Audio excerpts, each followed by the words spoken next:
On a bright and clear day, a young man's body tries to defy gravity but eventually collapses. The young man regains consciousness and realizes that something serious is happening, that he is falling from the rooftop. A group of classmates watches the falling boy. There is no sign of worry at all. How with graduation just around the corner and having endured bullying for so many years, it becomes clear that today is the very day he will die. Past since then it became, and for some, this municipal hospital has become a place to spend their days. My grandmother says that there has never been a precedent of a patient diagnosed as being in a vegetative state waking up. Only then does the young man realize that he is not dead, but merely a vegetative state, lying there without any sign of life. Only one poor old woman sits by the bedside of her unfortunate grandson, hoping that someday he will wake up and return to his former self. He could feel his grandmother's touch and even hear her voice, but he could feel nothing else. However, he was a young man who had once never even been sick, so I was convinced he would wake up soon. Even as time rings, nothing changes. Grandmother tells her grandson that the doctors have removed the life support, but she cannot bear it. Having raised her grandson Tamada up to the level of his father and mother after his parents passed away, the grandmother now simply waits for him to send even a small signal that he is hearing her voice. Next time a teenage boy cries beside a patient and says he can't bear it anymore. After bullying the protagonist, the school bullies turn their attention to his younger brother. Furthermore, the girl says that since her grandmother is in a position where she has to work to pay the hospital bills, it has to be one or the other for her brother to either wake up or die. The younger brother explains that their grandmother has injured her back and they are short on money, so the older brother must wake her up no matter what. However, the protagonist could not do so. They could not cry, could not die, or could not wake up, and sometimes they thought that all of this was just a long dream. He believed that if he just held on a little longer, he would soon wake up and be able to return to his life as before. He thought that he only needed to be patient a little longer. 3 years have passed since then. The nurses taking care of the young man whisper to one another that the boy's grandmother had lost consciousness and was very aware of the situation. However, these women had not the slightest bit of sympathy. On the contrary, instead of wasting time on this useless, vegetative body, they were making plans to go about their own business. The faces of the classmates who caused this result keep flashing through the young man's mind. These arrogant brats continued to mock others, and even the teachers turned a blind eye to their behavior.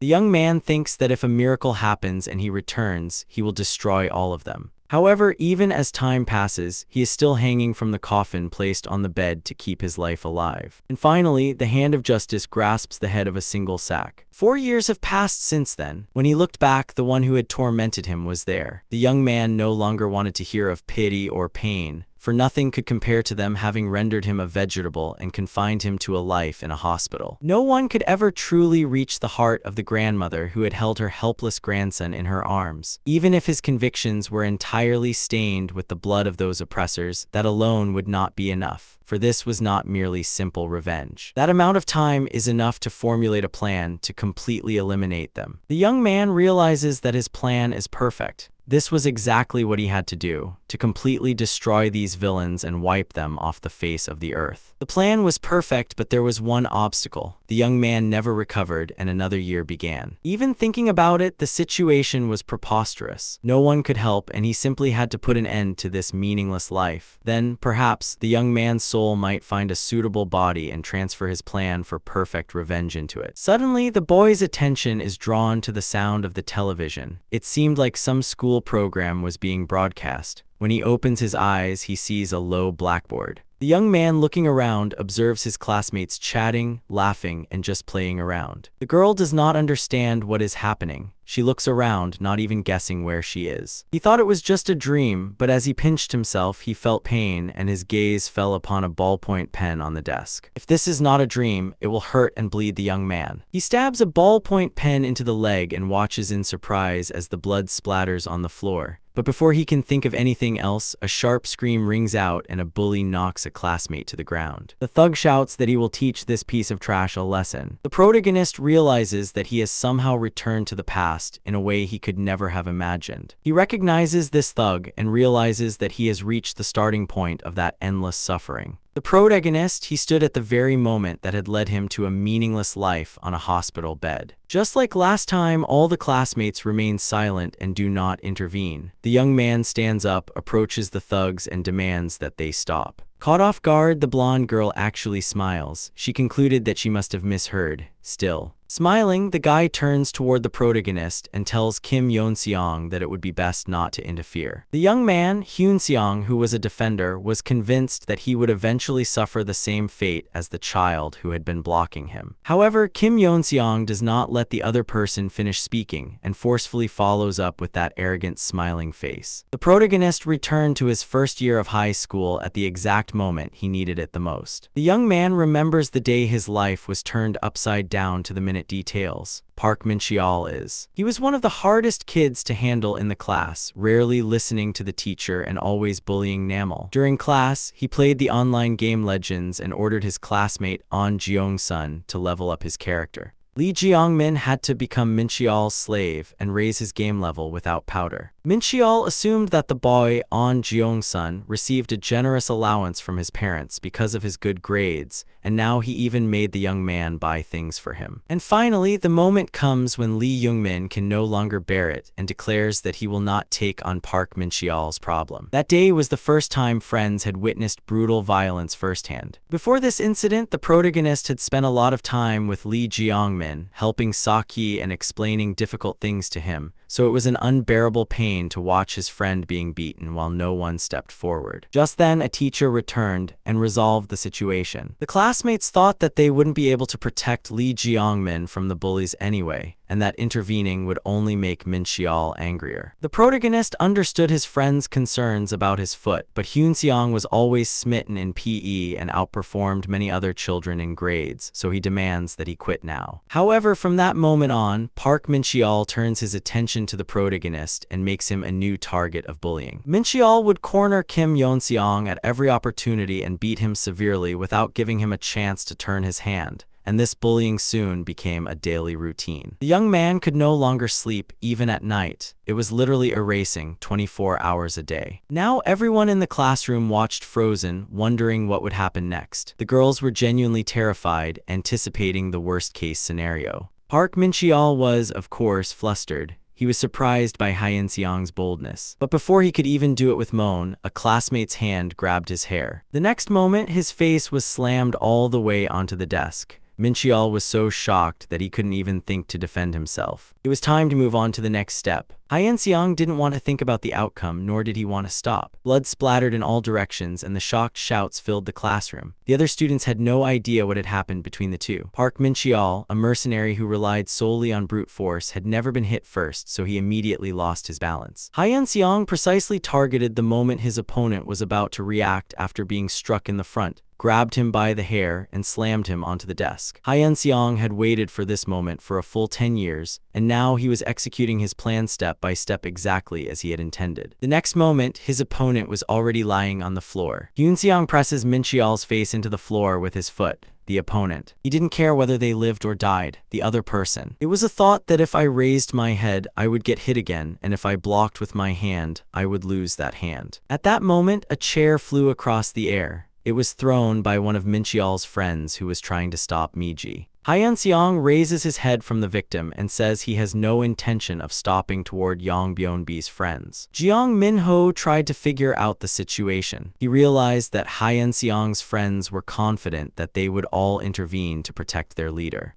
The thugs are greatly surprised by the fact that the young man shows no sign of fear, even of death. All of Min-cheol's men had entered the classroom. They had come to protect their comrade. The strongest among these men was the rough Kang Chang-seok, and he now vows to beat that brat to a pulp. The opposing sides faced each other, continuing a standoff with no end in sight, but the girls rushed into the classroom shouting that the teacher would be there soon. The thugs decided not to cause a disturbance now and to resolve the matter later. Chang-seok steps right up to the other person and says that since they are finished anyway, they must meet after school. Hyun-seong replies that he doesn't even need to wait for that meeting, saying he just hopes the thugs don't run away. Class begins soon. Park Min-cheol. I had absolutely no idea what had happened. My head felt like it was splitting open and rage surged within me. The young man remembered only the first blow, and after that he woke up on the ground. It was a complete humiliation, and of course, it was something that could not simply be overlooked. Mincheol gathers with his friends after school and thinks that he must tell this idiot that he is definitely an angaf. Mincheol thinks that if he hadn't let his guard down that much, he wouldn't have been taken advantage of by a classmate like this, and he now thinks that this brat is acting all high and mighty. Mincheol had not originally bullied this classmate. He was the class president and had been involved in various matters, so the two had gotten along without clashing. But now it was completely different. Since Kim Hyun-sung had crossed the line first, it was now his turn to be beaten half to death. The teacher continued the lesson, explaining that today's content would be on the test, but the male students were only thinking about how to get out of class as quickly as possible. All of the classmates were thinking nothing but Kim Hyun-sung. He had been acting particularly strangely today, so they wondered if he might have been under the influence of drugs. Many people were disgusted, thinking Hyun-seong had simply lost his mind. Of course, they only hoped that nothing bad would happen. A group of male students were planning to trample Hyun-seong first to take revenge on the leader. No one didn't really want to dwell on why the class president acted so recklessly. Jeong Min-ho thought that he had only done it to appear tough in front of others. He felt disgusted that if they weren't punished, even the other kids would start looking down on them. So now, the monsters of quantity simply had to beat him severely so that he would never look at them with such eyes again. Bunnun was. It did not subside. Their bodies writhed violently, wanting to tear the arrogant classmate to shreds. As soon as the bell rings and the teacher leaves the classroom, Park Min-cheol jumps up from his desk and declares that Hyun-seong is finished. But the next moment, a powerful blow strikes his head, knocking him down.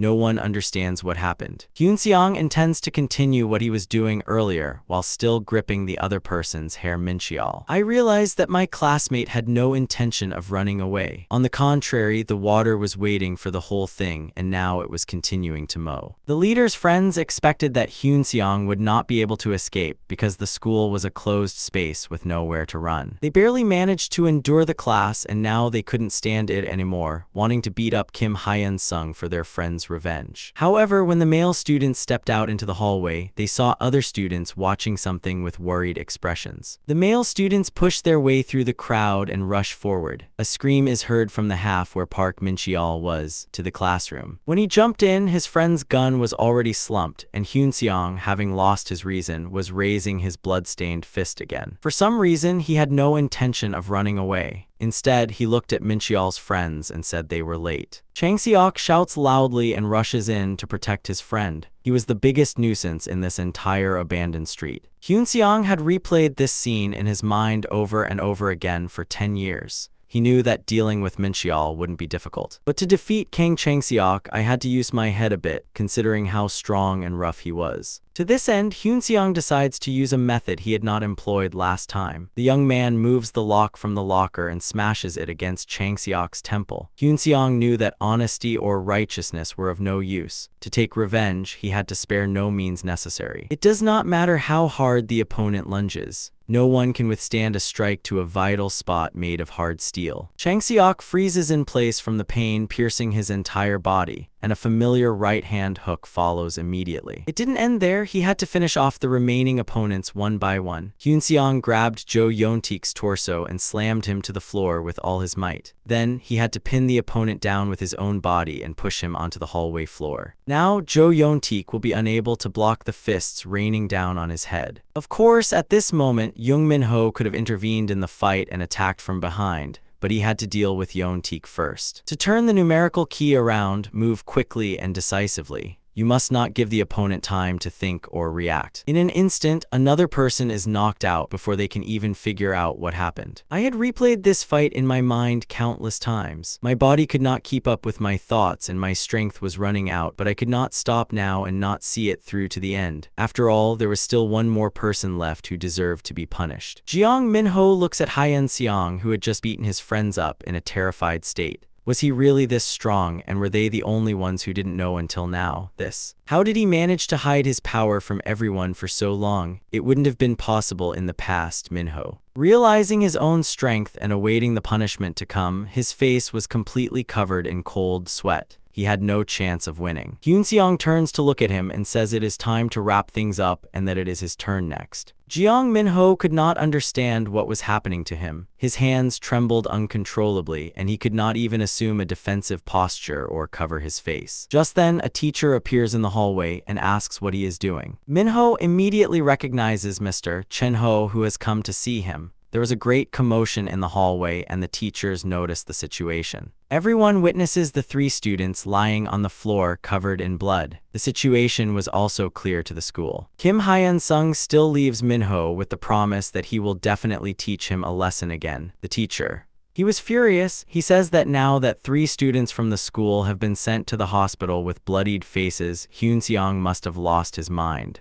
The teacher. He knew the situation was very serious. To avoid being blamed for his own negligence, he had to shift all the responsibility onto Lee Ha, who had always been fine. The teacher says that this incident will not end at the school level, noting that there has been no precedent of a student committing such assault at this school in the past 10 years. The teacher warns Hyun-sung that the victim's parents will not let this slide and will definitely be held accountable. Hyun-sung. He replies that the teacher is exaggerating, saying that this is not the first time the issue of school violence has been addressed. He looks the teacher straight in the eye and tells him to handle it as he usually does, saying that since he is an expert at smoothing over conflicts anyway, there is no need to exaggerate this incident and that he can just forget about it. Hyun-seong hoped that the teacher would cover up this matter and not cause a fuss. Since no one could tolerate the student's arrogant attitude, the teacher eventually loses his temper and slaps the boy's cheek. Watching the whole commotion, it becomes clear why Kim Hyun-sung was so desperate and suffered from systematic bullying last time. The problem is there weren't many schools that bullied the weak. The complete indifference of teachers who did nothing but watch was also a major problem. It was the same regarding how the envelope was handed to them and how all the deals that took place throughout the year were covered up. These teachers were never true mentors in the first place. They merely acted like fools and did not even attempt to lead the children. Hyun-seong rubs his flushed cheeks and tells the teacher that it would be better for him to quit now, otherwise he will be in great trouble. Hyun-seong tells Kim Hyun-chul that if he doesn't speak his mind to his face, he won't remain silent about the money his parents are giving him.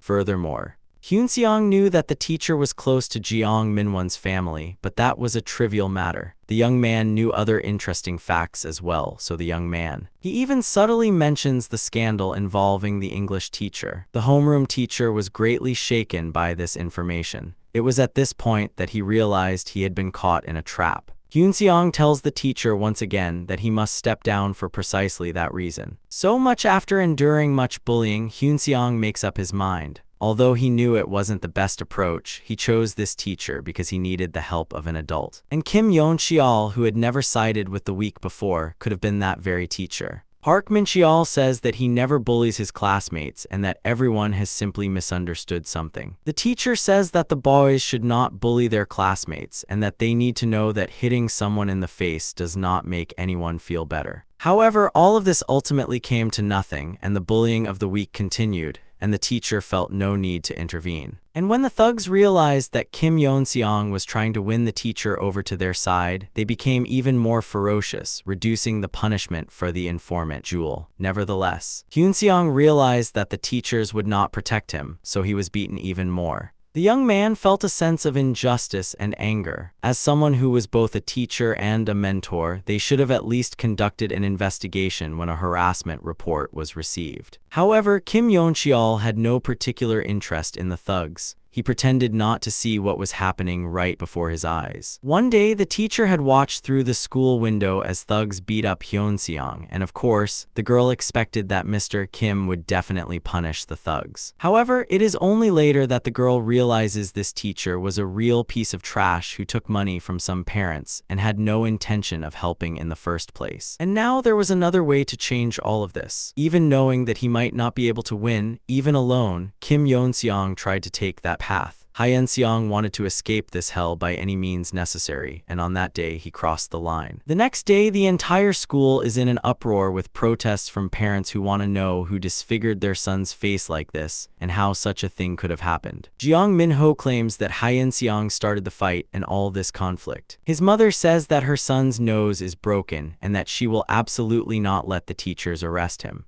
A parent-teacher meeting is held and the grandmother has to bow her head deeply and apologize for her grandson's behavior. Even at that meeting dealing with school violence, only Hyeon-seong was punished, while Min-cheol's entire case of the peg garble passes without any trouble. Most of these facts were revealed only after Hyun-seong fell into a coma. For example, one of them was that he would not be able to achieve revenge alone. He had to finally settle this matter by punishing the teachers and everyone responsible. Only then would his revenge be complete. The teacher tried to tell the boy that all the talk about money and scandals was nonsense, but Hyun-seong had no intention of backing down. He was determined to reach his goal no matter what and had spent a long 10 years preparing for it. Hyun-seong tilts his head and whispers to the teacher that he would do well to think carefully about how he is speaking to himself. The teacher says that he got to know Minho's parents through alumni connections and that Mr. Kim has been helping him with his writing since before he enrolled, and now he receives money every month. Furthermore, Mr. Kim is new. He was having an affair with a married English teacher, and the two frequently went in and out of a motel. Hyeon-seong argues that if all of this becomes known to the world, Mr. Kim's future will be in jeopardy and there will be no way for him to escape. He tells him not to act as arrogant as he used to, warning that if he doesn't, his life will be over. There is nothing he cannot do, and Mr. Kim, he warns that he will never let it slide. Even if he were to leave the school, Hyun-seong knew that the teacher's wife had once visited the school, struck him with writing, and thrown divorce papers in his face. The family was quite wealthy, but all their assets were registered in his wife's name. And from then on, the revelation of this fact became Kim Yeon-cheol's greatest fear. Therefore, such threats were bound to work. It is only after more minutes have passed that Kim Yeon-cheol asks the boy what on earth he wants. The young man replies that it is much simpler than expected. He says that if the teacher wants a way for Hyun-seong to speak up, he just needs to continue living exactly as he has lived until now. In other words, it meant remaining the same trash, turning a blind eye to the students' problems, and continuing to cover up certain wrongdoings even if they were unjust. However, there was one condition. This had to apply exclusively to Kim Yeon-seong. No matter what means or methods were used, information regarding these incidents had to leak out. And if everything proceeded exactly as planned, Hyeon-seong promised that no one would know teacher Kim's secret until he graduated. The teacher listened to the young man's words without saying a word, then bowed his head and said he would do his best. Hyeon-seong was satisfied with the result. Although Mr. Kim Yeon-cheol was merely the first ballot he intended to use, he had to hurry and prepare the next one as well, however.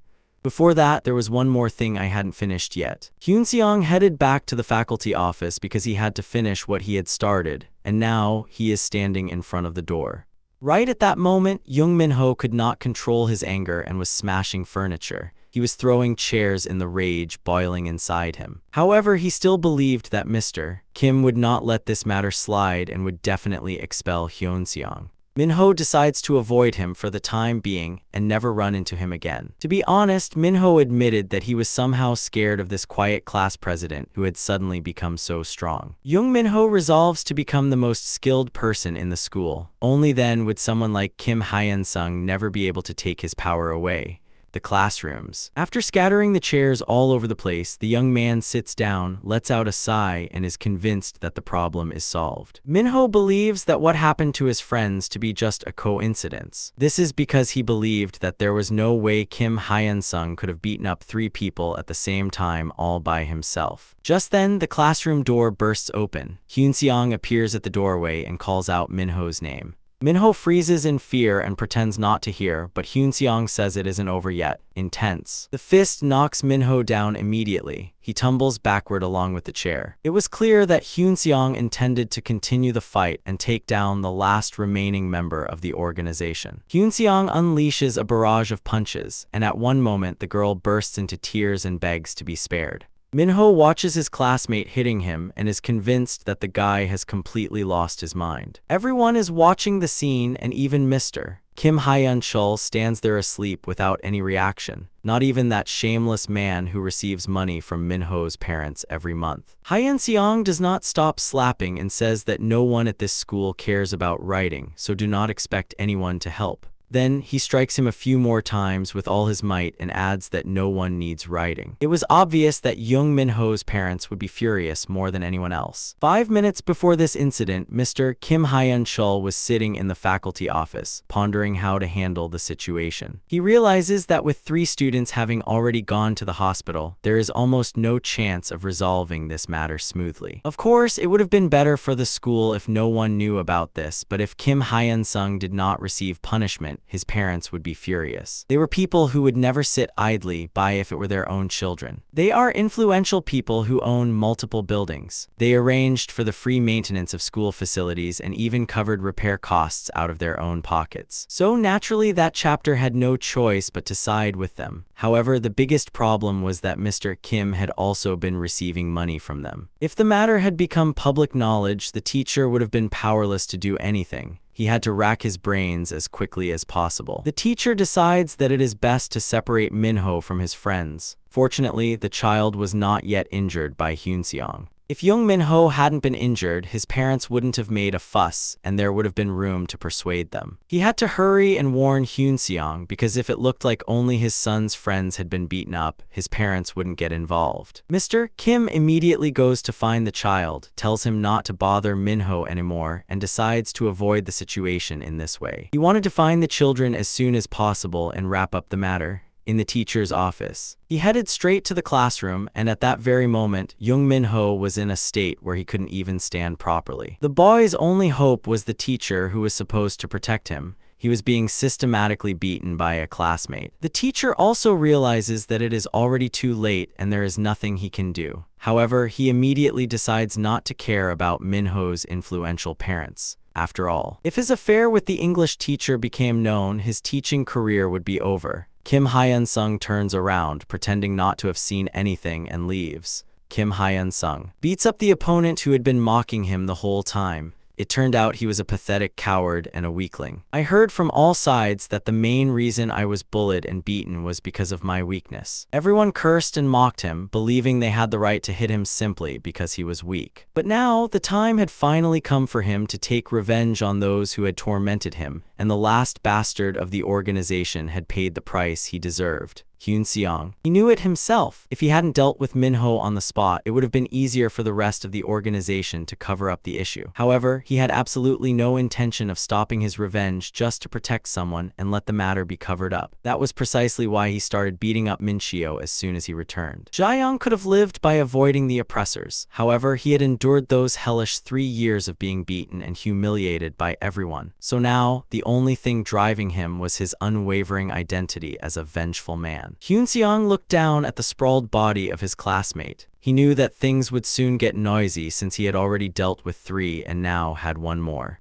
Since the principal had always wanted to make the school a prestigious one, he would intend to punish the perpetrator to the maximum extent permitted by law. Moreover, there were more than a few witnesses to the assault, so it was impossible to cover everything up and leave the rumors to them. Kim Hyun-sung realizes that he must deal with the school in a different way. Otherwise, how could he dream of revenge? After all, this was only the beginning, and he had a long journey ahead of him, which he began after spending 10 years in a coma. The principal convenes a staff meeting. He states that such behavior is unacceptable because student Kim Hyun-sung did not merely hit his classmates. Even after speaking with his homeroom teacher, he showed not the slightest remorse and even attacked another student. He committed all of these acts with extreme cruelty. Oh Tae-yong, the principal, was deeply troubled. He said that the students were in a wretched state, like something out of a gangster movie. All the teachers agreed that Kim Hyun-sung had been unprecedentedly cruel and that he had to be abandoned with the utmost severity. English teacher Lee Min-young fully agrees with the principal's position, stating that such cruelty cannot be tolerated within the school. She even suggests taking action, saying that as a teacher, one should take appropriate measures to show other students and parents that such behavior is not tolerated. Mr. Kim tried to distract the English teacher. She had no idea how big of a problem her suggestion would cause. If Lee Min-young does not want her relationship with teacher Kim to be known, she must protect that child. Otherwise, along with his T-hack, Byulun was also on the verge of being exposed to the world. Teacher Kim, while agreeing that student Kim Yeon-seong is at fault, the principal, as the homeroom teacher, claims that this incident was instigated by Park Min-cheol and his group. I couldn't understand what the homeroom teacher was trying to say.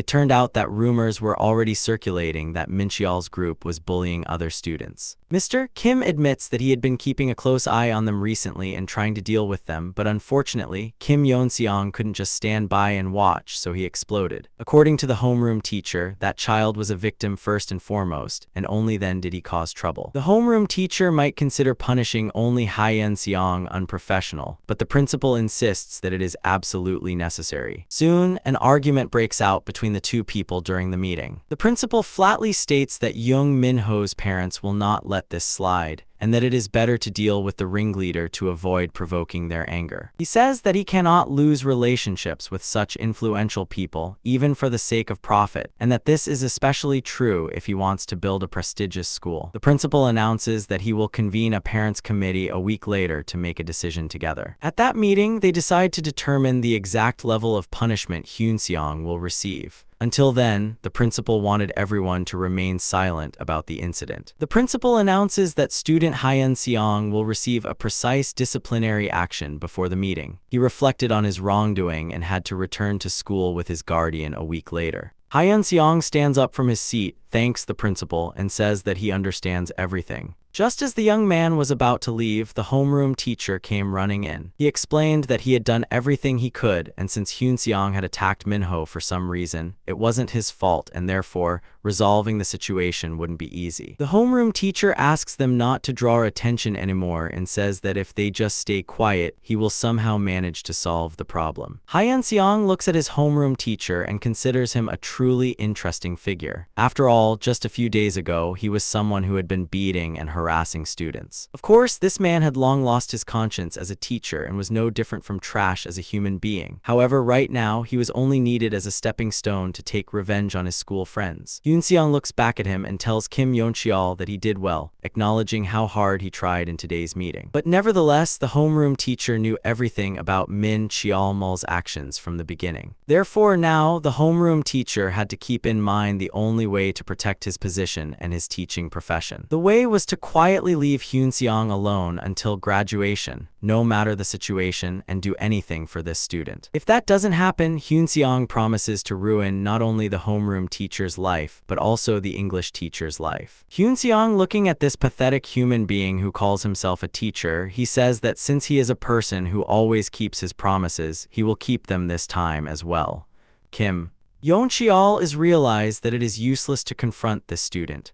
Words alone were enough to know what had happened to him, and I didn't need any evidence. In fact, Hyun-seong wanted to get rid of that homeroom teacher right then and there, but unfortunately, his real goal was still far off. The young man knew that he couldn't throw away a useful person for a moment of anger. Kim Yeon-cheol would be useful, at least until his position within the school was solidified. Of course, one could say that Mr. Kim was just a teacher. However, in a situation like this, he was someone who would do anything to save his own life. I packed my school bag and left school amidst the silent gazes of my classmates. I was about to return here a week later to put into action a plan I had been honing for years. If that plan is put into action, Principal Oh Tae-yong will no longer be able to leisurely tend to his plants. The principal will encounter problems he never even imagined. And so, completely unexpectedly, Kim Yeon-seong gained some free time, allowing him to visit his favorite places he hadn't been able to go to for a long time. The young man was living in an old house, but it wasn't the worst. Thanks to his parents' life insurance money, at least he didn't have to rent a house and pay monthly rent. However, his grandmother says she sold the house to pay for medical expenses. At that moment, Hyun-seong feels as though the world is collapsing around him. He used to describe the house as a dilapidated shack, but now he was grateful just to be able to return there. The young man opens the gate and enters the house, calling out to his grandmother. He looks around. If his memory serves him right, his grandmother would have been out getting up at this time. She was someone who would do anything for her family, like this. The very fact that he was given the chance to return to this world was a true miracle. He had to find not only revenge, but also a place for his grandmother and younger sibling to live. There was a week left until the meeting. Hyun-seong enters his room. He had to get everything organized. A clear plan was already in place in the boy's mind. He had to take control of the neighborhood and solidify his foundation over the next 2 years. To do so, he had to satisfy 3 conditions. The first was his own strength. To deal with the school bullies, he had to become strong enough that they wouldn't even dare to show their faces in front of Hyun-seong. Also, he had to become as strong as a certain famous wall fighter. Hyunseong was determined to bring that man into the reorganization. Then everything would be much easier. The second part of the plan: if the enemies, the Marlins of the request group, were to stand against this, Hyunseong had to gather allies who would share the same goal. He knew that the biggest problem was that he was still just an ordinary high school student. No matter how perfect a plan was, it was useless without the power and ability to execute it. I ponder how to execute the plan. I had to put in the effort to gather the right people by my side. And the third part of the plan was a problem that could be solved through memory. Hyunseong called this item influence. Influence was necessary to realize everything and remove any obstacles, and it would also be useful in resolving the parents' committee issue. At the city police station, loud shouting was taking place, just like at Yonsei University. A young man shouted at the police, arguing that they didn't even know what kind of family he came from. He was asking what use a police officer was if they didn't even know the residents of their own city. The police officers tried to calm the agitated young man. Anyone could tell he was the son of a prominent local figure, and he was acting extremely arrogant and rude. Myung Jingkwon was the eldest son of Chairman Seol's father, Gu Changbayam. Even at the age of 35, no longer a teenager, he was a man who still had not learned how to conduct himself with dignity. The man goes around kicking a chair and a police station out of sheer anger. The police, of course, were well aware of who the opponent was. He was a dangerous figure capable of causing all sorts of trouble in Decent. Recently, he became even more cautious due to the start of the inheritance dispute, but the police had no choice but to handle the situation as he pleased. I am drafting another report regarding this spoiled rich kid. It was impossible, but it was better than chasing someone around on the streets. The spear and sword. He carefully rereads the statement. The situation did not look good.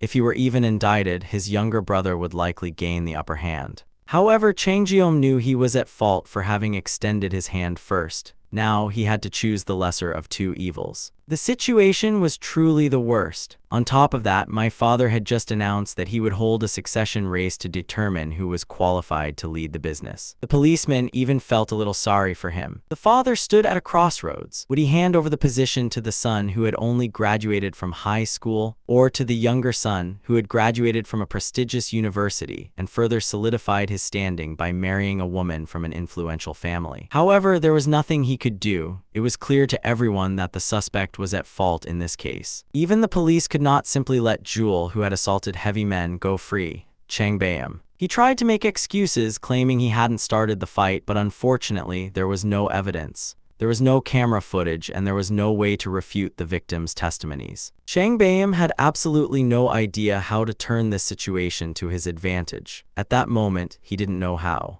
Suddenly, for some reason, his gaze rests on a male student who was at the police station. He reaches out his hand, points at Go Changbayam, and says he wants to testify on behalf of this man. Although it was a very strange situation, the police checked the video stored on the teenage boy's tablet. Video. Inside, the scene captured a group of men attacking Go Changbayam. It was clear that they had blocked his path and picked a fight. The student tells the police that he happened to witness everything while passing by, and thinking that it might be a problem since there were no cameras nearby, he asked a driver of a nearby vehicle for the dashcam footage. He knew very well that a minor's Siemens alone wouldn't be very exciting, but now the police had essentially confirmed everything with their own eyes. According to the student, Changbayam tried his best to avoid a fight, but the thugs did not back down and attacked first. As a result, he had no choice but to defend himself. The student, he believed that it was not wrong for Changbayam to be strong enough to knock out his opponent with a single blow.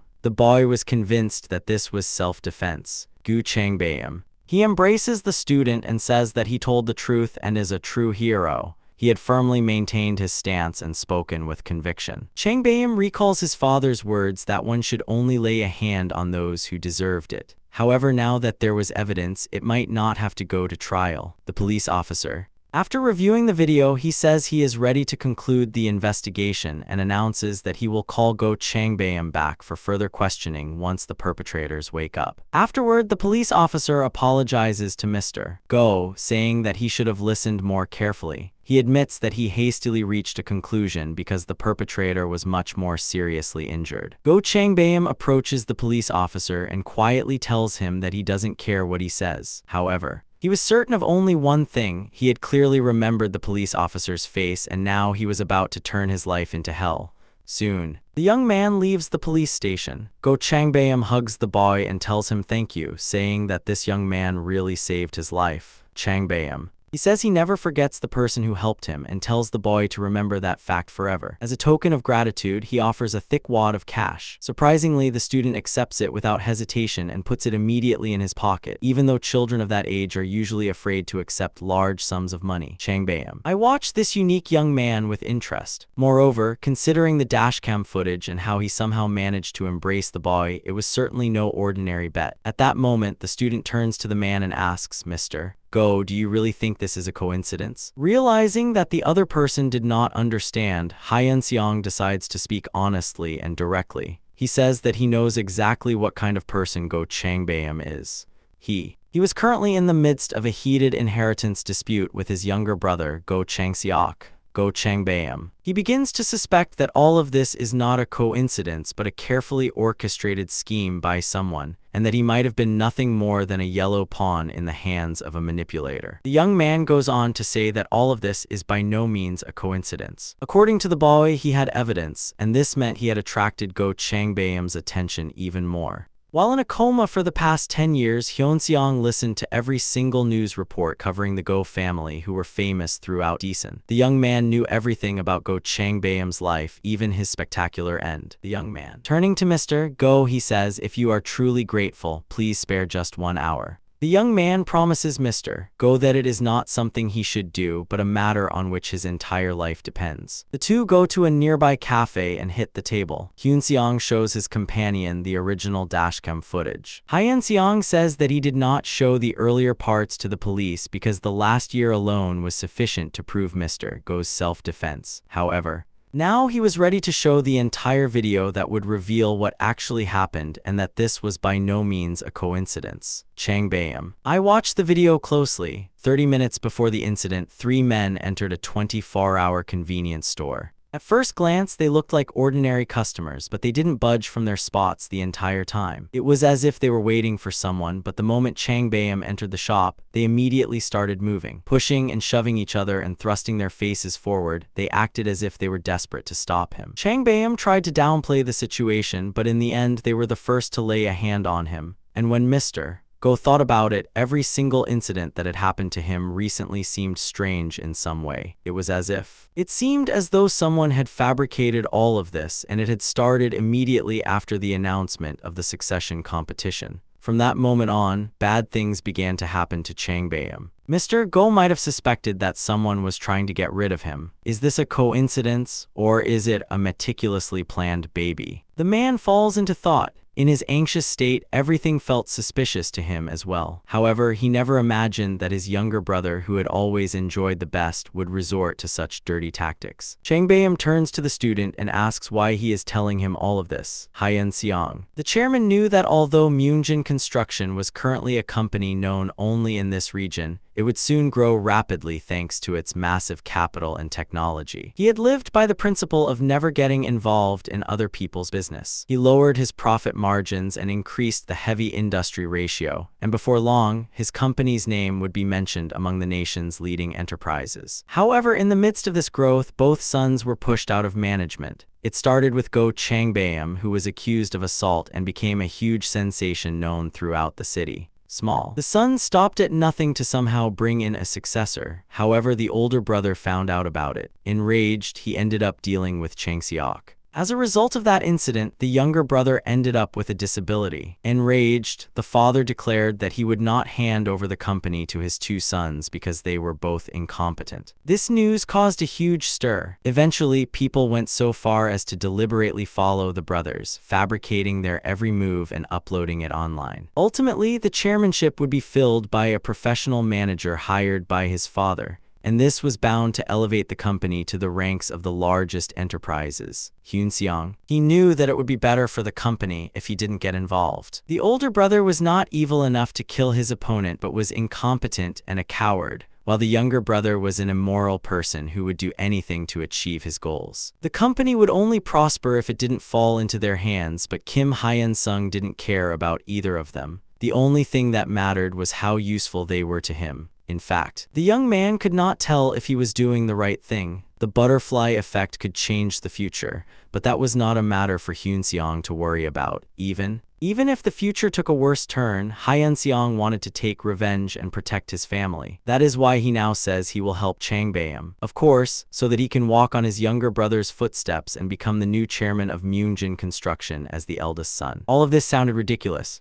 I couldn't understand what help a single high school student could possibly be when there were even more famous people helping them in this competition. Of course, it was an undeniable fact. However, on the other hand, while those very people were showering Mr. Go with nothing but sweet words, an ordinary high school student had uncovered his younger sibling's conspiracy that everyone had been keeping quiet about. The reason was, it was simple. It was because those close associates were actually Go Chang-seok's spies. Hyun-seong. He says he isn't asking for people to just believe him. He was simply asking for a single opportunity to build trust. Changbaeum. I stepped out of the cafe and ruminated on the offer while smoking a cigarette. My head felt like it was going to explode. Just then, an employee rushes out and announces that smoking is prohibited there. However, Mr. Go shouts that they should step back and go inside the cafe, threatening to smash all the windows immediately if they do not. Hyun-seong watches this man, who was born the eldest son of a wealthy family and has lived a comfortable life his entire life. He was rumored to be a ticking time bomb in the city. However, on the other hand, Hyun-seong wasn't looking for only the right people from the start. Rather, it was easier for him to join hands with a rotten person who would even trample on his own younger brother for the sake of power. Changbaeum thinks of his younger brother, who stops at nothing to use dirty tricks. The man realizes that this student is right. Compared to his younger brother, Changbaeum was insignificant and could lose his position as successor at any moment. However, I wasn't sure if I could trust a male student I had met for the first time in my life in this situation. His father once told him that if he lacked ability, he should surround himself with competent people.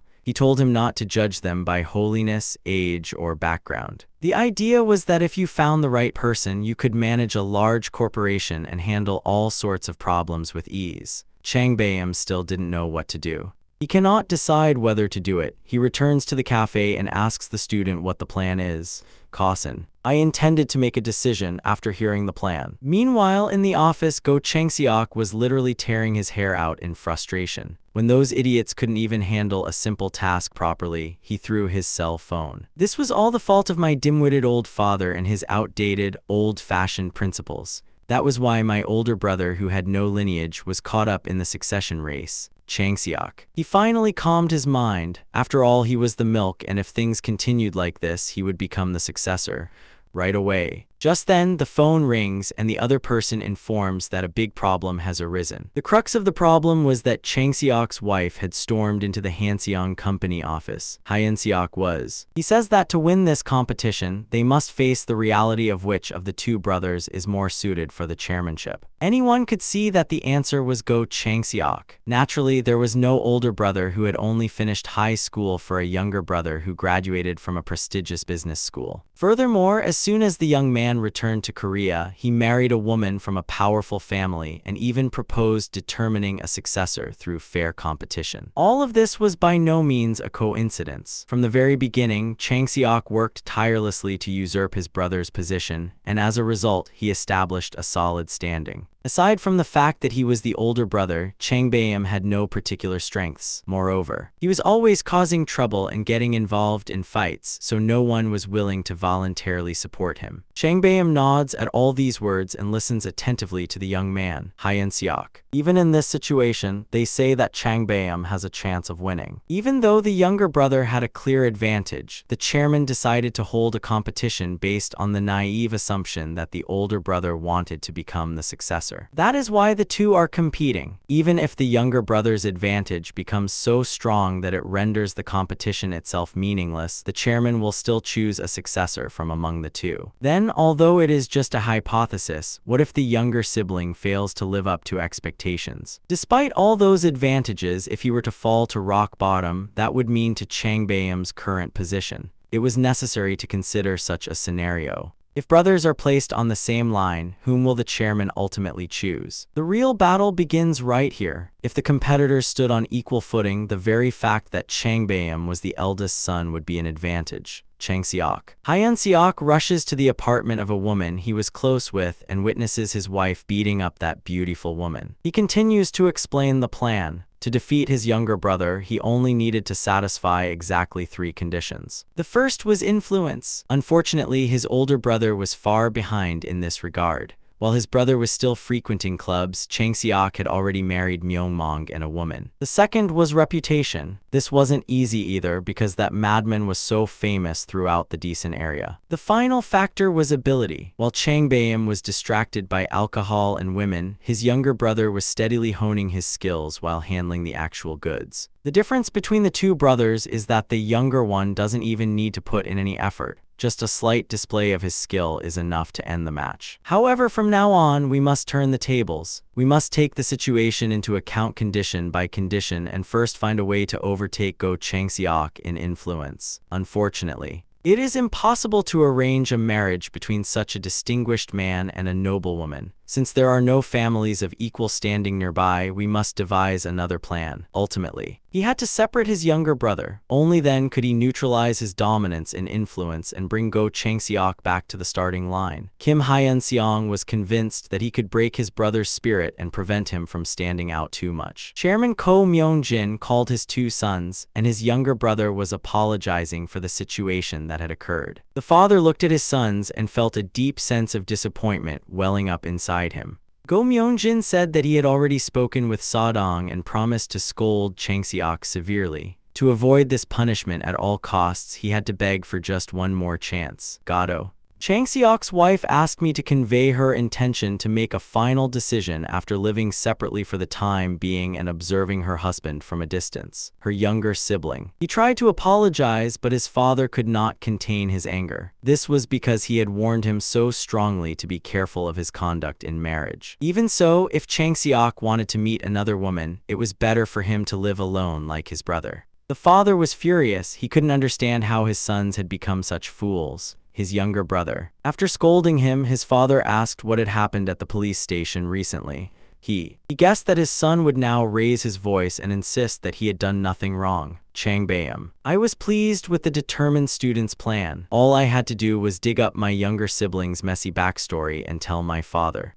If I were to say that I couldn't entrust the company to someone like Chang Seok because he was bringing shame to the family, my father would surely kick him out. However, Kim Yeon-seong said that was wrong and a bad idea. In fact, he had heard a documentary about the company's CEO, Go Myung-jin, back when he was lying in a vegetative state. According to the program, Go Myung-jae knew everything her 2 sons were doing, even the younger brother's scheme to oust the older. And yet, the father showed no reaction. This was because he did not consider the successor's somewhat tarnished reputation a problem. What mattered was whether his son could lead the company to success. In that case, it was impossible to change father's mind with just a few of the various things about my younger sibling. Moreover, if that happened, Go Myung-jae could simply hand the company over to a professional manager. Getting rid of Chang Seok, just as she had done in her past life, was not enough. To get his father to hand over the company to his eldest son, he had to demonstrate conduct befitting a future CEO. He needed to show a different side of Chang Bayam. Kim Yeon-seong told his colleague that he had to show his father a side of himself that no one had ever seen. That was the very core of this plan. And now, before his father and younger brother, Chang Bayam bowed his head and begged for forgiveness. He said he would do his best to ensure that such a thing would never happen again. Bowing deeply, he said that he would take responsibility as the eldest son for causing his father worry, whatever the reason. Chang Bayam added that he had not forgotten the words about conducting himself with dignity and tiling for his younger brother on behalf of their father. In the office, complete silence fell. None of those present had anticipated such a political landscape. The father said he already knew about the police station matter. He also knew that his son had been provoked. And then, he placed his hand on his son's shoulder. The son had been protecting Pumi and trying to resolve the situation without a fight. The father looked his eldest son straight in the eye and did something he hadn't done in years. He was saying that he was proud of Chang Bayam. At that moment, Chang Seok found it difficult to suppress his anger at the thought that this was all nonsense and just a hanbaektang show. Although he thought his brother had managed to escape his trap this time, Chang Seok was still convinced that he was smarter and could trap him next time. All he could think about was tearing to shreds the person who leaked information about his henchmen, the street thugs, and Go Changbayam couldn't believe his ears. Well done. I am proud of you. I didn't realize how long it had been since I heard those words from my father. He was deeply moved. His father had always been strict with him, but now he had finally received recognition. Changbayam felt like a 10-year-old boy who had finally received praise from his great father. The people left the office, but the eldest son could not bring himself to leave, his heart overflowing with emotion. His father's words and the hand patting his shoulder kept swirling in his mind. I resolved that such things should happen more often in my life from now on, and I decided to do my utmost to make that happen. That day, late in the evening, Changbayam met the high school student. He said that thanks to Kim Hyun-sung, he had gained his father's approval and now wanted to hear everything. Changbayam wanted to know what he had to do to become the next CEO. He said he would do whatever he was told. Kim Hyun-sung warned Gukbaro not to let his guard down. This was because, at present, he was only equal to Chang Seok in terms of nutritional immunity. Representative. To overtake Chang Seok for the position, he needed to gain an advantage in two areas. There were several options, but it might not be an easy task for Changbayam. First, he had to work at the company and learn management. He said he would let him know what to do next when the time came. Changbayam. I didn't want to become an office worker, but now I was ready to do everything that high school student told me to do. Kim Hyun-sung added that there was one more thing. Since they had joined hands because they needed each other, Changbum had promised to grant his wish in return for the help. Changbum. He said that of course he remembers everything and wanted to know what he could do for Kim Hyun-sung. Feeling relieved that my colleague hadn't forgotten the promise, I decided to be honest now. A few days passed and the day of the parent-teacher meeting arrived. A woman cornered the teacher, snapping that she hadn't given the money just to listen to such nonsense. It was Minho's mother, Kim Seong-cha. She stopped everyone, telling them not to treat her like a fool and that if they didn't want to be fired, they must expel the student who hit her son. Mr. Kim answered that he would do so without arguing with her, alone. He was at a loss as to how to escape this situation. Soon, Kim Hyun-sung appeared beside him. He said that was a bad idea, and the teacher tried to persuade him, saying that he was only trying to minimize the punishment.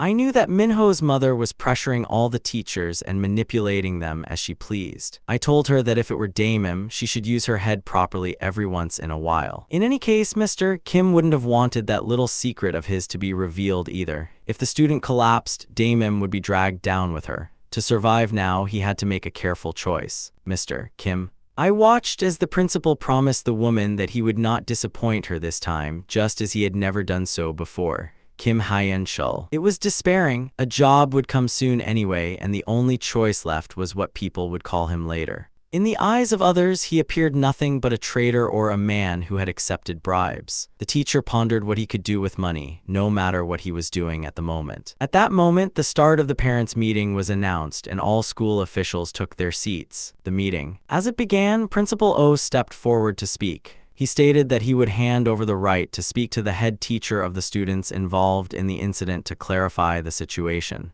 Teacher Kim. He stood up from his seat and said that the situation here was clear and obvious. He said that this incident was the fault of Minho and his group, who had been systematically bullying other students, and that the victim was now being framed. He claimed that this was an unacceptable and unfair treatment. Before the meeting, Mr. Kim hurriedly verified the facts and found out that it was indeed the person he had seen at the entertainment establishment. Moonjin Kwonseol. Go Changbayam, the chairman's eldest son, was attending the parents' meeting as a guardian. When I glanced at the attendance rules before the meeting, it was merely a matter of two people with the same name. Teacher Lee Yi-ah realized that Go Changbayam was a figure of a completely different caliber from Minho's parents. Somehow, it was unclear whether he had become Hyunseong's guardian, but that was a matter to consider later. He had to switch sides now. It seemed no one had noticed yet who was sitting in the guardian seat. Danim.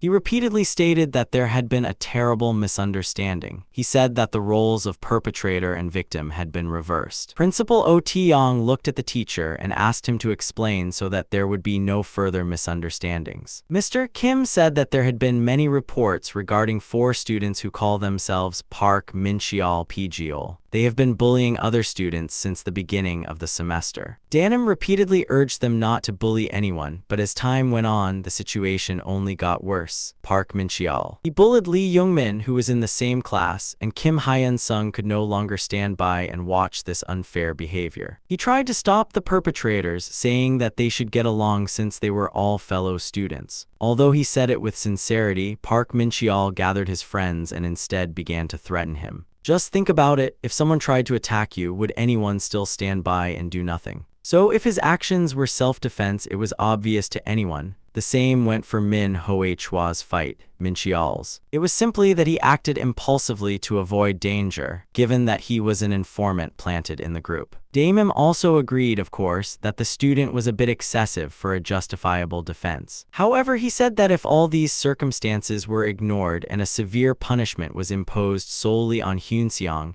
what difference would there be between them and those who turn a blind eye to school violence? And then, Mr. Kim bowed his head in greeting, said he had coordinated his remarks, and took his seat. The principal doubted his own path. It seemed Mr. Kim had forgotten, but this gathering was originally assembled to discuss the case of Hyun-seong, who had assaulted students to the point of requiring hospitalization. It was the first time such an event had occurred on the school's opening day. Moreover, in the principal's view, there was no evidence to support the claim that he had bullied other students, and that was a completely separate issue from the current discussion. The principal believed there was absolutely no reason to justify violence. In his long career as an educator, he had never once seen students commit such cruel acts. The principal. I was so overwhelmed by all sorts of thoughts and conversations that it was to the point where my heart ached. He believed that while the incident had to be investigated in any case, punishment for Hyun-seong was absolutely necessary. This case had to serve as a warning to prevent similar incidents from recurring, and the perpetrator had to be severely punished. Only then would parents who had entrusted their children to the school be able to return home with peace of mind. The principal. First, he suggested giving the student Minho the floor to hear directly about what happened that day. The reason was that the victim's testimony would be more valuable. Then everyone's eyes turned to Minho, and he was asked to speak. He began his story by saying that Mr. Kim's account was completely different from what he had experienced. Minho said he had seen Hyun-seong constantly beating up Park Min-cheol. His friends also chimed in that this had been going on for years. They said that if you asked his classmates, they would say Hyun-seong suddenly attacked Min-cheol for no reason, and that anyone could see that he started it first. Minho suddenly teared up, surprising everyone. He said it wasn't a lie and that he couldn't stand watching his friend get beaten, but he was terrified because he was covered in blood. Many stepped forward to stop that monster, but it was no use. Min-cheol was beaten so severely he was beyond words, and his friends had no regard for the perpetrator's feelings. Moreover,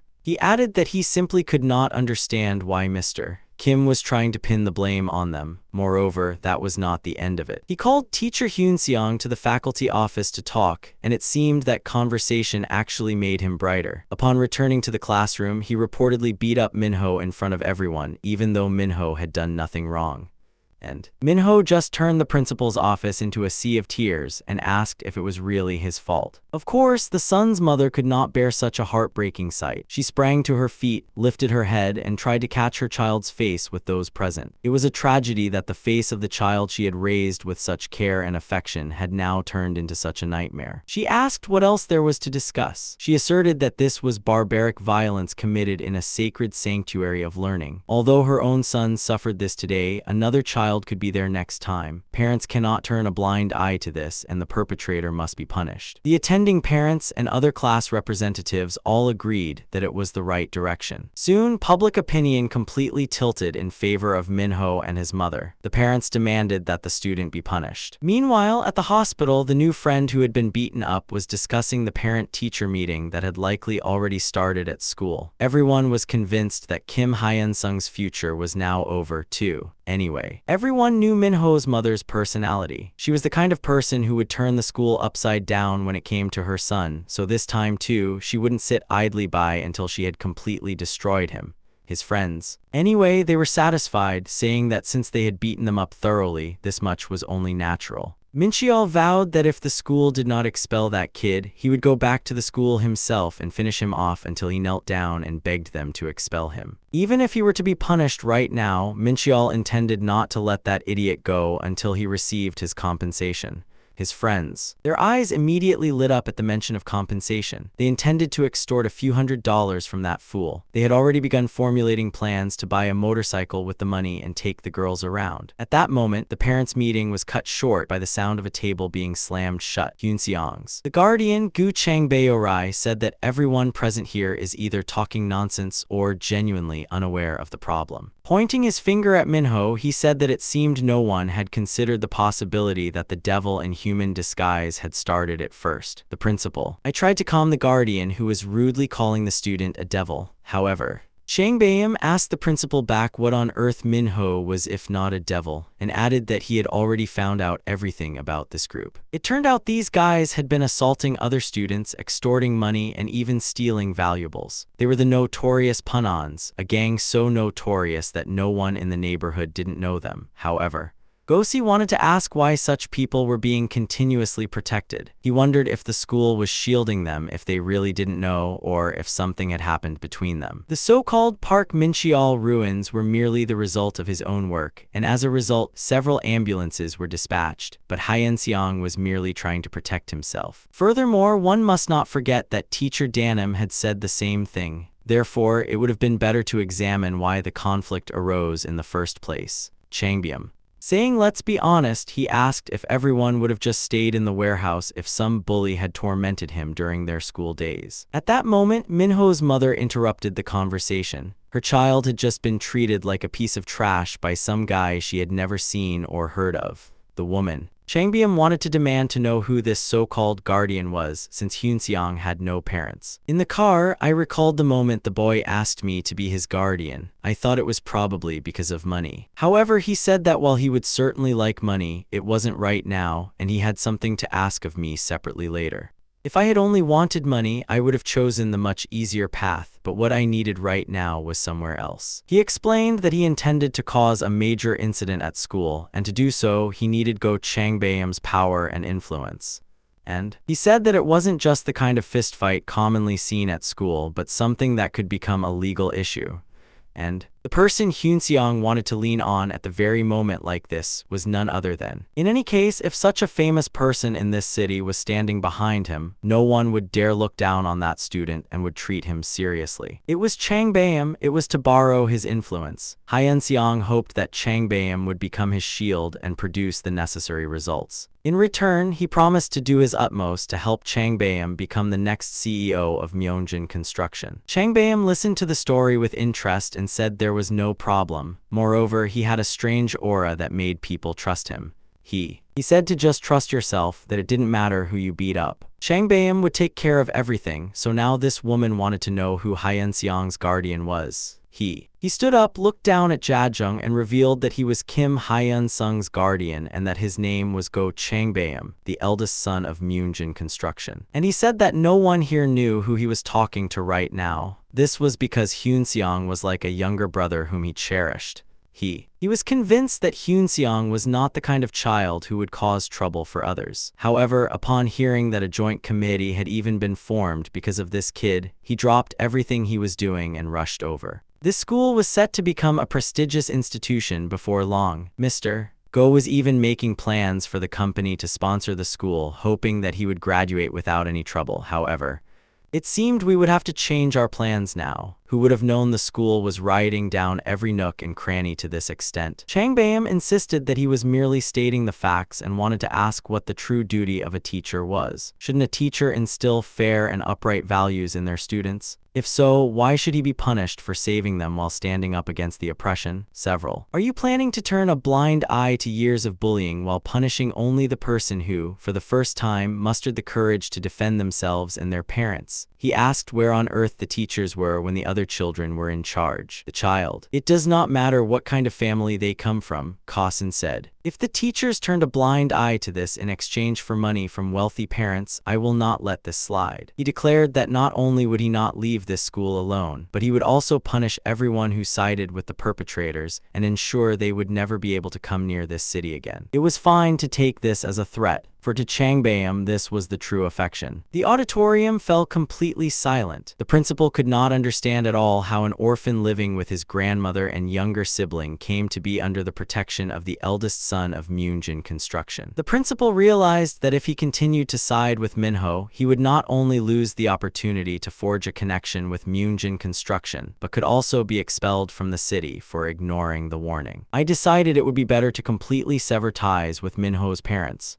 It was a golden opportunity to make himself stand out the most. If Myunjin Construction became a sponsor of the school, it was only a matter of time before it was reborn as a prestigious institution. I knew I might be called a traitor and stoned, but when I thought about the future of the school, the answer was obvious. Finally, the principal said that he, too, had heard about a group that bullied other children named Hachichimo. Mrs. Kim turned her head toward the principal. She looked as if she were about to claim that her beloved son was the ringleader, but the principal cut her off, saying that now was not the time to speak. The principal stated that he did not want to conclude whose fault it was. He said he was merely stating the facts and that the parents' committee had gathered to make a fair judgment based on all available information. Since student Kim Hyun-sung had always been at the top of his class academically, it was assumed that there must be a valid reason for his behavior. Therefore, Principal Oh Tae-yong suggested that they hear Hyun-seong's side of the story as well. He was satisfied. Finally, they had come to ask for his opinion. Had it not been for such an influential figure by his side, he would not have listened in the first place.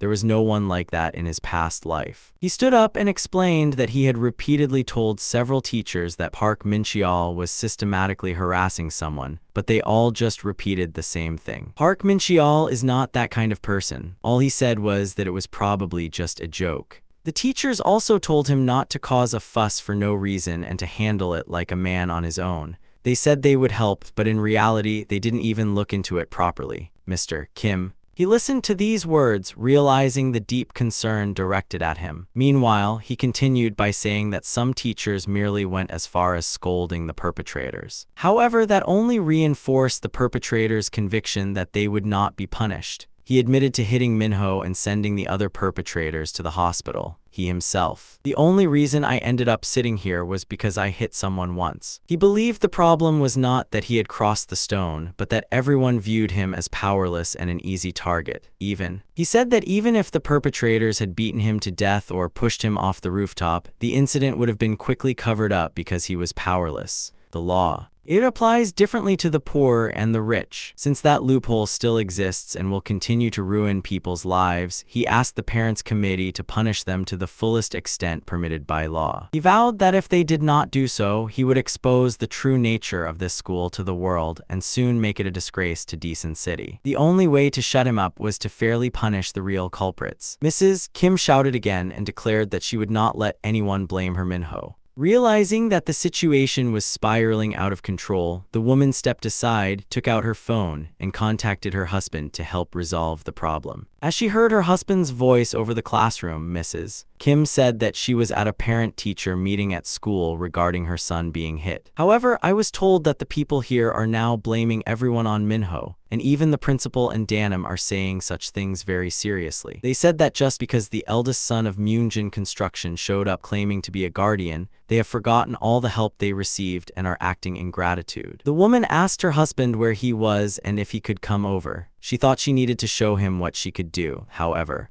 Unexpectedly, the husband asked if she was really the guardian of the student who committed the assault within the scope of the groan. The wife. Confirming that it was true, he asked if my husband knew him. It meant that if so, he would come right now and show who was on top, however.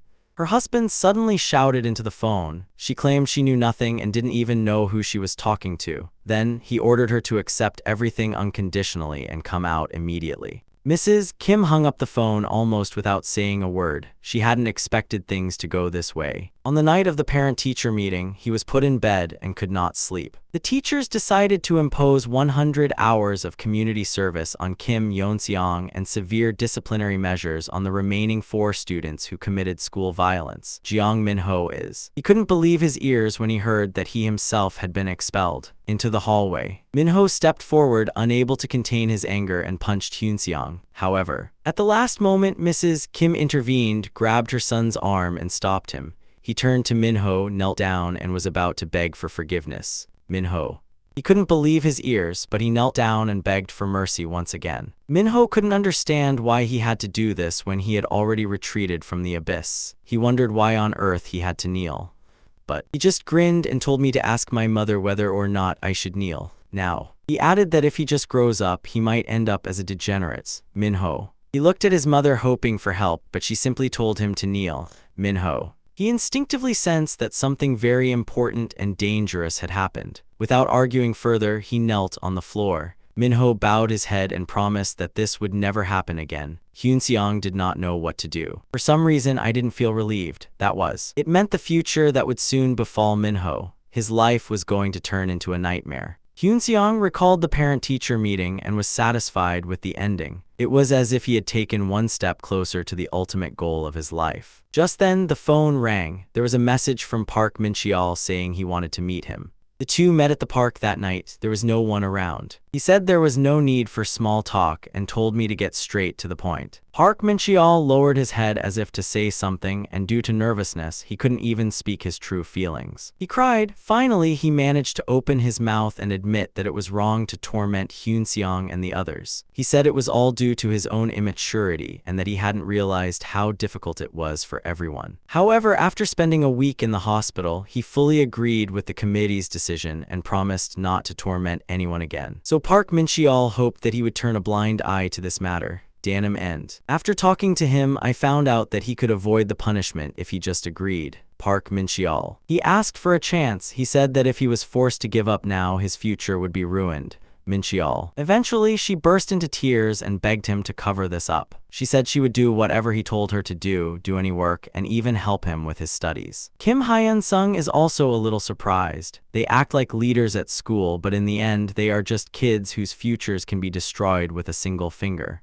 Because of the scandal. If they are expelled, no school in the city will accept them. Moreover, if a history of violence in your school records is like a tree, it is a bird that effectively ends your entire remaining life and career path. Park Min-cheol confesses that he instructed someone to bully other students, even though he knew he shouldn't. Surprisingly, he says he already knows who the actor is. Coma. After spending several years in that state, he once heard the news that a student had jumped from a rooftop, leaving behind a suicide note containing the truth. The note contained details about the Golden Circle, an organization formed at prestigious schools in Gangnam. Even to this day, the members of the circle remain unidentified. The founder of this organization realized he could make money after witnessing children suffering from school violence. While hiring children of double the size or better physique, he selected students from wealthy parents and offered to protect their children during the restriction period. Furthermore, an entire system was constructed to ensure that protected students achieved excellent grades. Once a protected student made it onto the honors list, hired operatives eliminated the students ahead of them. Even later, only the low-ranking members of the Golden Circle organization were revealed, and information regarding the circuit department was never disclosed. To exact full revenge on those who turned his life into a living hell, he must expose the true nature of the Golden Circle and bring down everyone involved. To the Golden Circle. While claiming to know about it, he points out one thing that bothers him, the fact that the organization based in Seoul has no influence in Daesun. Now, he wants to know who instigated Park Min-cheol. Park Min-cheol answers that it is his senior, Shin Young-min. Shin Young-min is. As a high school senior, the entire school was turned into a sudden downpour. He learned the amount. There was no way to know that he was a member of the Golden Circle. This was because the organization only conveyed information to lower-level members in the outskirts. Shin Young-min. He may not know much, but it seems clear that he is a member of the Golden Circle. I don't think I can extract any significant information from him. At the very least, he wouldn't open his mouth himself. Shin Young-min had a good physique and a body that would be impeccable even if he were encouraged to debut as an athlete. He has already precisely calculated how to handle Shin Young-min and now asks the other party if they want forgiveness. In a coma. The emotions that had diminished and built up since falling were simmering massively inside him. Forgiveness and he briefly considers participation, but it immediately becomes clear that such a thing will never happen. Leaning toward the opponent, he says he will show Min-cheol right now what will happen to him every time they cross paths. Then he strikes Park Min-cheol with all his might. Last, he knew that in his life, this guy had become a father and lived his life looking only at his daughter. The entire group of people lived exactly the same life. Those who lived only success, never knowing hardship. So now it is as if karma is leading him by the hand. Hoping that all those who tormented him would suffer and never forget this wound for the rest of their lives, he gave birth to a fist. At school, it was all talk about the incident and fight that took place the previous day. The main topic of conversation was how Kim Hyun-sung broke the lock and how fiercely he fought against his opponents. The children come to the conclusion that they cannot understand why he has become so violent. They suspect that he was originally an ordinary kid, and that perhaps his anger had built up inside him until it became uncontrollable. Just then, the door bursts open and Kim Hyun-sung appears at the doorway. The classroom falls completely silent in an instant. With everyone watching in silence, he walks across the classroom and sits in the back seat by the window. Just then, unexpectedly, Lee Young-min approaches from behind. Saying he heard that the entire Park Min-cheol Street group was expelled and that it was all thanks to Kim Hyun-sung, he resolves to do whatever he can to help the benefactor who protected him. However, he asks back, asking why the rookie, who wouldn't even dare to help at the committee meeting, has come to say thank you now. He is left speechless. It would have been a great help if his friends had stepped up, but the guy with glasses just stood there in fear, and only now has he come to say thank you, such a thing. He replies that he wants to see his friend and Hoen only in a coffin. Then, chasing his classmate away, he firmly tells him never to loiter in front of him again. The two guys discuss the recent situation. Now that the entire abandoned school district of Park Min-cheol had been expelled, they had to decide their next move.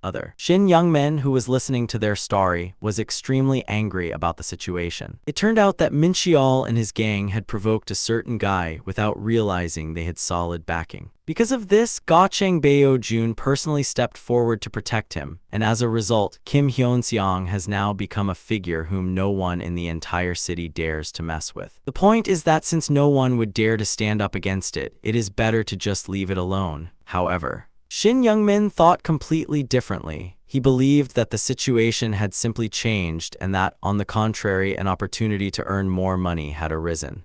Now, the point is that since this single oyster can earn you a huge sum of money, you should actually be grateful for this opportunity. Shin Young-min. He asks who the recruitment manager is right now. He orders them to come up to the rooftop immediately. Kim Hyun-sung sits in the classroom, his nerves on edge. He knew that to bring down the golden circle, he had to excel in his studies. After all, the targets were none other than the diligent top students. He reasoned that if he continued to maintain near-perfect grades in all subjects, the golden circle would eventually have no choice but to make a move first. Considering the bullying he had suffered before, he was already a thorn in the side. Since he was a student who had maintained excellent grades, the reason for not giving him any leeway was obvious. All of this was at Shin Young-min's command.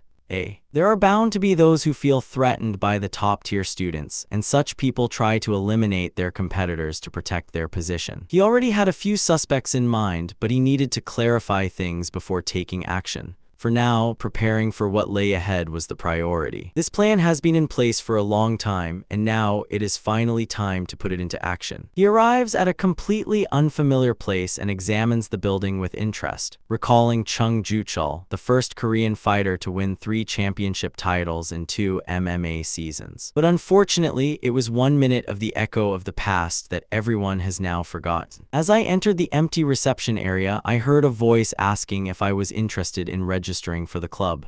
Good. I wanted to become a fighter, so I was absolutely certain that I would join this club right away. Shortly after, the person currently in charge of recruiting new members is summoned to the school rooftop, Park Jin-ho. He greets Shin Young-min. Facing the Golden Circle representative, he looked extremely nervous. Shin Young-min marvels at the opponent's physique and tremendous strength. Then, patting the big Sanae on the cheek, he says there is an important mission. A first-year student. The order was to capture Kim Hyun-seong and completely shatter his mind to the point where he wouldn't be able to remember even 2 words properly. Gymnasium. He praises him, saying he has come to the right place on the mountain, and says that he will now achieve excellent results. First, Sand describes his gym. It was a place equipped with physical training, recovery management, and even diet programs. The owner of this facility was Yoon Jeong-cheol, who took great pride in it. The types of classes. Sane says that it isn't cheap, but you will learn through sparring. Then he asks what your motivation is for starting the training. He replies that he just wants to learn how to fight properly because he wants to beat up all the guys who bully others. The coach pauses for a moment and says that they don't teach fighting here. He says that if you came here wanting to beat someone up, this isn't the right place. If that is the goal, the bad guys will back down on their own if you just get a little stronger. He suggested that he should just work out and build up his body instead. Looking at this man, a former Korean champion, I realized the reason why such a famous and great athlete remained a gym owner in a remote place. The main reason was banned substances. He underwent a doping test after his third title defense, and anabolic steroids were detected in his blood.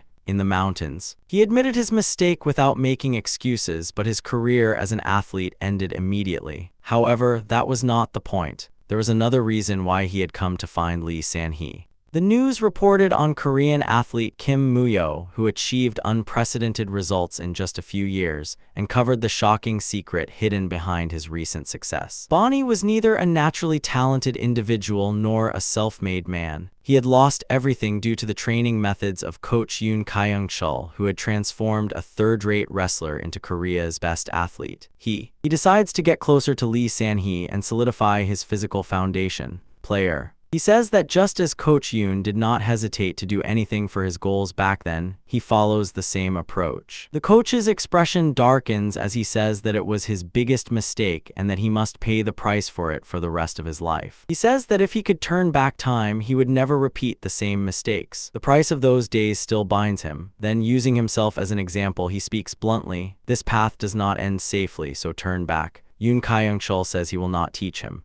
Looking for a gym to throw away your reputation is just a sure shortcut to prison. Just as the man was almost out of the reception area, 2 words flowed from his mouth. Damn it. He is speechless. He knows the man desperately needs money right now and says that if he just takes on the training, he will send 100 million won to his account the very next day. Even if he leaves the gym because they don't see eye to eye, that money remains with the coach. From the coach's perspective, it was a win-win situation. The biggest cost of its use was social criticism and the expulsion of research from mixed martial arts. He couldn't understand why had he turned to drugs knowing the price. Did he really believe that the end justified the means? Now he admits that he feels the same way. After training, fights will break out here and there, and the consequences might be much harsher than imagined. He suspects that he might become disabled, be confined to a juvenile detention center, and then spend the rest of his life in prison. Nevertheless, he was prepared, and that was why he had come to find Yoon Kyung-chul. He sincerely confesses that, just as the coach had done in the past, he too is now backed into a corner. He adds that he needs Yoon Kyung-chul. The coach immediately and firmly declared that he would never touch drugs, and having experienced it himself, he would not let this young man dirty his hands with such filth. The only thing he would receive from the coach was training. He agreed to all the conditions, but it turned out there were more.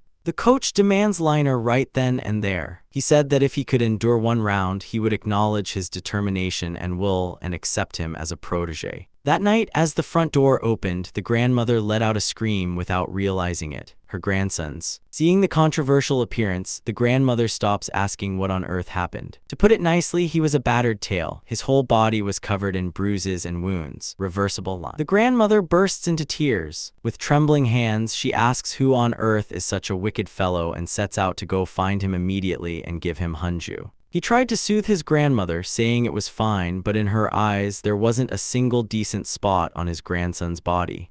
That day, sitting in the gym in Kolo in the evening, the coach drinks and blames himself for his actions. Then he takes out his phone and starts writing a message. In the message, it contained a request to simply forget the story proposed the previous day. Yoon Kyung-chul immediately warns him to think carefully again. It was not a joke. The coach had been watching the whole body and the people all this time, even the student who was beaten up and the one who had doubled the workload. It didn't matter what motivated him. Resolve and hopes were ultimately just words. Once you get on the nickname list, such things lose all meaning. Throughout his life, the coach witnessed the sight of guys who were confident in their own abilities kneeling and begging for mercy as soon as they took a few punches to the jaw. Coach Yoon issues a warning. He says he won't hit the downed opponent for the last 3 minutes, so they should forget everything else and focus solely on holding out. The coach promises to make you the best of the best if you prove your unwavering determination. Then the timer started, the two stood facing each other, and the coach prepared to attack. The coach looked at him. His posture was somewhat unstable, but there was not even a trace of fear in his eyes. Now, the coach wanted to see how quickly this guy would change, whether he would collapse from the first hit or hold out a little longer. Just as I thought I could block it, a fist landed squarely on my jaw and my head rumbled like a teapot. His body flew across the ring and hit the wall, leaving him no time to even raise his hands to block. But the very next moment, the coach stood on top of him, urging him to get up. Only 10 seconds had passed. Following this, the coach's barrage of punches rains down again. The power of the strikes was tremendous, and realizing that taking even a single solid hit would send him unconscious, he continues to hide behind the block. Suddenly, just as the attack stops and you are wondering why they are targeting the head, a kick to the torso lands. As he collapses back to the floor, the coach tells him to give up while he is still conscious. Covered in blood, he gets up and asks if 3 minutes have already passed and if that is why he intends to end it now. Again, even though he knew that a barrage of blows would soon leave him on the verge of dying completely, he wanted to attempt a counterattack at least once, a suitable amount. Seizing the moment, he even succeeds in swinging his fist over the coach's head. However, he is immediately punched in the jaw, his head is thrown back, and blood splatters in all directions. The coach knew it was practically over, yet he had no choice but to admit that the opponent was formidable. Still, he did not want to see them give up so easily. Kang Danai. I knew he was a decent guy, but I had no intention of backing down easily to a kid who couldn't withstand a beating. At that moment, the sound of the battered man standing up is heard from behind. He asks where I intend to go, as there is still time left. Holding the ring with one hand and plugging the nosebleed with the other, he was ready to continue sparring. To the stubborn. Seeing the act of putting on a tough act, the coach decides to firmly steer the path before crossing the line. From now on, the coach warns that there will be no mercy and that you must fight with all your might. Head. The barrage of blows continues, and just like last time, silence falls all at once. Again. Suspecting that he would trip him, he had no intention of repeating the same mistake twice. However, I couldn't read the coach that easily. A reverse kick lands on the ribs and he says there are only 30 seconds left, moving forward. If you don't get up within 15 seconds, it is considered a loss. I really wanted to get up, but my body wouldn't obey the coach. I knew that the blow just now was too strong to tolerate such a half-hearted test of grit, and I wanted to give up at this point and go home to rest. He suddenly screams at himself, cursing himself for being unable to stand up. He had waited so long for this moment. He recalls the 10 years he spent in a coma. Throughout that long time, he had earnestly prayed to turn back time. He had hoped someone would take pity on him and free him from his pain, but now, is it really true that he cannot even endure a single blow? Recalling all the pain of the past, he realizes that he must get up if he is not to let all of this happen again. The coach watches him with intrigued eyes, and he knows. He knows that he does not care what happens to him until he has achieved his revenge. He believes he has no right to give up until he has completely crushed those who made him this way. The coach knew that even as a player, he was a mortal capable of blocking that power just moments ago and getting back up so quickly. Looking at him now, the mere thought of what kind of life this child has lived fills him with fear. Moreover, if you taught fighting to someone with such determination, their life could have taken a dangerous turn. Yoon Kyung-cheol says that while he appreciates that stubbornness, he cannot allow a life filled with regret, so he will stop it himself. Then the coach immediately unleashes an attack without a moment's hesitation. Raising both fists in front of his face was of little use. Another heavy blow landed on his head. Nevertheless, he tells himself, endure, stand, bear it quietly, never fall. In reality, despite the force of the blow and the excruciating pain shattering his entire body, he endures on his 2 feet to the very end. His eyes. As soon as I took off, a new attack was already flying in. The coach's fist was coming right up to my nose. At that moment, the timer goes off. The coach places his glove-covered hand on the floor, mutters a curse, and says he is a really tough guy. Then, turning around and leaving the gym, he tells me to make sure I go to the hospital. As he leaves, the coach adds that he will let him know the batting order number. To Yochai. A new organized crime broker had come to me once again with a proposal to use drugs and compete in a match. He said he would be generously compensated in return. The coach realizes that he might have accepted the offer if it weren't for the 100 million won he received from his student. The next morning, while having breakfast, he tells his grandmother that there was just a minor misunderstanding with his classmates and that it will all be resolved soon. Then, when asked if she reads the newspaper, the grandmother replies that she has been subscribing to the same newspaper for decades. This time, he asks her to make sure to fill out the survey that will arrive next month. Grandmother thinks it is a futile effort, saying that perhaps luck might be on her side this time. Even if she won, she wouldn't have the money to move, but he thought differently. He explains that it is easy to get a loan these days, so you can pay it back later, and if all else fails, you can just sell the house. Grandmother. One should wonder when his grandson became a real estate expert, and he simply replies with a smile, "Go Chanbayam." He knew that he would personally pull strings to put his grandmother on the list of winners. Of course, just as the coach had said, he also wanted to give her 100 million won right away. However, fearing that grandma might not know what to do, it was better to just leave it here and say it was a stroke of luck. The only important thing was not to forget to submit the application. Shin Hyukmin, who met Park Jin-woo again on the rooftop the next day, was satisfied with the way Jin-woo handled the situation. It was to the point where it was difficult to look at his face. Park Jin-woo cannot understand what Shin Hyukmin is saying. The schools. The gang leader was convinced that Jin-woo had beaten that kid up. That is why he said it was now painful even to look at his face. When the clueless fellow failed to understand, Shin Hyukmin explained that he was talking about the guy who had even made it to the parents' committee. He said that the guy had been beaten quite severely, even losing a leg. Shin Hyukmin is very pleased and says that from now on he will treat Jin-woo like a younger brother, suggesting they walk around the neighborhood together after school. Jin-woo. Although I still didn't understand what was being said, I decided not to stir up trouble unnecessarily and instead seize this golden opportunity to get closer to my senior. So, he tells Shin Hyukmin to just let him know if he needs anything and that he will do his best to handle it. Like that. A friendship blossoms between the two. Shin Hyukmin was the type of person who never praised others like a servant, but this time, this guy had handled the job perfectly. After that meeting, Park Jin-woo decides to find out what actually happened to the child. Upon checking for himself, the child's face was truly a wreck. It was clear that he had been beaten by someone as punishment for confessing everything to his parents. Park Jin-woo. I realized that my senior considers this his responsibility. It became clear when I saw the child's battered face. This child was far from a fighter from the start. Jin-woo decides to frame himself for doing this. That way, no one will be able to match his intuition. Jin-woo tells a friend to warn the others that if anyone associates with Kim Yeon-seong, his gang will blow their bones. First, during training, the coach explains that building stamina is essential for successful training, especially in this field. He says that if you get out of breath after hitting the ball a few times, the training itself is meaningless. So if you are convinced that you have nothing to lose, you have no choice but to grit your teeth and build your body, the coach said.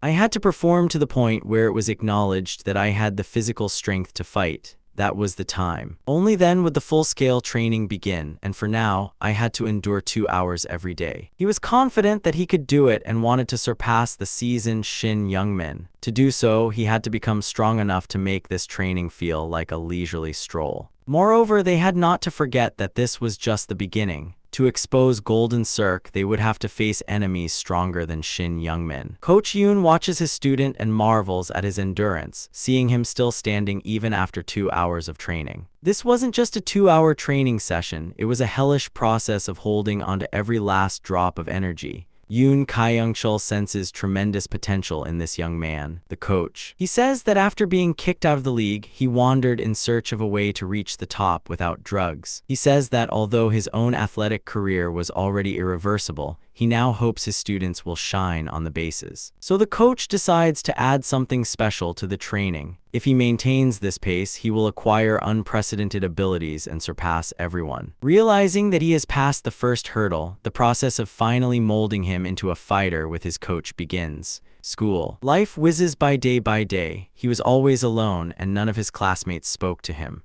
A week later, a child suddenly sits next to him and says that it is unfair that he didn't move, claiming that he did nothing wrong. He was a classmate named Kim Si-woo, but we hadn't exchanged a single word until now. He looks at the child with eyes mixed with surprise and wariness. Siwoo admits that he was a little afraid to approach them directly, but says he didn't like the fact that everyone was ostracizing him for such a trivial reason. Siwoo suggests that they hang out together, and he is extremely surprised to learn that people had been completely ostracizing him. Siwoo. He says once again that it is strange that no one pays attention to him and his classmates avoid him. Then he confesses that he threatened everyone regarding Park Jin-woo hanging out with Kim Yeon-seong, Jin-woo. He had publicly declared that he would personally kill anyone who associated with him at school. Siwoo says that they have been friends since elementary school and that he would not stand by and watch his friend being bullied, even if it meant being beaten to death.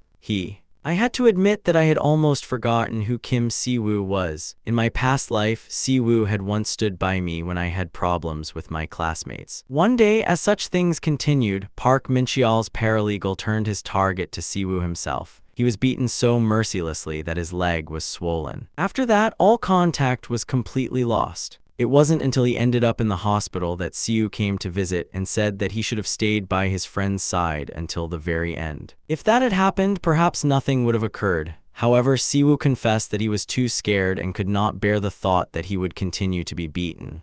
On the 6th, tears streaming down his face beside him, Siwoo had said that he might have had a chance to live a different life and that he would never have abandoned him. Recalling all of this, he removes the hand placed on his shoulder and tells him not to pretend to be his friend. He says there is no need to act tough and that he can handle everything on his own. Siwoo is extremely surprised. It seemed his friend was completely unaware of the seriousness of the problem. Just then, the doorbell rings. Siwoo rises from his seat, declaring that he will do as he pleases and will not abandon his friend in distress. Han Jeonam is lost in thought, realizing that no one else knows what kind of future awaits him or how much suffering he must endure because of Guljun-seok. Nevertheless, he believes that there is nothing good to be gained from Siwoo getting involved, and that he will only end up becoming a victim again. His family. He understands that he must sever all ties except for the exception of others. He did not want to drag anyone else into this hell. The teachers. Even while listening to the explanation, he ponders how to separate Siwoo from him, the class. After it ended, he waited for his friend to continue their conversation. However, Siwoo did not appear even as time passed. Perhaps his side might show up. Then he wouldn't need to look for someone to fight with, but just then his classmates began to stir. They said they had just seen Park Jin-woo dragging Siwoo somewhere, claiming that the guy was finished. Of course, they could have told the teacher, but the children decided not to get involved. He instantly grasps the entire situation and runs with all his might to save Siwoo the next moment. Meanwhile, on one side of the school hallway, Park Jin-woo and his group grab Kim Siwoo and demand to know why he isn't following their orders. Park Jin-woo.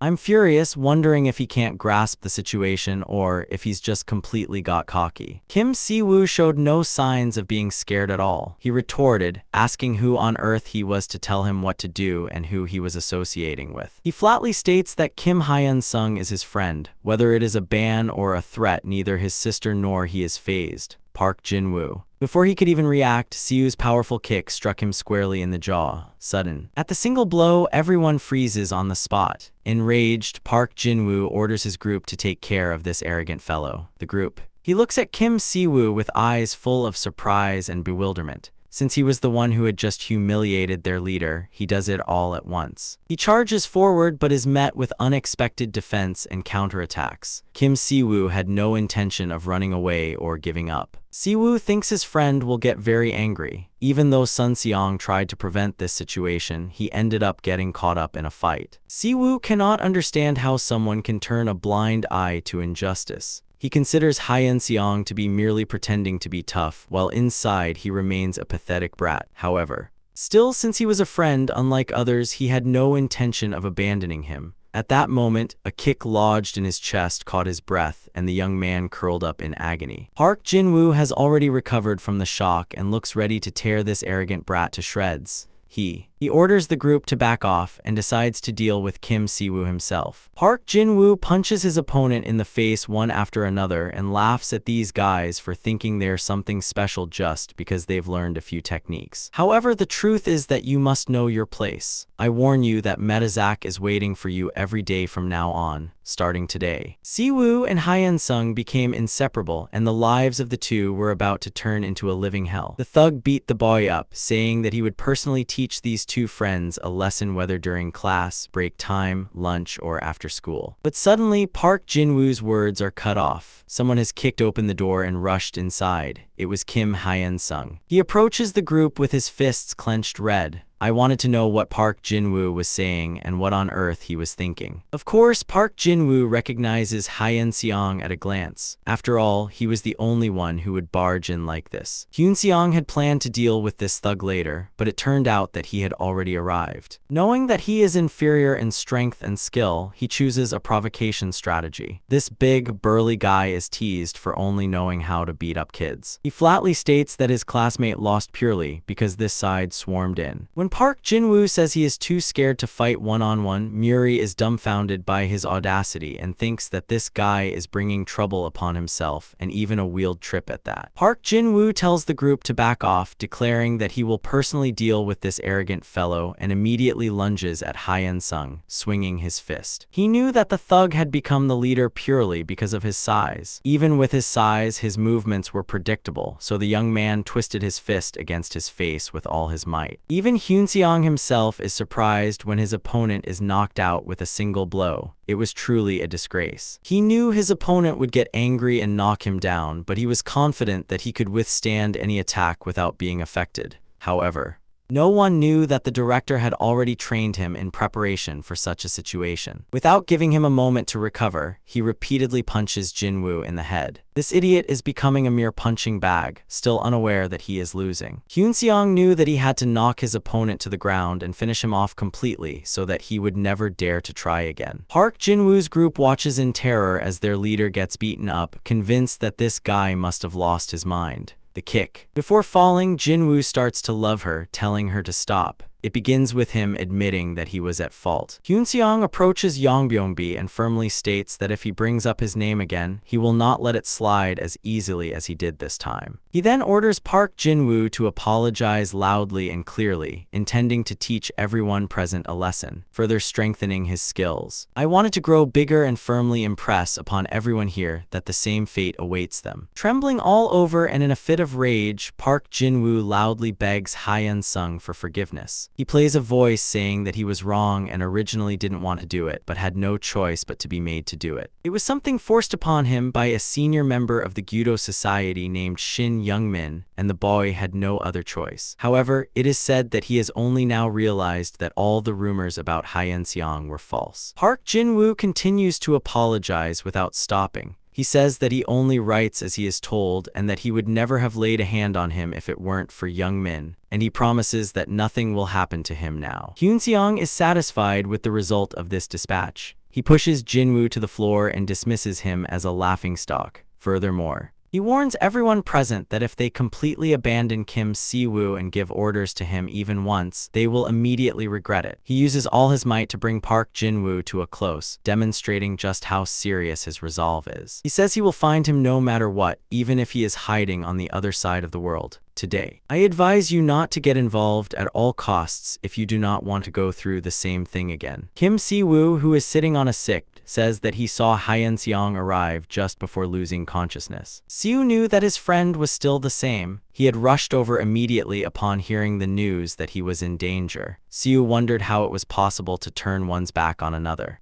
He did not want his friend to act like a stranger. He says that even if he were to go through all of that again, he would not abandon Hyun-seong. However, Hyun-seong did not want to continue this friendship. He knew he had to end it immediately, and he says that he didn't even help Park Jin-woo for the sake of his friend. He said that he did it simply because he wanted to fight and that he didn't care if he sent Park Jin-woo to the afterlife.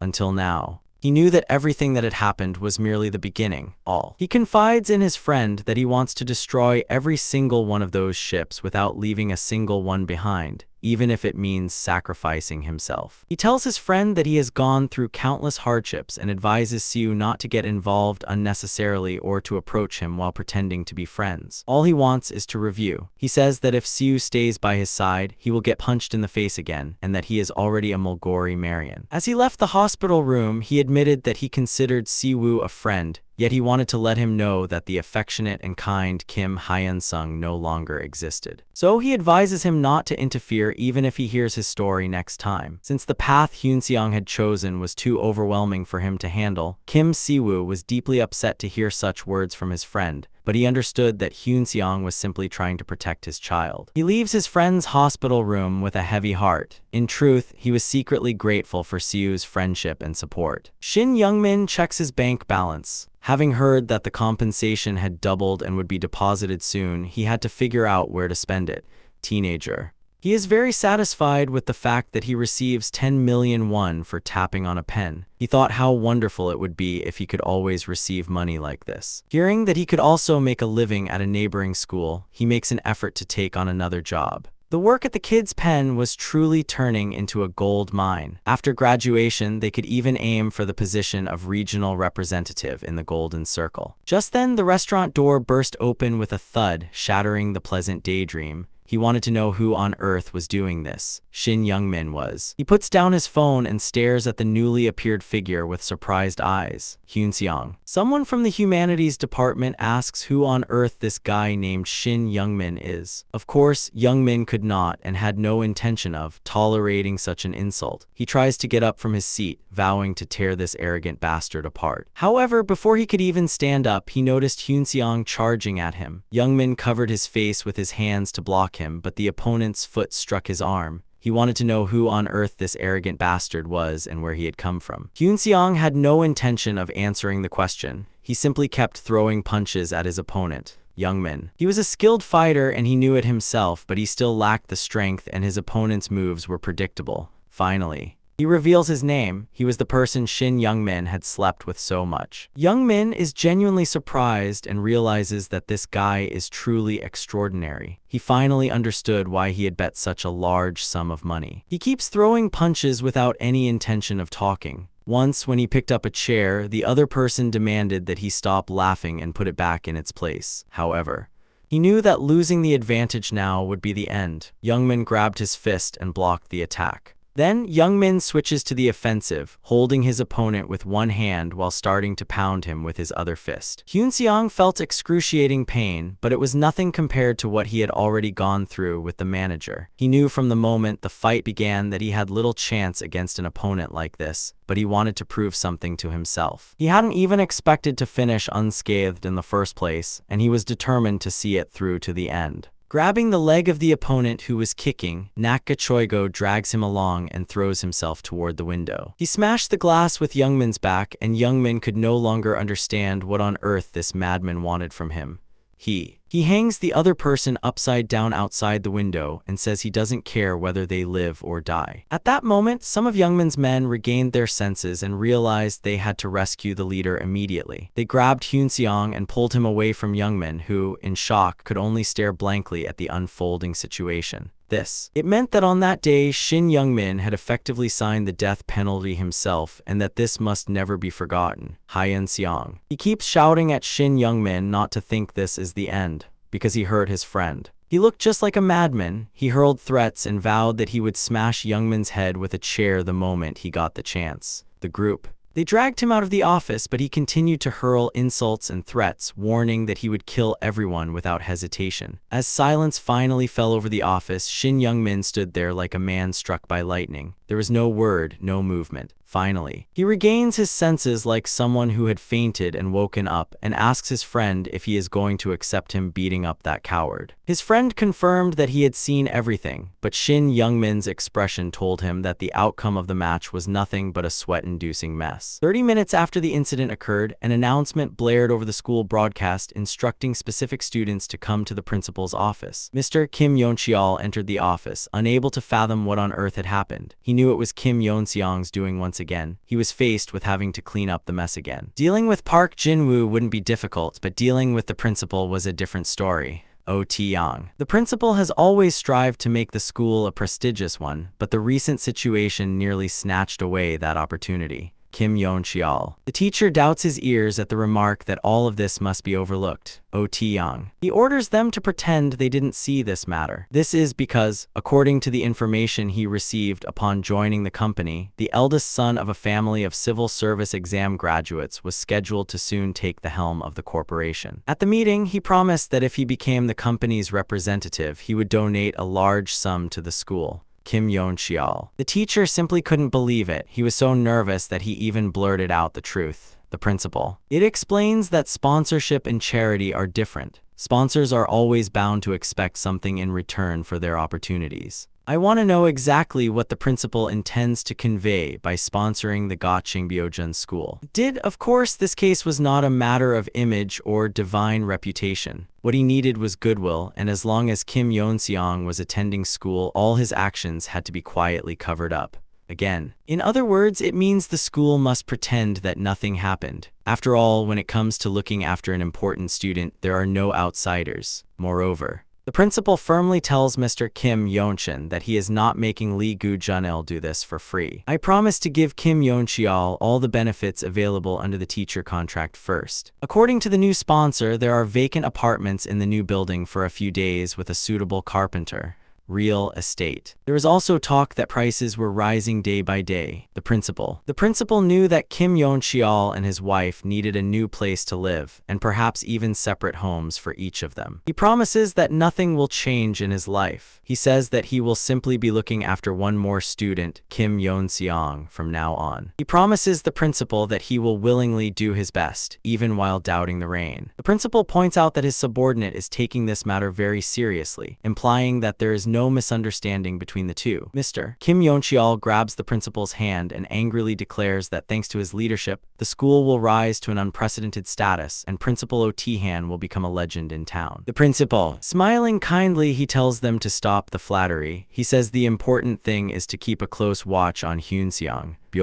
If they allow graduation without him, the school will receive unimaginable privileges from Myunjin. Of course, they say that Mr. Kim Yeon-cheol's contributions will not be included either, right now. Just then, the door bursts open and a flustered teacher rushes in. His name is Kim Yeon-seong. As the student shouts that he was assaulted, the faces of the two men contort in shock. Absolutely. He couldn't believe it and wanted to know who on earth had laid a hand on him. Shin Young-min sits in the principal's office and shouts that he is being treated unfairly. He is upset that, despite Hyun-sung having stormed into his class and attacked him, he has not yet been expelled. The principal is extremely surprised to think that a high school student who has even mastered martial arts would complain about a younger junior. It was a major blow to the school's reputation. Kim Yeon-cheol. The teacher says he knows full well that Shin Young-min has been beating up his juniors whenever he gets the chance for several years.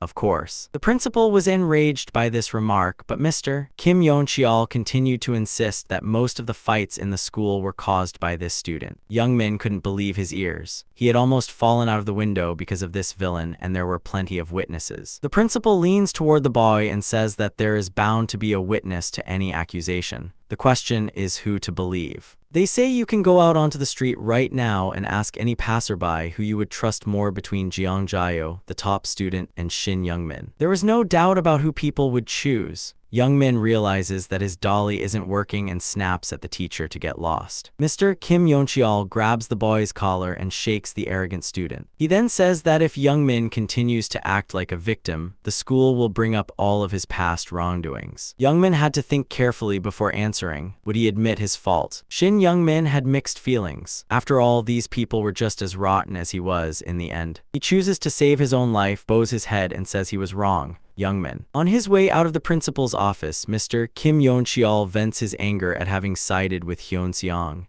Now, I didn't even know what to do. Graduation was right around the corner, and I couldn't afford to stand out too much, however.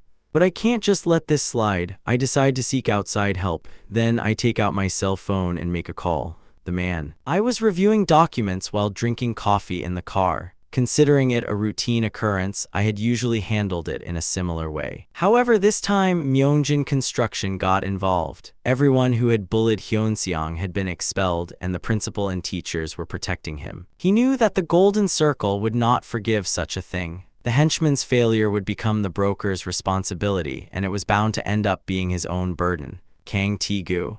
He realizes that he must now step forward himself. After all, he was the Golden Circle broker in charge of the church district, in the principal's office. Upon entering, he says that he is Yeoman Samson and that his nephew appealed against an unjust accusation. The principal firmly declares at the 15th that there can be no injustice at his school. Kang Tae-gu is. Knowing that someone like the principal would not take risks without reason, he begins to explain the fact that a student eunuch was hospitalized and expelled a few days ago. However, surprisingly, the opposing representative who participated in the fight received no punishment. He thought he should hand this matter over to the police. Or, if the school is giving special treatment to a student named Kim Hyun-sung for another reason, I add that in that case, you should not expect mercy. The principal smiles and says that while the story is interesting, this city also has laws to follow. The future. It is said that the school decided to resolve the matter internally without involving the police for the sake of the student. So he tells Mr. Kang to do as he pleases. He becomes extremely angry at these words. He tells the principal that, unlike most people, he is a man of his word and that he understood what the principal meant. Odia ends the conversation without changing her expression, saying that such threats do not work even a little bit. After hearing the statement, the police say that this was a clear case of self-defense against violence by other students. He adds that it is obvious even without a thorough investigation, and asks if he really wants to ruin the student's life. The police department explains that if they intend to hold Kim Hyun-sung accountable, they would have to put Shin Yong-min in jail first. Kang Tae-gu is. I was simply seething with anger. I believed that it is precisely because of police officers like these that people everywhere are losing trust in law enforcement. The police. They say that if they cannot handle this according to the law, they will expose this issue to the public of the internet. Everyone knows how great the influence is, but the police just laugh at the remark and say that this is a neighborhood called Decent and that we must not forget that fact. This place. They say that an era where different values take precedence rather than a huge city like Seoul is a small neighborhood. So they say that even if the entire internet is turned into a sea of tears, it will all be forgotten in just a few weeks. Tae-gu's anger surged. This damn rural town had given him nothing but trouble. It turned out that the police chief and the principal were close friends. In a small town like this, everyone was practically a neighbor. So it was not surprising that the case fizzled out. Moreover, the reason the principal had been so confident since birth now became clear. A local organized crime gang was backing him. In any neighborhood, armed organizations were always a target. If they operated according to certain rules, there would have been room for intervention. Even internal outsiders could have easily joined in, but maintaining secrecy and protecting their territory were always the top priorities. Therefore, outsiders could never infiltrate such an organization. The local police were all in cahoots with the neighborhood thugs, so even the third-rate officers didn't want to work in a corner like this. The neighborhood incident was quite simple, but no one wanted to step forward and handle it. However, nothing had gone according to plan so far, and he felt completely helpless. Kang Tae-gu. I knew I shouldn't make a mistake in such an obvious situation. The Golden Circle had never once tarnished its reputation, and if its reputation were damaged by the actions of a single broker, the organization would send a new broker to ensure everything was cleaned up. The problem was that all of Tae-gu's achievements and hard work would come to nothing, since those who failed at their jobs in an organization did not live long. I realized that I must calmly settle my mind and carefully weigh everything. Then, surely, a way out of this predicament would become visible. Young Min was walking down the street of the gods while talking on the phone. He was upset because he had been promised help. On the other hand, Kang Tae-gu says that the Golden Circle will not let it slide, as it was Young Min himself who had deceived the broker while pocketing kickbacks. Upon hearing this, when Mr. Kang says he is ready to report Young Min's failure to wisdom, the young man replies that there is no need for that and that he is ready to set the situation right. Kang Tae-gu was extremely annoyed. He even lost sleep because of these ridiculous problems. He advises Young Min to learn how to properly analyze the situation and reach the right conclusion. After all, no one had asked to eliminate that student. It was merely an instruction to lower their grades. Youngman should have either sent his subordinates to handle it or stepped in himself. He also didn't forget to remind people not to like, subscribe, and turn on notifications. Or at the very least, he should have managed to ensure Hyunseong barely avoided failing. No one would believe that every teacher was on this guy's side. After all, he couldn't control every single subject. Youngmin explodes with anger upon hearing this instruction. After all, the broker had promised to help just the day before, but was now backing out. Kang Taegu. Repeating once again that the Golden Circle does not forgive mistakes, he warns that if they mess this up, both of them will be finished because of just one student. Shin Youngmin didn't know what to do or where to start. A lot of time had passed, but there were no results. He says that at that moment, Hyunseong suddenly appeared behind him and warned him not to block his path or look back. The next day at school, his classmates whispered amongst themselves in shock that Youngmin, the strongest and toughest person in their class, had been beaten up by Hyunseong. They said he had been beaten so severely that it was hard to find a spot without bruises. Park Jin-woo was also mentioned. He too could barely stand, and now school had truly become a terrifying place to attend. Youngmin recalls Hyunseong's words to watch his back. It wasn't a warning given in vain. Hyunseong. I simply couldn't believe it. Did Youngmin really care more about his test scores than his own life? Youngmin freezes in surprise and clenches his fist while Hyunseong continues speaking. He says that although his situation has worsened since Principal Brakoa's conversation, everything is actually much more complicated. Youngmin knew that the eldest son of Myungjin Construction was his patron, and he was convinced that the son would use every means possible to ensure he would never go easy on him again. Youngmin. It will not end with just expulsion. Hyunseong declares that he will take this case to court and secure the longest possible sentence allowed by law. And when Youngmin is released, Myungjin's people will be waiting for him with just one person. That human duty was to make them unable to set foot anywhere and unable to receive even human treatment. Shin Youngmin could not believe what he was hearing. Eventually, he would have no choice but to leave this city, but the nightmare would not end there. He realizes that this guy has completely lost his mind, but Hyunseong declares that this has absolutely nothing to do with things like justice. He says he wants to wipe out every single one of those who have interfered in his life. If Shin Youngmin wants to attend school normally like everyone else and be treated like a human being, he must do something. In other words, he had to grit his teeth and endure, just like the dozens of other students who had been beaten on his orders in the past. Kim Hyun-seom. He started beating Youngmin, who didn't even think of resisting. The young man's body was covered in wounds, and his face had become a single, torn mass of scars. In fact, he could have easily handled one of them, but the problem was Hyunseong's friends. At the same time, the young man knew painfully that if he left Hyunseong alone, the Golden Circle would kill him. According to rumors, the Golden Circle mercilessly punishes and controls members who commit wrongdoing. In a hopeless situation, expulsion from the law and imprisonment might not have been such a bad choice after all. Youngmin suddenly started banging his head on the desk, startling his classmates. It was because he didn't want to think about this terrible situation anymore.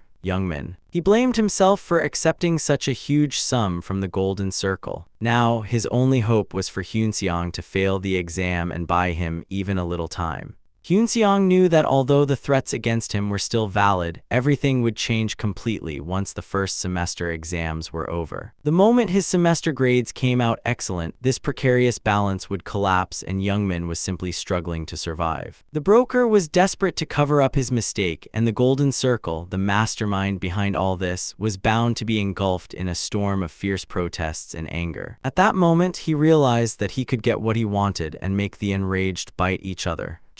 He knew that all he needed to do was get good grades. Whether through the principal, a sponsor, or just by studying, he had to achieve it by any means necessary. Anyway, the matter was practically settled, so now the children at school were even afraid to look at Hyunseong.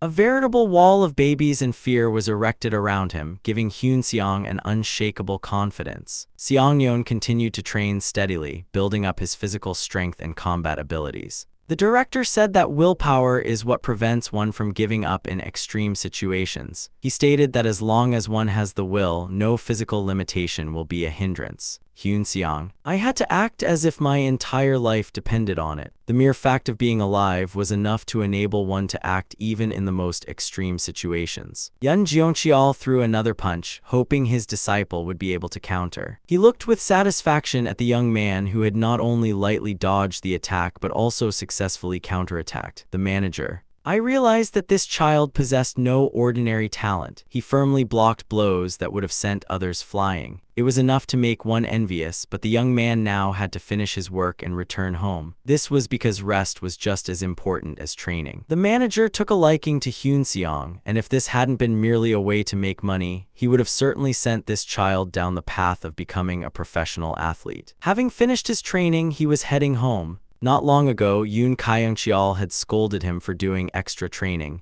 His reason was that he needed to rest well to get stronger. Hyun-sung. The moment I was leaving Makhihyo-gwan, I unexpectedly ran into Kim Si-woo at the reception who had come to register. During his stay, Kim Si-woo thought and ruminated for a long time. He tried to understand what on earth had happened to make a person's personality change so drastically. In the past, he used to be a kid who smiled often, tried to make his grandmother happy, and tried to become a better person no matter what. How did he end up becoming a real monster like this? Siu. I realized that my friend was immersed in a certain scene, living his one and only life within it. Hyun-seong. He said that he wanted to trample on the homes of those who do not spare others for even a single moment, even if it meant risking his own life. Siwoo was deeply heartbroken by the thought that his friend had changed into a different person, and he didn't know what to do now.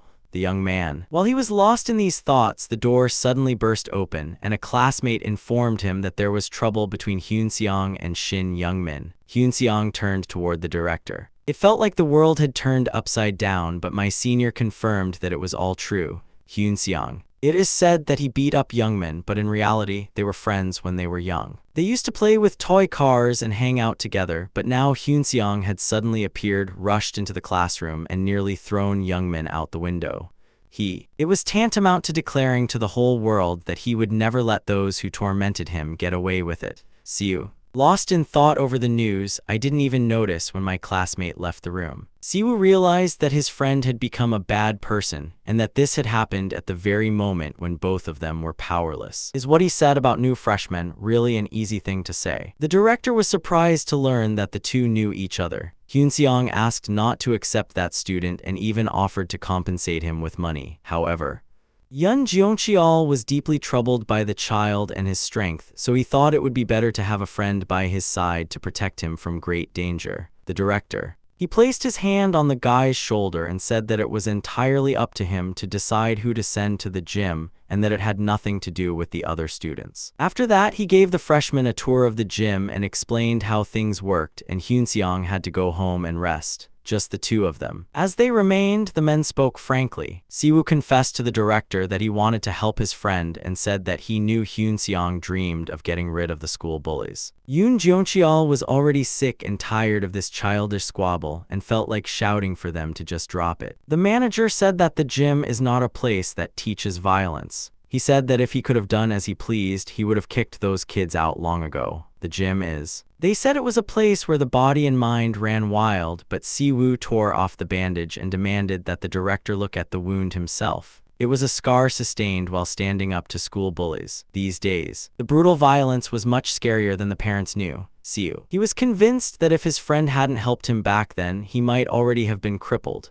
And even now, Hyun-seong was risking his life to fight for him, refusing to turn his back on his friend. The young man asked to meet with another manager to be allowed into the gym without being rejected. He was convinced that it had to be Yoon Jeoncheol. The man covered his head, feeling like he was going to go crazy because of these teenagers. Siwoo took out his wallet and said that, unfortunately, this was all the money he had. He added that if even that wasn't enough, he would get a part-time job. At that moment, the manager could no longer hold back and slammed his fist down on the table with all his might. The young men and he couldn't understand how the world worked, seeing how teenagers were so desperate. Siwoo. He said that he would help his friend even if he could not get help from the director. In a situation where he was trapped on all sides, he could not simply endure it and back down. Director Yoon Jeong-cheol eventually cursed a few more times and said that training would start tomorrow. However, he said that if Siwoo was lazy, he would personally teach him a lesson. The young man was very satisfied with the fact that he had reached an agreement with the director, and the director believed that he was merely giving him a chance to survive in a violent environment. After that, the two said their goodbyes, and as Siwoo was leaving, he heard his friend calling him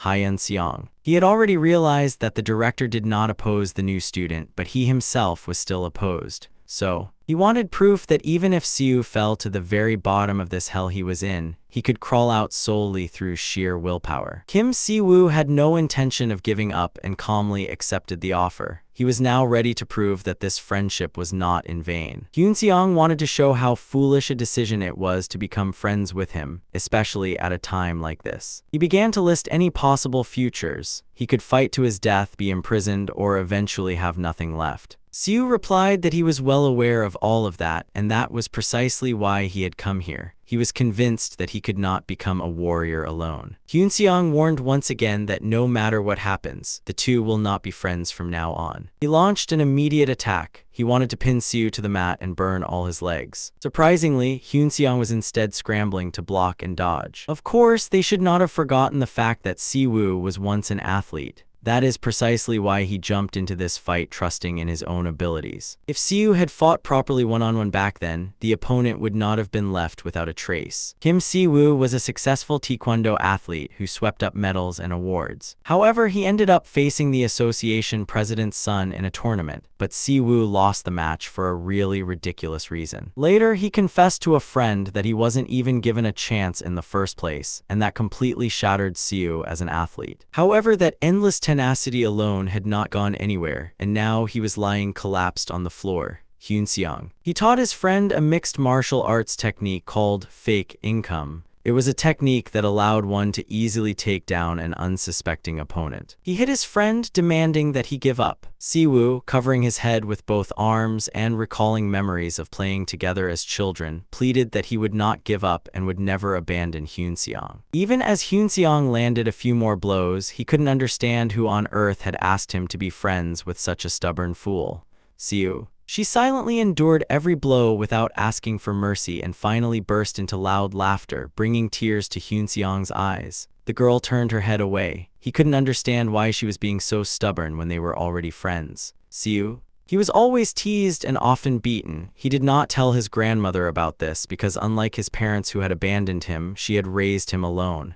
Then, one day Hyun Seong entered the boy's life, and that moment was forever etched in Siwoo's memory. Therefore, he was being stubborn now, not because he was foolish. Siwoo could not understand why he had to turn his back on his friend. Siwoo did as he pleased, and that was his path. Quitting Taekwondo and remaining friends with Hyun Sung was also entirely his choice, and there was nothing left to it. Hyun Sung could no longer hold back his tears. He couldn't understand why this stubborn, lamb-like fellow wouldn't back down. Just then, the door burst open and the manager appeared. He told these dog-like brats to stop sobbing and train, saying that he would eventually make them champions. Yoon Kyung-cheol recognized that both of them possessed extraordinary talent and could not understand why such kids were being bullied at school. Even without training, they were children who could easily handle the school gang. Throughout his career, Yoon Kyung-cheol faced countless opponents in the ring, but he had never seen anyone calculate the power of close-range strikes with such precision at Siwoo's age. Hyun Seong possessed a superhuman and beast-like will. Thanks to his keen ability to assess situations, he turned the tables in his favor and easily blocked his opponent's weaknesses. The director turned to him and said he had a proposal. He said that although he initially didn't intend to do it, now that he had witnessed such outstanding talent, he felt it would be a waste to let it slip away. Just now. Up until then, he had said that Siwoo could not help him no matter what, but now the director was suggesting that they both focus on training, leaving school and those issues aside. Of course, the Alternative Sports Association had long since given up on Yoon Kyung-cha as an athlete, but he still had connections, and if the three of them joined forces, both boys could reach the top.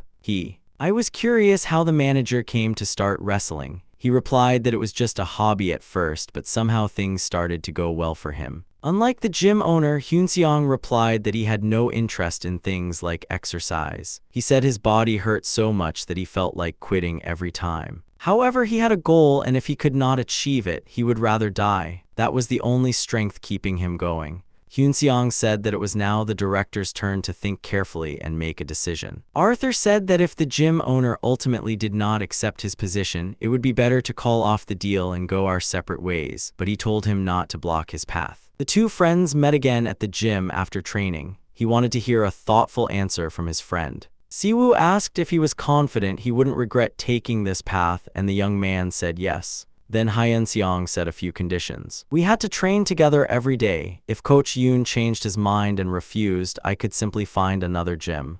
Next, the condition was that Siwoo must only engage in fights he could physically handle. If he felt he could not handle it, or if it smelled like a crime, he was not to get involved at all. Siwoo could not tell exactly what kind of trouble his friend was getting into, or at what point the direction of the fight might change. Hyunseong decided not to give a detailed explanation for the time being and just let things unfold, adding that there was only one more thing. Siwoo was astonished to hear that Myeongjin would be providing living expenses starting today. It was a choice between accepting it without asking for a reason or leaving. On top of that, he had to study hard. Ultimately, if everything ended and he could escape this hell, and if he simply survived until then, a much more peaceful life than the present awaited him. He made up his mind that he had to work right away. At the very least, he could make Siwoo's future better. Hyunseong returned home after finishing his training and saw his younger brother Hyunjin at home. Hyunjin said he was watching the game on television. He said he was cheering for Baker's team because if they won, they would advance to the finals.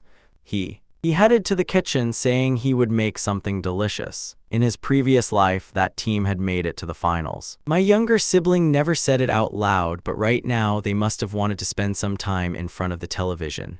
Hyunji: I liked video games, but I didn't want to be a burden to others, so I never once asked anyone to buy me a computer or ask for anything. He felt that his grandmother, his younger sibling, and Siwoo were the very people he cherished. He wanted to protect them from the aftermath of revenge and create a better life for them. Hyunseong. He knew that he would trample anyone who stood in his way. Finally, his younger sibling took their eyes off the television and asked him to grill a sausage. He desperately wanted to do something nice for this good child. To the director, it was a message of noise. It was a promise that from now on he would not act as he pleased or bother Hyunseong with his sports antics and talk. With that, the conversation came to a close. A week passed and midterm exams began. The weather outside was becoming warmer and sunnier day by day. The school. It was an account intended to reveal the list of the top 10. It was an exam period where students were each proving the meaning of their existence. Every student had to demonstrate their knowledge to the fullest.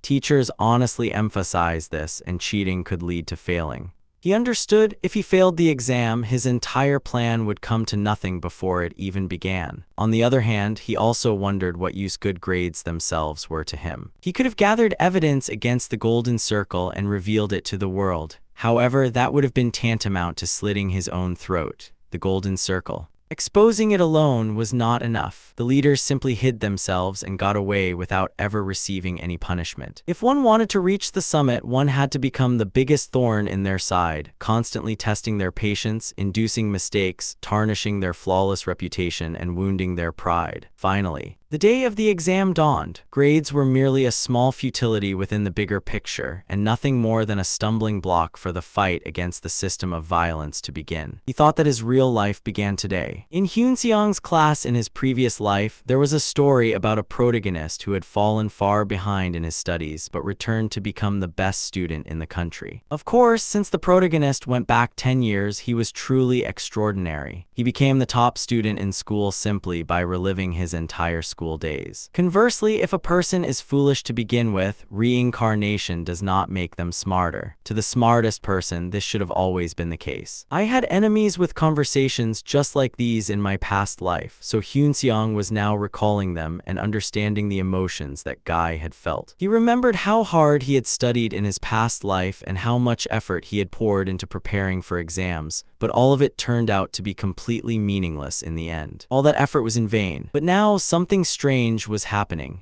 He remembered the correct answer perfectly, down to the very last one. As he sat taking the exam, he realized that he was trapped in his school days. It felt as though I would never be able to break this vicious cycle and would remain a high school student forever. Of the violence. Even while living as a victim, he continued to study and attend school, but later, in a state of disgust, he bitterly regretted it. These memories were literally engraved in his brain and did not leave for even a single moment. Therefore, Hyunseong was convinced that he would never forget, not even for a single moment, all the pain he had endured. This is because these events and situations created today's writing. As soon as the exam ended, the students scattered in small groups, checking their answers and calculating how many points they had received. A classmate named Oh Hee-jai approached him to check the answer. Not expecting anyone to speak to him, he replied to the girl that he had no intention or desire to check the test answers. He remembered this girl even in his past life. She was a pretty girl who was popular among the male students. Byrne had rejected her even though she had confessed her feelings to him, citing the reason that he could not balance studying and dating. Hee-ji stepped forward with great enthusiasm, saying he would try to match the rice himself. Each rice matched perfectly. Now, the other students in the class were listening intently in admiration. Hyunseong decided to use the club's popularity to attract attention. By that time, the girl had already finished grading, but she could not believe her eyes. He was going to score the test perfectly. The next day, Hyunseong called Mr. Kim Yeon-cheol up to the rooftop. It was because he had something to talk to him.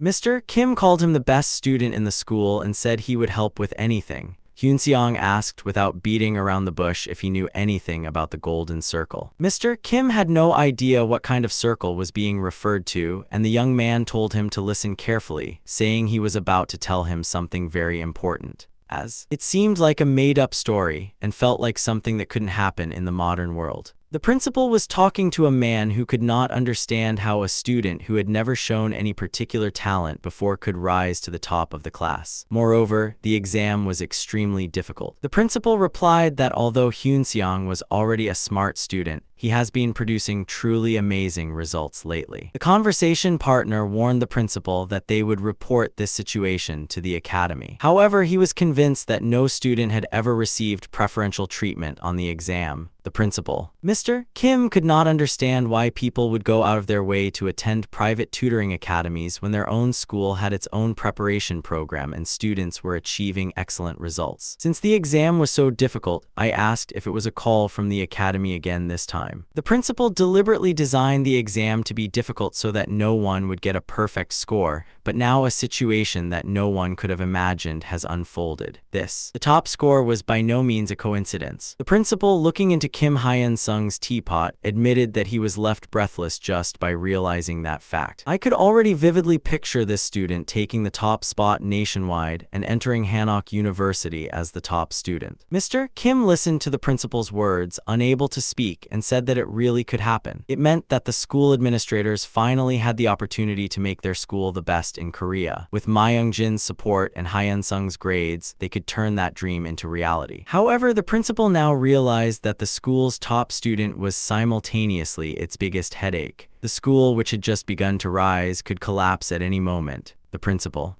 I reminded Mr. Kim once again of the request to keep a close eye on Hyunseong, and so far, everything had been running perfectly in that regard. However, the principal declared that from now on, Hyunseong would become the school's most valuable asset, so he must be cared for and protected with even greater attention than before. The principal acknowledged that a rising star at the school had blossomed under the guidance of teacher Daemin Kim. Therefore, he stated that bonuses would be paid starting this month, adding that this was just the beginning. He could not miss this opportunity. Kim Yeon-cheol was now the key to the school's success, and a significant portion of these benefits would remain even after Hyunseong graduated. The teacher, unable to take his eyes off the money the principal handed him, he resolved to perform his duties with even greater passion. So, as soon as the student called the homeroom teacher to the rooftop to talk, he rushed over immediately. The young man asked the teacher what he knew about the golden circle. As expected, that idiot Kim Yeon-cheol knew absolutely nothing about the golden circle. Hyunseong decided to tell the teacher something important. He had to listen carefully to the organization called the Golden Circle.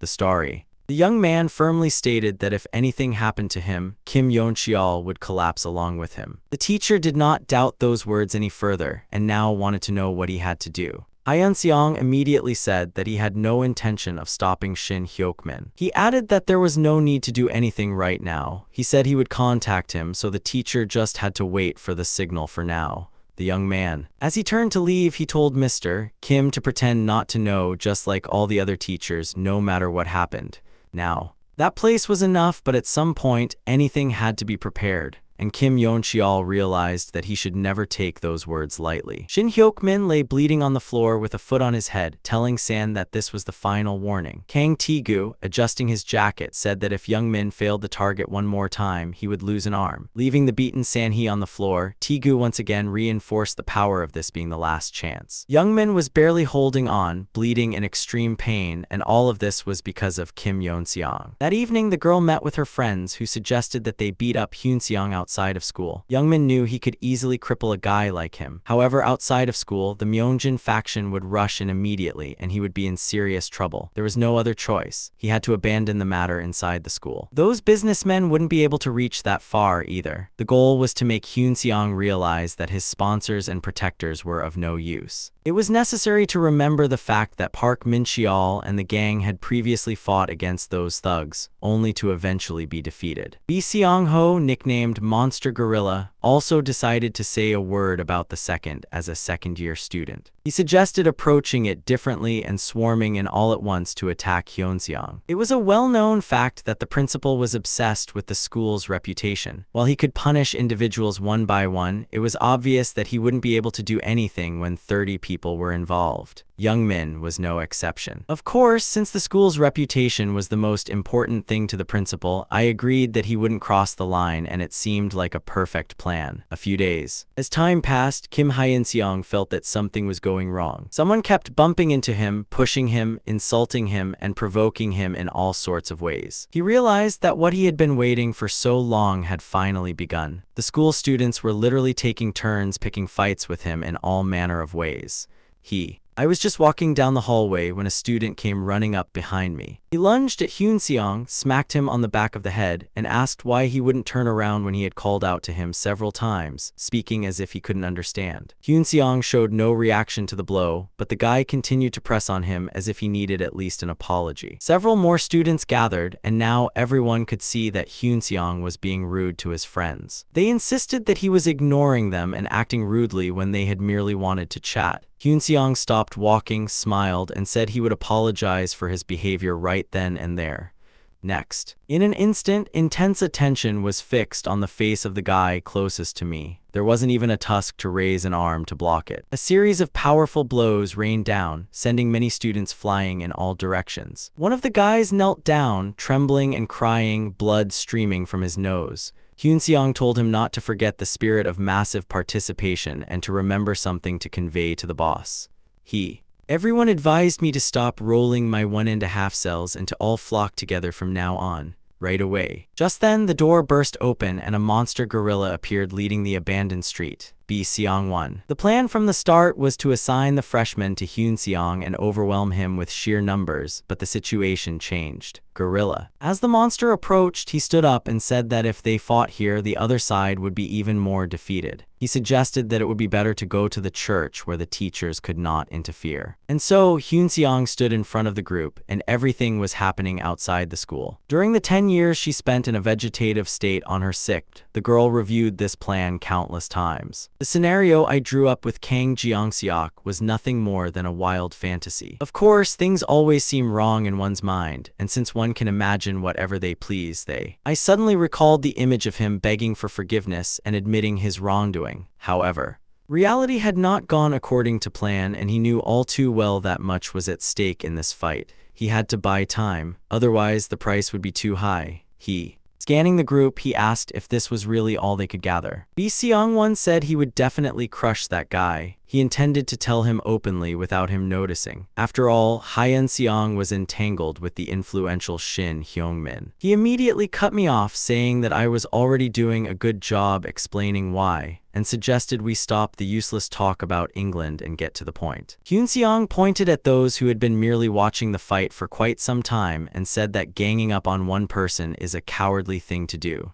So, the young man proposed a one-on-one fight and told Bi Seong-hoo to step forward first. He hoped his opponent wouldn't get scared and pass the responsibility onto his colleagues. Kim Chang-hyun, known as the Little Devil, said he would gladly accept a one-on-one match but warned him not to change his mind later. After all, once he beat up Hyun-seong, there would be no second fight. Inside the school, power was paramount. Until now, Hyun-seong had relied on violent tactics, but recklessness and cruelty only served to tarnish his reputation.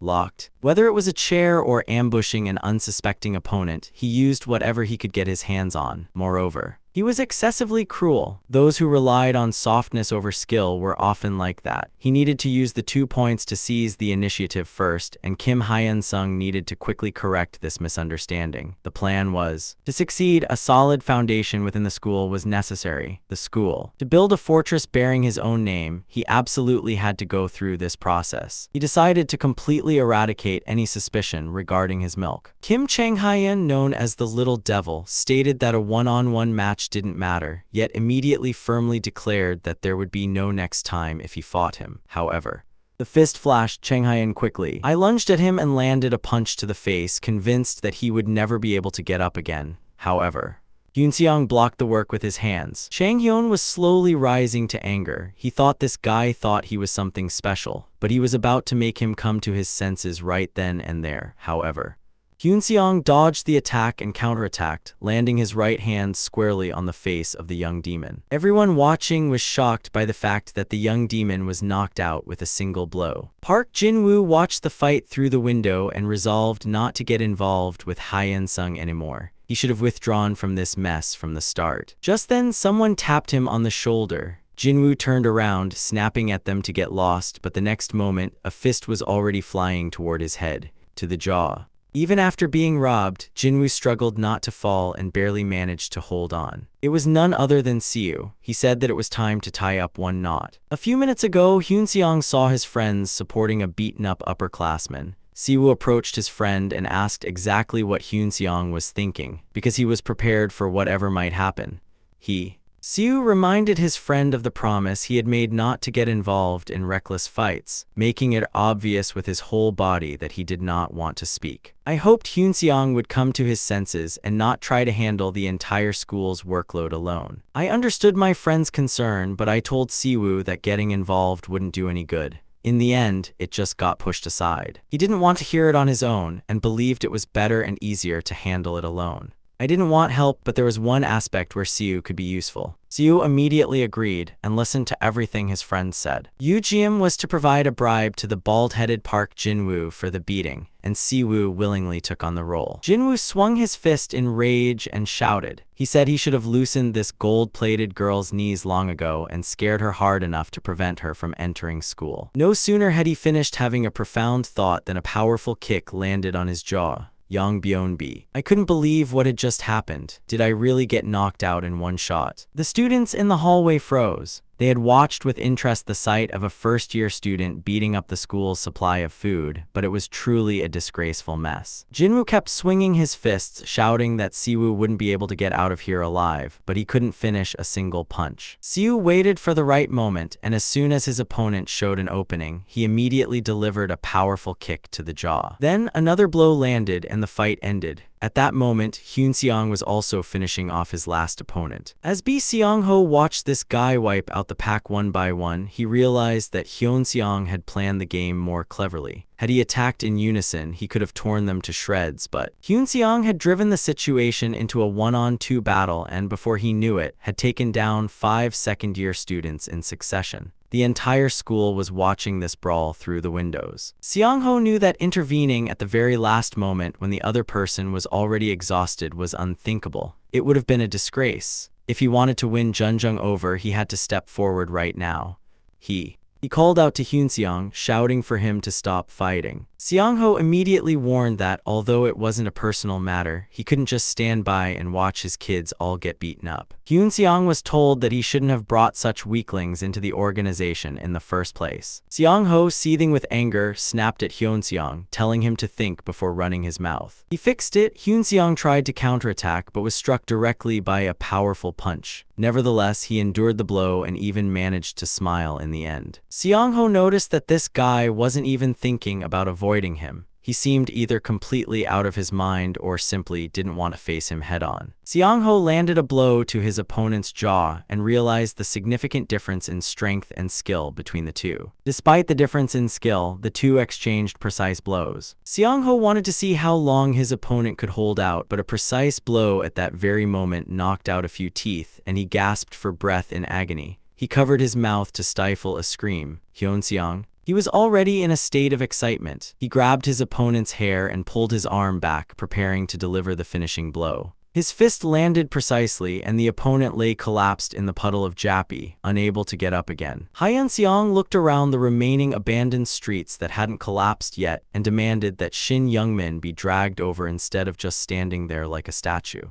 Meanwhile, Shin Young-min sat alone in his office, feeling quite satisfied. He didn't want to watch this spectacle, and he considered Hyun-seong a fool for messing with the second-year students without knowing the consequences. One of the group entered the auditorium and reported that, to his surprise, even Seong-ho had been beaten to a pulp. When he counted, Hyun-seong had already defeated 9 people, including Seong-ho, Shin Young-min. He said that from now on, we should stick to the plan. After all, this was a school, and we couldn't just let the fact that 9 students had been beaten go unnoticed. A student ran as fast as she could to the teachers and pleaded that a fight was breaking out on the playground. The girl. She explained that Kim Hyun-sung, a first-year student, had already beaten up the second-year students and had not stopped yet. She said that the area was covered in blood and students were lying unconscious, so the police needed to be called. Another student immediately called the hospital to report that a serious accident had occurred at the school. The girl burst into tears during the call and said she was absolutely not joking. She said that students were dying and everyone was just waiting for the police. Shin Young-min believed that even if he spoke up, it would be difficult to frame all of this as self-defense. However, it didn't matter even if that worked. He had no intention of backing down, even if he couldn't defeat Hyun-sung in a single day. Jian HWABs. The sound shattered the principal's curtain.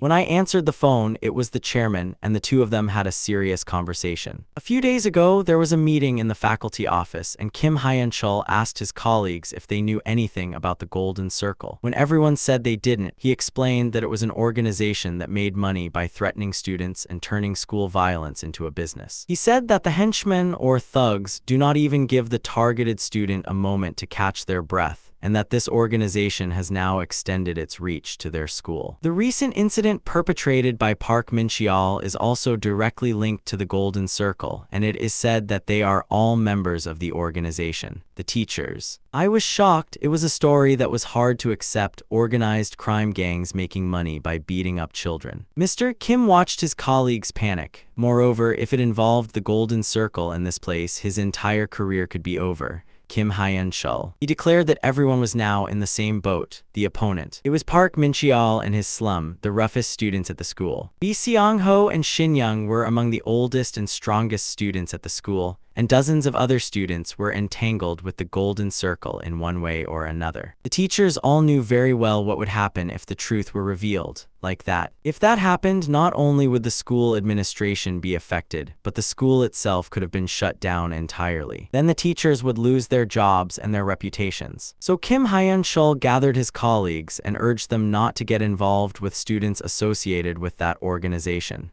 He urged them to act as usual and not get involved in any conflicts. The implication was that there was no need to pretend to be Youngwoo, as the higher-ups would handle it.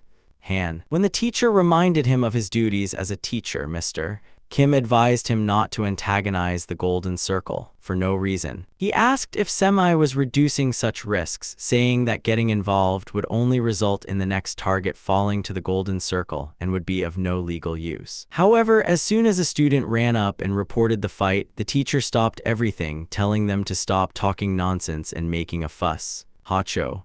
The police officer who responded stated that false reporting is punishable by law and warned that if he did not stop playing pranks, he would be fined. Shin Youngmin. I was furious. The teachers did nothing and acted as if it were none of their business. He felt helpless and couldn't understand when on earth this country had become such a mess. The adults. He grew increasingly angry as he realized that he was completely ignoring the students. Shin Youngmin eventually decided that he had to deal with Kim Hyun-sung with his own hands. Just then, his phone suddenly went up. After reading the message, he could not hide his discomfort. The man smoked a cigarette and asked the other person if they knew who was standing in front of him. The man from the Countad stammered that of course he recognized Mr. Go Changbayam, but wondered why someone like him had come to see him. Go Changbayam replied that he wanted to put the loan shark's name on the contract and pursue a few small but important business ventures together. The loan shark instinctively sensed this was an opportunity. If he joined forces with Ma Yongchung, he would be able to abandon his business in this city without any trouble. Go Changbayam said that the loan shark's job was merely trivial, stating that he only needed to issue a loan under the name Shin Min-seok. Shin Youngmin. As soon as I answered the phone, I heard shouting. It was a call from home saying they didn't know what on earth was going on at school. Although I couldn't understand the reason, questions followed regarding who Kim Hyun-sung was and what I had done to him, along with a warning never to lay a finger on him again. It turned out that creditors had broken into his house and nearly killed his father, and it was all because of that. He was engulfed in shock and horror. He had absolutely no idea what was happening in his life or where it was heading. When Go Changbayam personally answered the phone and introduced himself, Shin Youngmin was completely speechless. Go Changbayam immediately issued an order. Before long, a red sticker would be posted on the house. His father did everything he could to stop it, but there was no other way to collect the debt from Ki Moya, however. Go Changbayam informed him that his father's debt would now be passed on to him and that he would have to pay it off for the sake of his family. The young man's life was rapidly crumbling, but there was one way: Shin Youngmin becoming Hyun-sung's personal punching bag as long as no one noticed. He tried to rebut him, asserting his pride, but Go Changbayam flatly stated that in a fight, victory is more important than honor. Every single word exchanged was extremely important. Shin Youngmin could not let a single word slip away. After all, Go Changbayam was not a man who spoke nonsense. Just as Hyun-seong had taken down one of the second-year ring members, a new opponent appeared in the yard. Shin Youngmin. He had stepped forward himself and now everyone's eyes were on him. Shin Youngmin was. Even as he rushed straight in, he did not forget the instruction not to leave a single bruise on Hyun-seong's face. He got goosebumps realizing that his opponent wasn't even dodging. In fact, that made it difficult to land a clean blow. Hyun-seong grabbed the other person's wrist and said that since it seemed the conversation over the phone was already over, he just needed to act as a punching bag. He pressed down on the opponent's head and started punching his face. He couldn't understand why he had been so stubborn earlier. He promised that if he knelt and prostrated himself right now, he would not finish him off. Otherwise, Shin Youngmin would have to continue risking his life to defend his honor. I had to make a decision, but while getting beaten, I realized that the other person was a real lunatic. Hyun-seong was provoking his opponent, waiting for Shin Youngmin to eventually explode and attack first. If there hadn't been any onlookers nearby, Shin Youngmin would have too. He may have readily agreed to the conditions, but as a hot-blooded teenager, he could not maintain his composure. Now, it became certain he had lost his temper and started swinging his fists, displaying quite skillful technique befitting his experience in amateur tournaments. The video of the match was still online. Hyun-seong had analyzed his movements with his coach and figured out a few combinations in advance. Seizing the opportunity, Hyun-seong landed a precise blow to his opponent's head. Following this, accurate strikes poured down in succession, and another counter followed with the left hand. During this attack, Shin Youngmin always lowered his other hand, leaving an opening, and Hyun-seong could not miss that opportunity. Then, Shin Youngmin unleashed a strike carrying 5 teams in an attempt to quickly end the fight. He stepped back and attacked with his full weight. It was the perfect situation to add a counter. Hyun-seong had to be faster in that split second, and he eventually did it. He grabbed his opponent's arm and prepared to twist it. The spectators, everyone acknowledged his overwhelming victory. There was no doubt about this. Hyun-seong. He proved his superiority and ordered the rest to scatter, leaving the beaten students behind. After finishing the call, Dojang expressed his gratitude to the person in charge and promised to visit in person soon. He also assured us that we could trust him and confirmed that everything would proceed as agreed. When Hyun-seong entered the office, he was relieved to see that his friend was alive and safe. The two exchanged greetings and words of encouragement. It was a relief that everything had ended well.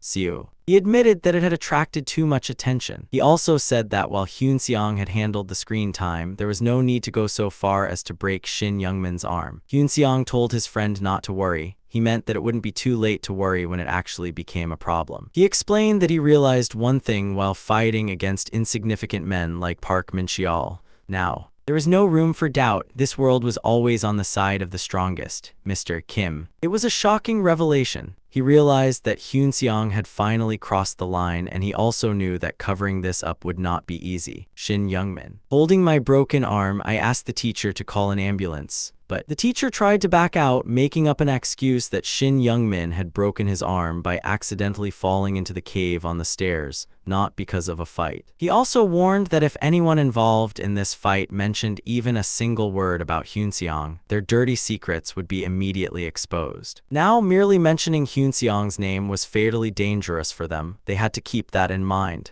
Shin Youngmin. Doubting his own ears, he asked if a teacher who should prioritize students above all else could really say such a thing. However, the teacher was adamant. He told him not to forget that it was none other than himself who had covered for him and his friends back then. He said that no one cared about the teacher's stone and told me not to forget this point if I intended to speak up again. Others might not have known, but he understood everything clearly. After all, Kim Yeon-cheol was someone who always got what he wanted. Jo Tae-ju, a broker for the Golden Circle, was kneeling with his hands tied behind his back. The other party tried to continue the conversation while waiting for him to regain consciousness. Jo Tae-ju pleaded for one last chance and promised to set everything right, even if it meant dealing with that guy himself if necessary. However, the other party pointed out that he seemed to have forgotten the principles of this work. They naturally maintained the level of school violence and merely satisfied the demands of medical professionals. There was no one who would target them for planned sarin. The Golden Circle. It was an organization that operated according to its own methods and standards. Operating quietly, that was the foundation of this book. However, Jo Tae-ju was now spouting the absurd nonsense of just killing that guy, Kim Yeon-seong. It was already clear to everyone that he was no easy opponent. He slipped away every time like a cornered beast. But that didn't mean he should have been a fool. Every beast has a trainer, and the broker was convinced of that fact. A week later, a message arrived for Shin Youngmin. It was Hyun-sung's message stating that he would not harm him further if he revealed who had hired him. Shin Youngmin could not understand how Hyun-sung found out about this situation, and naturally, he did not believe that claiming ignorance would simply work. But what made him most anxious was the remark that he would finish him off. Was it really not over yet, and was a broken arm not enough? I realized that Hyunseong was a real psychopath, but I decided to go home first. Shin Youngmin was furious at the obvious message that the broker was siphoning off funds. It was obvious that all of this was under Hyun-sung's orders. He decided not to think about it any further, just go home, get some sleep, and deal with the next task. Upon finally arriving at the apartment, he hoped his father would not be home and that the bitter Gomjian would not take place. However, the moment he opened the door and stepped inside, an unpleasant sight greeted him. Before I could even look around, my enraged father's hand flew in the house. It was a mess and the furniture was overturned and broken. The girl. I wanted to know what on earth had happened and why things had turned out this way, but suddenly my father burst into tears and said that if he had really asked me not to get involved with Hyunseong, things wouldn't have turned out this way. Shin Min-seok shed tears, resenting his son for ruining everything. He felt that there had been a limit to their lives, but now they had crossed that line. He admitted that he hadn't done the best job perfectly, but said that his son had completely ruined everything. Father said that it was really the end now, and that it was all because of one guy. Shin Youngmin did not want to hear these words anymore. As he slipped and fell on a bottle, a burning pain surged through his casted arm again. Just as he slumped to the floor, the phone rang. In the end, Shin Youngmin knelt before Hyun-sung. He admitted that he shouldn't have gotten involved with the Golden Circle, but admitted that he had crossed the line because he thought he was something special. He insisted that he would have confessed everything about his employer long ago and could have even taken revenge. But now, he didn't even know who the actor was. Shin Youngmin asked for understanding, saying that messages from the broker regarding payment delays had stopped lately, while also stating that he would not hesitate to work as an errand boy again. Sincere. Tears streamed down Chammy's face, but a question came flying at him that froze him in place. Hyunseong asked why on earth he had to forgive him. Shin Youngmin clearly knew that he should not lay a hand on Hyun-sung or his people, but he had caused all this commotion on his own, believing he could handle the consequences. He admitted that he had been foolish and deeply regretted it. Hyunseong could even believe that he really didn't know the person who hired him. Usually, it is customary not to reveal details to such people, but since he pleaded so desperately, Hyunseong was thinking of giving him one last chance. He just had to hold out for a month. It meant that Hyunseong would forgive him as long as he stayed quiet for 30 days. Shin Youngmin. Although he was frightened at the thought of being beaten up again, Hyunseong firmly stated that the situation would be different this time and that he would handle everything himself. The next day, as Shin Youngmin entered the cafeteria, students stared at him in surprise due to rumors that he had been beaten by a freshman. Some believed that if it were them, he wouldn't even be able to attend school, but he walked around nonchalantly as if nothing had happened. He kept his mouth shut even as he heard the whispering behind his back. Knowing that everyone around him was a hypocrite, he resolved that if he just held out for a month, everything would change and he could regain control of the situation. After that, he had no doubt that he would regain his former strength. The stares around him made him feel bewildered and annoyed. He was alone, but he told himself that he only had to endure for a month. He intended to forget all of them once he graduated. However, unexpectedly, the student who seemed the weakest approached him holding a carton of milk. And then something unbelievable happened. A boy wearing glasses poured milk on Shin Hyokmin's head right in front of everyone. Shin Hyokmin gritted his teeth and snapped at the boy, asking if he wanted to die right now.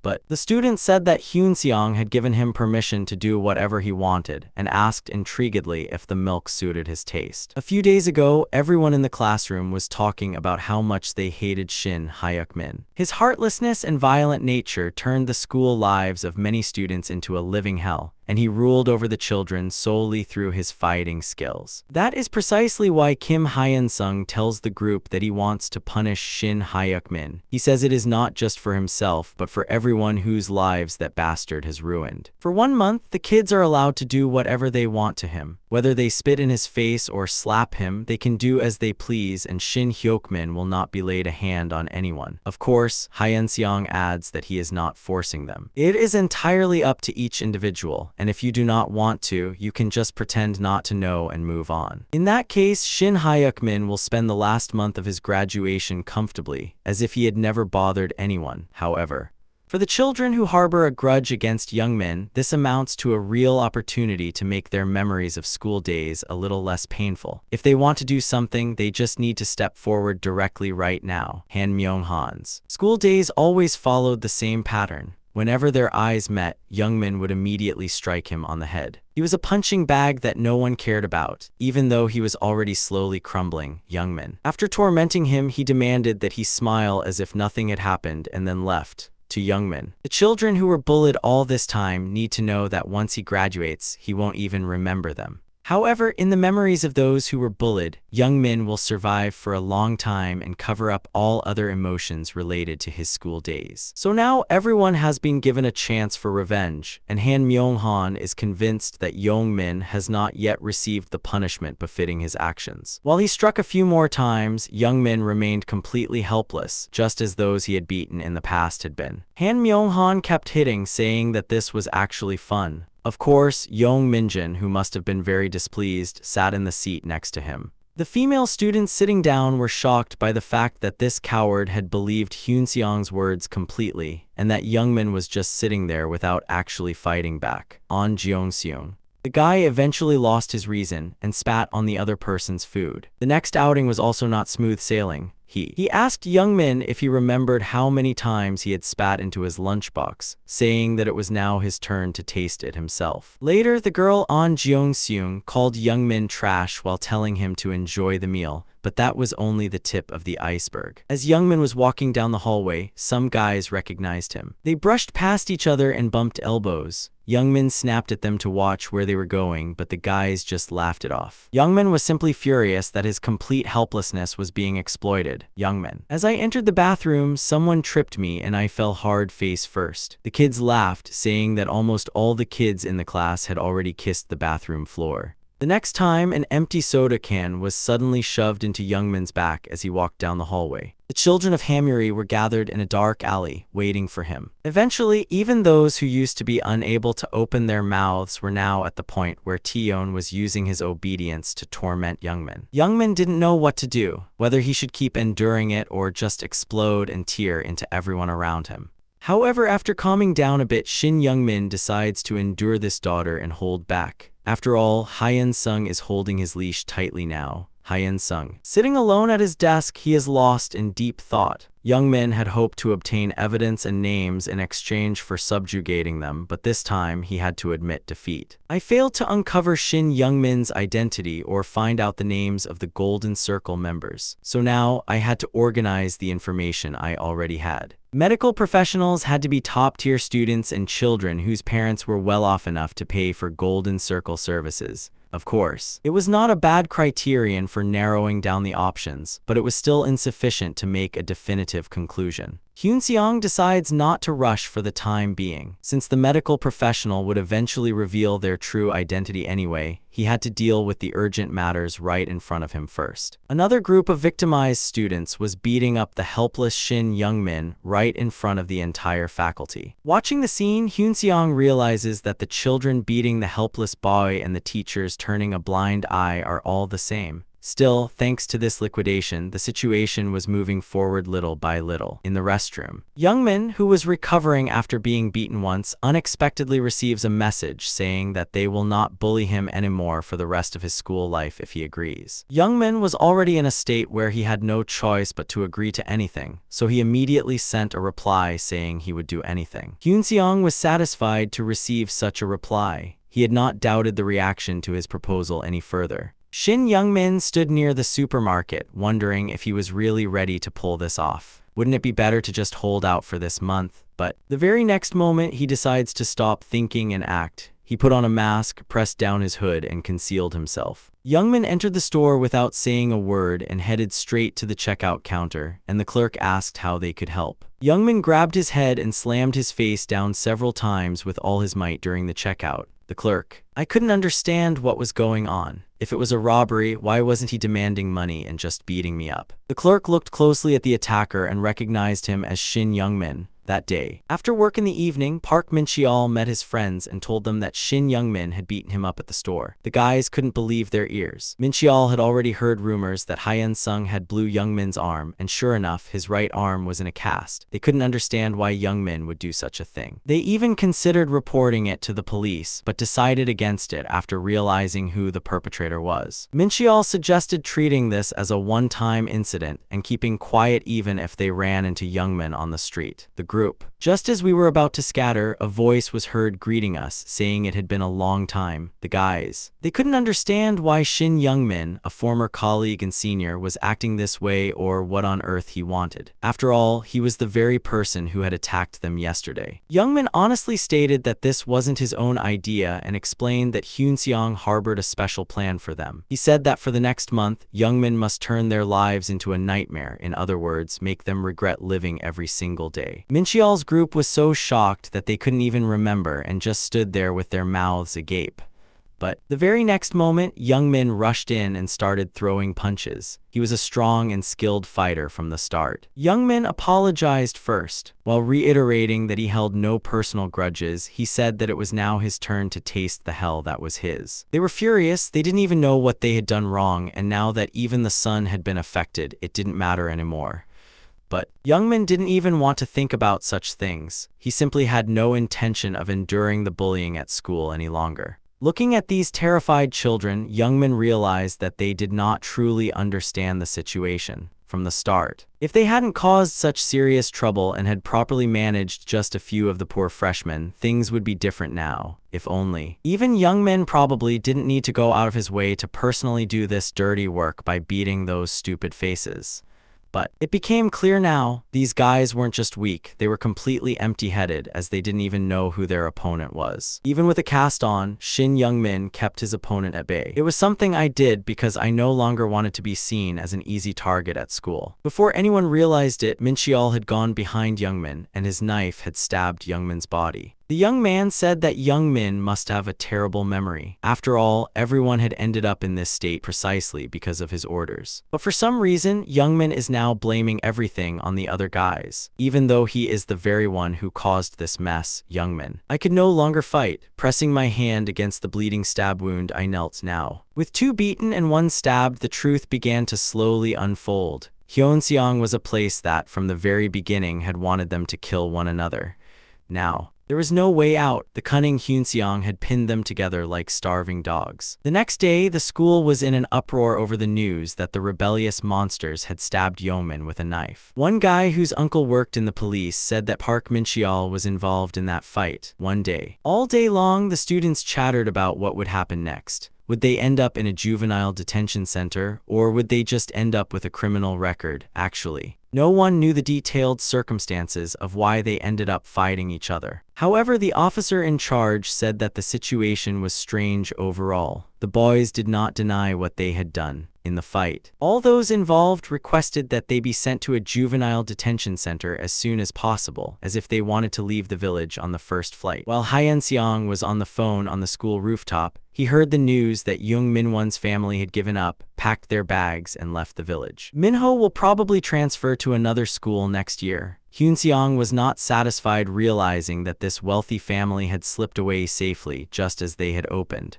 Go Changbaeum. He said that if he wanted, he could pull strings with Minho to send him to his friends. Hyeonseong said there was no need for that, but his friend immediately realized that he harbored a more interesting plan. Hyeonseong did not want to ruin Minho's life right now. He wanted to let him start a new life at a new school and then take everything away from him. The more Go Changbaeum got entangled with this guy, the more dangerous Hyeonseong felt to him. Hyeonseong showed no reaction to his friend's words and ordered that he be sent to prison. He instructed that even after his release, he should not be allowed to spend a single day in peace outside. Go Changbaeum. Saying he was afraid to go against Hyeonseong, he asked how much longer he had to hold out. They had promised each other that he would work as a sleep worker for a month. Changbaeum admitted that patience was not his strength, especially since it hadn't been easy to climb up from the bottom.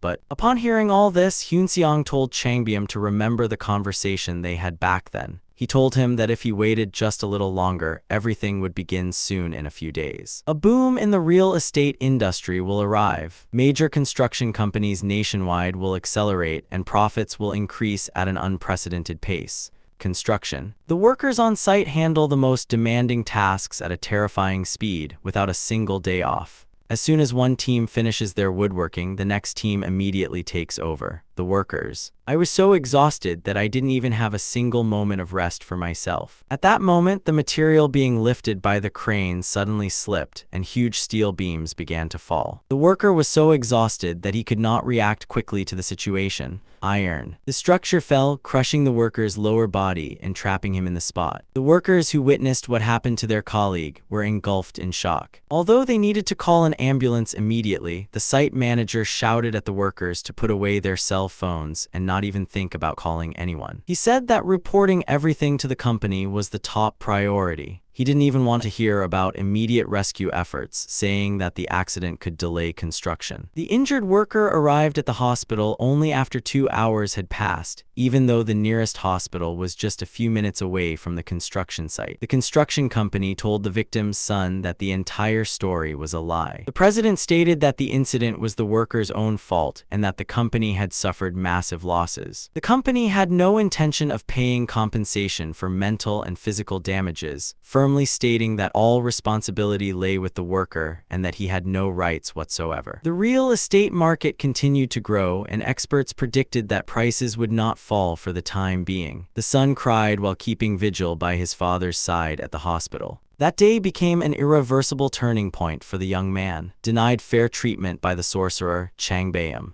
I was wandering around the construction site. I really wanted to sleep, but I had to supervise the loading and unloading of materials. On top of that, I also thought it would be nice to eat something, have a drink, and spend time with my girlfriend. He could no longer understand why he had to be held captive at the construction site, but at the same time, he trusted only Hyeon-seok. After all, he was a very sharp fellow, even at a young age. He also had not forgotten the fact that the company representative, Go Myung-jin, had lost faith in his younger son and handed over the management to his eldest son, Changbayam. Deciding not to be suspicious, I finished my cigarette break and was just about to leave the restroom when I heard a scream. The workers. He was shouting that something was wrong and that the floor had collapsed. Changbayam rushed to the scene to figure out what was happening. Soon, he saw with his own eyes a floor slab completely shatter and collapse. It appeared the concrete had failed to soften. Changbayam did not want to hear an explanation as to why this had happened. Right now, he had to first verify if there were any people at the center of the collapse. It was revealed that there were about 6 people there, but the site manager said there was no need to worry and that everything would be resolved if they notified the company immediately.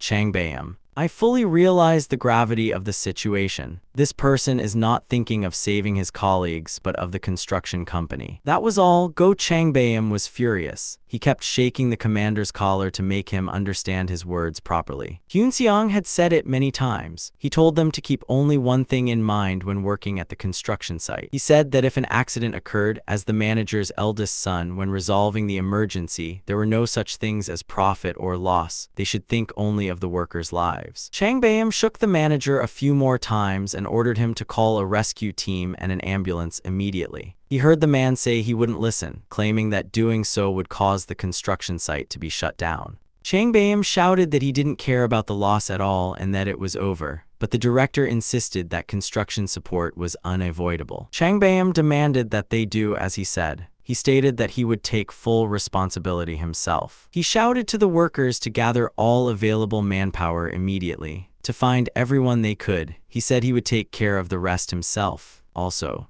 compensation for physical injury also had to be considered. The director did not need to worry right now. This was not within his area of responsibility. Go Changbayam believed that a human life was worth fighting for and striving to protect. Soon, the accident was reported to all relevant agencies and rescue teams were dispatched. Changbayam wanted to know if they could clear away part of it themselves, but his younger brother dissuaded him, saying it was too dangerous. He had been warned not to do this under any circumstances. Experts had to do the work first. Changbayam. He told them to call again and urged the rescue team. He demanded that he would take full responsibility if any problems arose. Suddenly, another scream rang out and part of the ceiling collapsed again. A worker ran over to Changbayam and began to explain. He said that the rebar was completely clean with no cement attached at all. It was entirely because the workers had rushed. The floor had collapsed because they tore out the formwork before the cement had even hardened. Go Changbayam said he would handle the situation later and that it was not important at all right now. The important thing was saving lives and everyone had to join forces. Ambulances arrived soon and it turned out they were very lucky. The victims sustained only minor injuries and no serious wounds. Good. It was news, but there was also bad news. Articles about the accident had already appeared online, portraying the company in its worst light. Moreover, this was just the beginning. The PR team could no longer cover up the objections, and the blow the company would suffer was already predetermined. Changbayam asked his younger brother how to object now. Changbayam admitted that he had no solution. They were merely desperate to call the rescue team. Right. Just then, the phone rang. It was the company's CEO, Go Myongjin. Changbayam instinctively knew a huge commotion was about to break out, so he decided not to answer. However, father kept calling, and the director wanted to know what the chairman thought of the objection. He did. Finally, his father hung up the phone, and Changbayam was able to calmly return to his work. Changbayam. I found the company vice president's number, called him, and then moved to a different location to talk. After listening to everything Changbayam said, that person concluded that Changbayam was not in his right mind. The younger sibling. He decided to use this situation as an opportunity to make a good impression on his father. Changbayam reprimanded the vice president, saying that he tried to resolve the situation without even informing the board of directors. Articles about newly constructed buildings that collapsed due to non-compliance with regulations and accidents immediately flooded the online world. The vice president agreed that human life matters, but said that Changbayam's commotion would cause the company to forget its massive losses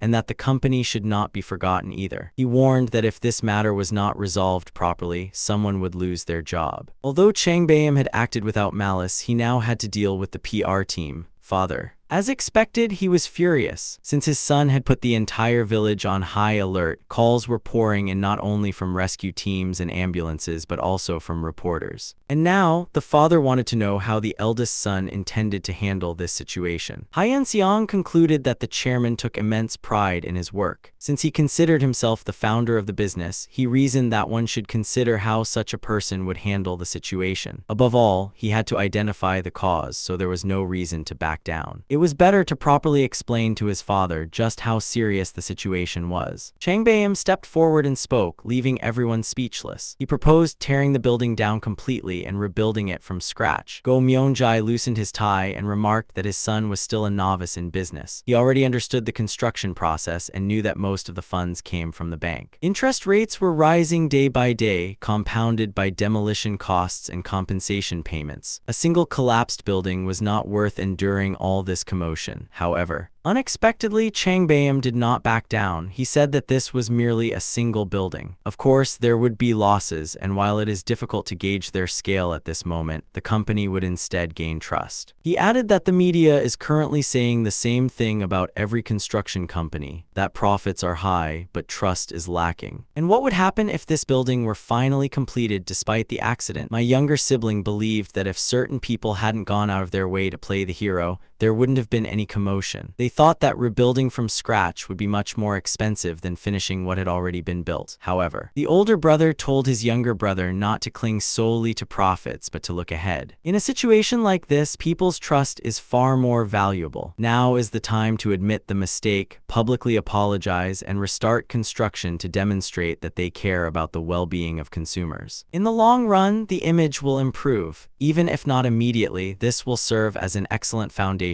for Myungjin construction. However, the younger brother believed that what they were doing was business, not charity. Go Myung-jae neither joined the son's conversation nor took sides. However, she finally turned around and said that her eldest son had matured. This construction site accident was different from what happened in Hyun Seong's past life. The chairman of Myungjin Construction issued a public statement revealing his vision for the project. He said that what angered him most about this unfortunate accident was the cause. In other words, it was the foolish mistake made during the concrete curing process. Father acknowledged that the company had no right to commit such a foolish act. Since people would be living in that house, safety was the top priority and everything else came second. Go Myung-jin spoke, and the sons listened attentively to every word. Looking back at Chang Baeum, the father said that while he once considered him a son to whom he could not be entrusted with serious work, he now sees him succeeding him. Of course, Myungjin Construction is a for-profit company, but it prioritizes the well-being of its residents. His father encouraged Chang Baeum, saying that if he continued as he was, he would become an excellent successor. The younger son showed no sign of liking these words at all. Construction site. A few days after the accident, the doctors informed the unfortunate woman that her husband would have to have both legs amputated. Most of the accident victims sustained only minor injuries. Only one person required surgery. The woman did not know how to tell her children what had happened. Officials from Myungjin Construction were scheduled to visit the family. Everyone knew that construction companies only had brief conversations with the victims' families.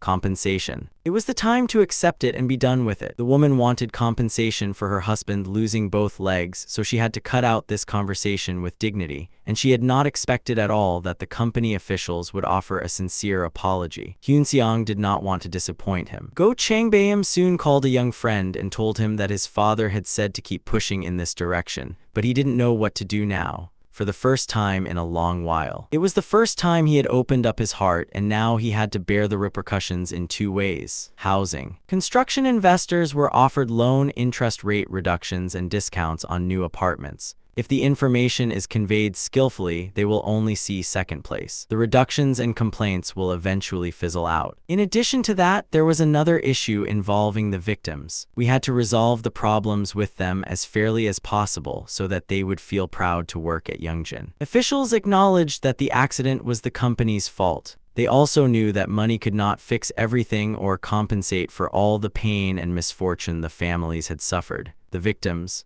The wife could not believe her ears. Company officials announced that they would cover the full cost of the surgery and pay 500 million won in compensation. recovery. Later, he would be transferred to a management position at headquarters. The company could not function without a seasoned employee, and they appreciated his loyalty to the company. The woman. I barely managed to hold back my tears. They streamed down my face. I never expected things to turn out this way. The victim's family now felt indebted to the company and sincerely thanked these people for everything. After finishing his main tasks, Changbam stepped outside to smoke a cigarette and suddenly realized that his attitude toward construction had completely changed. In the past, I used to think that construction was simply about putting up buildings and making money. Changbam used to think that building and selling houses was all there was to it, but recently he has come to think more deeply and his perspective has changed. I realized that behind construction are people, the workers who have to feed their families and the future residents who are forced to pay those housing prices. Changbam admitted that he had taken his work too lightly. Everything was much more complicated, but because in the past he only thought about drinking and hanging out, Changbam. He admitted that his life had completely changed since he took on this job which he had considered hopeless while hanging out with that little kid. Changbam was very proud that he resembled his father. Their way of thinking was similar, and he himself was aware of it. But suddenly, a security guard appeared in the yard and announced that smoking is prohibited here, so you must put out your cigarette. Changbam sprang to his feet and started screaming. He yelled at the security guard, asking if he really needed to ruin his mood, telling him to get lost or he would pin him down. It was clear that he hadn't completely changed yet. A week passed. Kim Hyun-sung had absolutely no idea that the butterfly effect would lead to the start of a new game. On a TV program, a man was asked to introduce himself and revealed his name was Oh Yeon-hyuk. He is a construction worker who became disabled due to an accident in Incheon. It appeared the Myeongjin construction site had no serious injuries, and as the Seodong site subsided, it was soon forgotten. However, almost simultaneously, accidents began to occur one after another at construction sites in various cities. People realized that rushing leads to accidents, and now several people lost their lives because the company's barracks demanded faster Angong. Articles regarding general labor safety were constantly published in newspapers and on social media. What had been hidden was revealed to the world, and a wave of anger engulfing the entire region was lost. The reporter asked the young man to tell him what had happened to his father. The history is. He explained that the tragedy could have been avoided if the materials had been moved by a crane at the site that day, and if they had been watched just a little more carefully. However, the most shocking part was the scandal surrounding the company's actions after the accident. The young man said that instead of calling an ambulance and paramedics, the site manager strictly prevented anyone from making a call until he reported to the company, and the victim was only taken to the hospital several hours later. Reporters. It was also revealed that he was transferred to a distant hospital under the pretext of receiving better treatment. The son confirmed that his father had actually been transferred to a company-affiliated hospital for better treatment and the convenience of the family. However, in the end, he did not receive proper treatment, and his son could not understand why the company treated him this way.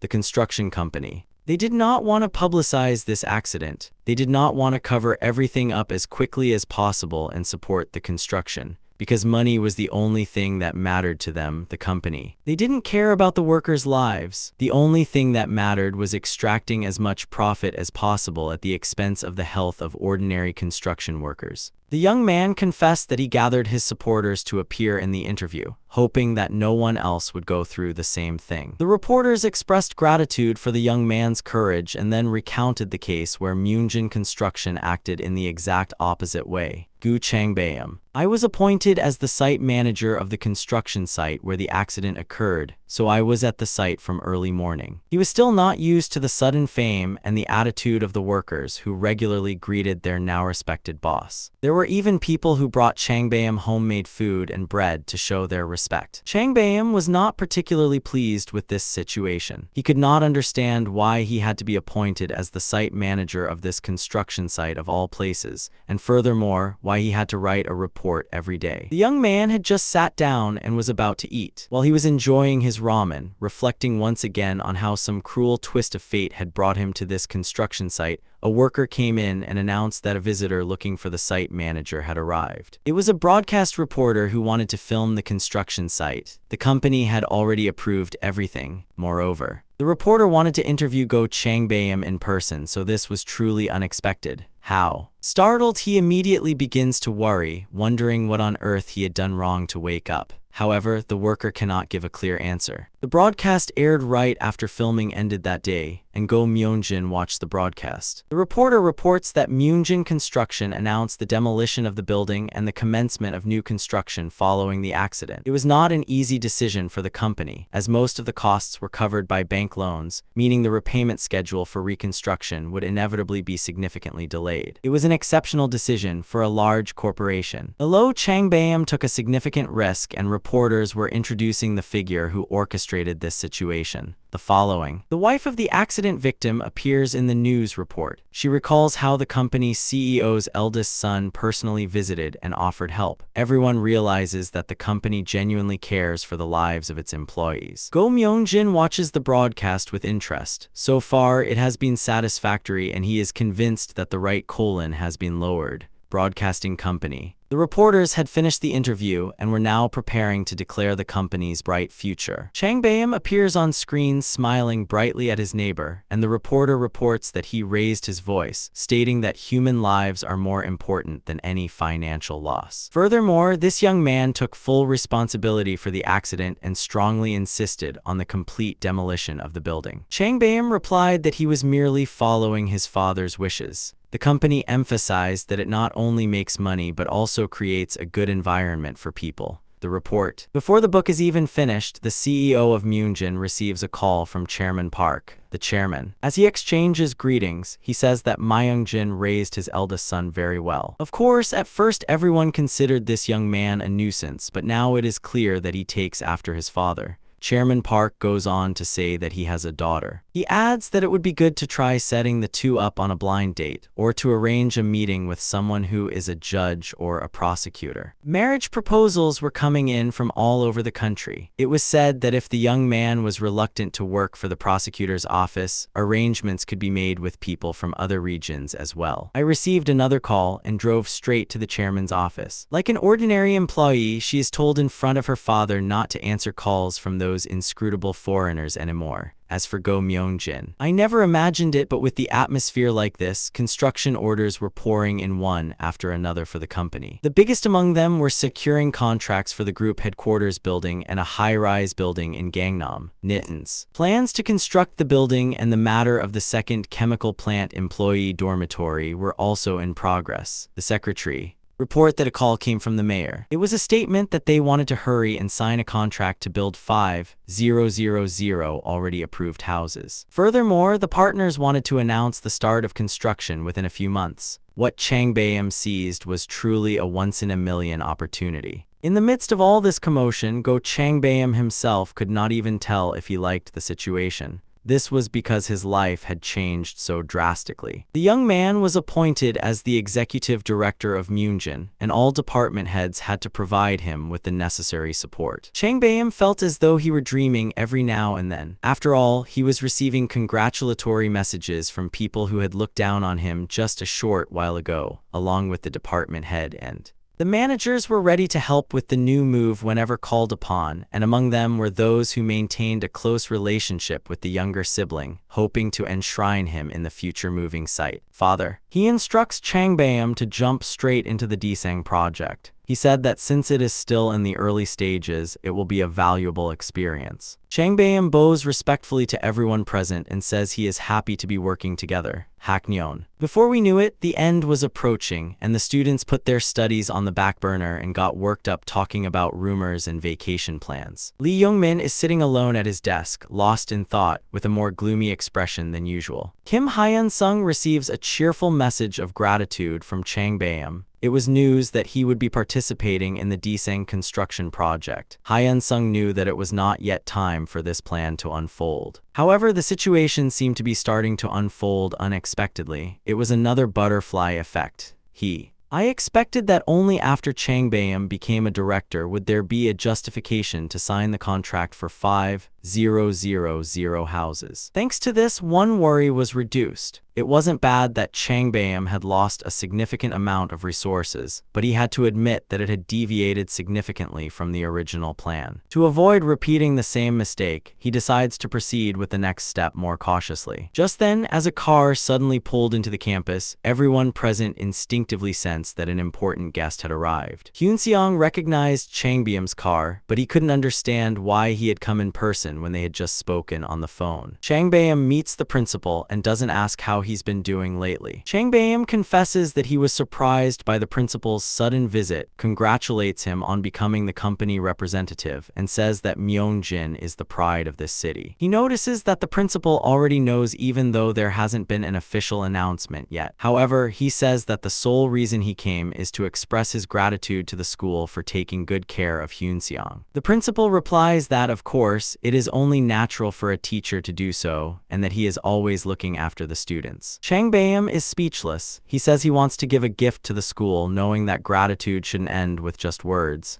Changbam. He explains that he wants to build a new gymnasium with the support of relevant agencies. It was said that it would be a true architectural marvel equipped with a huge swimming pool. The principal immediately recognizes that such a gymnasium is a symbol of a prestigious school. The principal promises to do his best not to disappoint the sponsors and says that the school will always support everything Hyunseong does in the future. Changbam is. I realized that the logic of mutual consideration was at play here as well, but for now, that wasn't bad either. As Changbam was finishing the interview, he requested that a teacher named Kim Yeon-cheol be called into the principal's office. He begins his story to the bewildered teacher by saying that he has always respected people like this in a world where everyone is scrambling to secure their own place. Changbam adds that the rumors had reached his ears. Because of the harsh punishment handed down to Shin Youngmin, rumors were circulating among the people that Changbam was going around handing out bribes. Changbam tells the teacher that he will do his best to help, and that since a good cooperative relationship has been built between the two, he will soon become the vice principal. Kim Yeon-cheol was very satisfied with this outlook. He was especially so, as he had even received assurances that a promotion would take place within 3 years at the latest. However,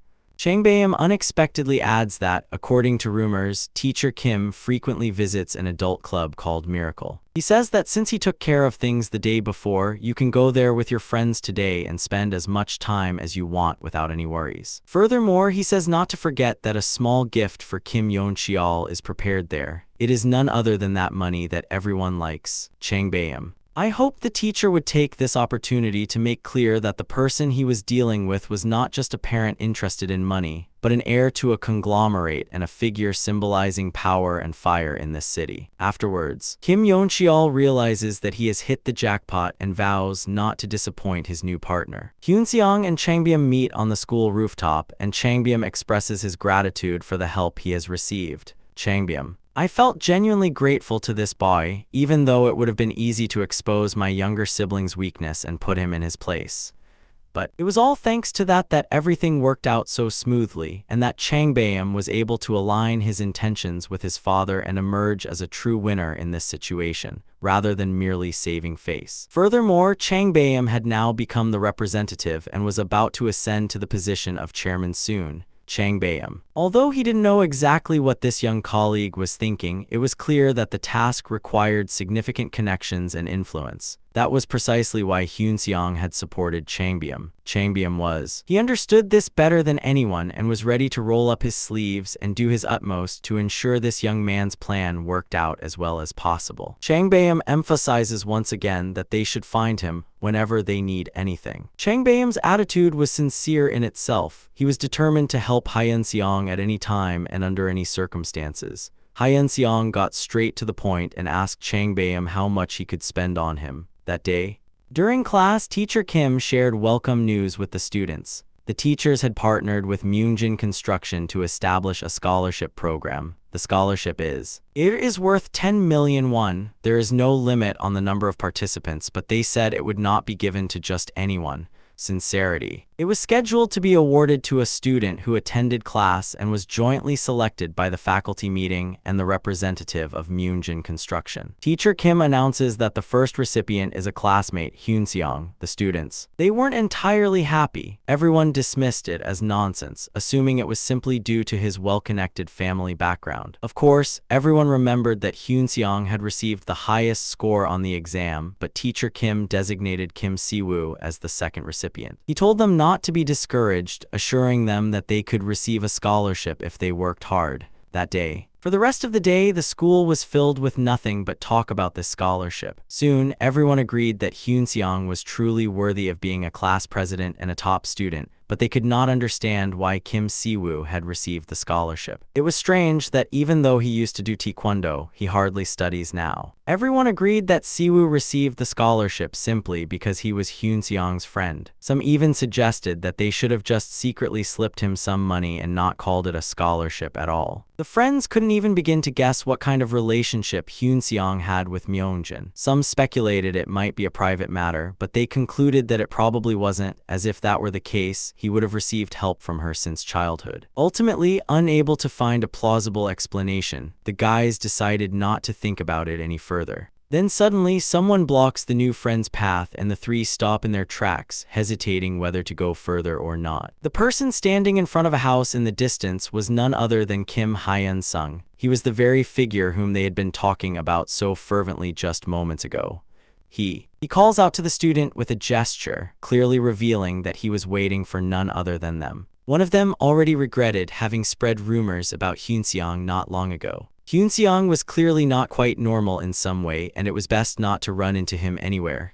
Now, it felt like nothing that came could save him, and that he would soon end up in the hospital with broken limbs. Hyunseong. He throws out another question, looking as if he is already ready to be subdued. He asks if Jo Yi-jin, known as the chatterbox at school, is really standing right in front of him. Seeing the terrified boy, Hyun-seong says he will drop him. He meant that he didn't care what was said behind his back, but right now he needed that Jeju who chattered without any real power. Hyun-seong. I knew that Jo Yi-jin was practically a treasure trove of school gossip and was close with most of the students. Hyunseong said he had a favor to ask, and this pitiful chatterbox, realizing he wouldn't get hit this time, was ready to listen to any request. Hyunseong openly states that the selection of school scholarship recipients is not conducted in an honorable manner. He said that it is evident just by looking at the fact that he and Siyu were chosen as recipients. However, it was said that since it is a known fact that there is no limit on the number of recipients, Jo Yi-jin can also receive the scholarship without any problem. Hyun-seong. As usual, the chatterbox spread rumors at school, hoping that everyone would find out that scholarships were being unfairly awarded. Jo Yi-jin had absolutely no idea what was going on, so Hyun-seong explains the plan in more detail. The next day, the school hallway was buzzing with rumors that Myunjin had created a scholarship to give money to those close to Hyunseong. So,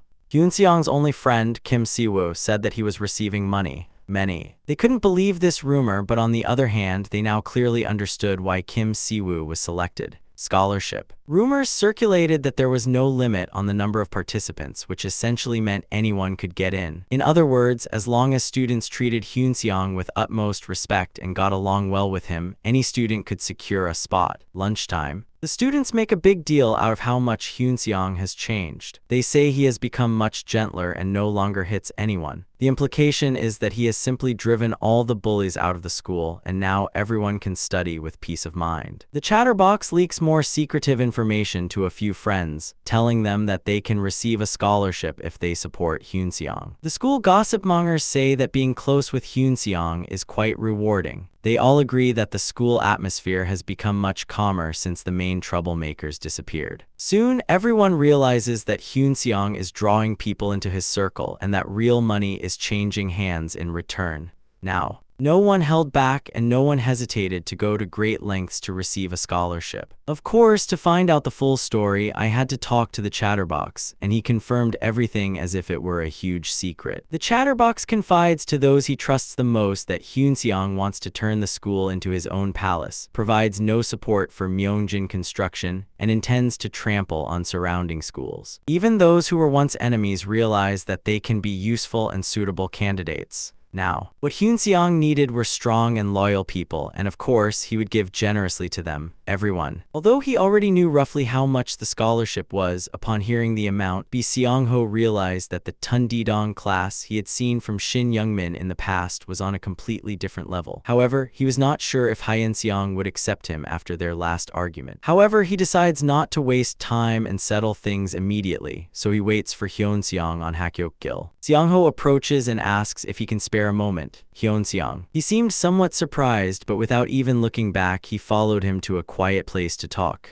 Seong-ho. First, I apologize for what happened between the two of us. I state that I personally held no ill feelings toward this freshman. Then, unexpectedly, Hyun-seong suggests getting straight to the point without even bringing up that topic. Seong-ho said he heard that he was standing up against the surrounding schools. He said that it might sound strange considering their past, but he wanted to join in as well. Seong-ho honestly admits that he needs money and says that if Hyun-seong is looking for someone to listen to him and carry out his instructions, he is ready. Upon hearing this, Seong-ho decides to ask a question he has been curious about for a long time. There was talk that it was none other than Hyun-seong who started the fight that sent so many people to prison. Hyun-seong. He immediately admits that he was the one who abandoned that incident. However, although it might sound strange, he says that he now wants to make Bi Seong-ho his own. However, before that, Seong-ho had to pass a test. Shortly after, Seong-ho arrived at the place Hyun-seong had told him about, but he had no idea what was going on. For some reason, high school students had gathered there. The boys stood facing each other awkwardly, unsure of what to do next. It exists. At some point, the tension makes it clear what will happen on that step. A fight was about to break out. Everyone was waiting for the rest of the participants to arrive. Lee Yuk-go. Footsteps are heard. It looked like Bi Seong-ho was coming, and it really was. However, his face was covered in bruises and wounds. He says that from now on he will stand on Hyun-seong's side and that everyone, including his juniors, must bear this in mind. Those guys. He immediately considers Seong-ho a weakling who was ganged up on by the arrogant Hyun-seong. Enraged by the situation, they were about to take down Seong-ho as well. However, Seong-ho paid no heed to such threats and told anyone who opposed Hyun-seong to raise their hand. He explained that this would make it easier to figure out whose face to take down first. Hyun-seong, who had beaten Seong-ho just moments ago, said that what he needed was not a person, but an obedient dog that would run and fight at a single command. Hyun-seong, whose face is already covered in blood from a severe beating, asks Seong-ho if he can handle this task alone. Only then was the remaining Bi Seong-ho able to calmly catch his breath. His whole body ached, and he had already regretted getting involved with this madman 100 times over. But then, a text message from the bank popped up on my phone. 5 million won had been deposited into my account. With that amount of money, it was worth enduring. Beaten. Looking at Seong-ho, Hyun-seong laments once again that he will receive a scholarship tomorrow and that if he just behaves well, he will receive a gift as well. Hyun-seong adds that anyone who schemes behind someone's back will surely be found out and the price will be severe. Seong-ho.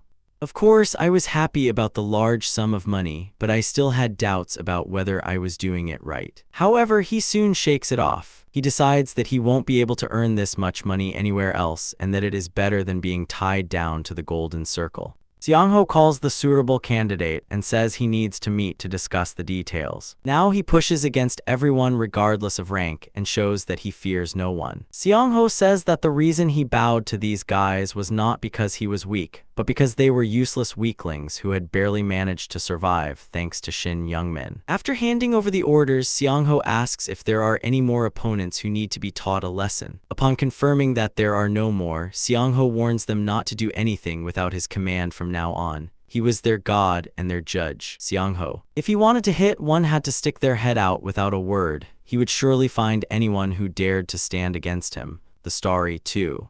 Good Seong-ho strongly warns Hyun-seong not to stand up against him. Even so, he says that if there is anyone who wants to see the afterlife as soon as possible, they should keep acting that way. Seong-ho is. Hyun-seong warns them that he will pay a bonus to the most loyal helpers, telling them that they must follow his instructions well and be obedient. Hyun-seong said that if we just did that, he wouldn't forget anyone and would definitely make sure to give us money. Of course. All of this sounded very strange, and the guys thought Bi Seong-ho had completely lost his mind for telling them to at least bow to Hyun-seong. on the other hand. It sounded like crazy talk, but on the other hand, they were handing out real money that everyone knew they needed. Student. Several people gathered in front of the bulletin board and peered intently. Everyone was excited and eager to know what was going on. The list of scholarship recipients had been updated, and this time, Seong-ho and the chatterbox Jo Yijin were listed. The rumors that money and scholarships were distributed were not just nonsense. No one knew how Hyun-seong had become close to Myeongjin Construction, but that didn't matter anymore. What everyone was curious about was why Seong-ho received the scholarship.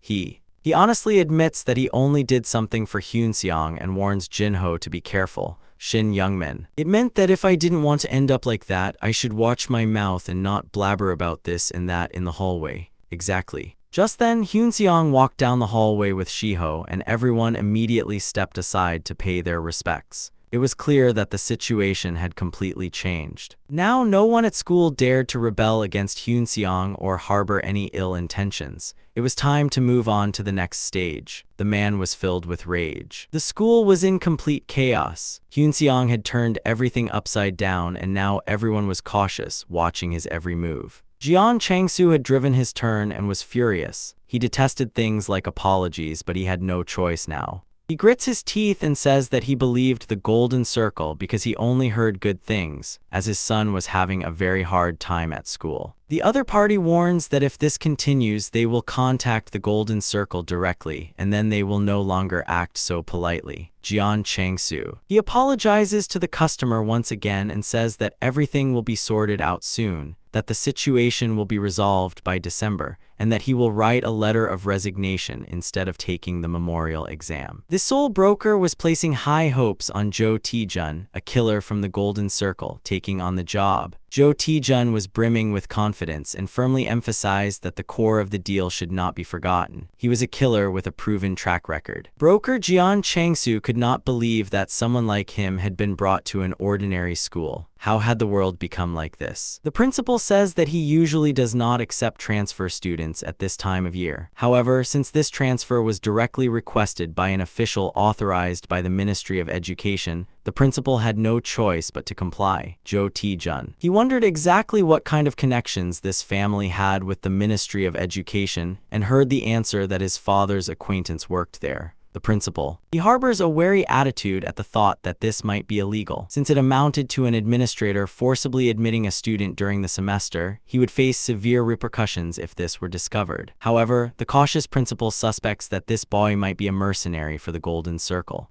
If that was true, it was necessary to keep a close watch on it. The principal immediately and clearly impresses upon the new students that this school is prestigious. So he said that if the student decides to break the rules, there will be no tolerance. Even if he had connections at the Ministry of Education, Jo Tae-jun had to prove on his own that he was a model student. The young man replies that he understands everything and asks which class he will be assigned to. He soon meets his homeroom teacher and classmates, introduces himself as a transfer student from Seoul, and says he hopes everyone will welcome him warmly. The name Jo Tae-jun was whispered among a few students. Park Jin-woo recognized the person standing before him at a glance. Tae-jun, too, recognized the writing and was ready to speak. During the break after class, Tae-jun recalled the past. It had already been more than 6 months since he last saw him. Around that time, Jo Tae-jun had just joined the Golden Circle and was striving to build as many connections as possible. Now that they have met again, Tae-jun asks the organization's senior member how he has been doing lately. Jin-woo admits that school is just typical. It means everyone is just keeping a low profile without any major issues. The principal was striving to make the school a prestigious one. He said that although the fight was quickly covered up, it would be best to avoid just one person. He said that the madman's name was Kim Hyun-sung and that it was best not to run into him. They said he has good connections and power, so he can easily take care of anyone. In other words, they said he is like a fixture at the school. Tae-jun was just listening to Jin-woo's words, which were obviously severely exaggerated because he was afraid of a certain student. The killer is. Noticing that the conversation has ended, he suggests having a drink sometime. Class. Even with time running out, he listens to his teacher and thinks only about where to start. Since merely beating up Hyun-seong was not enough, he decides to survey this city for 6 months. He intended to thoroughly crush Kim Hyun-sung during that period. Since he had been promised a hefty reward for this, he had absolutely no intention of refusing. The killer was brimming with confidence. A-class members of the Golden Circle were regarded as beings that could not be easily messed with. There were very few people in Class A, and the top-tier professionals were positioned in Class B. Even though I was a newcomer, Tae-jun rose to B-class quite quickly. He believed he could gauge Hyun-seong's influence through his connections at the Ministry of Education, but he couldn't rely solely on that. His plan was to first observe how Hyun-seong reacted to the provocation, and then have his seniors handle it. Killer couldn't understand why he had been sent to this neighborhood for 6 months. There wasn't really anything for him to do here. Jinwoo gave him a tour of the school, showing him the classrooms and teachers. Finally, they arrived in front of the classroom where Hyun-seong studied. The two peeked inside. Only one student was sitting at a desk. Jinwoo was not pleased that Hyun-seong was in the classroom. Killer carefully examined his target. There was absolutely nothing about him that looked particularly aggressive or ferocious. Jo Tae-ju barged into the classroom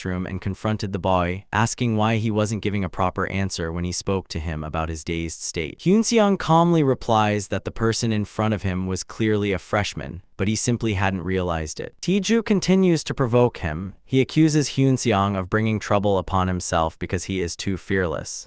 Hyun-seong. He asks how bold the other person is and if they are prepared to go all the way. But the next moment, a powerful punch to the face cuts off their conversation. Tae-ju could not understand what had happened. Lying sprawled on the floor, he watched the unfamiliar scene. Park Jin-woo apologizes to Hyun-sung in a trembling voice. He says that he was merely guiding a new kid and that the kid brought the accident upon himself through the recurrence. Jin-woo kneels down and begs them to believe that he has nothing to do with this matter so that it can be overlooked. Forgetting his bruises, the killer couldn't understand what on earth was happening here. Park Jin-woo. He was overjoyed when the transfer student appeared. Mural thought that this talented guy could become a new friend, so he decided to approach him first. However, the moment Tae-jun started provoking Hyun-seong, a thought crossed his mind. Fearing that it would be the end if things continued this way, Jin-woo intervened in the falling fight, even kneeling down to beg for forgiveness and plead with them to let it slide. Actually, the atmosphere at school had completely changed by the time Bi Seong-ho was on Hyun-seong's side. It was as if a new power broker had emerged at the school, and whenever anyone started spreading rumors about Hyun-seong, the outcome was always the same.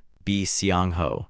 He tolerated no resistance, and his friends immediately crushed such attempts as well. Nevertheless, most students actually welcomed this situation. Shin Youngmin. Back when he held sway over the school, violence was a daily occurrence and everyone lived in fear, never knowing when they might be the next victim. However, now that he was receiving a substantial salary, Seong-won had become the school's true protector, showing no mercy to those who bullied the weak. To his juniors, he personally dealt with anyone who dared to lay a hand on him. It was an attitude that this was not a martial arts gym, but a school where foolishness would not be tolerated, and thanks to that, school violence vanished before long. Peace had arrived under the reign of the new king. However, since a freshman thoughtlessly challenged the one who brought that peace, the outcome was obvious. Jinwoo.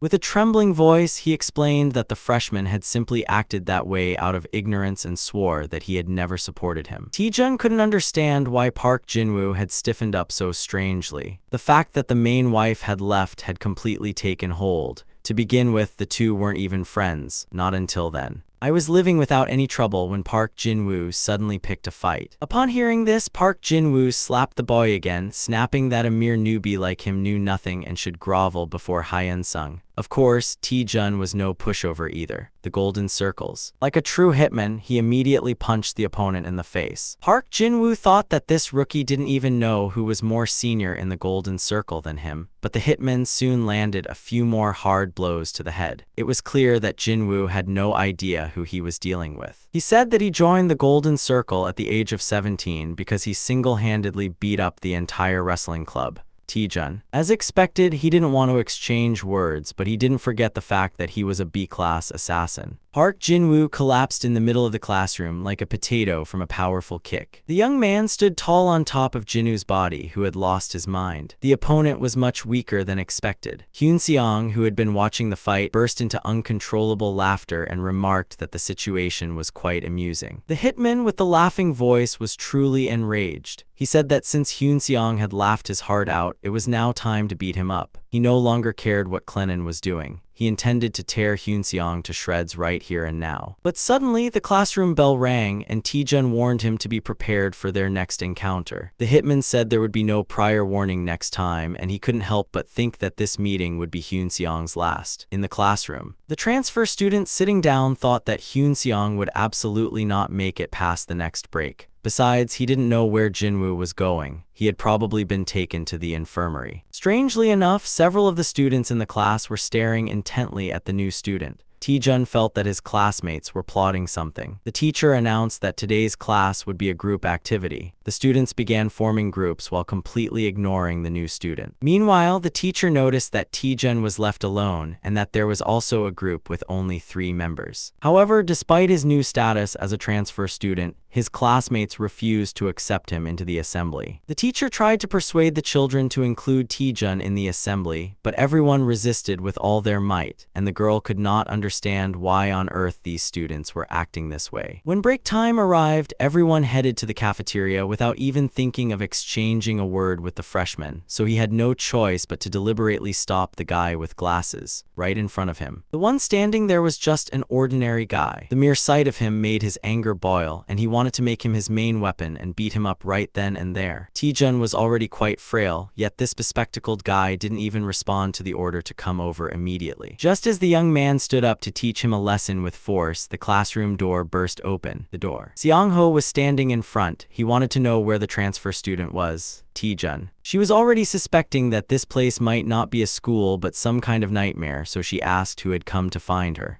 The girl. He said that everyone here had lost their minds. From the very first day of school, everyone was nitpicking at the writing, hoping for something. Seong-ho explained that this was precisely the reason he hadn't appeared. After all, the freshman didn't know the situation yet. No one at this school had ever seen Hyunseong in person. Upon hearing all this, Taejun realized he had to change his plan immediately. He simply could not handle the madness of this school. The freshman asked Seong-ho if this gangster was really Hyunseong's personal servant. Naturally, Seong-ho was furious at those words. But before he could even react, the freshman jumped in 2 steps and kicked him in the head. Several. After exchanging blows, Taejun felt as though he was already in a second fight with another gangster less than a day after returning to school. At that moment, Seong-ho approached and took a powerful punch to the jaw. Seong-ho didn't collapse, but it was clear he was losing his mind. Taejun. Thinking I had to see it through to the end, I inserted a few more. Then, grabbing the opponent's hair, he slammed their face against the desk with all his might. Finally, Taejun threw the boy to the ground and ordered him not to even think about getting up.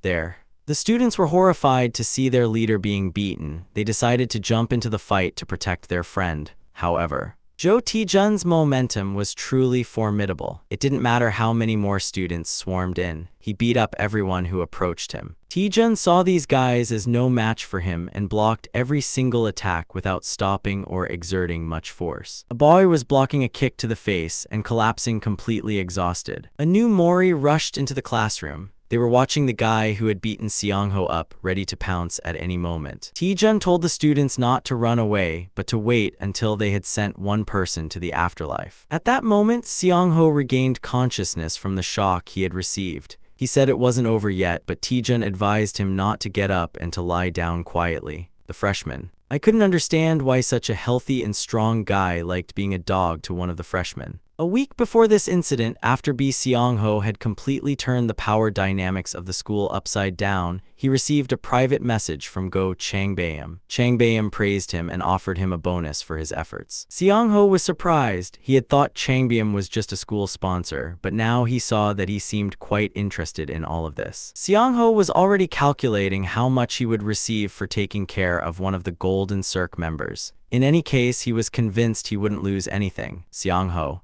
I told my friends that this new recruit would be even tougher than Shin Yongin and that I might not be able to handle it right now. However, he assured that if they stuck together without being afraid, Hyunseong would definitely take note of it and never forget it. Seong-ho approached the freshman, racking his brain like a calculator. Counting the money he had received over the past week naturally lifted his spirits. Seong-ho. Knowing that no sane person would refuse such money, he shouted to his colleagues to all attack together and take down Taejun. Seong-ho.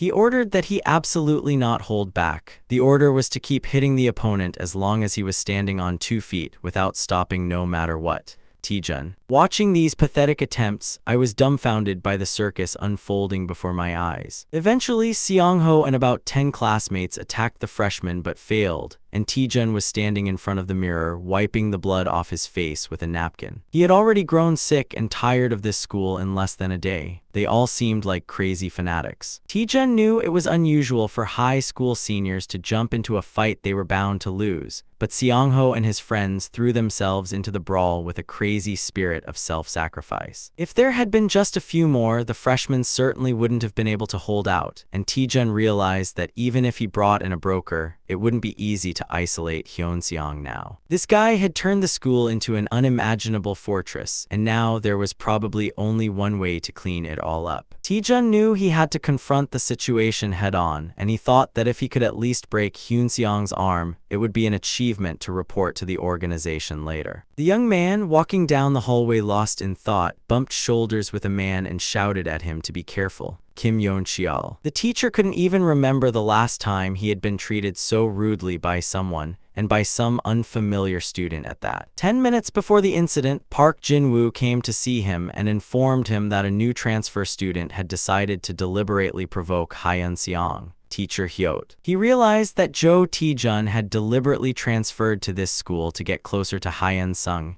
He knew that the golden circle would stop at nothing. Who? It was unclear if he was an actor, but it was evident that he had a twisted mind. The teacher wanted to know what Hyunseong thought about this issue.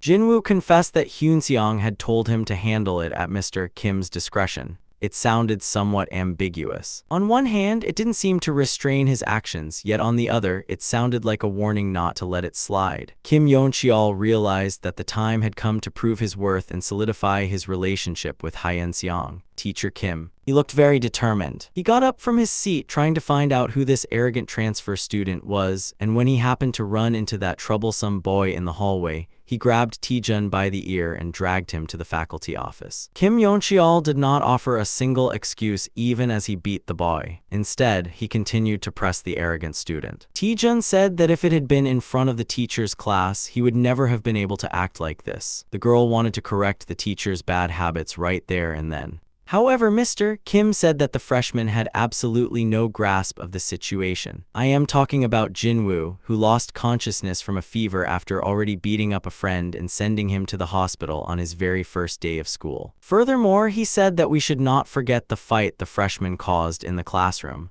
According to witnesses, Taejun beat up a few seniors to intimidate them and even threatened the others. Teacher Kim.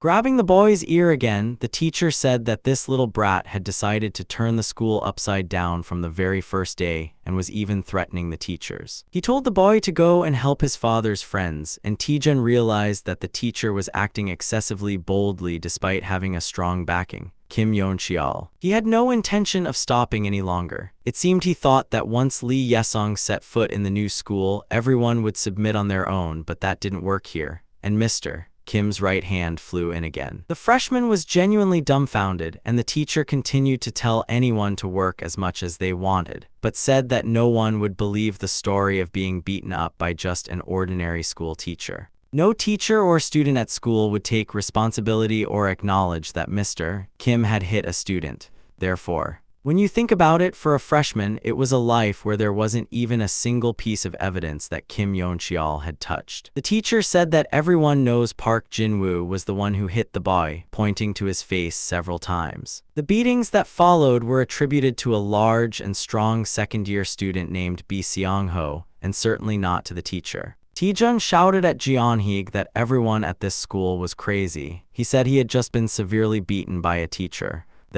Everyone at the school, from students to teachers, seemed to be out of their minds. Broker Moon Chang-ho clutched his head. It sounded like absolute nonsense, but if he couldn't deal with Imo in this remote countryside, his future was over. Moon Chang-ho knew he couldn't fail now, otherwise his entire career would be in vain. He told the young man not to worry, even though he was in Seoul right now, saying he would take care of everything. After that, the broker exited the highway and headed to an important location, apologizing for causing a disturbance on the way and saying that he needed help. Broker. Moon Changho insisted that the opponent's name alone was not enough. It seemed the principal had no idea who he was dealing with. Moon Changho, who is responsible for the nation's education, was surprised by such clueless people, and naturally said that if they didn't know who the opponent was, he would handle it himself. Inside the Golden Circle, there existed a network of intertwined connections called the Golden Lines. The people recruited into the Golden Line were entangled within a complex network of relationships, influencing and being influenced by one another. Moon Changho. He made enormous profits through the Golden Line. In one city, he bought up a large amount of land, profiting from a scheme in which he himself acted as a broker.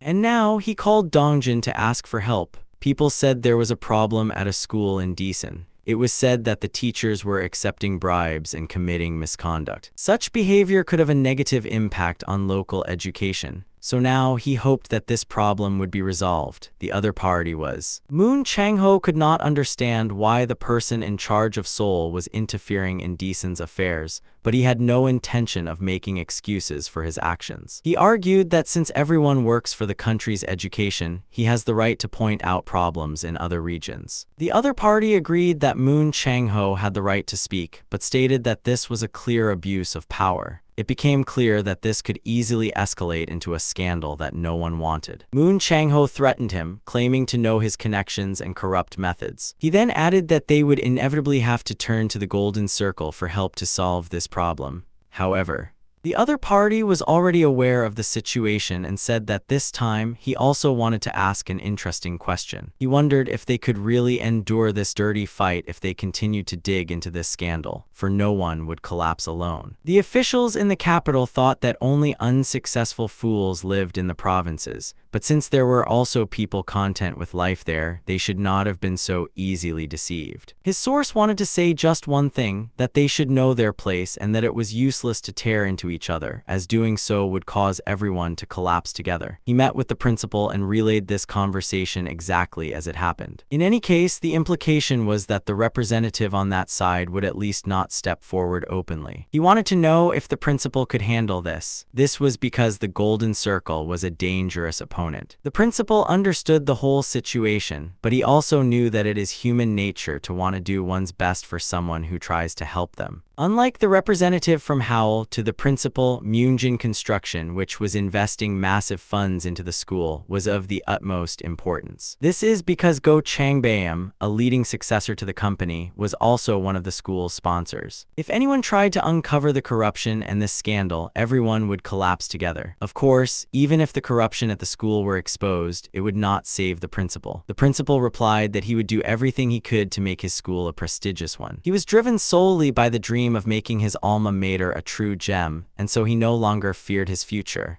Otwa. I lost the conversation telling the other party not to worry at all. It meant that a formidable figure was standing behind it. The young man was exceptionally clever, and thanks to that, they judged that none of them would be in danger. Broker. Moon Changho called the hitman and said that, unfortunately, a minor setback had occurred, so everything must now be forgotten. He implied that if they were to try to get involved again, it would be better to just walk away. If Tae-jun were to be expelled from school, the broker intended to simply take him to Seoul. The important thing was not to cause a disturbance. It was clear that he didn't want to hear such words from his immediate superior, who had promised to sort everything out. Now, the young man was effectively caught in a dilemma. If he quit this job early, he would say goodbye to both his brokering career and his familiar life. However, the school situation had escalated to the point where direct management was too dangerous to continue. Originally, Tae-jun's duty was to prevent the student under Hyun-seok from achieving good grades and turn him into an ordinary student, but now he doubted whether he could even approach him. However, if this situation worked out well, broker Moon Changho would be indebted to him for the rest of his life. Ever since the day Tae-jun shook the order of the school, he felt like a loner for the first time in his life. The children. They hung out and played games together, but even during their free time, no one tried to talk to him. The female students also avoided and ignored the freshman, and he spent his time alone, trying to maintain his pride. As such incidents repeated themselves, Tae-jun grew increasingly angry, and his determination to make this person succeed at all costs grew stronger. Now the girl was angry not only at Hyun-seong but also at everyone else at school who had treated her this way. Determined to make them regret it someday, Tae-jun decided to call his friends in Seoul first, by force. It was clear that it was already impossible to subdue everyone or make Hyun-seong a loner, but I was still able to formulate a plan of my own. About 7 more days passed and Tae-jun was sitting in the dining room. The lunch tasted terrible. He couldn't tell the reason, whether it was because he was eating alone or because the food was really tasteless. Someone approached Tae-jun, who was texting his friends on his phone, and asked if the food suited his taste. It was Hyun-seong. He thought the food on Tae-jun's plate suited his personality well. Tae-jun said nothing, just glared at him with the urge to punch him right then and there. But I decided not to act hastily and to stay calm. My friends would be arriving from Seoul soon anyway, so I just needed to wait a little longer. Hyun-seong asked if the freshman was doing well, adding that their representative had caused quite a commotion a few days ago. Tae-jun. He realized that this guy really knew everything and that bluffing was useless. He said that if he had met Hyun-seong one-on-one outside of school, he wouldn't have left a single intact spot on his body. Tae-jun. I couldn't understand why the other person was so arrogant. It seemed like they considered themselves something of the school's king. At that moment, 2 strong hands pressed the food in the plate against Tae-jun's face, rendering him completely immobile. With his arm twisted against his back and a terrified look on his face, Tae-jun heard the question. It was asking why he thought it was okay to act like a trembling coward just to survive in this school. Tae-jun pulled himself together amidst the controversy and continued to struggle and hurl insults, even though there was virtually nothing he could do. Those bastards. He kicked Jeongwang while advising the freshman not to move. Kneeling with his hands clasped, Tae-jun called Hyun-seong a coward who hid behind others and couldn't even step forward like a mountain man. Hyun-seong admitted that he agreed with every single word Tae-jun had just said. Moreover, he had seen with his own eyes what the other person was capable of doing. Therefore, that's right, provoking him wasn't easy. He was a formidable B-rank assassin, and if his rank had been even slightly lower, I might have been willing to take him on. However, he asked Tae-jun what he thought, saying that right now, only balance can be achieved. Before the new recruit could even grasp the situation or understand where the shadow conversation was heading, he suddenly heard Hyun-seong order his subordinates to beat Tae-jun severely. There was no need to say it a second time. Everyone was already itching to get up because of what this newcomer had done on the very first day of school. Tae-jun intimidated them with threats, but they paid no heed and just beat him up. Fists rained down relentlessly from all directions. Unable to even fight back, Tae-jun was reduced to nothing more than a punching bag. The group beatings that involved holding someone captive and abandoning them were the most brutal type, and naturally, even a fighter like Tae-jun had no way to defend himself. The young man. He realized that he hadn't done anything wrong to anyone. He just wanted to have a quiet lunch at the cafeteria. He might be able to escape if he could neutralize even one of the attackers. But at that moment, Tae-jun's arm was caught in Hyun-seong's heavy downpour. He said that if only one of Tae-jun's arms remained, there might be a chance to stand up to the newcomer.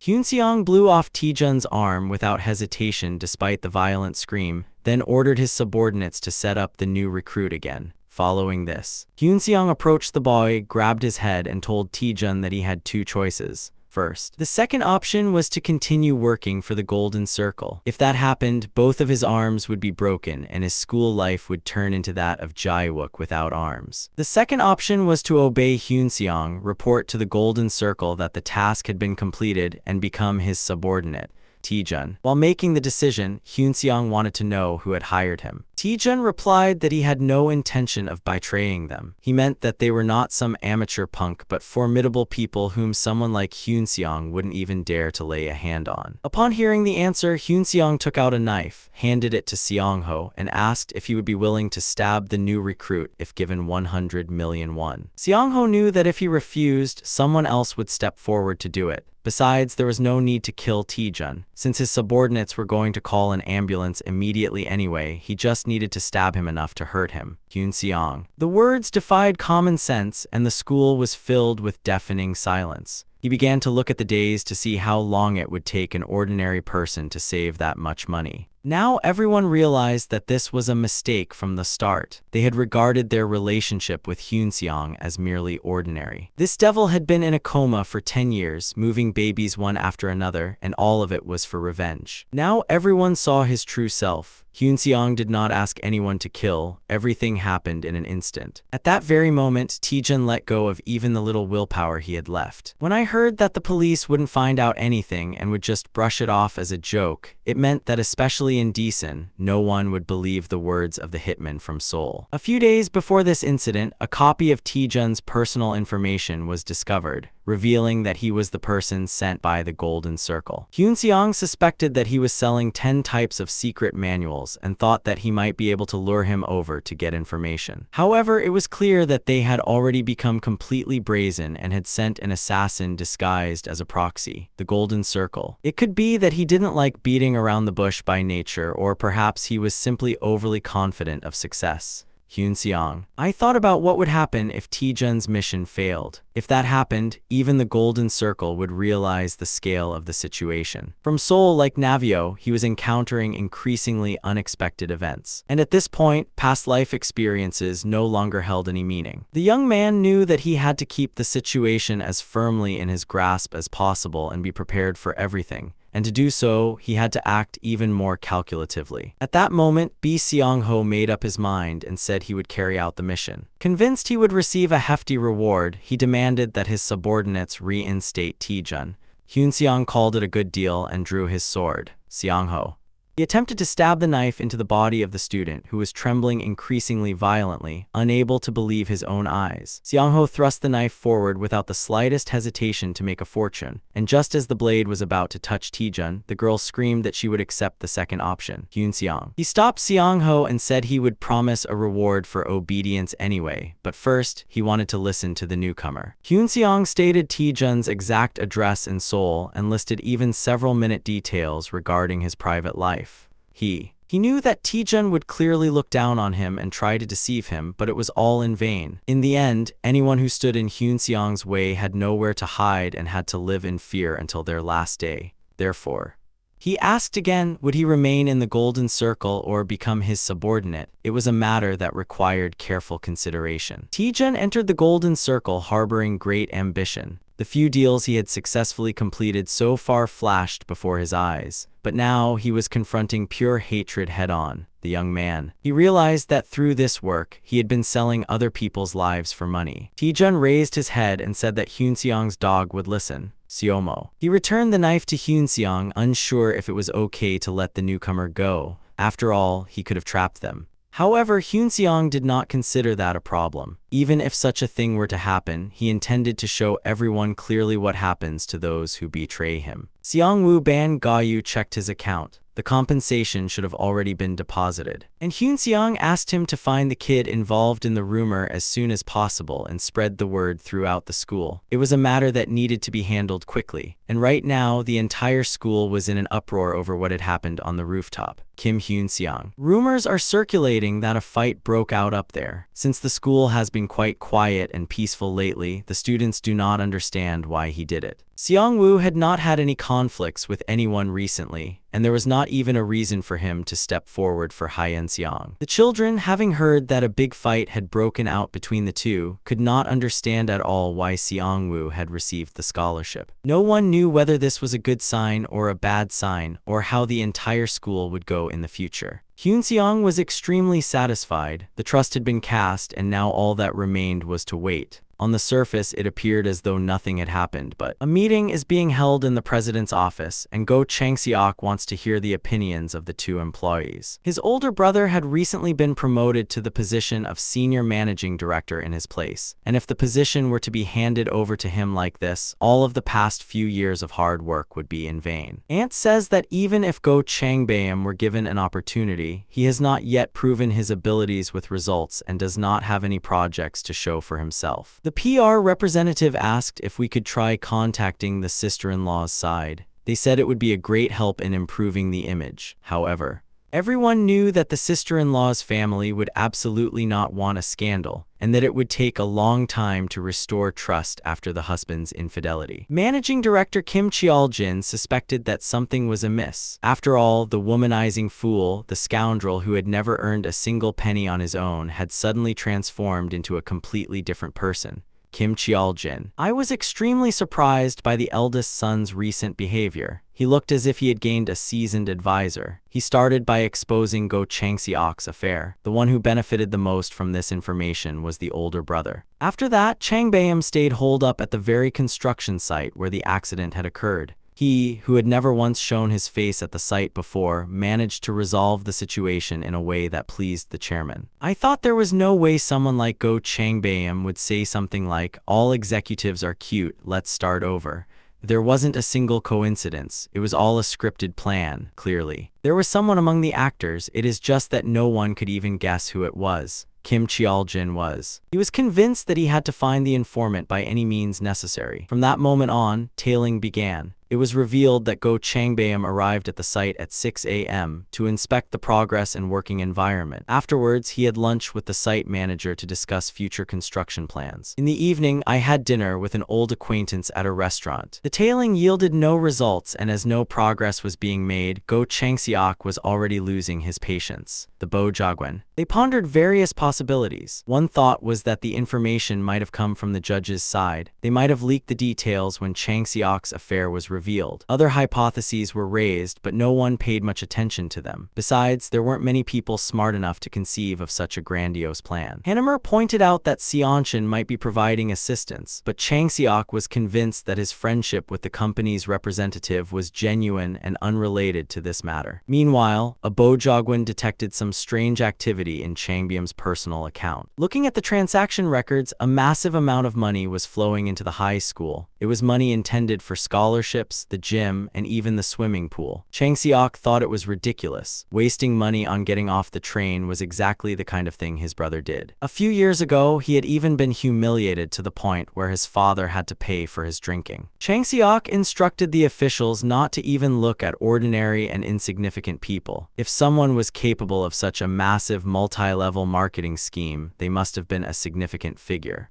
Just then, a call came in from an unfamiliar number. Chang-seok was sensitive and busy, so he had no intention of wasting time on idle small talk. However, the other party did not give up. He sent a message stating that he was Go Chang-bayam's informant and was willing to meet in person to discuss the matter. Hyun-seong. I answered a call from an unfamiliar number, and the caller was Go Chang-bayam. He said that he was being followed. Chang-bayam shared that someone had been following him with a camera all week. There was no conclusion yet, but he simply wanted to let his junior at school know in advance. Chang-bayam. He assumed that he wasn't the only one in danger and asked if he could get in touch with his younger sibling. It wasn't that he was worried his younger sibling would offer better terms, but he still wanted to check if their relationship was still valid just in case. He urged his friend to trust him and asked him to secure the cell phone that had called from a fake number. Chang-seok. I asked what to do if I found out the informant's identity. The answer I received was that there were two ways in such a case. He was a lazy fool. The fact that he had transformed Chang-bayam into an executive meant that he was no ordinary man, so he had to be brought to one side. However, if he refused to cooperate in ousting Chang-bayam, then the only option was to eliminate him, the informant. I called Chang-seok and asked why he was looking for me. Chang-seok didn't speak of the kids. He immediately stated that he wanted to recruit him. Brother. Go Chang-bayam was a truly dull and lazy man who had barely graduated from school. Chang-seok. He graduated from a prestigious university and gained experience at a company construction site while his older brother was out having fun. There was no need to deliberate for long on who was more suited for the chairman position. Soon, father would designate a successor. Since that is how any company operates, father could have potentially handed over 7 companies to external professional managers over his lifetime. However, Chang-seok did not think his older brother would become chairman. In any case, he was not the kind of person capable of handling the position. So no matter how you looked at it, it was better to bet on the younger brother. The informant quietly listened to all of this and said there was one condition, and Chang-seok declared that he was ready to grant any request. Go Chang-seok returned to the office and informed the aides that Chang-bayam's informant had contacted him. that man's. According to him, he was more suitable for the chairman position than Chang Seok. What the informant demanded in exchange for the help was trivial. He wanted the position of executive director of the company. Kim Cheol-jin was displeased. Even his immediate superior did not know who this informant was. Giving such an important position to someone like that was too hasty and foolish. However, Chang Seok suddenly shouted at the aide. He complained that he had never asked for an opinion and that the executive director hadn't even properly grasped the situation while Chang Bayam was taking over the company. Chang Seok said that he had already received a more competent and suitable person for the position of executive director. He said that this person is capable of digging into the roots of the problem. Kim Cheol-jin is. He tried to explain that the writing was not a simple matter. He argued that since Myeongjin is a company with a long history, even if the position were to go to his brother, there would be no significant issues because the executive positions have always been filled by highly specialized talent. However, Chang Seok refused to listen to a single word. He argued that it was unacceptable to remain so rigid as if trapped in a deep century when the times were changing. Chang Seok had long disliked executive director Kim Cheol-jin. This was because he was an excessively old-fashioned figure who clung to tradition. He declared that he did not want to hear talk of tradition. He said that if he became president, many things would change in the lives of the people here. And what the subordinates needed to consider right now was the fact that if he rose to that position, all the outsiders would each receive their due reward. He said that was the most important issue of all. After that, all the aides went home, and finally, Chang Seok was left alone. Of course, Chang Seok knew he wasn't perfect either. A man who betrayed his wife, a man who spoke his mind, he was a human being difficult to call a good person. The chairman's. If it weren't for the fact that he was the youngest son, he was a man not even worth dealing with. Still, he was the lesser of two evils compared to Go Changban, who was under the company's oppression. At the very least, Chang Seok had invested time and effort into this. However, the destruction of tradition always leads to the beginning of the system's collapse. In the end, Chang Seok's choice could have proven to be wrong. The whole story. Kim Cheol-jin resolved to settle the matter directly with the chairman. It was for the sake of the company and those who had dedicated their lives to it. However, unexpectedly, a call came in with the caller ID restricted. The other party was. I asked what I thought of Go Chang Seok's decision. Of course, it was an unfair treatment. The other party was. He did not reveal his name. He said he had no interest in things like a company executive position and merely wanted to clearly point out the difference between the two brothers.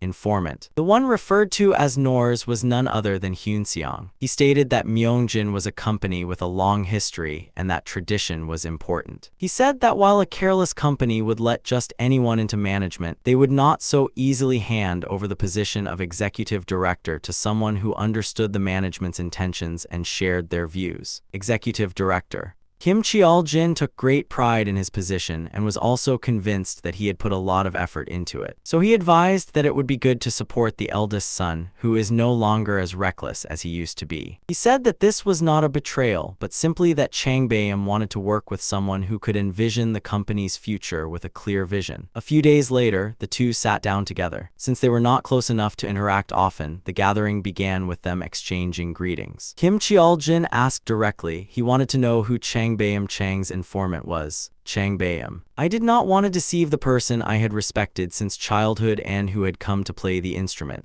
However, Kim Cheol-jin. Chang Bayam started by talking about how he had followed his father to construction sites since he was young. Back then, everyone just accepted it. After all, it is by blood, in his younger days. Kim Cheol-jin recalled the image of Chang Bayam, who had been killed by a fish carrying a stone sword with his small hands, and at that time, he paid with bated breath, fearing the child might get hurt. Later, he grew into a strong man, and Kim Cheol-jin placed great hopes on him. However, as he did well, the disappointment only grew. I couldn't even count how many times Chang Bayam got into another fight and was called to school, and the boy was turning into a man who knew nothing but alcohol and women. So Jeon Mun decided that it would be better for Chang Seok, who lives a more upright life, to become the chairman. Now, at this point, you might not know, why is a single executive paying such close attention? As someone who has dedicated his entire life to this company, he could not bear to hand it over to the tyrant. Kim Cheol-jin is. He admitted that he had noticed Chang Bayam had changed lately. It didn't matter who had led him that way. As long as he was helpful to the company, the rest didn't matter. Kim Cheol-jin said he would not pry into the informant's identity. Bowing to Chang Jiom, he said that the company needed someone like that and looked forward to good cooperation in the future.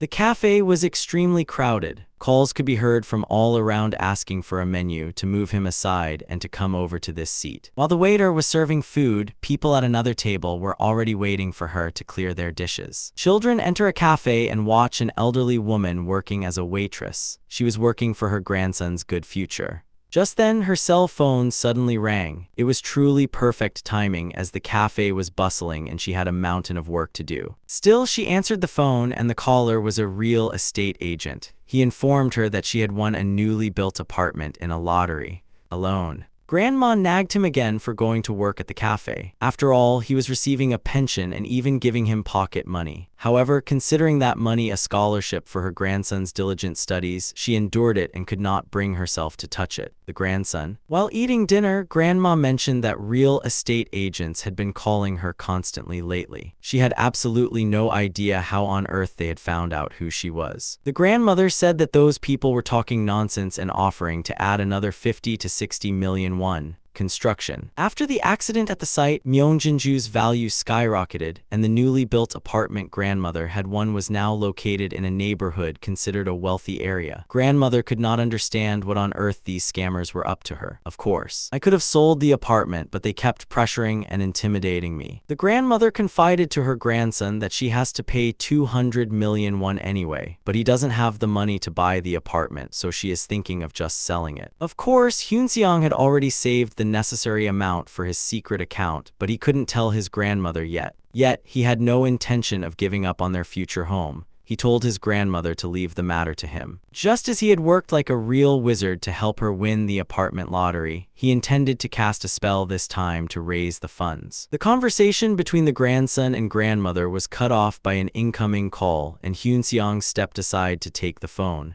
At the academy. It was a phone call. It was news that my younger sibling, Hyunjin, hadn't shown up for class today, and the child was just about to head home, trying not to let anyone know. Hyunji slung her bag over her shoulder and watched her peers playing around. She envied them because she had to go home. Hyun-seong was upset to find out that his younger sibling had skipped class. This child, at least, had to succeed no matter what. Hyunji.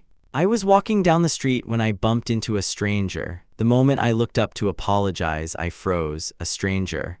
It wasn't a person, but his brother. For some reason, he had appeared in this neighborhood. The brothers. We decided to talk. It turned out that Hyunji had already taken the documents from the academy without telling anyone. Hyunji told his brother that he was now at an age where he could make his own decisions. Moreover, considering his brother always came home looking beaten up, he argued that he could not continue his studies with the money earned that way. Hyunji thought this way, if neither of them needed to study, it was better for his older brother to do it. He teased his brother, saying that since he was better at studying and had higher grades, he would work instead. Hyun-seong. He recalled memories of his past life. When he had been in a coma for 5 years, his younger brother had entered the police university and vowed to take revenge on the men who had done this to him. However, having to cover his brother's hospital bills and his grandmother's living expenses, he poured all his spare time into preparing for the exam, but ultimately things did not go as planned. In the end, that child too could not overcome the situation. Hyun-seong. He could not let that fate repeat itself. He showed his younger sibling a text message saying that he had been selected for an apartment in a wealthy neighborhood. Hyunji was surprised, but she also knew that there was no way to buy it. Just then, a car pulled up and stopped beside us, and the driver waved his hand, greeting us and saying that he had wanted to meet Hyunji for a long time. As he got out of the car, he said that he couldn't believe it himself that he had come to the Dosagwan for the first time in his life. He approached the brothers and introduced himself. He said that Myeong Jingwon was the chairman's eldest son and Hyun-seong's best friend. He added that if they didn't believe him, they could look it up, but cautioned that the internet was overflowing with all kinds of scandals.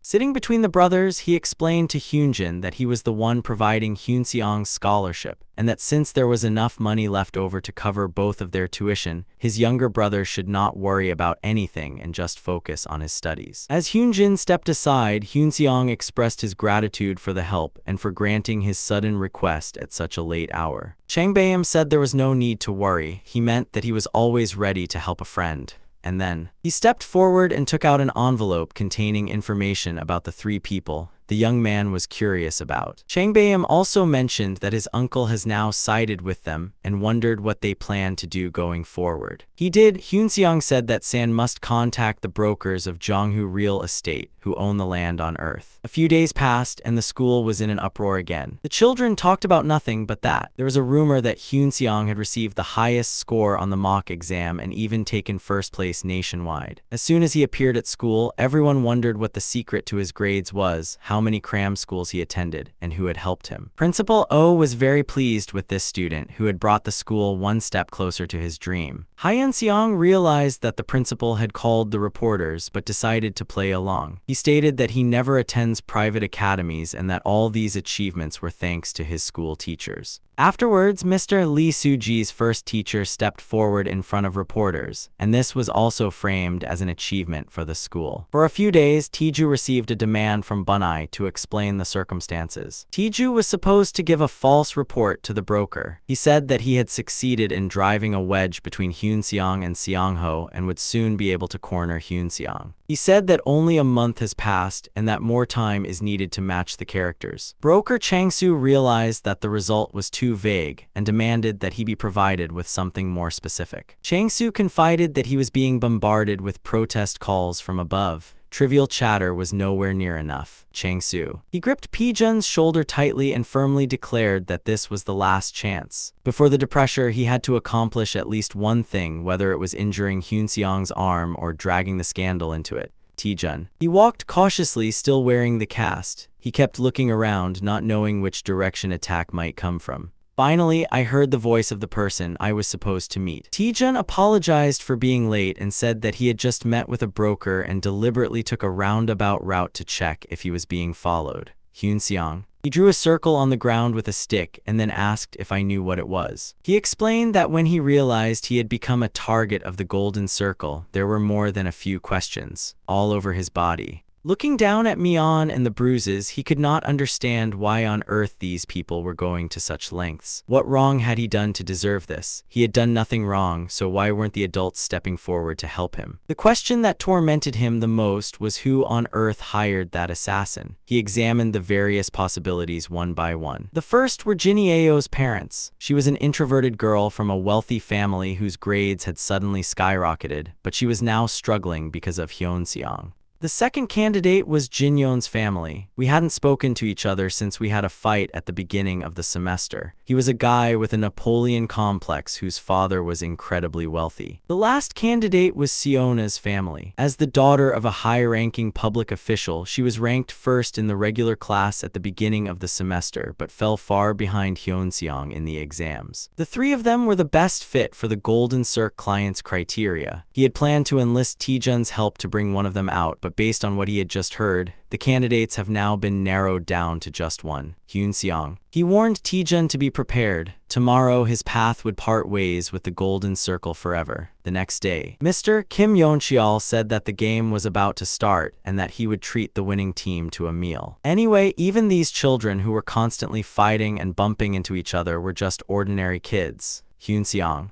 I saw Don-yeon here as well. The way he broke through the defense and scored was cool, as always. The girls didn't play soccer, but they watched the game with interest, chatting away about who was the best. Choi Siana looked at the handsome boy with interest. She liked him and was even prepared to ask him out on a date first. Her friend. I was convinced that although Hyunseong used to be a good model student, he had now gone down the wrong path. However, Siona said that he had never once started a fight first, the soccer match. As soon as it ended, she stood up from her seat and headed toward the male students, without hesitation. He approached Hyunseong and asked if he would like some juice or a cold drink. Hyunseong. I turned to her and suggested we talk somewhere else. I said I had something to tell her privately. Quite some time had passed since then. Even though the next class was about to start, the two of them had disappeared somewhere. I had no idea what on earth they had been talking about for so long.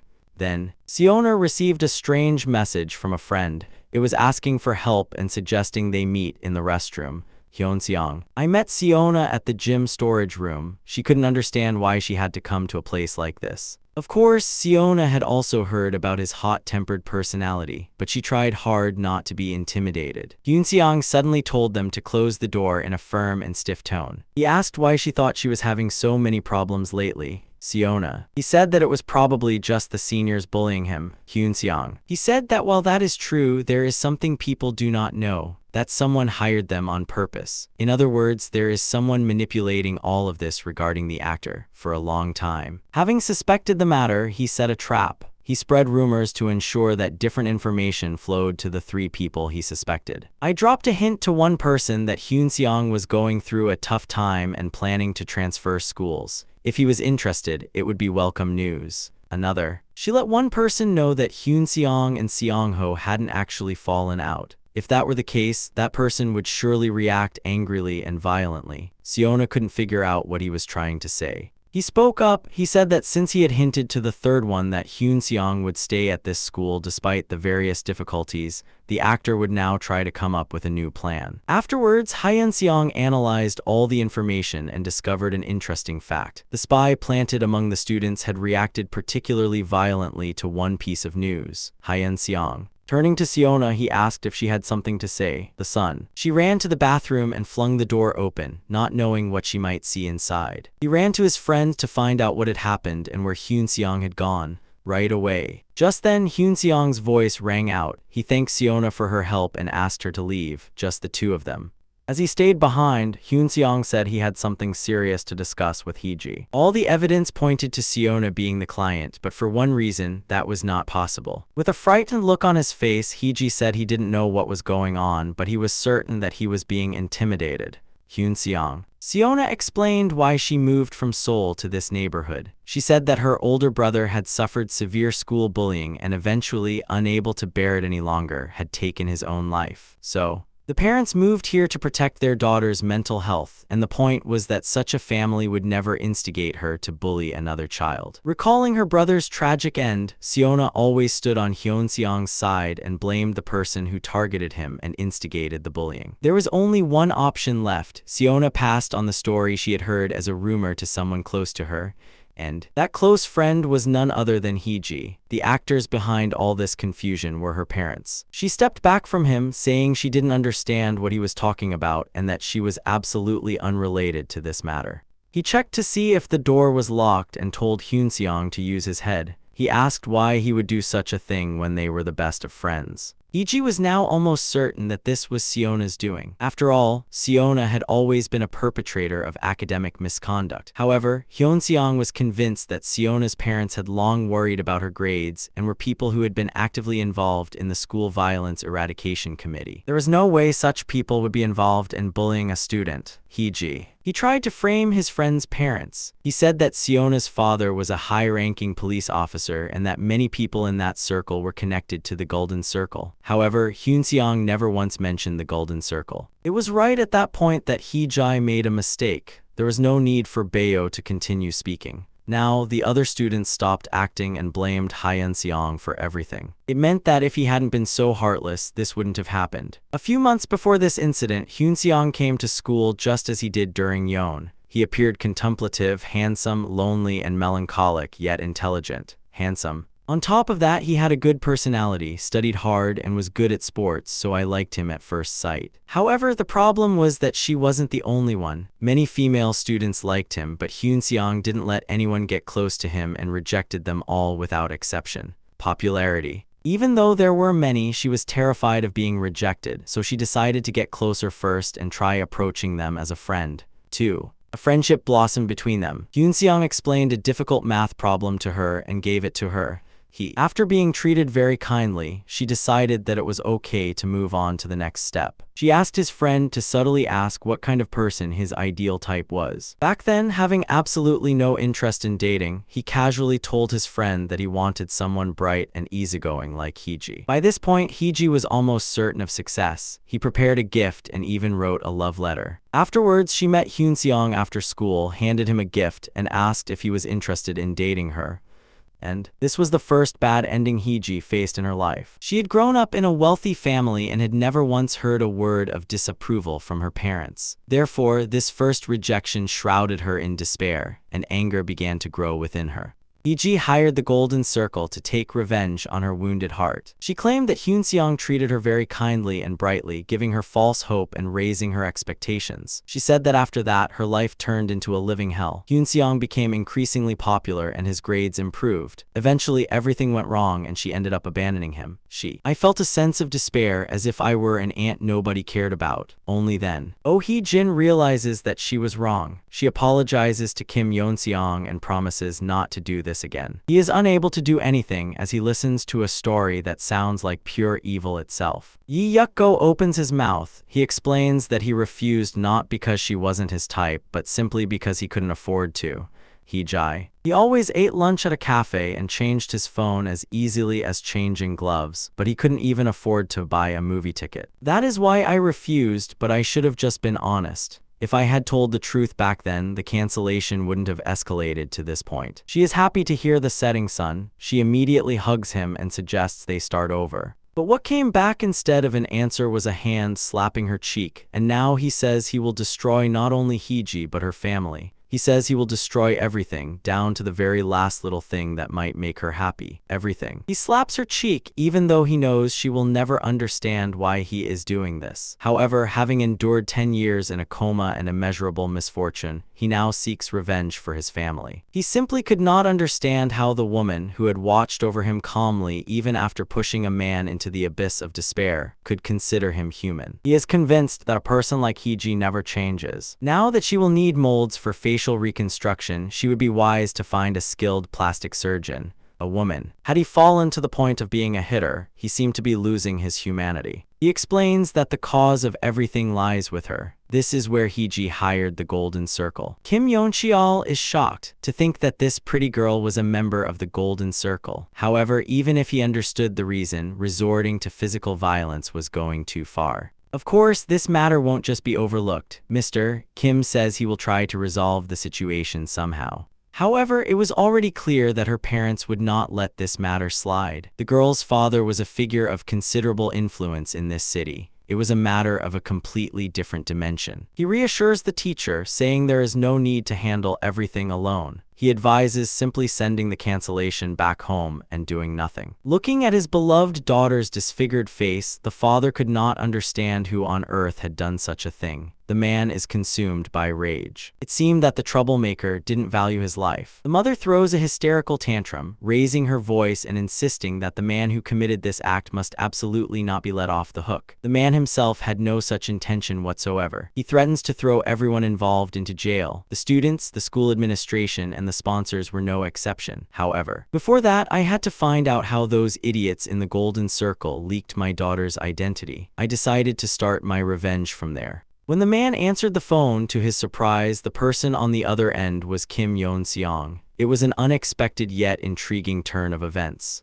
The young man knew for sure that he was calling Jian Changsu, a Golden Circle broker in Seoul. Changsu, who finally answered the phone, listens to the voice of the client Go Em-kai, saying he cannot understand why the broker did not answer immediately. 503 is. Filled with anger, he wants to know what the broker will do in this situation, how to resolve everything, and what he will compensate for his daughter's bruised face. The man insists that everything was guaranteed from the start and accuses the broker of failing to execute the offer despite the Golden Circle organization having a perfect reputation. Atai. He keeps shouting into the phone, saying that he will report all of this to the higher-ups and that everyone will now know that the Golden Circle does not keep its promises. Finally, the broker speaks up and says that he does not care how the man handles this matter. The Golden Circle never loses, but now a precedent has been set and Changsu is convinced that this is his end. The broker also warns that he handed over all the details of the transaction to Kim Hyun-sung out of a desire to live, and because he now trusts this young man more. The broker certainly understood the man's surprise. In fact, there were some documents related to their business, but since you never know what might happen in the world, he had merely kept a few copies on hand just in case. The man. He can't stand it anymore. He shouts that he will drag the broker and the entire Golden Circle down with him and that they will all burn to ashes together.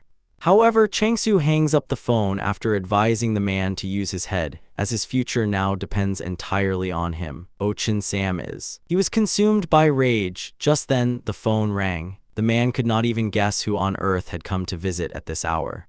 It was a call from the front door, but no one was visible on the camera. It was an unidentified visitor. Chang-su knew that while death could not happen twice, it was unavoidable once. He finished his cigarette and steeled himself to take the risk. Recently, he received a phone call from someone he neither expected nor wanted at all, Kim Hyun-sung. This was the last client who had unnecessarily kept him at a distance, but now they have called him directly. The young man sent Oh Hee-jae home earlier than scheduled and explained that her hair was a bit of a mess. He continues, saying that while he can forgive the Golden Circle's failure and give the broker one more chance, leaking the client's identity is a completely different matter. The broker frantically racks his brain trying to figure out how this man found him, only to realize that Jo Tae-jun had betrayed him.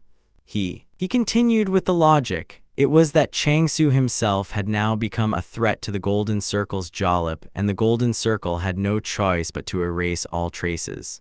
And this was not just a problem for Chang-su alone, but one that would become a problem for everyone connected to him. Therefore, now was the very moment the broker had to decide for himself whether or not he wanted to live. If the man chose to live, he had to report to the Golden Circle upper management that he had handled everything, successfully concluded the Hyun-sung case, and was satisfied with the client, the murderer. Jo Tae-jun finished the job and returned to Seoul to complete his preparations, but the broker thought the client would not sit idly by. However, the young man suggests leaving the matter to him. When the clothes appeared in front of the apartment building, the entire family could not believe their eyes. He turns to the man and says that since he must have already figured out how things are going, they should sit down and talk.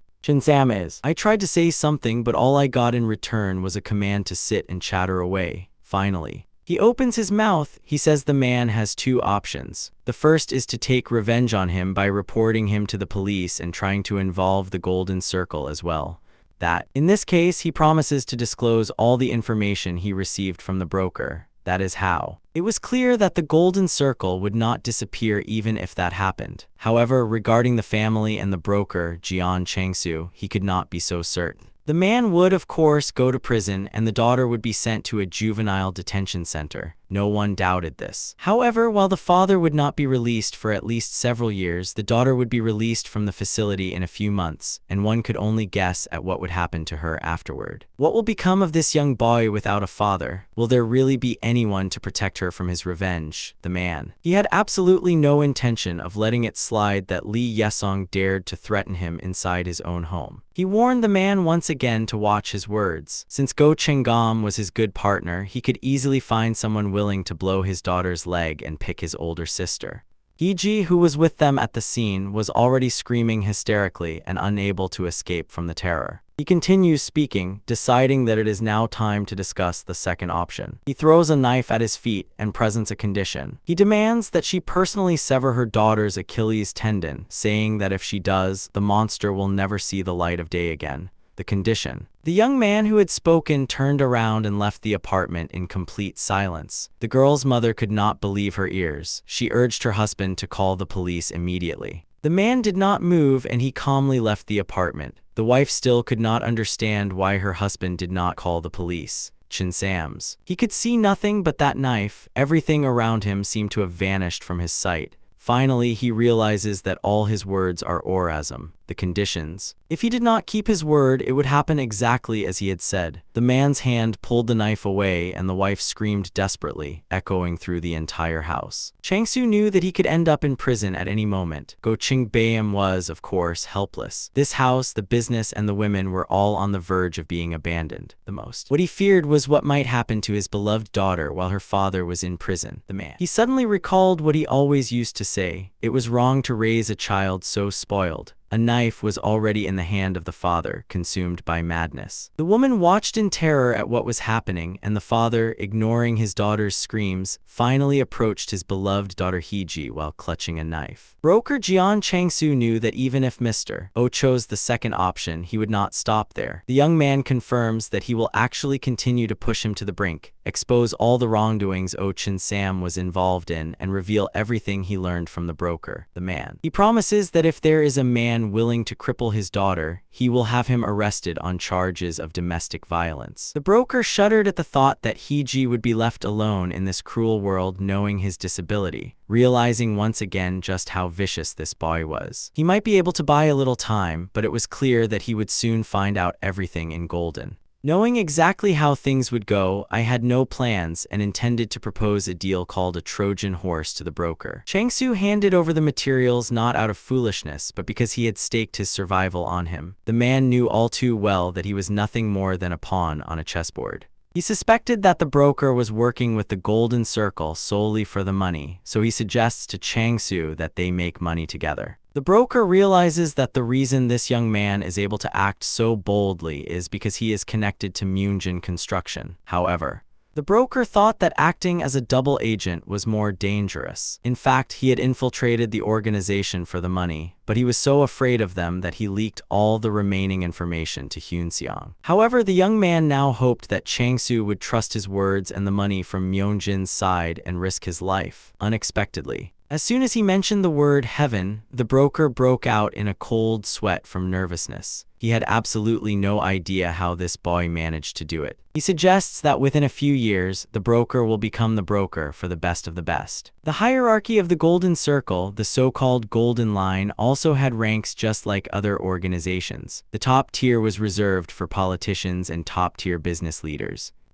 Within the organization, they called it the Top League, and each member of the Top League had a dedicated broker. The higher the rank, the greater the rewards for the broker. Furthermore, the broker himself is accepted into the league. Even Changsu himself knew absolutely nothing about the top echelon of the Golden Circle. He couldn't understand how this high school student managed to do all of this. The man, lost in thought, tries to convince himself that perhaps everything might work out well. Of course, he would have to pay the price if the Golden Circle found out of the betrayal, but he could simply flee abroad for a few years. However, if he were to bring down the Golden Circle, it could have been killing two birds with one stone. Changsu says that he also wants to become the league's theory. He notices that the man has made up his mind. He asks him not to rush the sign-up for the next month, but says that after that, Changsu will get everything he wants. Jian Changsu could not understand how this young man knew all this information about the Golden Circle and the Line League. However, a few years later, the whole country would learn this fact. The Golden Circles. Its existence becomes a national scandal. Politicians and business people were somehow involved. The news also reports on the top tier that has access to the organization's specialized services. However,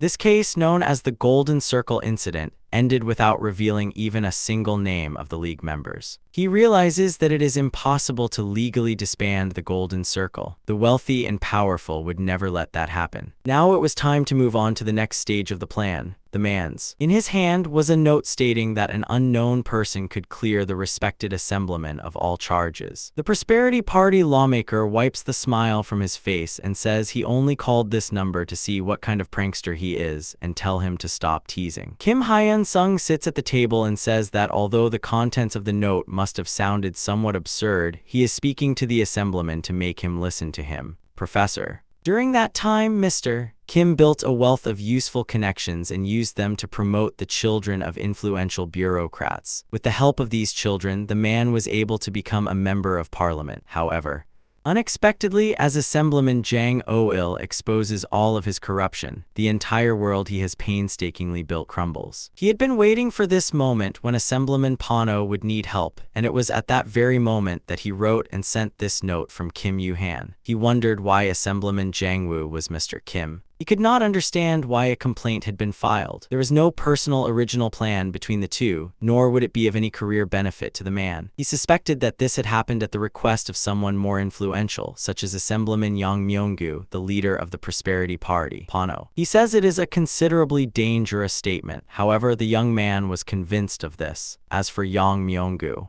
they had to eliminate the young Raber who was rapidly expanding his power, but it was difficult to directly attack a member of the same party. Therefore, he had Rep. Jang Oh-il do it in his place, as internal party power struggles were a common occurrence. Pano, the lawmaker, understands that this could actually be the case, but now wants to know exactly what the youth's proposal is. He says it is simple. He explained that children from wealthy families always get high scores and naturally rumors start to circulate. Therefore, There was only one way to work here. If I couldn't delete the messages, I just had to delete the messenger. He knew that a story about international students' drug addiction would soon break, and that the identity of one of them would not be revealed. However, this was not a mere coincidence. Assemblyman Jang Oil's son happened to be studying abroad. He warns Assemblyman Pano that this news will soon leak to the press and that he can avoid a scandal if he handles himself properly. In fact, ruining a politician's career was not enough. In the political arena, it is extremely difficult to restore a reputation once it has been damaged. He tells the man that if he makes good use of this situation, at least his future won't fall apart. He implies that they should continue talking, as he has a plan to resolve the situation. As he leaves the office, he tells the man to contact him when he is convinced of his worth. The time allotted to the man was exactly 1 week. A few days. This news is published in the newspaper later. It is revealed that even Assemblyman Jang Oh-il was unaware that his eldest son was using drugs. Pano is. He wondered how an ordinary high school student had obtained such information. The council member already knew that there was no evidence of Hyun Seong's investigation and was aware of the situation. He replies that all of this is thanks to his close friend and business partner Go Changbayam, who has a wide network of connections. The lawmaker. He realizes that this young man did not come empty-handed but had already made a plan. Now, the man says he is ready to listen. First of all, he wanted to know if the lawmaker intended to run for president. He did, although he did not show it directly. He believed that if the assemblyman's ambition was as great as it appeared on the surface, there was no chance of winning. This was because the necessary track record was lacking. Kim Pano. He came from a wealthy family, graduated from a prestigious school, became a professor through a special conversion, and entered the National Assembly without much difficulty. In other words, the man was born with a silver tongue, and for that very reason, he would lose the election and would always be wrong in the future. Pano realized that the young man was signaling that he should give up, but he really didn't want to. However, Demon counters that he is not the kind of counselor who would turn away from his goal just because someone tells him to. It was his promise to make him king. For the next few days, the school fell into a quagmire once again. For some reason, Heiji gathered his documents and simply left the school. A classmate witnessed her being taken to the hospital. She was so severely injured that she could not even walk on her own. Upon hearing this rumor, he is shocked to learn that the crazy father actually took his daughter, even though there were plenty of ways he could have protected her. Of course, it was understandable that it is difficult to make rational decisions when overwhelmed by stress and emotions, just as one could not believe that the young man would be able to move again from a coma. He decides to assign someone to keep an eye on the termination, the council member end. At their reunion, Kim Hyun-sung says that Myeongjin's side will cover all expenses regarding the money laundering business through the construction industry. Then, the two of them would come up with an interesting story together. It was the perfect narrative for an election campaign that would make people revere Pano as a role model. Kim Pano was. He was going to become a politician who would bring down the Golden Circle. The man didn't even believe that such an organization actually existed. He speculates that the Golden Circle will soon become a public issue and that the assemblyman will seize the opportunity to resolve the matter and literally become a star overnight. Furthermore, there was no need to reduce any risk. Lee So-dong. He says that since he intends to start it himself, he will clean up the mess if something goes wrong. All he wanted from the council member was just as much help as he could provide.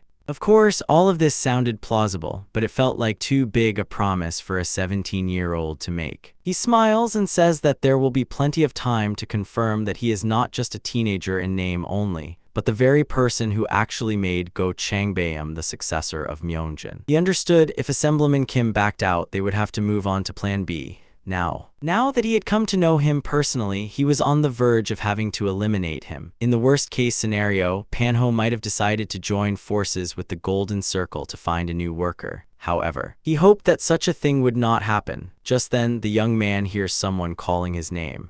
A hulking bodyguard, Kwon Jang-han, stood before me. He taught me about dark colors and ordered me to ride when I could. A fat man and another person. 2 bodyguards were guarding the door, preventing anyone from entering the room where a serious conversation was taking place.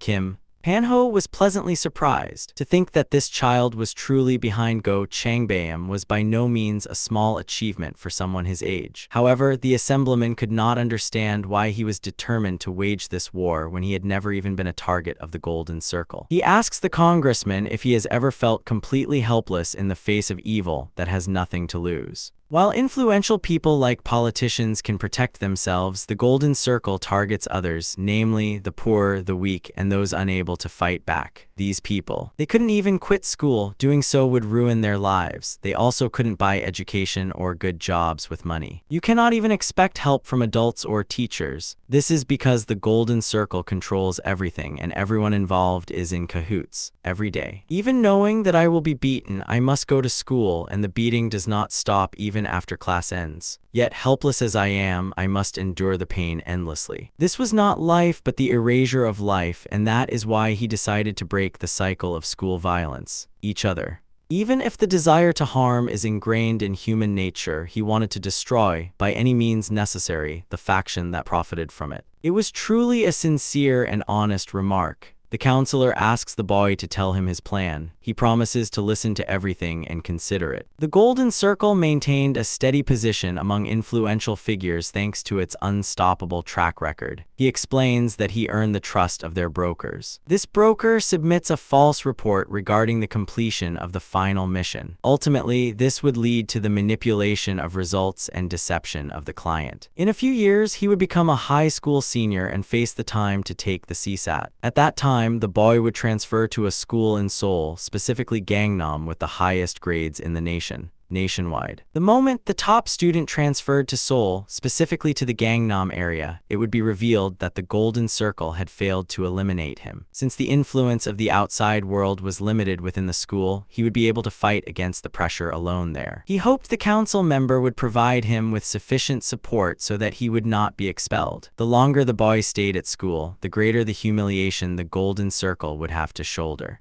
The assemblyman realizes that this boy is very much like himself. His grades were such that he charged toward his goal like a bull. The man explains that while there are many who want to become president and they all have a strong chance of winning, Manhwa himself wants to give it a try. There had never been a single failure in the lawmaker's life. He had entered a top university, become a professor, and become a lawmaker, and he believed that he could now rise to the highest position in the country. Manhwa. He warns the young man that if he fails even once, their relationship will end immediately. The council member would not provide even the slightest help and would destroy all evidence. If he was confident he could succeed, the restrictions were accepted by Semin, and the two shook hands. Kim Hyun-sung. Sana was extremely busy, so when the girl called out to stop her, she couldn't tell what on earth she wanted. She asked the young man to sit beside her for a moment, even though he had said he had to go to training. Sana. She brings up the already known story that Heiji took documents from school and was taken away in an ambulance. Sana suspected that he was the actor. The girl says she will not tell anyone about this. In fact, she could not stand people like Heiji, sociopaths consumed solely by their own emotions. She was convinced that her brother's death was also due to that very kind of people. He couldn't understand what Sana was trying to say. Beautiful. The girl looks straight into the young man's face and says she wants to help him. He knew almost nothing about Sana in his past life. Perhaps it is only now that he has seen her true face, the twisted side hidden beneath Choi Sana.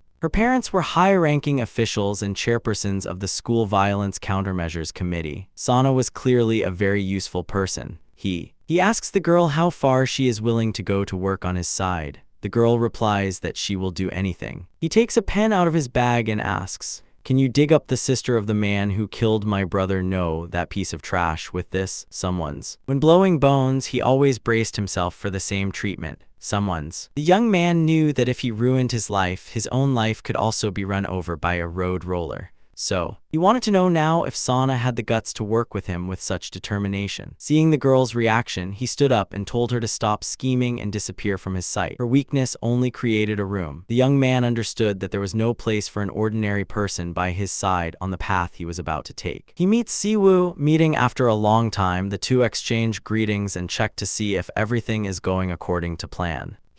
He knew that his friend would stay at 2 o'clock and would not be with him on the upcoming hellish trip to Seoul, so he had to make sure Siwoo could manage well even without him.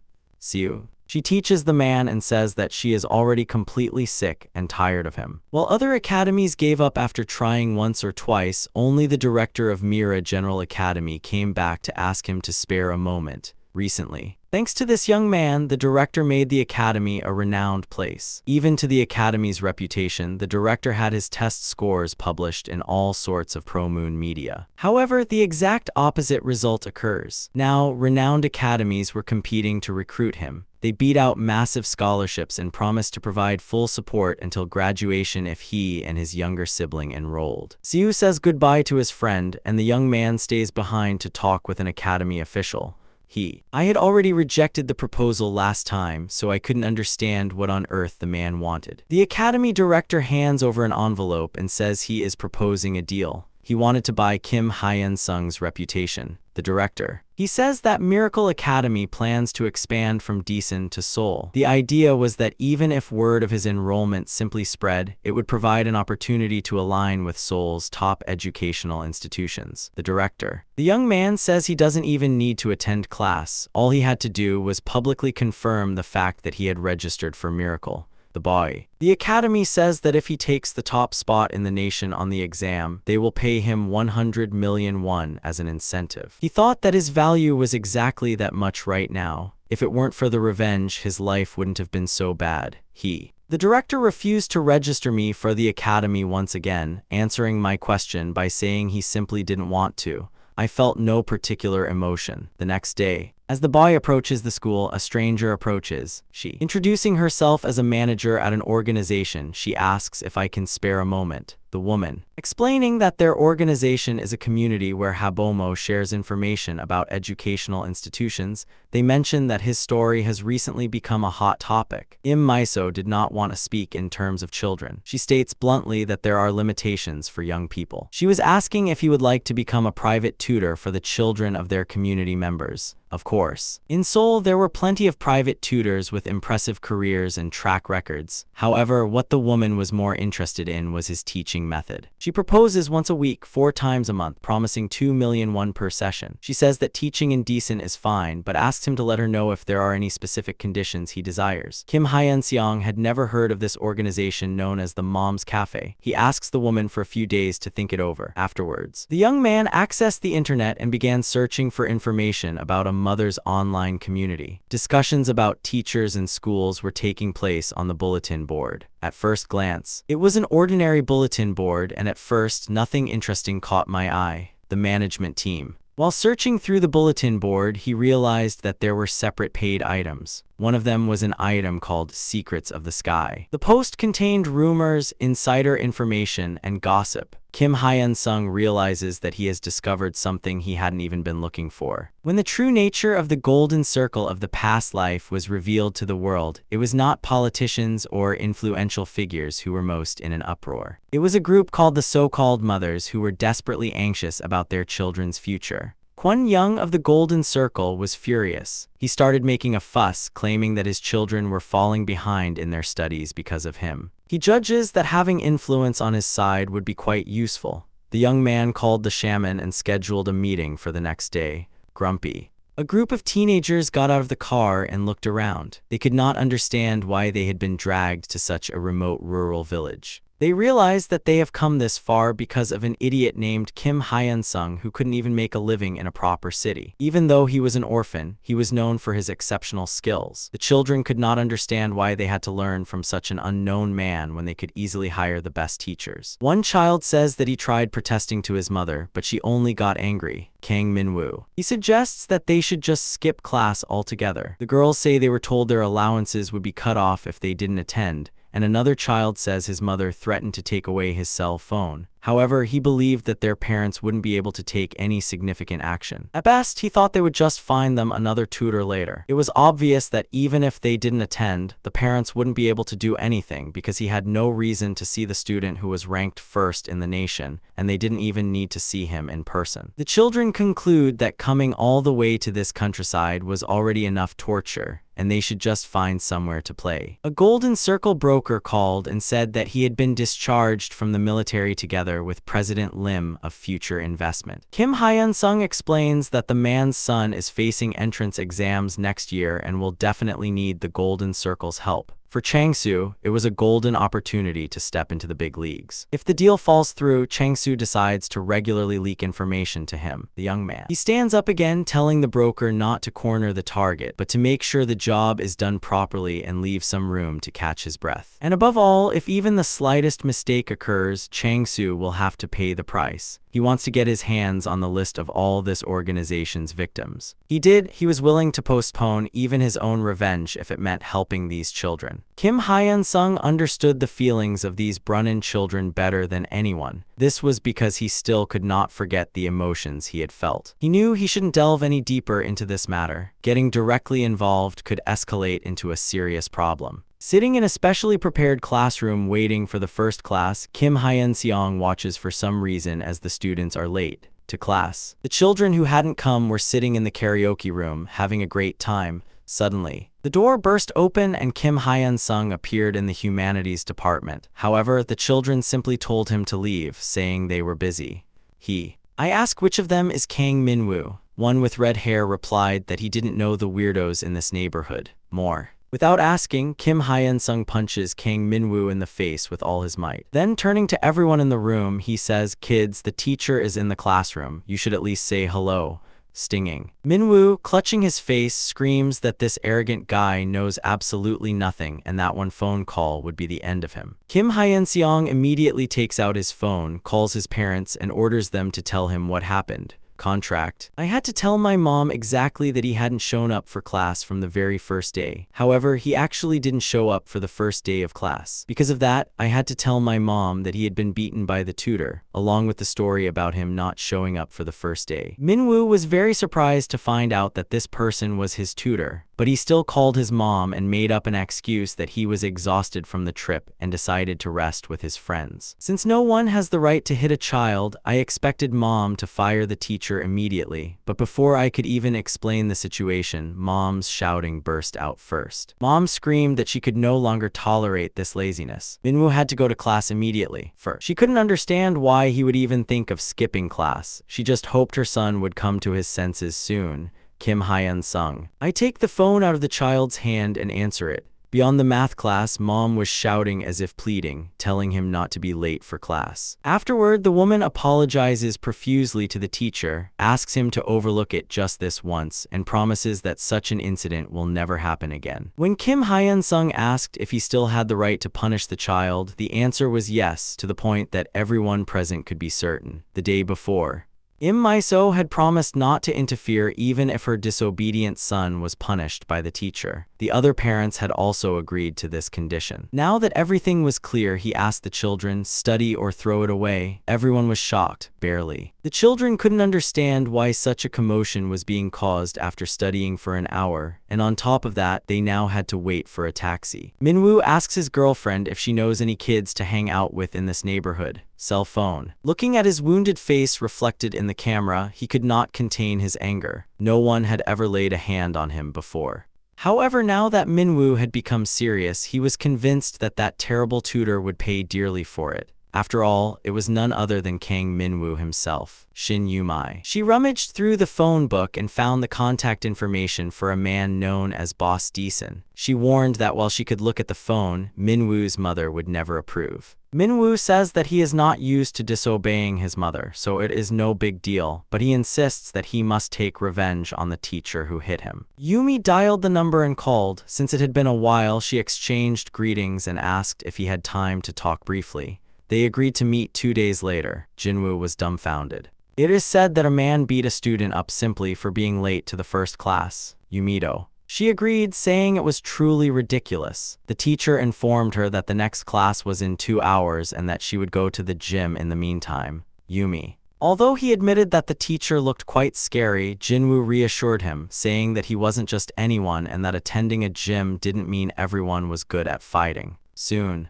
The two arrive at the gym where they expect the teacher to be. Jinwoo was ready to play the role of young OK in front of the pretty blonde woman. He flung open the door, looking as if he were about to tear her stomach to shreds. A coach was present at the gym, and Jinwoo says he wants to have a fight with a freshman working out there. The coach didn't understand why he had to do that, but Jinwoo said he didn't come to train with the intent to fight, but just to defeat the enemy. Just then, Kim Siwoo came out into the hallway and looked puzzled, not knowing why Jinwoo was there. Jinwoo lets out a sigh of relief upon realizing that Kim Siwoo wasn't the one who had beaten the children. Meanwhile, the woman looked surprised by the handsome man she had encountered at the gym. However, another member soon appeared. Yumi points to the writing and says, "Jinwoo is dirty, that man is the deposed king," with a towel. Kim Yeonseong, who is drying himself, looks around at the assembled people and asks Jinwoo what he wants. Park Jinwoo experiences such a long, agonizing fall for the first time in a long while. Unable to say a word, he turned around and ran for his life. Jinwoo walks along cursing at everything. He almost got into big trouble because of the kids. Yumi chased after him to see what was going on, but he didn't want to talk. It was only then that he realized the person teaching those children was none other than Kim Yeonseong,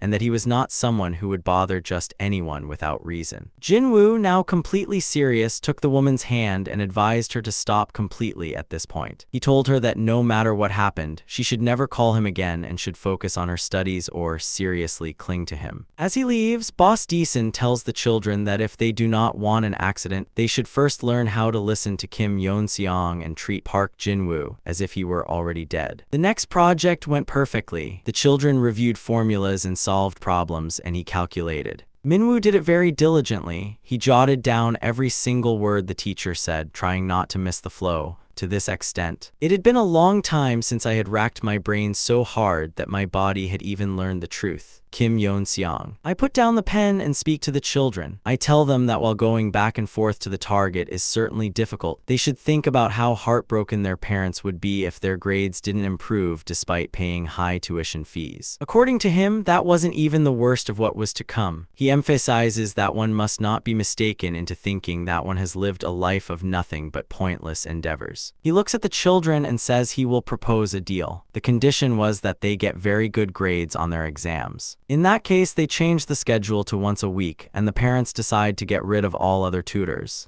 He tells the children that as long as they trust themselves and don't mess things up, he will guarantee them admission to a 4-year university in Seoul. Now, it was up to them whether to work their fingers to the bone all week long or to study calmly at home and come to his class just once a week. Imaizo, who had been away for 15 days, boasted to the teacher that her grades in the regular subjects had improved. The other children felt the same way. She was very happy. It was because Kim Yeonseong had also read somewhere that he had passed his final exams with excellent grades. Now she wanted to express her sincere gratitude to the young man who had helped the children with their studies and discuss future tutoring terms. Student. She says she will pay 10 million won per person per week, and if grades improve significantly, she will also pay the teacher a bonus. Kim Yeonseong. Realizing that the pay is quite good, she replies that she will continue working as long as the agreement is maintained. Confirming that he would abide by all conditions, he expressed his gratitude to the young man once again. Imaiso, assuming that the young man also has work to do, tries to leave. Judging that now was the right time, he told the woman Minwoo's father, that is, her husband. He asked exactly what he did. He was not surprised by the answer. He understood that while this family held considerable power, they poured all their strength and resources into their son's education and did not want to get involved with the Golden Circle. In fact, Kang Dongcheol was the chief prosecutor of the Seoul District Prosecutor's Office. The semester was coming to an end and everyone was busy making plans for vacation. Mr. Kim was planning for winter vacation. Celebrating the children, read once again that first and second grades are completely different and that their future depends on how they spend this vacation. He is coming. Just as he was finishing speaking, Mr. Kim asked Kim Yeonseong to stay for a moment.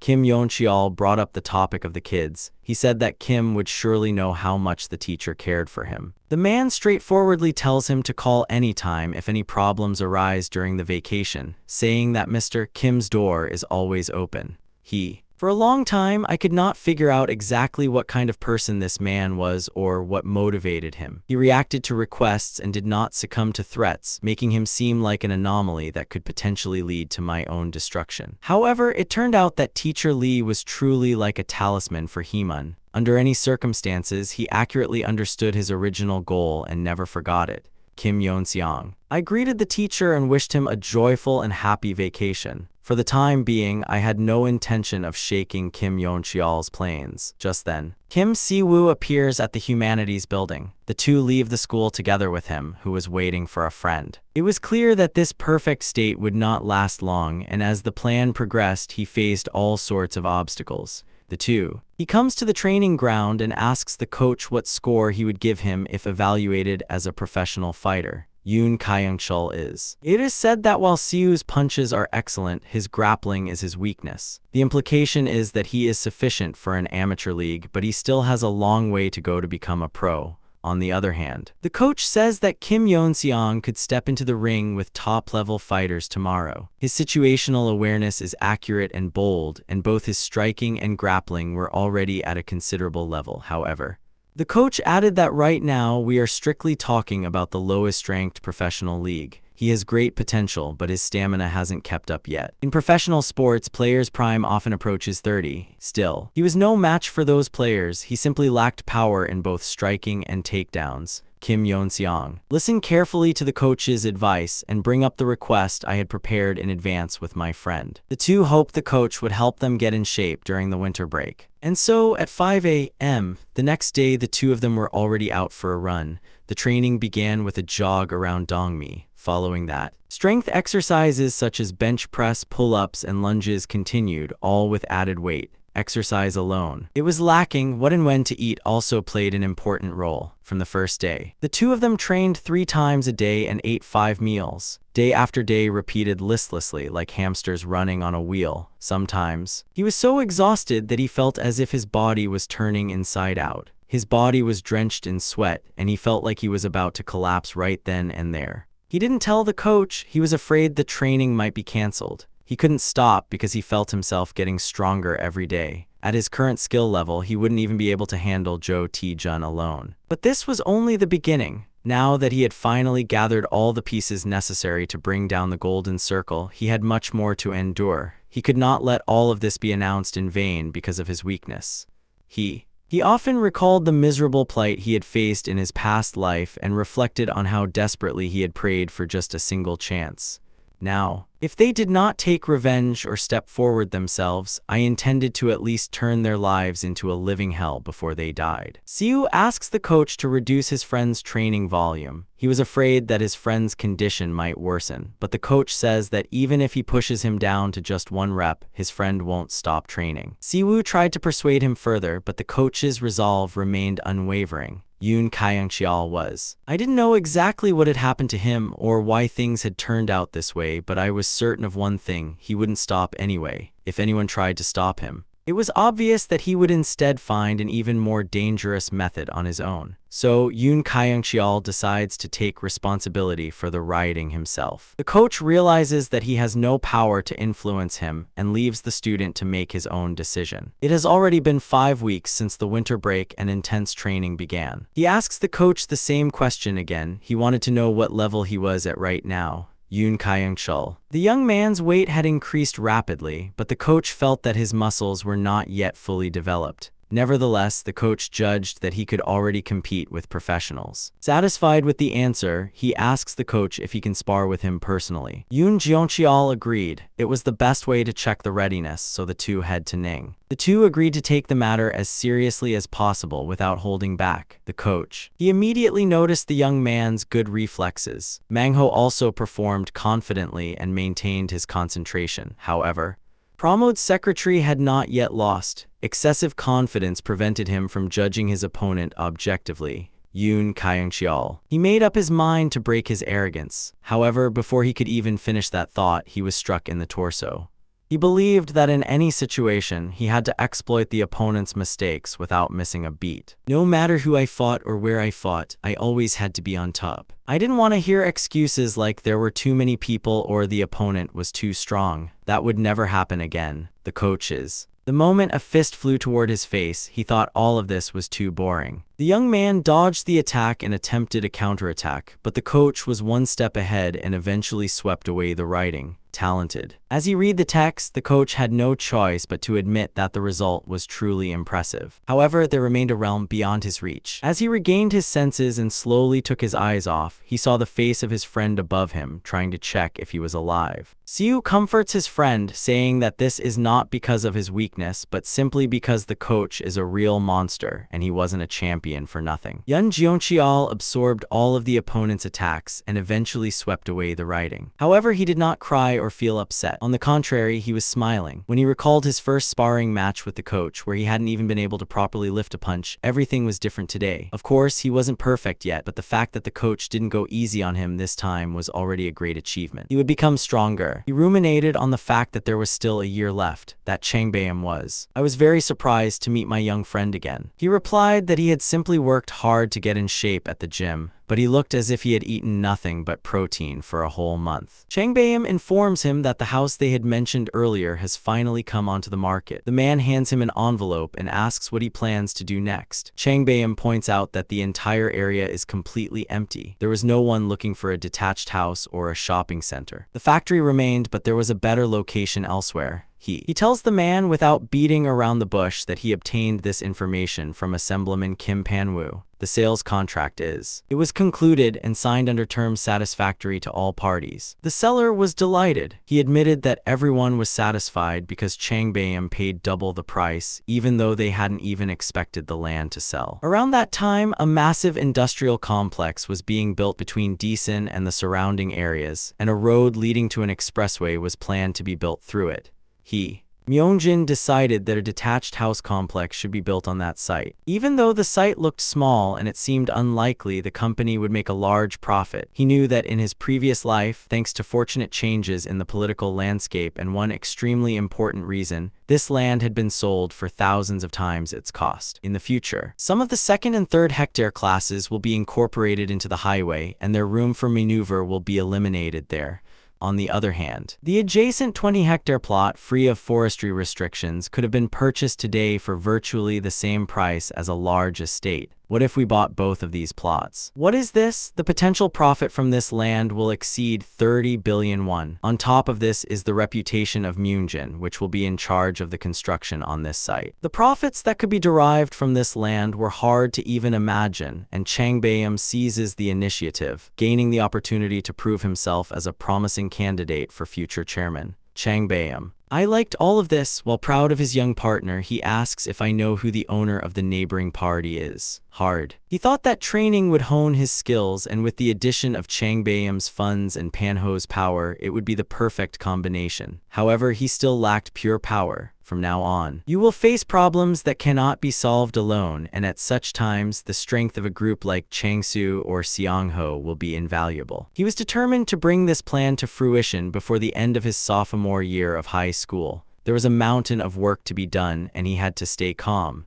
His eyes. Spring came, it was time to return to school. Breaking. The students were talking about Kim Yeon-seong, a second-year student. They said that this guy had become a real monster and that just a year ago he had beaten Shin Hyuk-min up. Shin Hyuk-min. It was hard to believe because everyone knew how strong he was, and the reaction was that only a fool would believe such a story. Jeong Hyuk-jin, the new transfer student, didn't believe this story either. Shin Hyuk-min was a true monster, and it was hard to imagine a better fighter than him. Just then, a voice calling out to put out a cigarette echoed through the school. Before the transfer student could even blink, the two guys who had been smoking together began apologizing and pinned down Mal Seongwon Cheokjin. The transfer student looked at the man who approached and read the name on his name tag. Soon, he also apologized and promised never to smoke again. Kim Yeon-seong. It is said that in the past, there was a coercive agreement among the organizations to protect their own territories without encroaching on each other's. However, he could not tolerate thugs and delinquents like Shin Hyuk-min. So, he got that guy out of this school and had no intention of stopping. Within the next 6 months, all the schools in this city will be the same. Even those who knew his strength considered this idea reckless. If even one person were to provoke him, the school would become the biggest enemy of the shaman village. Even ordinary high school students would get involved in the organization due to the Golden Circle's territorial power, and they would often ask each other for help whenever problems arose. He planned to drive the Golden Circle out of the entire city. Of course, it wasn't Confucius. We decided to pay 50,001 to each school liberated and give additional bonuses to those who performed particularly well. It didn't matter how the money was divided. He believed that this much effort was worth it. A few days later, in a classroom, a student was pounding on the fire, saying that this weak crybaby's complaints were zigzagging. The frightened classmates didn't dare intervene and just watched, looking like total cowards. That guy. He intended to take care of all these weaklings, and he was certain he would do so soon.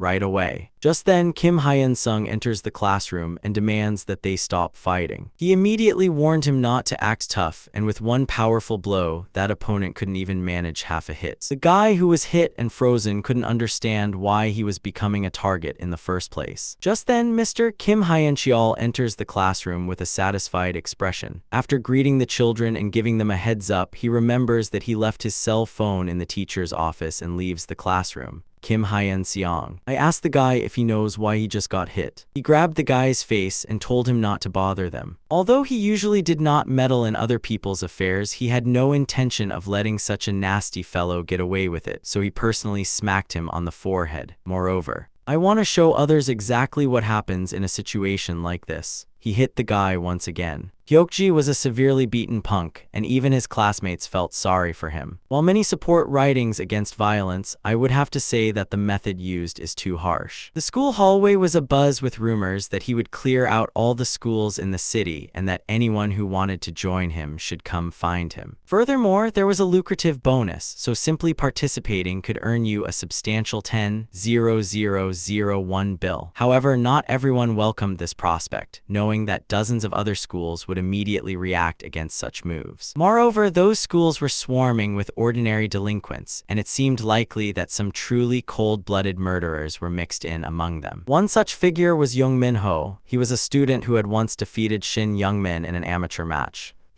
I knew I couldn't just blindly jump into a fight. Without a clear justification, guys from other schools would swarm in the very next day, turning the place into a chaotic mess. Since Kim Hyun-sung had already discovered that Min-il's land was an accomplice of the Golden Circle, he had to win Go Changbum's experts over to his side.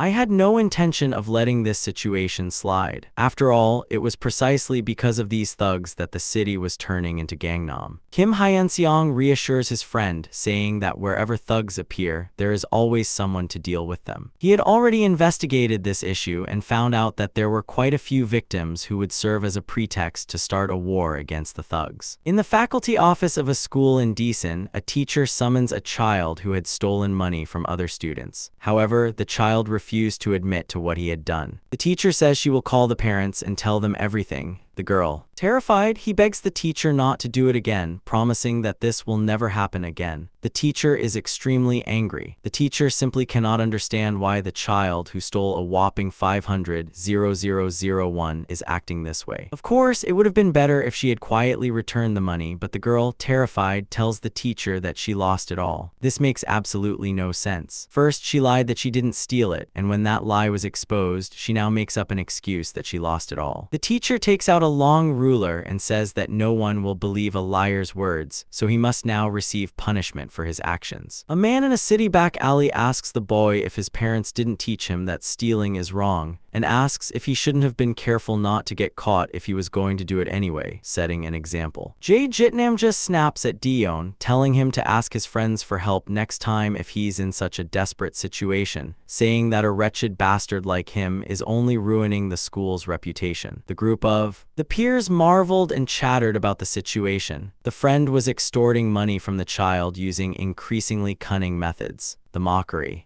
As Dion was tearing the bag, he thought to himself that it wasn't him who stole the money, but the school bullies. An older student kicks the boy's leg and demands that he take off his pants to show the teacher the mark left by the ruler. The boy begs him not to do that. He pleads, but Ilji reminds him of the time on a rainy day when Dion had already sworn to do everything he was told while naked and kneeling. In the end, the boy has no choice. He has no choice but to take off his pants and show the bruises. Finally, when Dion lowered his pants, everyone present saw the signs of being severely beat. After that, Yongbi says that this is enough, but demands that more be brought in because they are short on money. As soon as Dion says he has no money, Yong Byonbi starts beating him again and threatens him to somehow raise the necessary amount. Looking down at the beaten boy slumped over, Ilji remarks that it looks like there was some kind of garage, suggesting that he really doesn't have any money. In that case, it meant that he had no choice but to go find his mother working at the store, so Molly heads straight there.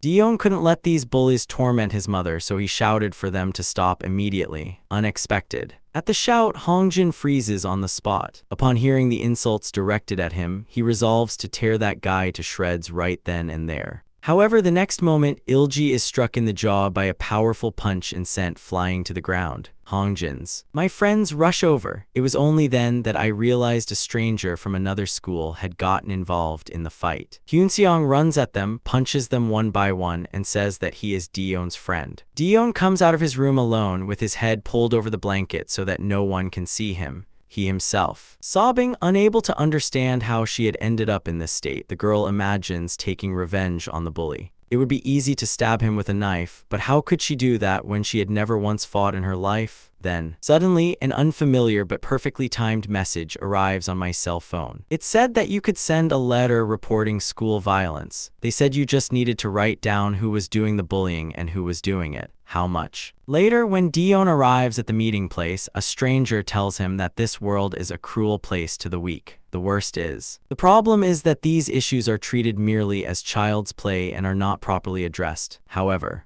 the reality is different. The victim suffers from trauma for the rest of their life, while the perpetrator receives no punishment. This must not be the case. Silence makes the weak even weaker, and fighting back only leads to the victim being branded as the perpetrator. In the end, no matter what the victim does, they always lose. That is why Hyunseong created the Decent Bamboo Tree page, where anyone could submit a tip. The next day, the faculty office door burst open and a burly senior asked who Dion was. Hongji. He immediately teaches him and boasts that his friend Godo will come and definitely take revenge. Dion remains seated, oblivious to the approaching threat. Hongji hits him on the back of the head, saying he does not respect his senior. The senior grabs the boy by the hair and tells him that he will pay dearly for his arrogance. Dion has no idea why he is being punished, and the senior declares that he will show them what happens if they mess with his younger sibling. Without refusing to listen to the senior or any explanation, he asks who got involved in the fight.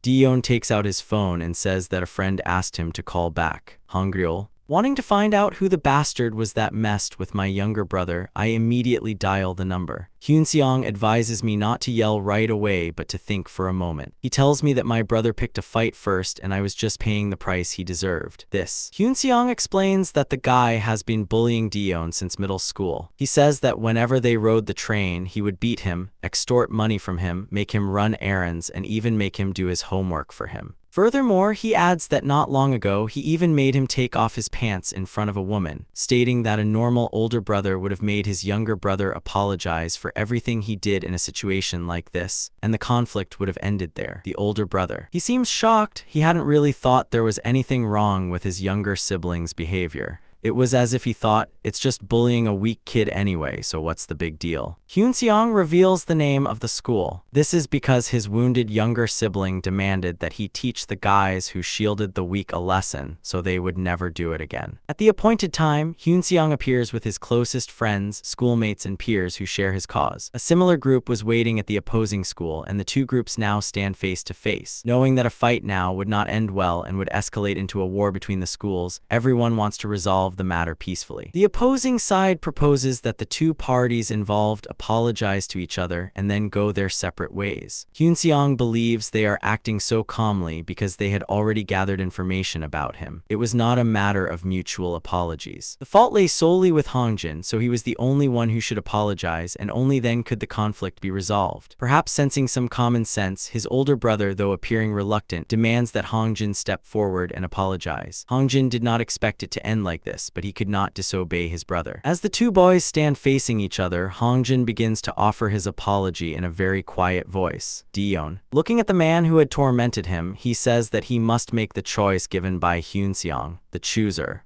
One option is to drop the matter if Hongjin promises never to bother him again. That is the safer choice. The other one was to seize the opportunity to take revenge on everything Hongjin had done to the weak kids at school. If that happened, their relationship wouldn't improve, but it would certainly relieve Dion's inner turmoil. Dion. Of course, they chose the second option, and Hyunseong's heavy fist swept the writing away with a single blow. It was clear that war had been declared, and the representatives of both schools lunged at each other. Seongwoo, standing in a fight ring for the first time in a long while, feels like a complete newcomer. Furthermore, since Hyunseong has agreed to pay an additional 500,001 per person, it looks like it will be quite lucrative. While Seongwoo is distracted by other opponents, someone targets him from behind, but Siwoo notices the situation, knocks them down with a single kick, and tells him that this is not the time to get involved in an adult fight. Siwoo. He is putting in an exceptional amount of effort this time because he wants to prove to his friend Hyunseong that he will continue to be a useful presence in his life. Furthermore, since his physique has improved thanks to training, he also wanted to test his skills. With the intention of staying by his friend's side until the very end, Siwoo is still working his heart out and throwing himself into the Brawl Kingdom.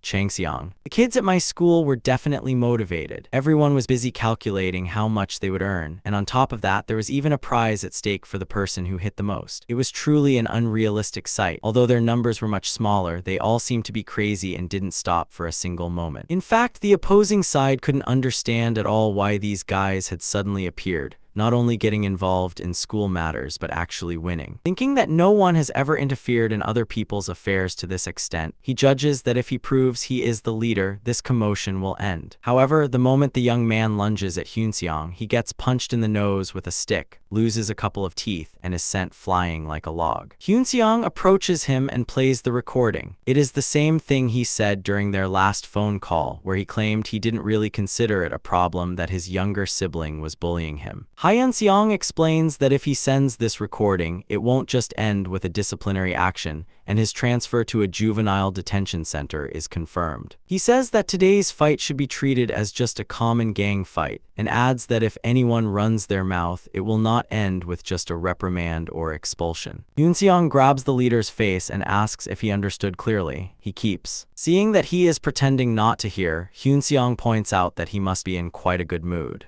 Hyunseong grabs the young man's teeth with his bare hands and pulls them out. Then, throwing his teeth away, he says he hopes the situation has been clearly conveyed to everyone here. Everyone watching speaks in shock. Hyunseong stood up from his seat with a smiling face and looked around at the audience, appearing rather puzzled that the other person had not spoken for such a long time. As a few days passed, Dion, who was walking down the hallway lost in thought, bumped shoulders with one of them. The young man stopped walking and apologized in a trembling voice, saying he had been careless. Instead of rudeness and profanity, they apologized first and hurriedly took their seats. They were none other than Hongjin's friends. At that moment, for the first time in his life, Dion felt the world changing before his eyes. School had now become a much more peaceful and quiet place to him. Chanian thought that he, too, should keep his promise. Dion writes about the story of how he stumbled upon a post offering to help stop school violence by writing letters. All he had to do was send an email address. In the alley, the group smoking cigarettes chattered away, saying the situation at the neighboring school was truly terrible. They simply hoped that such a thing would not happen to them. The leader reassures his friends, saying that if anyone shows up here, he will personally tear them to shreds. Just then, a hooded stranger approaches the group and asks who is gathering them. The Hood. The man who wrote it confirms that while they are strangers to each other, he knows a lot about Moi Ono, especially regarding school violence, mackerel, and theft now.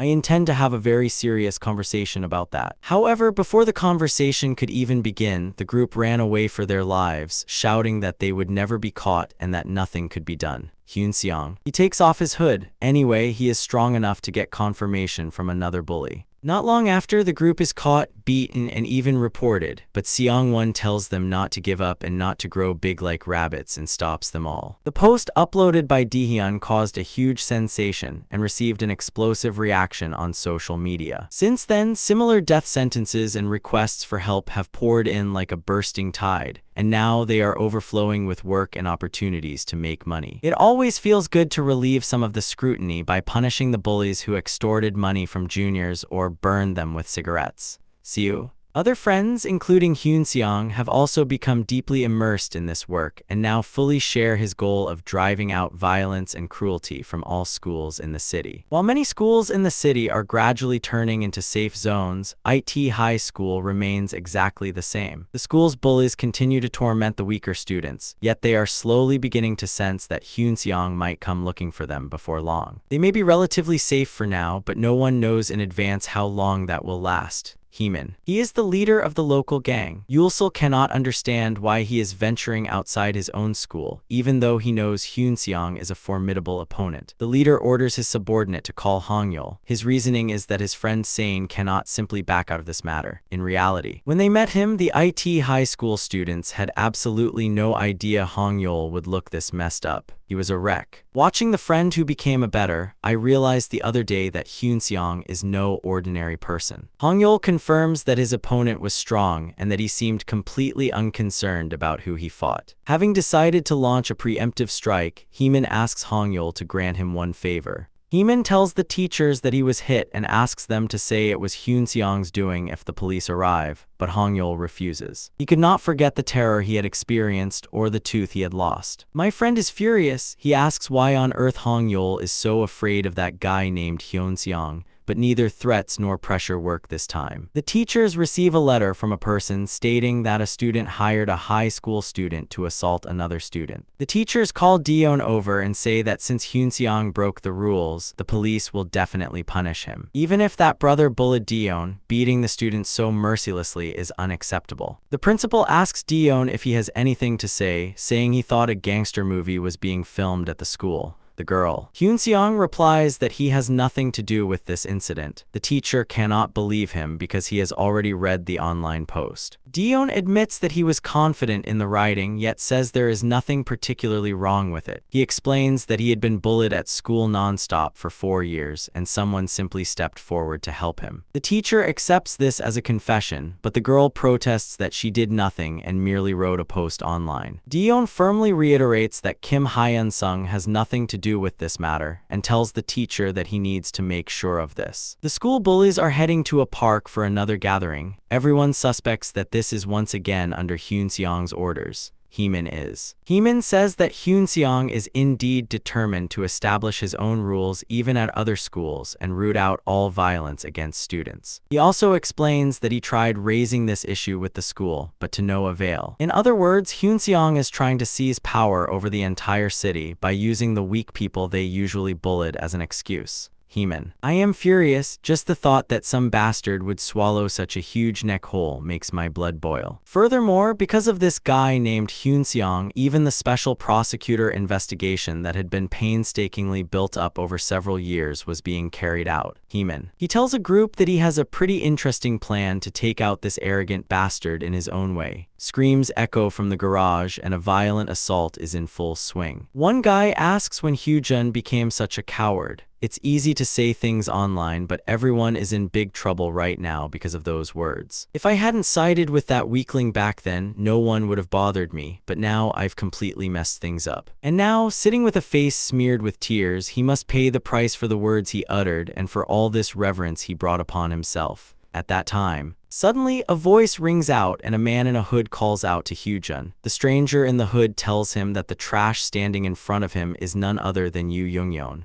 Hyujun. Realizing who is standing in front of him, he asks Hyunseong for forgiveness. The young man adds that he had no choice because he was threatened that his younger sibling would be killed if he did as he was told. Heemin and the friends emerge from their hiding places, surprised that the trick worked. Hyunseong, who always sides with the weak, appeared immediately as soon as he was called. Heemin. Hyunseong probably thought the kids at school would just sit back and watch while he took over the city, but now he is being criticized for luring him into a trap. Hyunseong looks around to gauge the situation and points out that there are well over 100 people. Lee Yujin adds that they really have plenty of time. Without a single sign of fear even in front of so many opponents, Hyunseong prepares to tell an interesting story about the owner of the Deesan bamboo tree page. No, it was Go Yi-jin who was that very person. As the administrator, he could see everyone who posted or left comments. to Hyun-seong. To make a good impression, Yijin starts holding his hand, like that. Thanks to his close relationship with the site administrator, Hyun-seong effectively knows the identities of everyone hiding behind anonymity. And the people who wrote comments defending Hajun are likely no different from the trash. At that moment, Hyun-seong's closest friends appear behind him, joined by kids from the same school who still dream of making money. However, among them are those who, until very recently, used to bully the weak. Hyun-seong looks at the distressed boy who, while trying to protect his friend, ended up becoming a plaything for the bullies. Hyun-seong soothes Jewel, telling him there is no need to apologize. He claims he knew everything all along and that it was these guys, not him, who fell into the trap.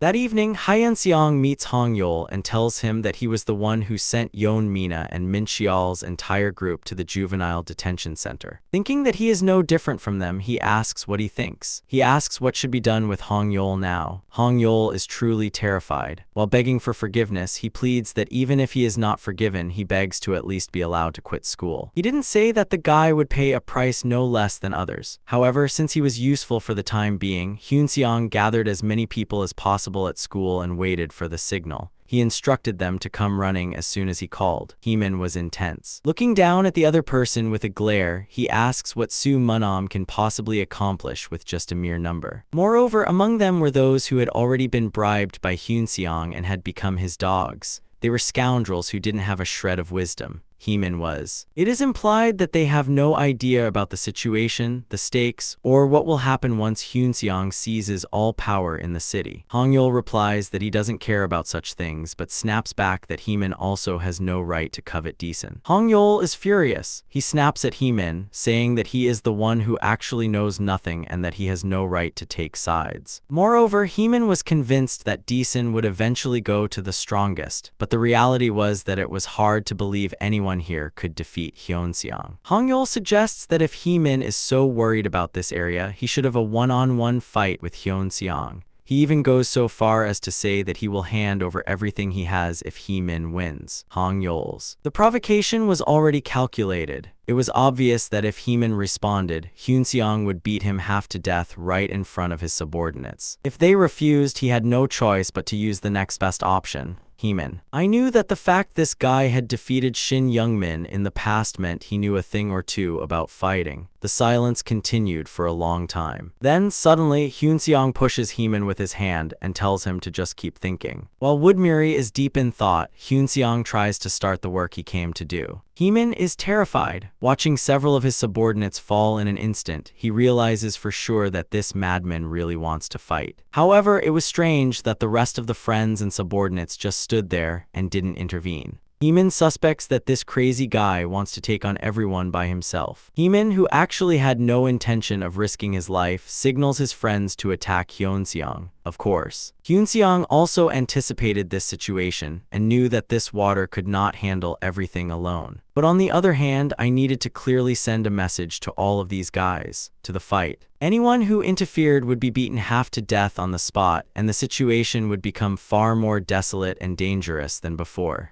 To Seoul. Hyun-seong knew that the organized crime gangs there would be much stronger if he went up, so he had to be prepared for even the most desperate situations. Hyun-seong warns his friends not to get involved in the fight until he gives the signal.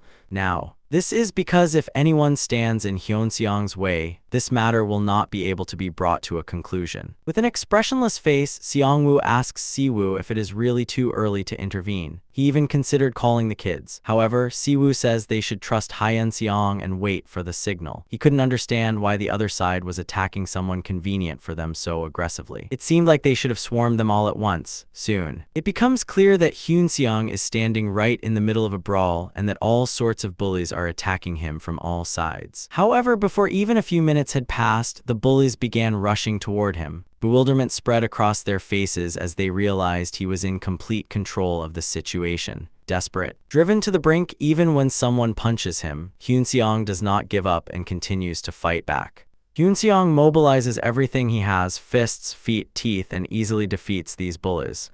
Now, it became clear to everyone, this guy wasn't just good at fighting, he was a madman who would stop at nothing to achieve his goals. Heemin, who was not a fool, immediately realizes that he could end up like Shin Youngmin. Not wanting that to happen, he attempts to run away. The subordinates are shocked by the sight of their leader. Having gathered everyone together, he himself runs away. Hyunseong has no idea what on earth the opponent is looking at or why they stopped the attack. Since I have come this far and am spending my time instead of studying, I think I should at least gain something. Ilji realizes that his subordinates cannot handle this madman, so he tells everyone to stand back and steps forward to demonstrate himself. You need to run with all your might from a distant wall and strike down that famous Hyunseong in one fell swoop, who is acting without knowing his place. Is this your first time visiting Disneyland? With a joyful expression, Hyunseong swings his fist to knock out the opponent. He knocks him to the floor and starts beating him up. Even Lee Dejo, who was there, did not doubt that Hyun-sung was completely insane, and in the end, he had to forcibly separate him from the pitiful opponent. Yu Young-yeon. Hyunseong keeps beating his opponent until he shouts to his friends that he will admit defeat. Seong-ho and Siwoo watch their friend with great satisfaction.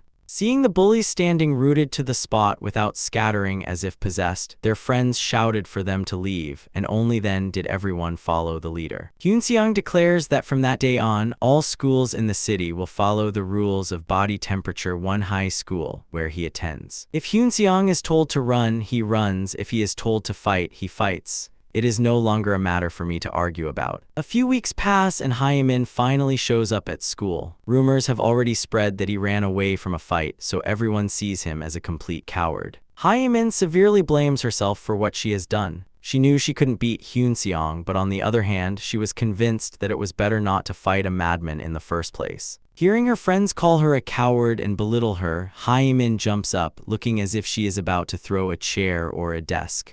But before that could happen, or before another threat could be shouted, someone's voice rang out. Hyemin cannot believe her eyes. As she trembles, the man who appeared in the liberal arts department says that he had intended to treat her forehead the last time they met but did not have the opportunity. Moon Byung-seong sent him a letter, and now Hyunseong says there is something to discuss. Hyemin is. I am genuinely terrified. Since this guy was the target given to me by the Golden Circle, I had to silence Hyunseong by any means necessary. Without a second thought, Hyemin came to ruin her life. However, believing that he wouldn't be able to do anything, she lunges at Hyunseong, swinging her fist first. Finally regaining consciousness, Hyemin realizes she is lying in a hospital bed with the principal standing beside her, the man. Welcoming the boy's awakening, Hyemin says that it is now time for a serious conversation. He begins to make excuses. He argues that Hyunseong, who goes around picking fights at other schools, is the root of all wrongdoing and that he cannot let it slide.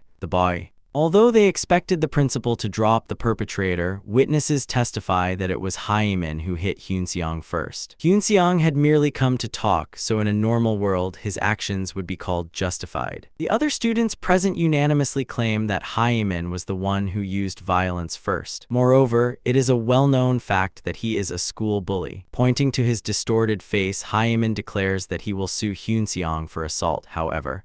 At that moment, the principal leans in and quietly asks if he knows Moon Byung-seong. Hyemin. He had no idea what had happened while he was unconscious. Principal Oh Tae-young had contacted the principal of this school and taken care of Hyun-seong. The young man also did not know that Hyun-seong had secretly made a backroom deal with the school principal for the Golden Stone and had begun making thorough preparations for the next step. And now, if Hyemin didn't want to ruin her life, she should have kept her mouth shut and stayed out of it. Hyemin is in great distress, unaware that her life could soon turn into a living hell. The girl, the city streets. As I walk, I realize that I was kicked out of school because of that guy named Kim Hyun-sung. Furthermore, instead of comforting his son, the father got angry at him, saying that he had lost his job because of it. Hyemin could not even imagine that Kim Hyun-sung was the cause of all the misfortunes that had befallen her and her family. Just then, the phone suddenly rang, and the person on the other end was none other than Kim Hyun-sung. He called and said he had heard about the difficulties Hyemin was facing, but told her not to be too disheartened. He added that another friend's family was in the same boat anyway, but Hyemin probably doesn't know this man personally. This pharmacist was someone who harassed others in exchange for money from the Golden Circle. Kim Hyun-sung promised to ruin the lives of Hyemin, her family, and even her client, and he was determined to do so.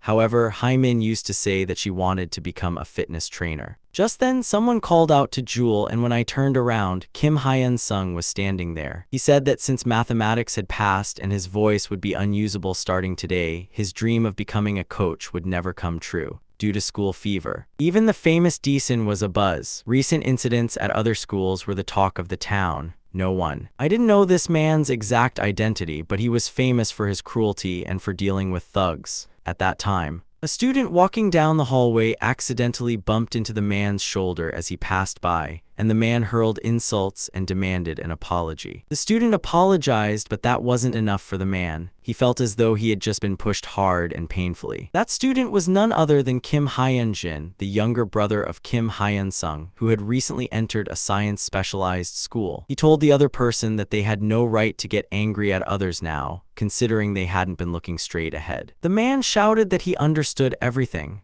Realizing that Hyunjin had no intention of properly apologizing, he immediately glared at Hyunjin's face with all his might. Last, the brothers had a conversation during the school break. Kim Hyun-seong wanted to know where his younger brother planned to go to school after graduating from high school. Hyunji had originally planned to attend the same school as his older brother and follow him to the same university, but Hyun-seong now had the influence to open a different path for his younger sibling. Reminding his brother of his promise to study hard, Hyun-seong asked what he thought about a specialized science school. Hyunji. He loved science very much and liked the offer. He told his brother that he would definitely apply. That is how it was. Hyunji explained to Danim that she had merely bumped into Byonsu by mistake while walking quietly down the hallway. She also said that Byonsu hit her even though she had apologized. The homeroom teacher listened carefully to the student's explanation. However, Byonsu insisted that since Hyun-jin was the one who initiated the fight by grabbing his shoulder first, it could not be seen as him having struck first. The teacher knew exactly what had actually happened, but at that moment, he could not judge what the right course of action was. He announced that both parties were responsible for the fight on school grounds and said he would call the parents of both students the next day. Danim no longer wanted to hear any more excuses, so the two girls had no choice but to agree to bring their parents the next day. Byonsu was displeased with Danim's strict adherence to rules, and after that, Hyunjae began to threaten her. He warned that it would be better to admit the mistake right now, saying that life would be difficult for Hyunjin and his grandmother in the future. The variable is. Saying that he fully understood why Danim had called his parents over such a trivial matter, he added that his father runs a construction company. Furthermore, as it was revealed that Byonsu's older brother runs Dawson Future School, Hyunjin's school life was put in serious crisis. Hyunji was very upset as she heard the threat. She did not want to be expelled from school over such a trivial matter. The next day, a man with a very stern and threatening appearance entered Danim's office. It was enough to make even the teacher feel anxious and tense. The man introduced himself. It was none other than Han Cheol-ho. He said he was demanding an explanation, stating that this boy, Hyun-jin, had been continuously bullying his son and had even pushed and hit him yesterday. All of this was truly the pinnacle of what was to come. The son of such a respected man could not simply sit by and let violence slide. Besides, wasn't there such a thing as self-defense? Some teachers began to defend him, saying that the matter should be quietly covered up as Byun-su's father's words came up. Furthermore, they argued that disciplinary action should be taken against Hyun-jin since he started the fight first.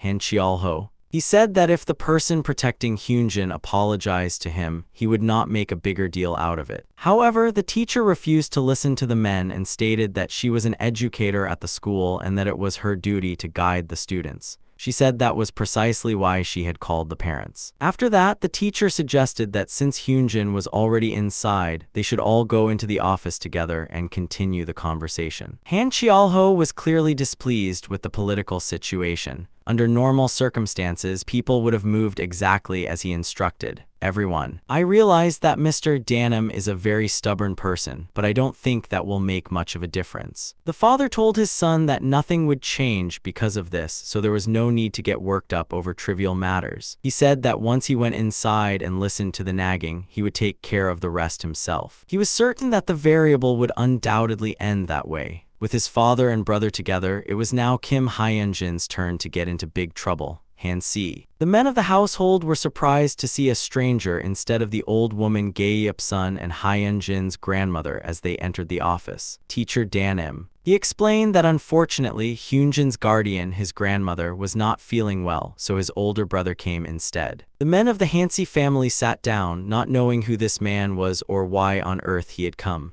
Teacher Danim. He stepped forward and began to explain the circumstances of the incident. According to witness testimonies, the variable was who started the fight and struck first. However, at that moment, Han Chial-ho interrupted the teacher. He bowed his head and said that he bore the greatest responsibility for failing to raise his son properly. Afterwards, he demanded that his son apologize immediately. Furthermore, it was revealed that Byung-soo had lied to his father, telling a completely different story. Byung-soo was completely shocked by his father's words. He tried to protest that it was a lie and that Hyunjin had hit him first, but at that moment, he was struck on the back of the head. His older brother roughly grabbed his hair and sternly told him to apologize immediately if father had laid hands on him first. The teacher stated that the school plans to take official disciplinary action against Byung-soo, and his family also agreed to this. After that, there was nothing more to talk about. I left the office of one of the in-laws, and the homeroom teacher asked Hyunseong to stay for a moment. The teacher said that she was someone who strictly adhered to rules at this school. She added that she hoped all students could enjoy a normal school life. Rumors that Hyunseong was under the protection of local bigwigs reached his ears, and honestly, teacher Danim didn't particularly like Hyunseong. However, the teacher was willing to call Hyunseong in as a guardian any number of times if it meant a good child like Hyunjin could attend school without any trouble. Lee Hanbyum was the very reason Hyunseong had sent his younger sibling to this school. In his previous life, he had been fired for shielding a student who had become a target of the Golden Circle. However, even then, teacher Lee did not give up. He was a true educator and genuinely cared for his students. Hyunseong believed that this person would be a reliable ally for all the students. Hyunseong promised the teacher that he would do his best to ensure such an incident would never happen again. He also asked that if his younger sibling committed the same mistake, they be punished strictly according to the rules. After that, he bowed deeply to express his gratitude to the teacher. He felt that a true educator would be willing to bow their head again and again. The variables had collapsed. Father had promised to take care of everything and always be on my side, but now he was acting completely differently. Han Chial-ho replied that he never expected his son to get into a fight with a kid protected by Yongjin construction of all people. The variable is. They didn't know what they were saying, and soon the father and older brother realized that this foolish youngest didn't even know who he had gotten into a fight with. It turned out that the man who had been sitting in the control room just moments ago was the very person who had wiped out all the gangs in every school in the city. Just then, Hyunseong came out of the office. He suggested to a member of his in-laws that they move to a different location to talk for a moment. Byung-soo was. Realizing that he was somehow caught up in a big mess, he obediently followed the stranger. Hyunseong was also at Danho, and he could not understand why the boy's father and older brother were standing there frozen, not following. As Dandal was left alone, one of the variables knelt down and began to apologize. Saying he was truly sorry, he promised never to go near Hyunjin again. Han Choro, the head of the family, apologized for failing to raise his son properly and promised that such a thing would never happen again. And the older brother apologized on behalf of the younger brother and said he would personally help. As Hyunseong listened to these apologies, he said that if he didn't have his phone, he could bankrupt a construction company president who couldn't even raise a son properly, and that anyone who couldn't even send a younger sibling away would spend the rest of their life in a sick. By now, Hyunseong had acquired enough influence in this city to easily bury a family like this. All the family members knelt down and begged for forgiveness for the first and last time in their lives. Hyunseong was extremely angry. He was even more so after seeing his younger brother's appearance following the fight with Byung-soo. That sight stirred up the old memories and wounds that Hyunseong had been trying to turn away from. Hyunseong approached the boy and asked how he dared to lay a hand on his younger sibling. Hyunseong wanted to tear him to shreds with his bare hands right there and then, but he held back for the sake of Hyunjin. and if Byung-soo wanted to quietly wrap up this matter, he had to go to Hyunjin immediately, kneel down, and beg for forgiveness. Byung-soo really knelt before the boy and sincerely apologized. He admitted that he had deliberately picked a fight with a classmate out of spite and promised that it would never happen again. Byung-soo told Hyunjin, as well as anyone else at school, that this would never happen again. Hyunjin had a falling out with his brother. He approached the child and told him it was okay. Moreover, he accepted the apology because he understood how difficult it is to ask for forgiveness in front of everyone. Hyunjin displayed a childlike innocence, but that was precisely what his older brother wanted to protect. That was why Hyunseong had sent his younger brother to a science-specialized school that day. After that, Hyunjin's school life changed completely. The fact that his older brother had taken over the entire city became known to all the students, and everyone regarded it as some kind of superpower. During every spare moment, the seniors would come to visit just to see Hyunseong's younger sibling. They promised to protect Hyunjin, telling her to come find them if anything happened to her, and even wanted to meet Hyunseong in person. Hyunji. I was shocked. I knew he had an outstanding older brother, but I didn't know he was this great. However, around that time, this city was actually in Kim Hyun-sung's hands. School. His name was being mentioned throughout the entire place. Rumors circulated endlessly about how Hyunseong would wield and use his power, yet a period of slumber ensued with nothing significant happening. The door to the executive director's office burst open, and a man rushed in shouting that everything had worked out well. The government. It was an official announcement regarding the Sejong City redevelopment project. This was exactly the jackpot Kim Hyun-sung had spoken of. Go Changbum 2. I am very satisfied with the fact that the project was finally successful and the spy bar was removed. A few months ago, while reviewing the high-end development plan, the executives were not convinced whether it was truly valid. The industrial complex and since no one knew whether the detention road would actually be built, there was a risk of incurring massive losses. After all, the construction industry does not run on dreams alone. It is universally acknowledged that Sangmuisa Go Changbayam purchased the land at a double price and in a highly promising location. That alone was already a profit, and if a luxury residential complex were to be built in the area, it would truly be a bonus. Changbayam. He argued that since the Doji transportation infrastructure expansion project had already started, that alone was sufficient to understand the situation. There was already demand for the land he had purchased. However, director Go Chang-seok considered his brother's actions to be completely reckless. He argued that since the market is currently booming, one should focus on profitable businesses, especially during times like these. The point was that it was foolish to waste resources on something like a villa complex, given that people were lining up to buy buildings and apartments just at the mention of a project involving Myunjin construction. Chang-seok. He thought this was the most unproductive path among the possible directions of development.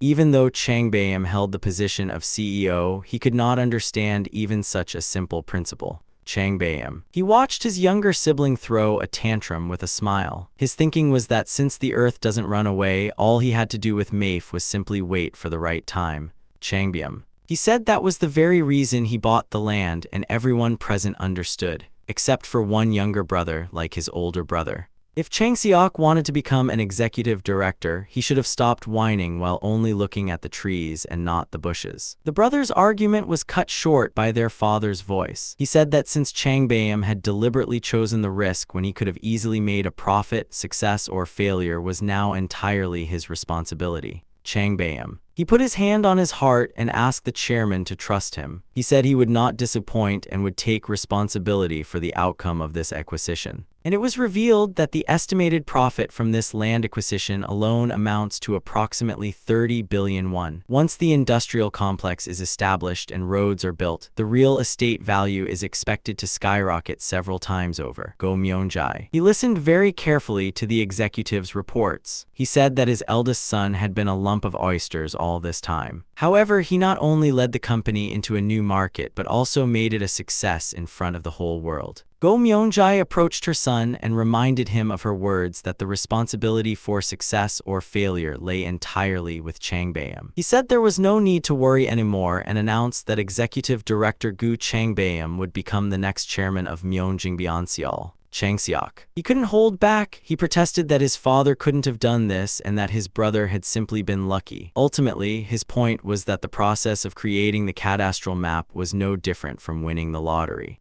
However, Go Myung-jae replied that the result was not the only issue. He reminded everyone how Chang Seok had reacted when his brother first suggested this idea a few months ago. At that time, Chang Seok firmly opposed it. It was not the company's profit, but the fact that his brother might succeed that was bothering him. The person who truly cared about the company's future was far more deserving of the chairman's position, and now no one could say that the eldest son was unsuitable for it. In fact, all the senior executives present fully agreed with the chairman's choice. Since Myeongjin Byeonseol only needed one successor, Chang Seok had to leave the company the next day and live his own life. His father acknowledged his younger son's loyalty to the park and the company and promised to reward him, but Chang Seok could not believe that he had been kicked out like a dog. I didn't want to resort to extreme measures, but I also had no intention of simply handing over the company that would have cost me my voice. He dialed the number and suggested having lunch together. Hyun Seok and Chang Bayam met at a cafe. He asked if they still remembered that small restaurant. It was the very place where the two of them had given each other a chance. Chang Bayam admitted that he thought the guy was crazy back then and said that only now can he explain why he trusted that crazy teenager. In fact, Hyun Seok did not try to hide his greed. He was honest and had no intention of deviating from the path he had chosen. At that time, Chang Bayam realized that this guy would do anything to make him the chairman. Now, Chang Bayam was ready to express his gratitude to Hyun Seok. The position of the next chairman had already been confirmed, and he confirmed that he would protect this young man to the very end, just as he had promised. Hyun Seok congratulated him and said that as long as Chang Bayam keeps his promise, he will always be at the top of his priorities. Just then the phone suddenly rang. It was Director Kim Chil-jin. At the mention of something, Go Chang Bayam sprang to his feet with a distorted expression and flatly stated that he knew absolutely nothing about such news. As it turned out, news was spreading across all the media that the successor at the construction company was an illegitimate child and that the chairman had registered his mistress's son in the family registry. Furthermore, the chairman of a construction company had recently announced that he would hand over the company's management rights to Saesanga. Chang Seok was very satisfied. Had his brother not stepped in to interfere and just kept his distance, he would have continued living his private life calling him brother. Chang Seok. He considered himself lucky. This was because he had once accidentally witnessed his father making a strange transfer using an unfamiliar account. I confessed everything to my mother and she burst into tears, revealing that my husband had a mistress and that it turned out they hadn't even broken up yet. However, the mother asked her son not to tell Chang Bayam about this. She said that if he found out, the problem would only get bigger. The mistress had worked as a child at several vocational schools. Chang Bayam simply could not calm down. He didn't care what the internal director had done with the reporters. He had to get rid of this news immediately. Chang Bayam. He apologized to Hyun Seong and said he had urgent business to attend to. He suspected his younger brother had done something wrong and knew that it was now irreversible. Chang Bayam. I understood everything my younger brother had done for the chairman position, but there were things in this world that absolutely must not be done. Hyun Seong asked what on earth he intended to do. Was he really planning to go find Chang Seok and give him a beating? Chang Bayam also had to admit that nothing would change even if he did so, and that such actions would only result in losing everything. Chang Bayam. I couldn't calm down. It felt as if my mother had been stabbed in the chest, so I couldn't just sit there. Hyun Seong ignored his friend's panic-like reaction and said that he was actually Go Chang Seok, not Go Chang Bayam, who was stalking. In his previous life, Chang Bayam had blown his younger brother's jaw, and the chairman, disappointed in his two sons, had handed the company over to a professional manager. This matter escalated into a scandal and conspiracy surrounding the chairman. In this story, what Hyun Seong focused on was Go Myung-jin's actions rather than Chang Seok's baby, Chang Seok. The competition was going in Chang Seok's favor, but nevertheless, this information ended up being revealed. Depending on their individual convictions, people would believe that Chang Seok was being promoted further to the chairmanship, but his father supported Chang Bayam to the very end. Moreover, his mother resolved all of her eldest son's problems and Chang Seok left to study abroad. Chang Seok never saw the woman again who had accepted her cheating husband's private life as if it were her own child. Hyun Seong dug deeper into this mysterious scoundrel and discovered that the Sassying was more likely Chang Seok than Chang Beom. I wondered why Chang Beom hadn't used this information until now. He could have completely finished Chang Seok off with just a single word about his private life. Chang Beom said that his father was not a good father when he was young. He said that his father drank every day, cheated on his wife, and even physically abused him. One evening, his parents argued again, and young Chang Beom stepped forward to comfort his mother, vowing to teach his father a lesson so he would never hurt her again, probably. That day, perhaps moved by the sight, the mother confessed many things she had kept buried deep within her heart for a long time. She said that Chang Seok was not her biological child and that she didn't even know who had been born, however. Still, since Chang Seok was her husband's son, she had no choice but to raise him, even though it was difficult. Chang Beom. I told my mother that if she is so unhappy, she should just get a divorce and live comfortably with her husband. However, mother refused to agree to that method. Her reason was that, after all, they were still a family. Competition was competition and family was family. Chang Beom said that he would never tolerate his mother being hurt, even for the sake of the chairmanship. Hyun Seok was not pleased with this news. It meant that the plans he had made so far could go awry. Hyun Seok looked back at his colleagues and said there was a way to handle this without unnecessary sacrifices. The next day, a press conference for the Myeongjin Kwonseo was scheduled. As Chang Beom walked, he repeated to himself that he was no longer a born and bred or a drunkard, but the heir to a massive corporation. He began his remarks by introducing himself. He asked for forgiveness, saying that his family problems may have disappointed many people. Chang Beom.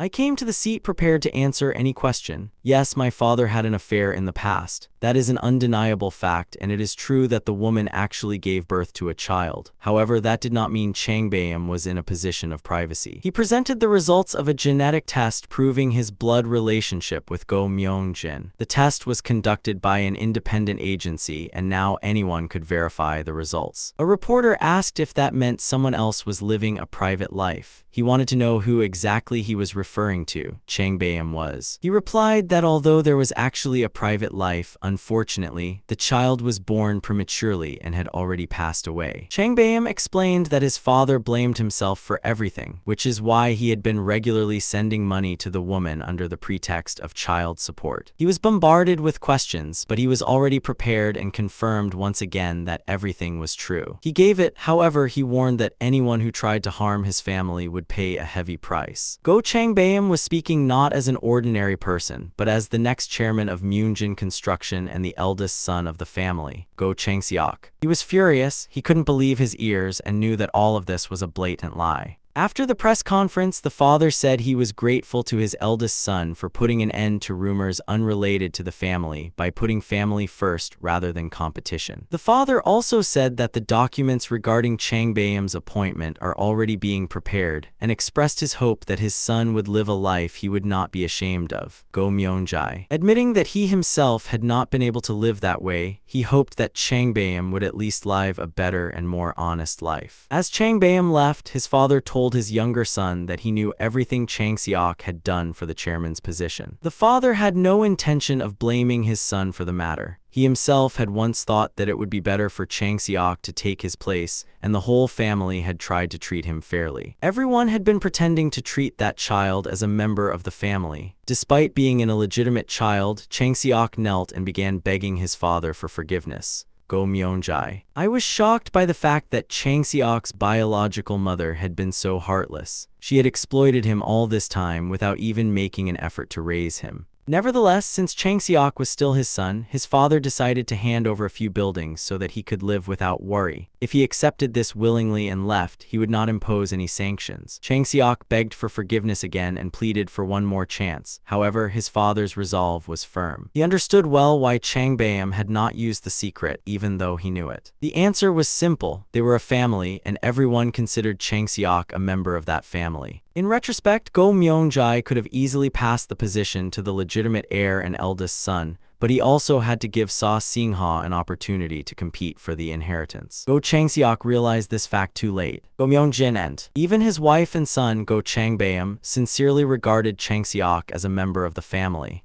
He was truly one of the chosen ones, but now it is too late, trust is. It was irreversible, and the choice had already been made against him. At the airport, Chang Seok told his brother that he had married without love or reason and had cheated on his wife. After that, he handed his brother a USB containing materials that would be useful when Chang Bayam took over the company. Chang Seok said that he had already given instructions to the top executives who would assist the next chairman. He said that since they are very shrewd people, they just need to be utilized effectively. Just before boarding the plane, Chang Seok asked who on earth had helped his brother. He wasn't an internal director. After all, he used to work under Chang Seok. However, there was another person to whom his brother poured a fortune, and that was Kim Yeon-seong. Chang Bayam did not respond to his younger brother's words. Sometimes, silence speaks louder than words. Chang Seok could not believe it. Was his true intention really that he was just an ordinary student? Could someone like that really have been of help? As he left, Chang Bayam said that if his younger brother could even lay a finger on Hyun-seong, he would dig into the ground and put an end to it, and that he would not even remember the fact that they were brothers. Chang Seok. He replied that he was merely admitting that his brother had a better eye for people than he did. He said that was exactly how his brother would become the next president, adding that if it were him, he would never have made a decision based on a single word from a student. Chang Seok. When he answered the phone, the other person said they had heard the news that he had already found out everything about them.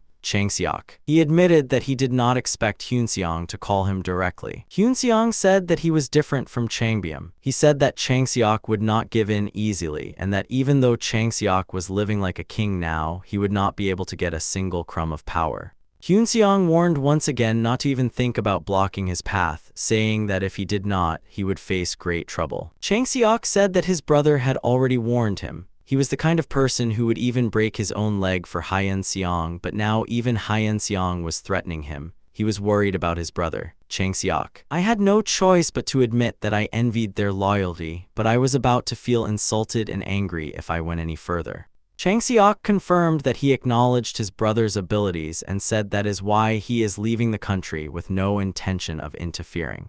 Chang Seok could now leave without having to worry about the company or his brother's future, because everything was in the hands of good people. The hurdle was lifted. There are now only a few months left until the plan to bring down the Golden Circle begins. However, there were still small tasks left to finish, and an old acquaintance kept sending voice messages.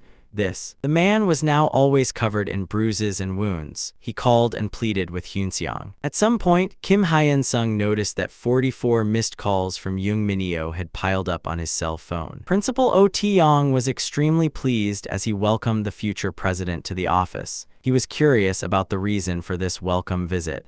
Chang Bayam. Hyun-seong informed the principal in advance that he would be transferring to a school in Seoul next year. The moment the principal heard this, his face turned pale. Hyun-seong was a key figure supporting the school's reputation. Moreover, the sponsorship money from Myungjin Construction was always being used shamelessly.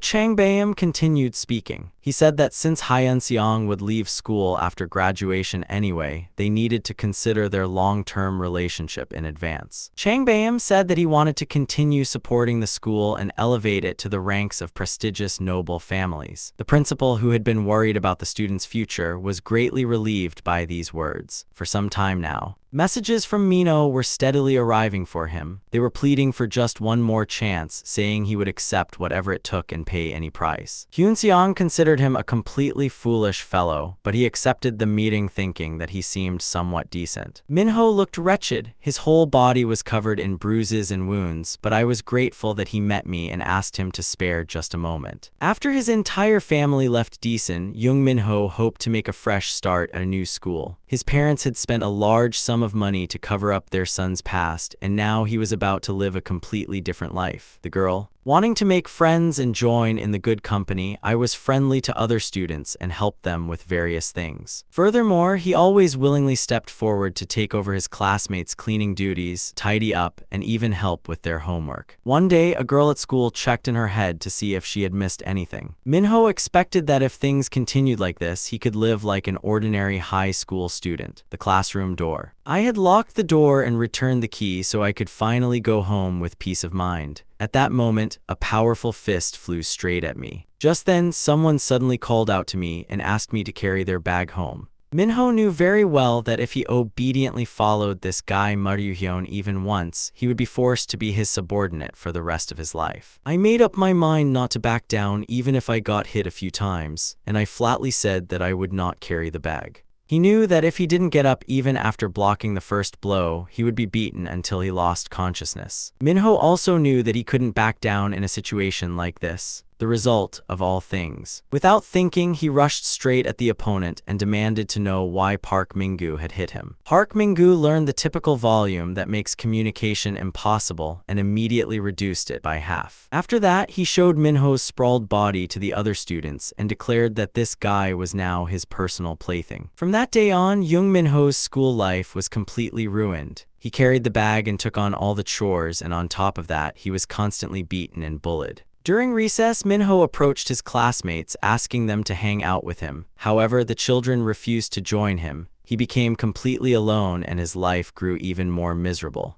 1. Minggu said that he knew everything about how he was cornering him, buying food for his friends, and even paying for their games. Minggu demanded 50,000 and warned that there was nothing else he could do. He said that if he told his parents, he would be stabbed in the face. Minggu pointed his finger at him and said that since he was the son of a famous rich family, the principal would do as he was told just by his father making a phone call. Of course, Minho could have told his parents, but even then, he wouldn't be able to save his son. If that happened, Minggu's backers would hire a lawyer and bring down young Minho's entire family. Minggu finally confessed the truth to Minho, who simply could not understand why he was being treated this way when he had done nothing wrong. In fact, someone had asked him to act exactly like this. The reason was that Minho should have reflected on his conduct long ago. I realized that the actor behind all of this was Kim Hyun-sung. From the very beginning, he had been waiting for Minho to settle into his new school. This was despite the fact that Minho had changed his phone number, said goodbye to his old friends, and simply wanted to live a normal life. Hyun-seong searched for someone capable of taking Minho Kwon's hit and found a man named Park Minggu who could ruin anyone's life. He held a B+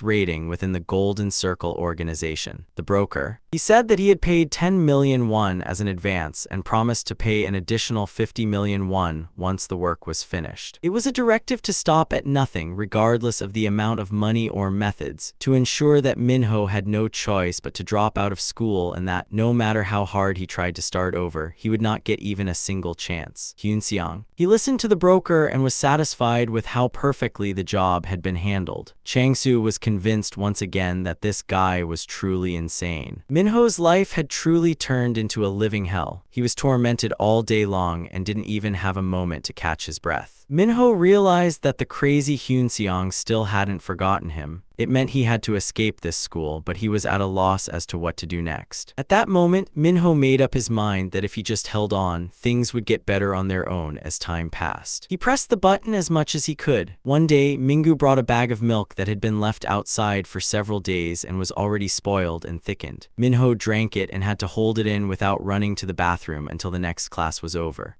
Minggu swore that if he succeeded, he would never touch him again. It was a disgusting and nauseating thing, but Minho looked at the spoiled milk bag with great hope. She gulped down the milk. Soon class began and the girl felt a strange pain and menstruation. Her body trembled and cold sweat broke out. Just 1 hour. I knew that if I held out any longer, it would be over, but as time passed, my condition only got worse. No more. I felt like I couldn't bear it anymore. My head was spinning and I was on the verge of losing consciousness. Jeonnyeon and pain shook the boy's entire body and cold, sticky sweat covered his face. Eventually, he couldn't hold it in any longer. Amidst the sound of his classmates' laughter, he had to run to the restroom.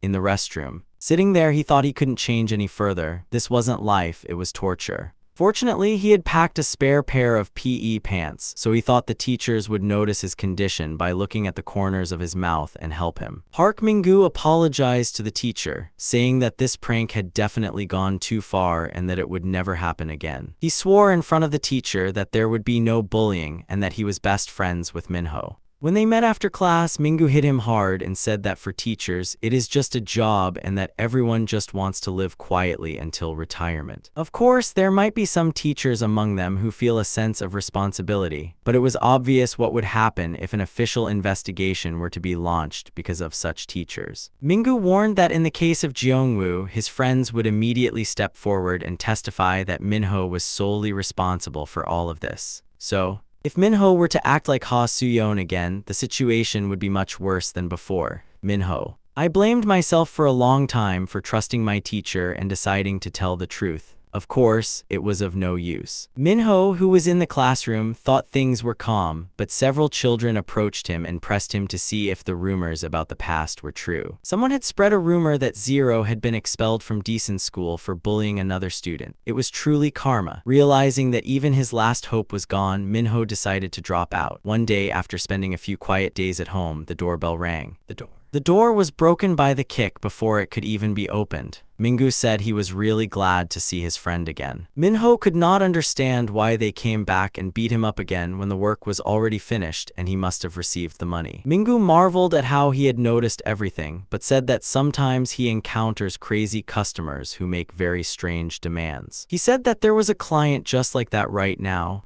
It was a demand to beat him every month until he was completely exhausted. It felt like this hell would never end. Finally, Minho faced the customer, Hyun-seong, and knelt down. He said he would do anything if it meant making Hyun-seong feel better. He was ready to pay the full price and was simply waiting for instructions. Hyun-seong: he believed that there was no such thing as retribution that perfectly matched the deeds committed. Minho had already personally experienced how another person's baby could destroy a person. However, seeing that he had gone to such lengths to meet him, he said he would give him one more chance. It meant that he had to settle things directly with the person who had tormented him. Ultimately, it was Park Mingu who had treated him that way. Minho couldn't believe his ears. Of course, he hated Park Mingu so much that he wanted to tear him to shreds with his own hands. Then he threw himself at Hyun-seong's feet, begging him to advise him on what to do, saying he had neither money nor heart. He said that since all he had left was his body, he couldn't take on the entire school alone. He meant he had to create a nightmare big enough to call the police. If Young Minho wanted freedom, he had to answer the call. He had to prove himself worthy. Park Mingu was. He sat listlessly with his feet up on the desk. Everything had been nothing but boring ever since Norigi stopped coming to school. Mingu realized anew just how formidable the Golden Circle was. After all, they had made a fortune simply by beating up a single fool. Just then, a man holding an ID entered the teacher's office and ordered Park Mingu to follow him immediately without saying a word. The detective. He explained that Young Minho had jumped from the 4th floor of the apartment building the day before. He was still alive, but he had not regained consciousness. Mingu couldn't understand what this had to do with him. However, the detective told him not to act like a fool, nor to pretend to be one, knowing. Bonnie Young Minho left a suicide note, in which Park Mingu's systematic bullying was described in detail. The girl wrote that she had realized her will to live because of the bullying. Furthermore, there was a video showing Jangmin breaking into Mingu's house, as well as a witness from Tasu. Jiangchal said that although the investigation had only just begun, there was already sufficient evidence, and that Mingu would have a very hard time overturning it now. Faced with all this evidence, he knew the girl's actions were certain, but he felt wronged, claiming he never wanted to be held this way. Mingu opened his mouth and confessed to the detective that he had harassed Young Minho for money, and that this was the work of the Golden Circle organization. However, as soon as the detective heard those words, he immediately turned off the audio and began turning off the cameras in the interrogation room one by one. Mingu had absolutely no idea what was going on. The detective asked if he really didn't know why this fool accepted that large sum of money, and it was revealed that the detective was also working for the Golden Circle. The investigator leaned toward the boy and said that he had given him such a large sum of money so that he would take the blame if anything happened. Of course, the detective said that while they could talk about the Golden Circle, doing so wouldn't prove anything. Moreover, He said that since there are already many people planted not only in the police but also in the prosecution and the courts, even if he says everything he wants to say, it remains to be seen what his future holds. The detective said that he hoped Mingu now clearly understood what he needed to do and that they could calmly sort things out from now on. Of course, if the boy wants to live, that is all. The media reported that a high school student, a victim of bullying, attempted suicide by jumping from a window. Fortunately, the student survived. The student who led the act admitted to the charges and a formal trial was now scheduled to take place.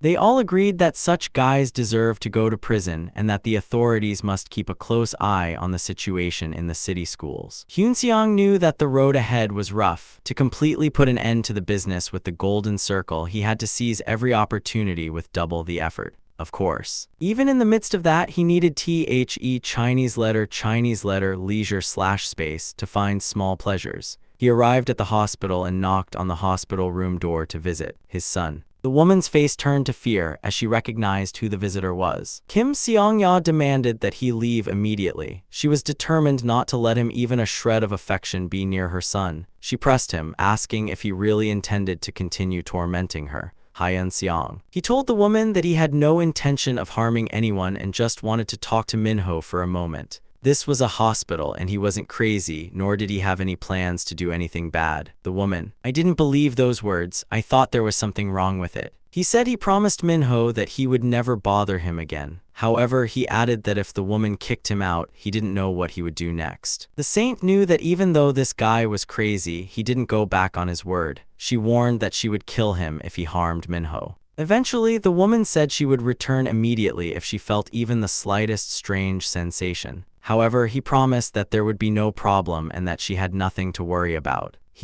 Holding Minho's hand, she said that she had prayed earnestly for him the entire way here. I knelt beside the bed and prayed to God. I hoped Minho would be conscious and able to hear me now. At this moment, he sincerely hoped that the boy would fully feel and hear his words and remember everything while trapped inside his body. Minho.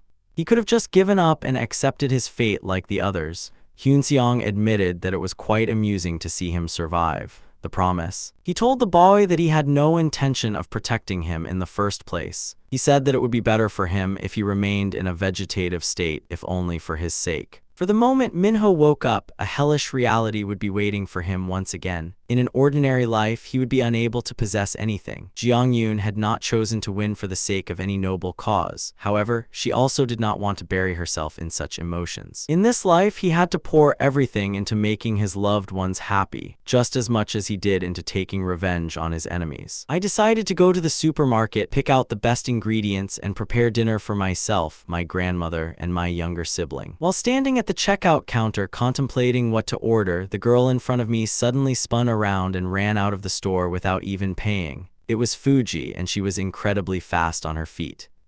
Fuji's family found out that they had spent money on a doctor for a medical certificate and that her tendon had never actually been torn. It was quite touching to see how much the father cared for his daughter.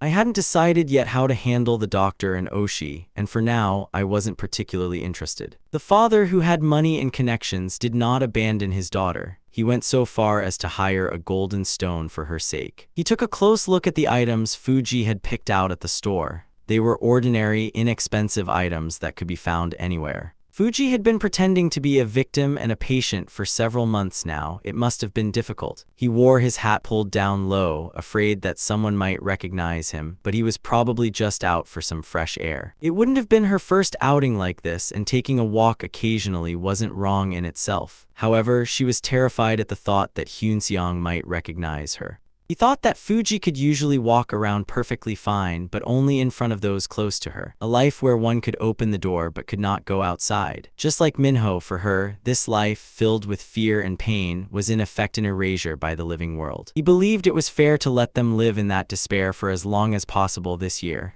Time flew by, and before anyone realized it, the second year of Mary was approaching. For everyone except Kim Hyun-sung, it was a peaceful and calm time. Another training session ended in a sparring match with no winner. He was sparring with his friend Siu. Both of them had already reached a considerable level of skill and were testing each other once again.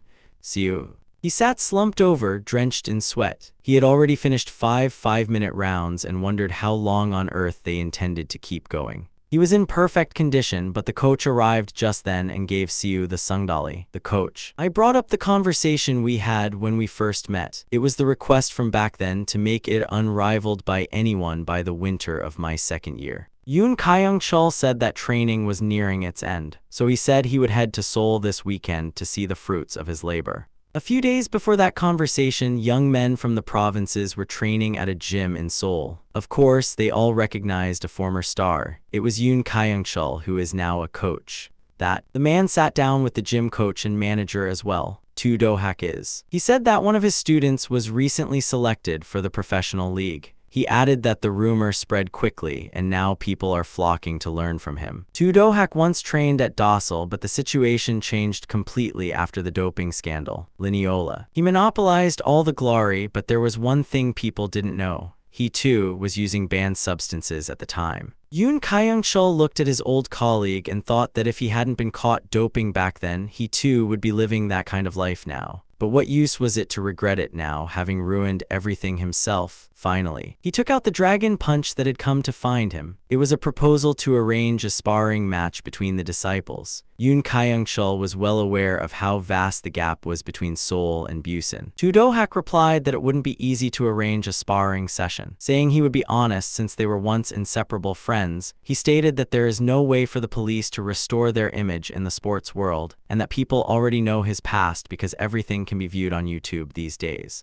He was convinced that his disciples would refuse to fight simply because it was a request from the police. Moreover, he couldn't understand why on earth this was necessary. It could easily have just ruined their reputation. The police listened silently to his friend's words, then realized that he was still the same person from back when D was lousy and hadn't changed much. He replied that he had absolutely no intention of renewing the knot. He said he merely wanted to check how much his disciples had grown and boast that he had a friend like the famous Do-hak. Do-hak was unusually susceptible to flattery. Pricked up by pleasant words, he decided to take advantage of this golden opportunity to humiliate this loser and promote his own gym. And so the two friends set a date and the police brought the students. Filled with surprise and excitement, the children looked around Seoul with wonder. Upon hearing the news of sparring with unknown people from a small town, the fighters could not understand why they had to do such a thing. They thought they were nothing more than local brawlers. One could not help but think of their reputation. It was not a matter of the sparring itself. They already had a record of major title victories. However, the coach said that since these unknown players trained under Yoon Kyung-chul, they would definitely attract attention. Winning might not be a big deal, but the audience would enjoy the game and it would be good publicity for the players.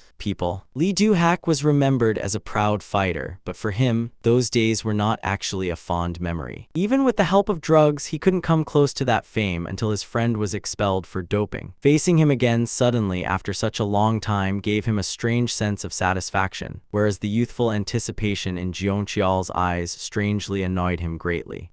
I decided to take this opportunity to kill 3 birds with 1 stone. Humiliating my friend and promoting my athletes in gym seemed like it would be much more fun than I had thought. Jeoncheol looked around and recognized several famous athletes and figures from the fighting world. The coach realized that his friend had deliberately orchestrated all of this to trap him and humiliate him.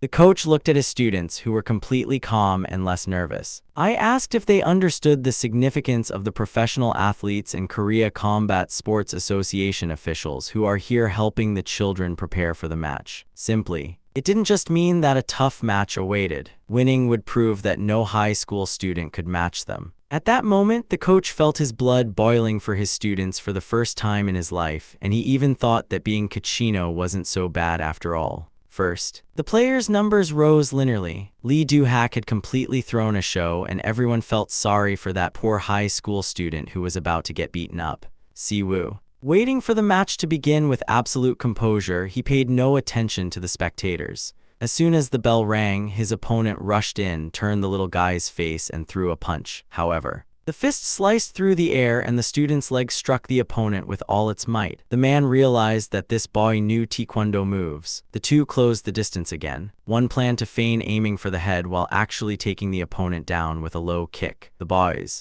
player who expected to grab the leg instead took a strong blow to his own knee. Leg. The attack is a technique that targets the opponent's calf. It inflicts damage and restricts the player's movement. A high school student. Even the player did not expect to land several hits so quickly. The boy was fighting extremely aggressively. The player decided that if the boy had wanted it, he just needed to block it completely so he couldn't use it.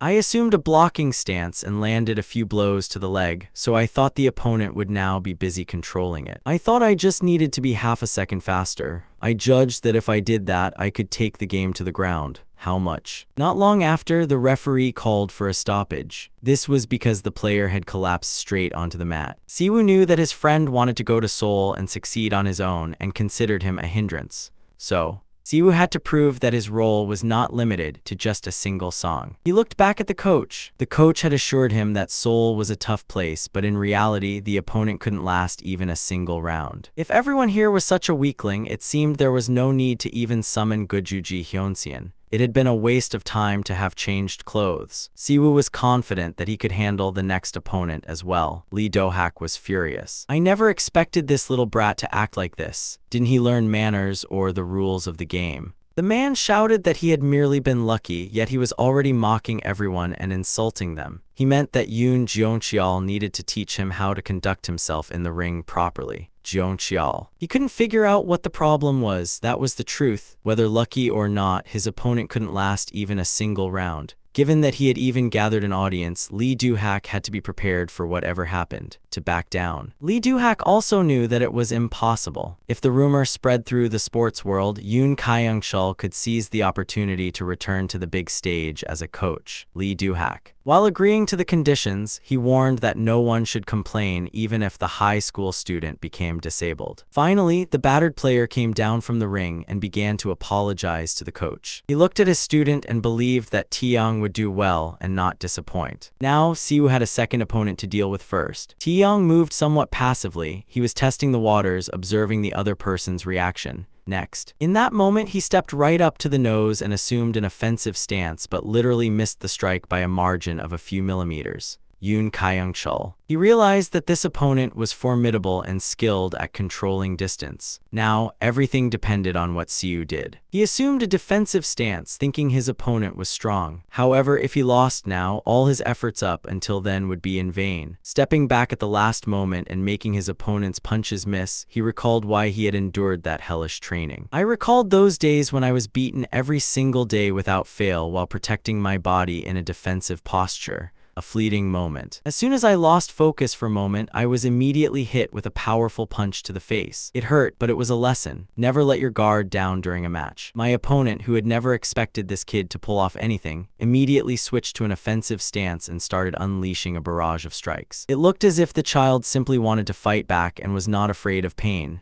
Siwoo. I thought of my friend while fighting, Hyunseong, who used to be such a bright and cool guy. I don't know what happened to him, but now he had become a cynical person. Even so, no matter how cold and calculating he was now, deep down he was still convinced that he was a friend. Siwoo could not understand why he was trying to shoulder the entire burden alone. Perhaps it was something he would never understand, even after many lifetimes. Victory seemed almost within his grasp, but unexpectedly, Siwoo grabbed his opponent's arm and twisted it behind his back. The athlete had no choice but to signal his surrender by tapping the mat several times. Had he not done so, his arm would have been broken the next moment. Siwoo. Turning to look at his friend, Hyunseong said that he had watched everything unfold through Inun. Having defeated 2 professional players single-handedly, he was convinced that he would now be useful to his plan. Although he knew he had always been nothing more than a pawn on a chessboard, he asked to be included as part of that plan now. If he were rejected again, he intended to devise a way to keep trying to change his mind. Siwoo confessed that he had always wondered why his friend had to go to such lengths and why he was trying to go even further. Siwoo thought his friend was acting as if his life was already over.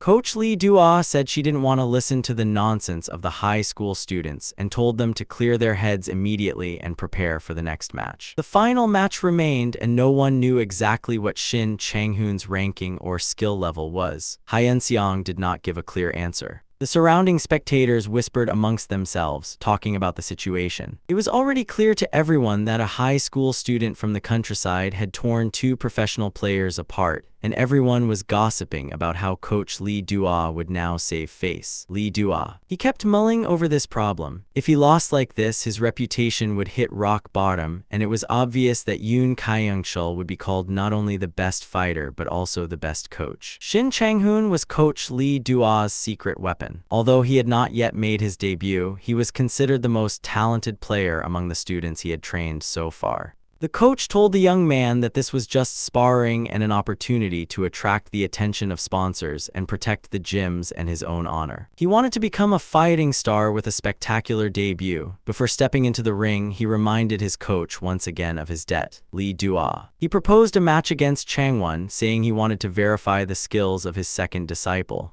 Hyun-seong. He recalled two fighters who had risen to become national stars in his past life, and one of them was Shin Chang-hoon. He made a spectacular debut and earned the nickname Dynamite and swept across the nation like a typhoon with his explosive fighting style, receiving the love code of Choi Sang-il and Lee Gu just 2 years after his debut. Hyeon-seong hesitated briefly over this decision but told his coach he would fight and went in prepared. Now, before Shin Chang-hoon had reached his prime, was his absolute last chance to prove himself.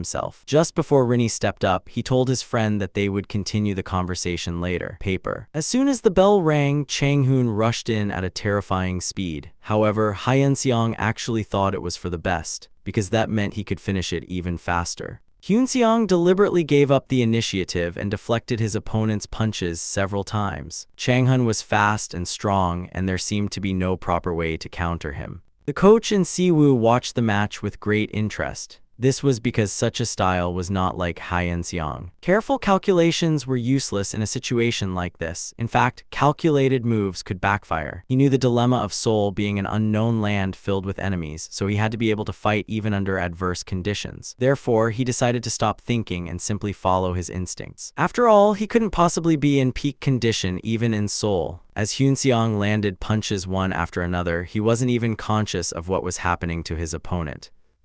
Before I knew it, I was cornering my opponent. Chang-hoon kept punching with his back pressed against the wire mesh, and only then did he realize that he was trapped. The coach watched his disciple. With his physique, situational awareness, talent, and competitive spirit, he looked like a professional fighter with not a single fault, a fighter hard to find a worthy opponent. However, there was a truly chilling side to this young man. He didn't care in the slightest about his own comfort and was determined to win by any means necessary. Shin Chang-hoon, another promising prospect, was thoroughly beaten and collapsed onto the mat. The spectators. Hearing the cheers directed at the opposing player, Lee Do-hak felt like sinking right into the ground. Hyeon-seong turned to the role of a coach. He knew very well how unreasonable his request was and that it would by no means be easy for the coach to accept it. However, thanks to Yoon Kyung-chul, he was able to reach the necessary level. Hyeon-seong. He bowed deeply to the coach to express his gratitude and said that he had accomplished everything he had promised.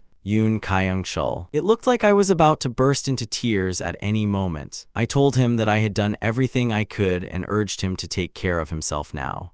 What unfolded in the ring that day shook the entire national martial arts community. This incident, in which an unknown rookie defeated a renowned, top-tier champion, became a major topic of conversation even among famous athletes. Hyun-seong's. Those who heard the greeting assumed he was preparing for his debut and eagerly awaited the arrival of a new sports star. The coach. He thought his heart would be at ease once the matter with Hyun-seong and Siwoo was settled, but the opposite was true. He felt as if he had lost all will to live. He had started teaching merely to make money, but as time passed, he realized that he wasn't teaching simply to make a living. He genuinely loved the work of nurturing people. At one time, he used to think he was far inferior to Ido and the coach, but as time passed, that thought vanished without a trace. These days, offers to work together at renowned gyms followed one after another, but the coach was not in a hurry. He did not think he would ever meet another student who was a good fit for him. Yoon Kyung-chul. As I sat on the floor, drowning my sorrows in beer and lost in thought, a stranger appeared at the gym. He He said he had come to find Coach Yoon Kyung-chul. He said he was greatly impressed by the last game. He didn't care what anyone said. He believed that Yoon Kyung-chul was the best coach. The girl, smiling from ear to ear, he said that his dream was to lift a champion and that he wanted to train with him. The coach. She looked at the boy but could not quite recall who he resembled. The girl, still smiling, she said her name was Kim Moo-hyul. Tracing back memories of her past life, this girl was destined to become a famous athlete. A few days later, the two friends finally met at the park. Hyun-seong apologized, saying he could not take Siwoo with him because a dangerous life awaited him. Siwoo couldn't understand why his friend had been pushing him all this time. Hyun-seong explained that he wouldn't take him to Seoul, but that didn't mean he no longer needed Siwoo.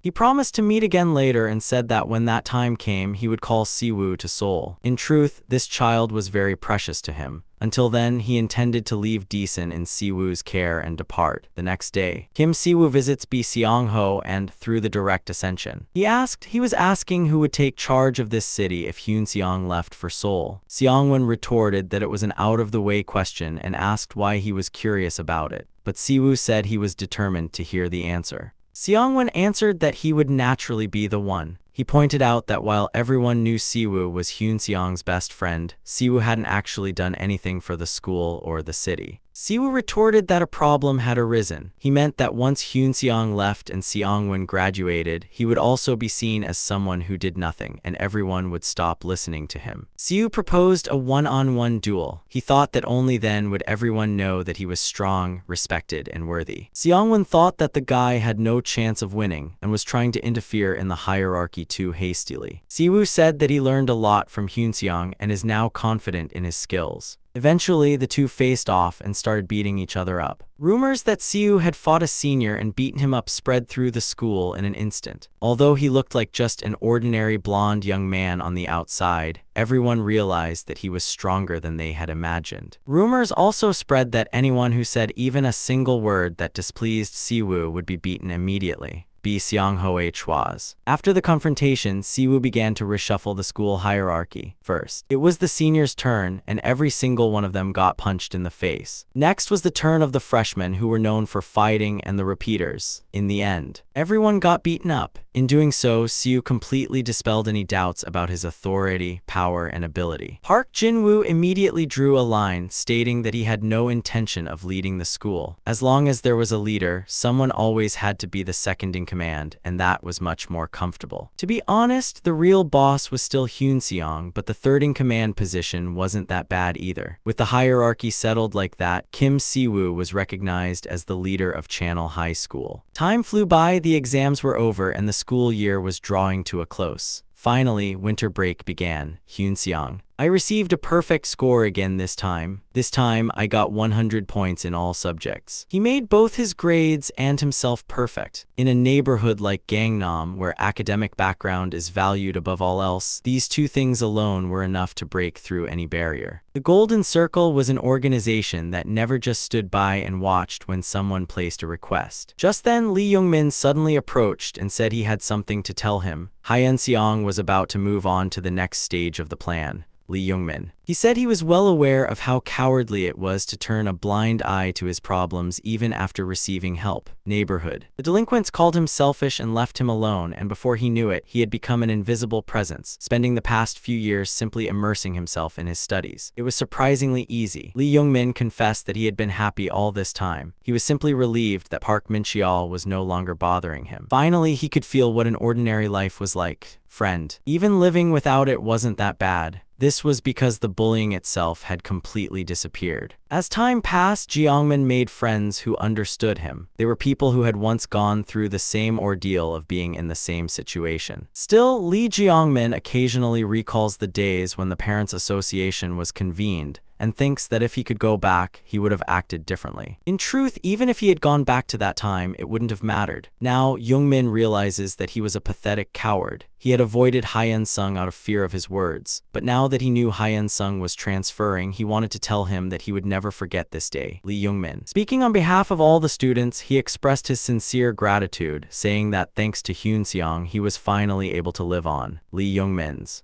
This action served as a catalyst, and other students began to come find Hyunseong one by one to express their gratitude for everything that had happened. As he listened to these words of gratitude, he thought that he had never intended to help them in the first place and did not need such smiles or praise. He was not worthy of it. The students. He knew that he was merely mistaking his selfishness for good intentions and that there was no such thing as good intention within him. He was afraid that if his baby disappeared, he would forget even his true purpose. The problem was, it grew so big it was impossible to look away. Not only at school, but also on the street, strangers approached him and thanked him. Many. As they shared their individual stories, they believed that they were able to endure solely thanks to his actions and help. He acted transparently toward one of them. He claimed that he had merely crippled 3 thugs to prove his strength and needed no one's thanks. The opponent. He replied that the reason didn't matter. He took out his cell phone and said that there are far more people like him in this city than he thinks. In fact, he had been saved from a hellish life. After Hyunseong pacified the entire city, countless tutorials on how to deal with thugs were posted online, sharing the news. It was to the point where a debate broke out over who should visit him in person to express their gratitude. The children who regained their freedom have returned to their normal lives, whereas in the past, the mere thought of school tormented them every day. One girl said she would definitely post about meeting their saviors in the group chat to express everyone's gratitude. The students who smiled at him on the street gradually faded away. Recalling the eyes that were once filled with fear and despair, he thought that hatred only breeds more hatred. Although he felt he had stepped into a truly troublesome matter, the more trash he cleaned up, the happier the people became. Since he had never intended to make everyone happy in the first place, he didn't know how to accept this feeling. He had simply wanted to establish justice. The justice desired was not through the law, but a bloody justice that no one wanted to touch but that someone had to do. He was willing to take on that role. Perhaps this was the real reason he had returned to the past. Winter break. The day before, Channel High School bid a final farewell to student Kim Hyun-sung. After discussing the transfer issue with the principal, he greeted his homeroom teacher. However, the 2 teachers did not know. He knew that anyone Kim Hyun-sung targeted was saying goodbye to a peaceful life forever. He had no intention of forgiving them just because they had helped him a little. It was clear that if he disappeared, they would eventually take the money and help the thugs. At that moment, Siona suddenly approached me, just as I was about to tell her that we weren't close enough to share personal stories. When she asked if I had time, I realized that what she was trying to say was someone else's story. Siona said that her father wanted to talk to him. That is how the 2 met, and Siona's father suggested they talk while dinner was being prepared. He, a former high-ranking public official, was leading an anti-school violence group after his son passed away, Hyun-seong. I didn't know much about him, but seeing how much Siona hated the school bullies, I guessed that her father felt the same way. He said that he had heard an impressive story about her Hyun-seong and asked to meet her. He also added that he is fighting against school violence, but it is an extremely difficult task. He could not hide his surprise at the fact that a student had accomplished such a thing. The level of school violence in the city had noticeably decreased, and the thought of heavy doors crossed his mind. It was a thought that if my son had had a friend to stand up against bully, he might still be alive today. Of course, it was merely a matter of diligence. If I had paid just a little more attention, I wouldn't have missed the signals my son was sending. Statistics show that children in dual-income families find it difficult to confide their worries, and Choi Sin was exactly that kind of case. My son's. As his grades dropped, his father scolded him incessantly, and even when he said he wanted to transfer schools, he dismissed it as merely an attempt to avoid hardship. He suppressed his son even more, but the more he did so, the worse the situation became. He confessed that although he wished for his family's happiness, he did not know how to achieve it. The tragedy. After experiencing it, he moved to Daesan to raise his daughter and fight against school violence, but even there, his methods did not work. Knowing that Hyun-seong was moving to Seoul to expand the work he started in Daesan, Choi Shin had a story he wanted to share. He promised that he would always be on his side no matter what happened in Seoul. He said that as long as his organization existed, no one would be able to stop Kim Hyun-seong. Expressing gratitude to the young man, he said that he and many other parents were supporting him. Hyun-seong also expressed his gratitude to him and said that he would never forget this day, no matter what happened. Siona said that she has come to understand a lot now. She wanted to punish the thugs who killed her brother, but she couldn't do anything because she wasn't confident she could handle the consequences. Of course, it wasn't her fault, but those pieces of trashes, but now, thanks to that, she has found a new dream. She could hardly believe it, even as she watched him become a being almost untouchable, whether by force or otherwise. Even though she knew it was a dirty power, Siona wanted to obtain it and become a prosecutor by any means necessary.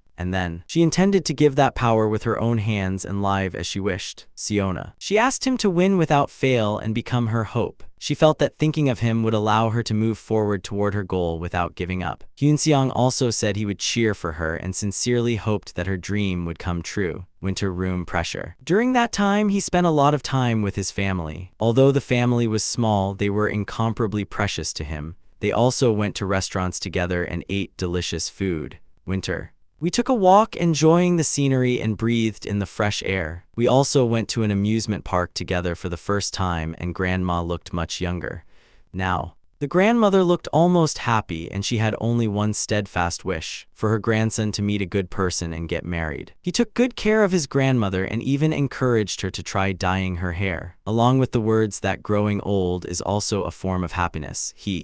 It turned out that I tended to spend money on delicious food or enjoyable things. They were quiet and happy moments. More than anything, what he cherished after returning to the past was not the opportunity for revenge, but the chance to ensure his family would never suffer again. Finally, the time came and I received a call from Gocheng Bayomak. It was news that it was time to leave and that all preparations were complete and we should meet in a week. And so our protagonist headed to Seoul with his colleagues to continue his cross-dressing revenge. Sang Corporation. It ranks third among Korea's top keyballs. It controls numerous affiliates and is among the top 3 most preferred companies for those aspiring to join. To anyone watching, the heir looked like the epitome of a wealthy family. People. Everyone agreed that Yoo Yeon-min had a really good personality. On the way to work, he always greeted everyone with a good morning. The female employees all dreamed of going on a date with him, however. He was not an ordinary young man from a keyball family. He was someone who rose from the bottom on his own, and if he had set his mind to it, he could have easily taken the position of partner at the company. However,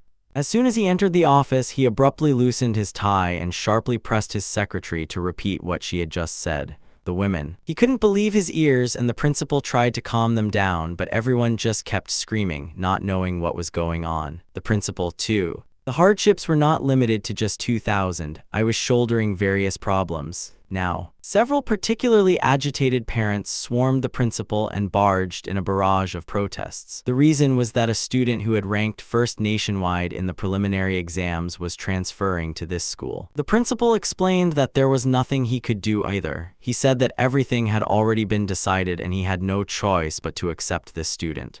Soon, Parent Association President Jo Yi-ju arrived. Having resolved school issues and personal matters several times in the past, she hoped that things would go smoothly this time as well. The principal. It was hard to even stand. I knew she had contributed greatly to the school, but this time, it really was unavoidable. About a month ago, he was forced to write down evidence of all the dishonest dealings he had committed. It was enough evidence to get him fired. The principal had a bad drinking habit. He had a family, but he still couldn't stop. Furthermore, he had even been involved with a minor, making it a weakness that anyone could discover. The principal. Anyway, he asked what he wanted. He was ready to accept any condition. The man from the spiral. They said that other students' parents would cause a disturbance because an academically gifted student was trying to transfer to this school. He made it clear that, regardless of the parents' influence, the principal's own life and reputation were far more important than a few students. At the same time, he reassured them that everything would be fine and there was nothing to worry about. The man who came forward. He added that there were no problems, saying he would send someone to help. The principal waited impatiently for them to arrive. It was simply a matter of buying some time.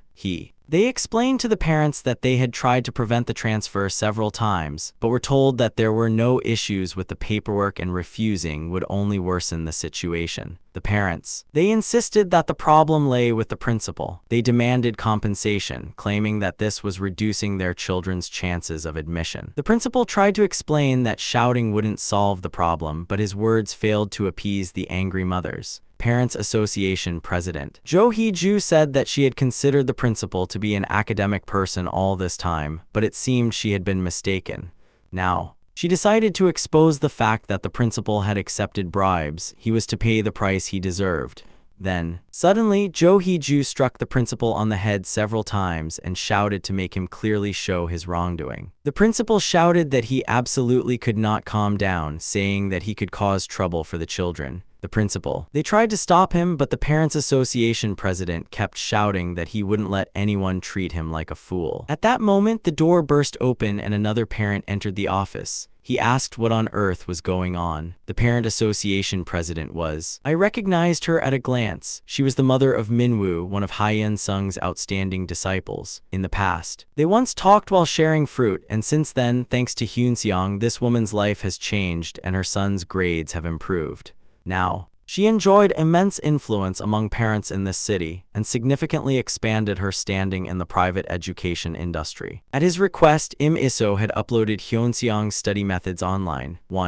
Hyunseong called her and made a small request. As a result, the number of users at Sky Cafe increased thirtyfold in just a few weeks. Im Iso has gained substantial influence in the private education sector as the leader of the largest college entrance exam preparation community. Now, she calmly watched the other mothers acting aggressively toward the principal over the mere transfer of the top student. Although Lim Yiso was also a mother, she thought there was no need to interfere with the principal's decision, as this was a matter for the school to handle. She instructed Jo Yi-ju to stop such teasing, noting that they had been in touch recently. Parents. The chairman immediately stepped back. He could not understand why Im Yiso's son was getting involved in this matter when he attended a different school. Im Yiso.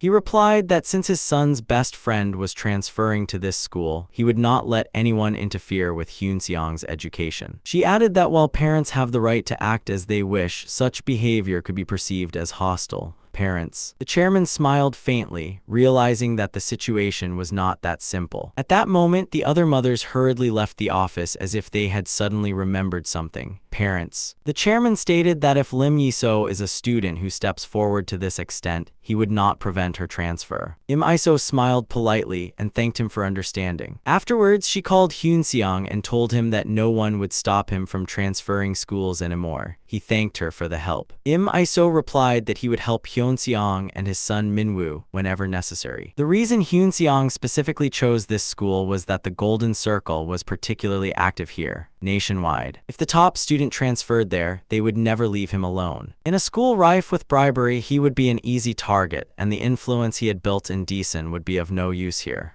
Hyunseong. What he felt was not fear, but curiosity. He had envisioned this moment countless times and dreamed of Gangnam, and now everything was going according to plan. Soon, the phone rang. It was a report that an order had been issued to eliminate Kim Hyun-sung of the Golden Circle. It was later revealed that Hyun-seong had already become a target. Agent Kang Tae-gu failed his mission, and the case was passed on to the broker, Jang Soo. Afterwards, the Golden Circle reported that the mission was complete, but a subsequent investigation revealed it was a complete failure. After that, all members of the organization were punished, from Ganbo at the top to Agent Maldon at the bottom. Yoon Hyun-min could not understand why he had not been reported on this matter. As soon as they realized that fact, they immediately chased after Jang-soo, but the apartment was completely empty, and he appeared to have already left. The broker had succeeded in escaping without leaving a single trace, as if he had planned everything in advance. Only now, everyone realized that Jang-soo had remained in the Golden Circle to extract internal information and pass it on to the outside. He bowed his head to the floor with his knees level, and the boss approached, waiting for an answer on what to do next in the current situation. Yoon Hyun-min did the route. I simply couldn't understand why this idiot was rambling on with such nonsense. If this information leaked out, the Golden Circle members would be stranded at the airport, and it was obvious that it would cause an unnecessary and extremely dangerous commotion. That little. They could not lose control of the organization because of a single idiot. In any case, the Golden Circle was an organization that had to operate stably for a very long time. However, As he scanned through Hyunseong's profile, he realized that this guy was quite interesting. He could have comfortably finished school in his hometown, yet he had gone out of his way to come all the way to Seoul, overcoming obstacles and challenges. This led to the conclusion that this guy had infiltrated the Golden Circle and was trying to bring it down from within. He was aware of all the dangers. He knew that the police, the judiciary, the media, and politicians would all eventually grovel before the boss. Nevertheless, the young man refused to back down, taking on enormous risks. Mai. He ordered his subordinate to deal with Hyunseong and wrap up the problem within a month of the semester starting. What? I had to accomplish it no matter what, even if it meant resorting to tricks, even if that guy showed strength and outstanding ability in every aspect. The organization always approached mission execution with extreme caution. Above all, meticulous theoretical preparation and situational analysis were carried out first. The known facts about Kim Hyun-sung were reported in detail, and everyone understood. Judging by the actions the boy took against the Golden Circle, it was clear that he had already grasped their system. The high school student united all the schools in Daesan. Even though that region was not a formidable competitor, it was clear that Hyunseong was an extraordinary child with exceptional ambition. Hyunseong. The reason he was able to cause such a huge stir was thanks to the high school principal and the homeroom teacher actively supporting him at every stage. Furthermore, his position has become even more solid as he is receiving financial support and assistance from the person in charge of the Myeongjin book. In addition, the members of Hot Parents tried to prevent his transfer to a school in Seoul, but Lim Yi-so, the wife of the deputy chief prosecutor, stepped forward to stop it. This woman is currently running the Sky Cafe, and it is highly likely that Im Yi-so has some kind of relationship with Hyun-sung or his associates. So far, putting all the information together, it becomes clear that Kim Hyun-sung came to Seoul with only one purpose: to strike a blow against the Golden Circle and dismantle its influence. The brokers in Seoul listened intently to their boss's words and began to pour out questions. Everyone was curious about what kind of relationship Hyun-seong had with the prosecutor. Everyone was curious about how politics were entangled and whether this young man had connections to the highest echelons of power. Park Hyun-ju. Even he was impressed by this young man, who was the manager of the Golden Circle and caused the organization to convene an emergency meeting. At the school Hyunseong transferred to, there were several students who could be utilized for their objectives and future operations. The manager. I determined that this would not be a problem. I just needed to confirm whether there was a loyal and controllable teacher there. Knowing most of the teachers were in collusion with the Golden Circle. However, Principal Anixa was to be dismissed and replaced by a more compliant and easier-to-handle figure, Park Hyun-ju. He expressed gratitude for the information and said that he would personally oversee the planning and execution of the operation this time. He instructed his subordinates to prioritize this matter and request additional support if necessary during the process. The organization's internal leadership demanded that the problem be resolved within the first month of the third year, but he declared that he would try to finish it within a week. Hyun-seon. I was walking toward my first class. Time flew by like a horse. It felt like I had moved to Seoul just yesterday, but my third year had already begun. High-rise buildings and impa and countless luxury cars were scattered everywhere. It felt as if I had been transported to a completely different era and a different country. The streets were impeccably maintained, the subway station was nearby, and Daeseong High School was the very center of power in this region. Wealthy families with strong connections lived in the neighborhood, and the students here had a high probability of leading the country and major organizations in the future.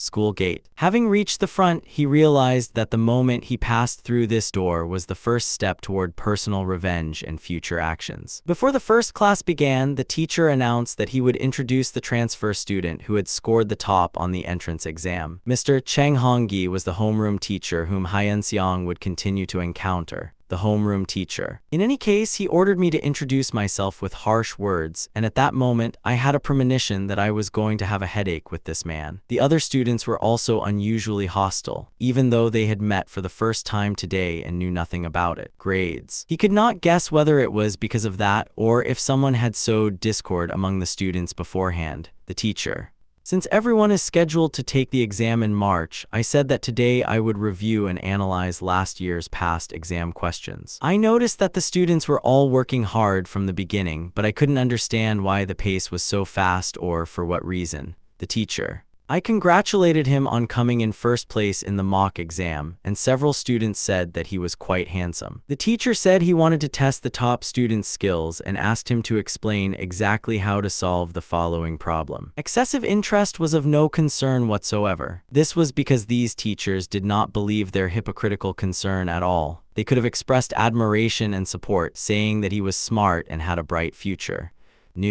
He could have stepped forward to teach them, but at the same time, the teachers were extremely wary of and distrustful of him. It seemed as if he was shouting that the transfer student absolutely could not ruin his students' grades, fearing that would happen. In an instant, he became an uncomfortable presence for everyone. Breaking. One male student started getting worked up, saying that this was completely ridiculous and unfair.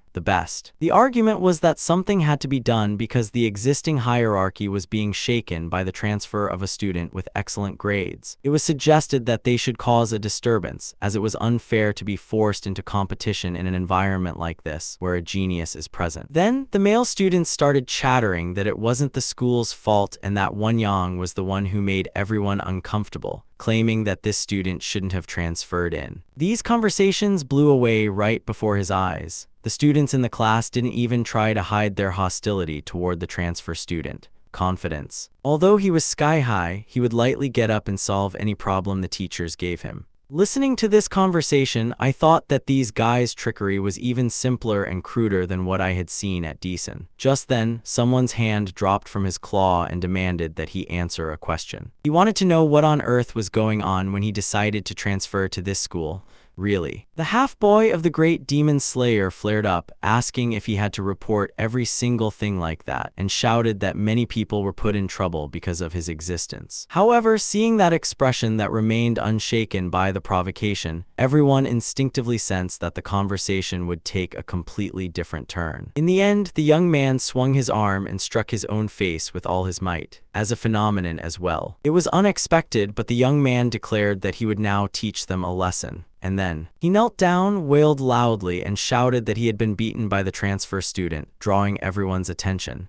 His cheek. He embraced them and begged for help, and the teachers were called into the classroom. The homeroom teacher. He was furious, claiming that the teachers had hit a classmate to silence him while they were busy during lunchtime.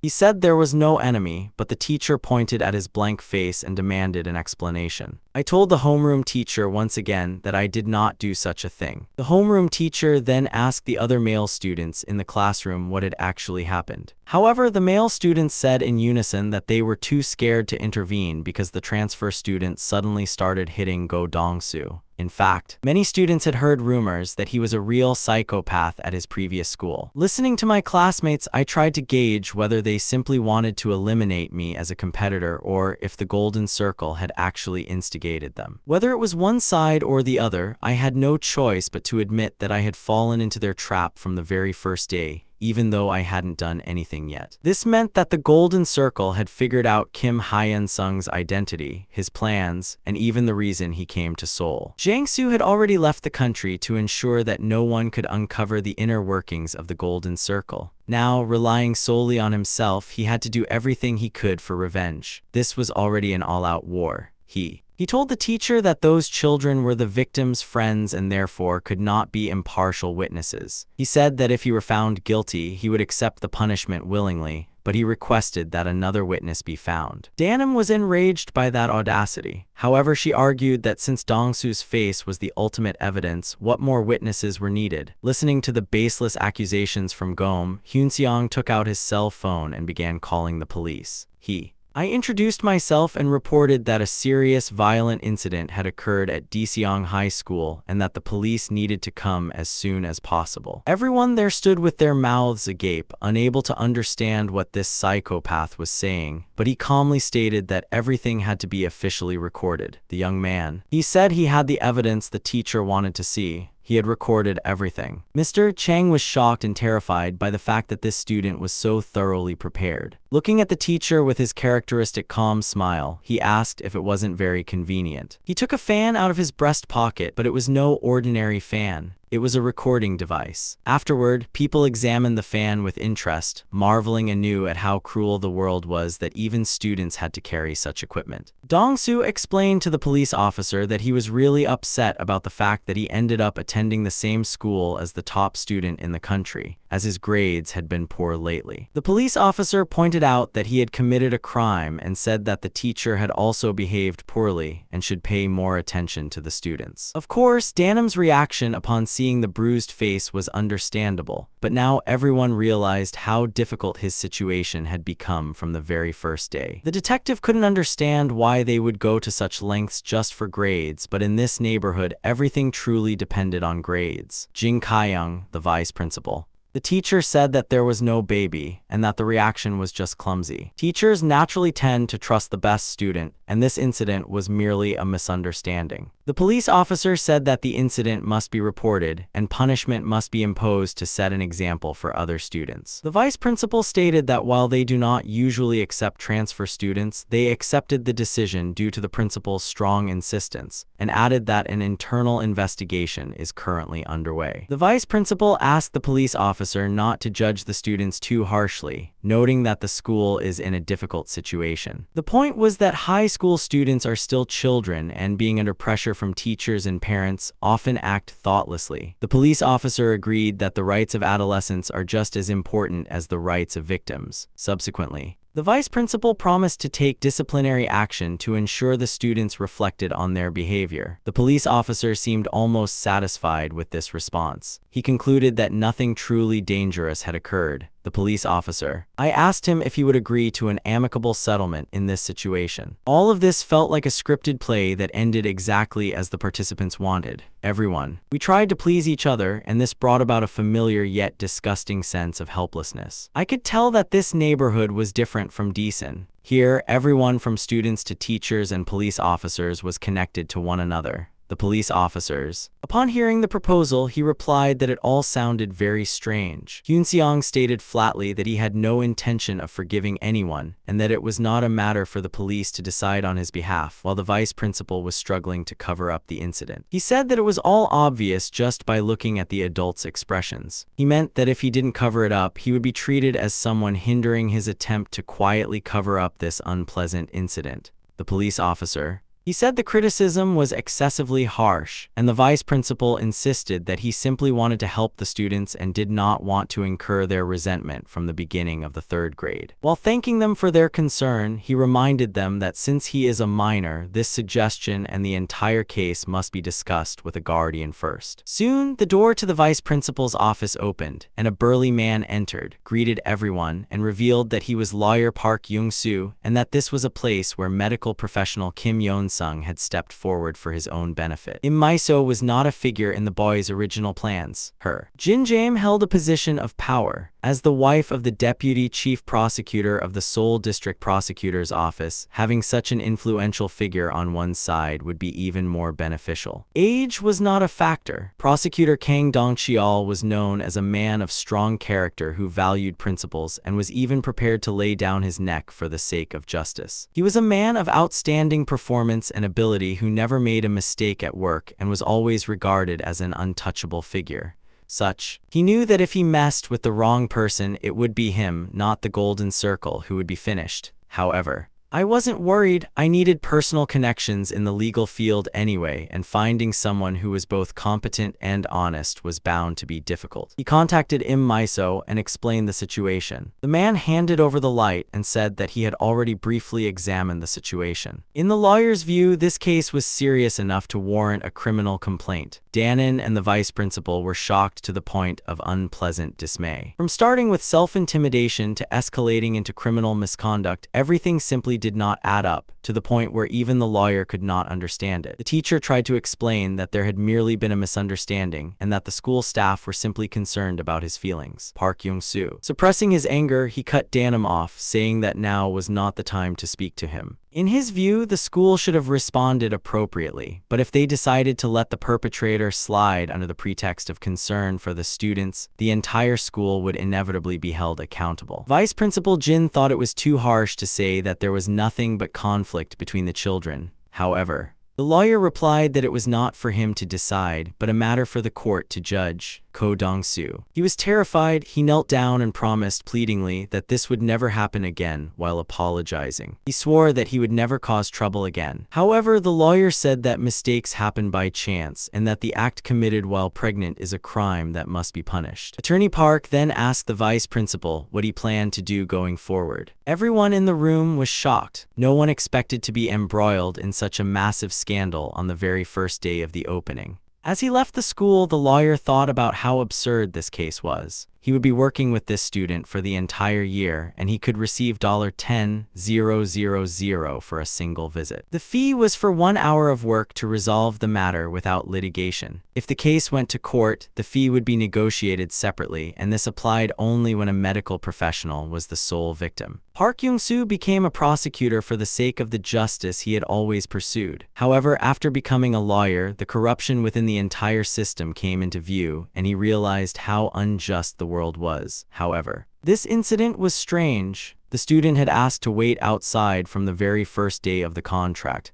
Less than half a day later, a medical professional was assaulted. He did not explain to the lawyer who he was. He could only say that he was not welcome at all in this school. As the lawyer stepped aside, the vice principal said he had been instructed to take on the case and ensure everything was handled perfectly. Of course, no one had imagined that he would be carrying a voice recorder. Now they had to be even more careful. The homeroom teacher promised to make up for it without fail, and Vice Principal Jin was deeply troubled. It was rare for an organizational compensation case to give such a tight deadline. Failure meant the end. So now we had to move even more cautiously, using the proven methods that had always worked. Vice Principal Jin felt a little relieved at the thought that things would proceed as usual. Pyeonseum. It was evident that the lawyer's fees had paid off. The school handed down strict punishment to Go Dong-soo and his friends. Other students whispered that they were now afraid of getting entangled with the lawyer again just by making eye contact with him. Thus, overnight, he had fallen from being a target of suspicion to a target of outright ostracism. People teased him while keeping their distance. Although he did not know what the Golden Circle's secret was, he was immediately isolated and simultaneously monitored by the Suyu Dujok. Nevertheless, he was completely satisfied. Life in Seoul was easier than he had expected, and the enthusiastic reaction at school was proof that he had truly succeeded in shaking them up. The students. I was amazed at how disciplined and upright he was. It seemed only natural that he had become the top student in sincerity. One day, during lunchtime in the cafeteria, a third-year senior approached Hyun-seong and asked if the food suited his taste. Then, saying he wanted to taste it, he picked up a cutlery from his plate, and he realized that this man was also a member of the Golden Circle. Choi Myung-hoon was a high-ranking assassin belonging to the Golden Circle. He said that the school lunch was worthless. Then, pointing to the fan stuck in his pocket, he declared that he didn't care about things like voice recorders. Laughing confidently, Choi Myung-hoon said that this school would never treat him like a human being because of his conduct and status. The thought was that if they got even the slightest bit angry or caused a commotion, the teachers would immediately bite them. Choi Myung-hoon also added that here, no one cares about a proud past in Decent. He added that he was simply telling him to debut, as interesting things would happen in the future thanks to him. Myung-hun told me not to hesitate to speak up whenever I was angry or upset, saying that he would gladly beat me up himself. He left with words of congratulations, emphasizing once again that desperate and terrible days awaited him. His friends. He couldn't understand why Myung-hoon just spoke to the transfer student and left instead of beating him up, even though he was being mistreated by the teachers. Myung-hoon. I told my friend that I looked into the information that came from the Golden Circle and realized they weren't an easy opponent. It was said that in his neighborhood, Hyun-seong single-handedly stood up against the entire school and dealt with them, never backing down again. He claimed that Gamok had sent away some of the guys who had bullied him, leaving the rest in a vegetative state. The funny thing was that even one of the Golden Circle members had become a vegetable. It turned out that he had been hiding his identity and had even placed a direct request for the Golden Circle. It meant he was a real psychopath. Ma Young-hoon. I boasted to my friends that the Golden Circle had promised a 100 million won bonus for this volume. You shouldn't treat this guy the same way as the others, his limbs. Since he was the kind of guy who wouldn't run away even if he were broken, the point was that Seoul had to show that, unlike the target, it was a real erasure. Myung-hun entrusted the first step to one of his subordinates, hoping that he had understood it properly. Hyun-seong guessed that the Golden Circle had set the middle of the first semester as the deadline. Even if I always carried a voice recorder, it was clear that the Golden Circle would not sit idly by. If grades were involved, it was obvious that the committee members would side with them. Just then, someone threw an eraser base and it landed on his siege weapon, as expected. It was an action, but it was a bit unexpected that they acted this childishly. Of course, this was a kind of test. It was a place to watch when he would explode and how much he would find. He knew that the other people were picking a fight with him even though they knew how crazy he was. He had already braced himself for this kind of life. As soon as class ended, Hyun-seong stood up from his seat. Myung-hun knew that even if he brought him down, the Golden Circle would simply replace him with someone else. School. He had to clearly show the system that it could do nothing to him and become the same to them, even in their eyes. Eraser. I approached the child who was throwing pieces and asked if he was really that bored. The next moment, he turned off the recorder, lunged at the student, and landed a powerful punch to the nose. The child, lying sprawled on the floor at the back of the classroom, he couldn't even understand why he had been hit. He did not deny the pouring criticism that he started it first or that this constituted an act of violence. The situation was different from that of the Gadongsu unit. Because the circumstances were different, they fell for the provocation this time. In the plan, he held the child's hair so as not to get in the way. He had to push through what he was doing to the very end. At that moment, several students rushed into the classroom and watched from the side. Ignoring the screams, he continued to punch the other child, slapping his face. Shortly after, the unfortunate Yo In-ho, with the wound on his face wrapped in a straw, sat before the teachers and prepared to explain what had happened. He admitted that he had only thrown an eraser as a joke because he was very upset about what had happened to Go Dong-soo. However, he said that as soon as class ended, Go started beating him up. Of course, Yo In-ho admitted that he had started the fight first, but claimed that he had not laid a hand on him. The vice principal explained that the case of Go Dong-soo was handled fairly, and considered it fortunate that the student admitted his wrongdoing. However, he said that if he continued to respond to such pranks with violence, he would end up no different from Go Dong-soo.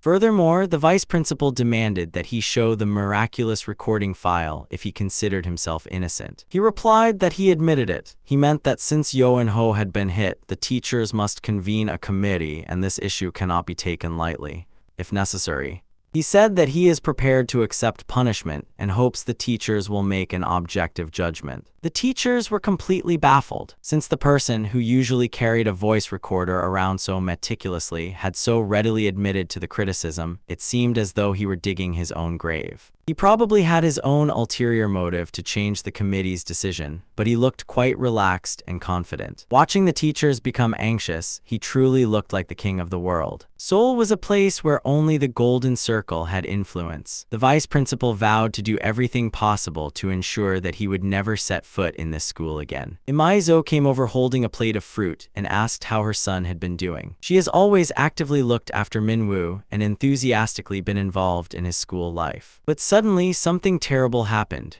As he declared that he would no longer be harmed, all plans for the future collapsed. Imaiso believed her son's tutor was the best in the country, but problems had arisen since moving to this neighborhood. In fact, it was nothing serious. He had simply gotten into a fight with another student. Imaiso and her friends were extremely worried and didn't know what to do. She suggested to her friends that they do everything they could to support the writing and ensure it would be judged fairly, without external pressure. The parents. If loyalty was gathered, perhaps he might continue to teach the children. She told her husband that she had spoken with other parents and asked to borrow some money. While acknowledging that it is not easy for his wife to raise a son, Dong Xiao stated that he is a prosecutor and that he was not granted his rank and authority to use for personal gain. He said that even if his son couldn't get into a prestigious university, it wasn't Miso's fault. He tried to comfort his wife, who took her beloved son's education very seriously. Dong Xiao promised that he would take care of his sons separately. Even though he could not help as a prosecutor, he had to do so as a husband and father.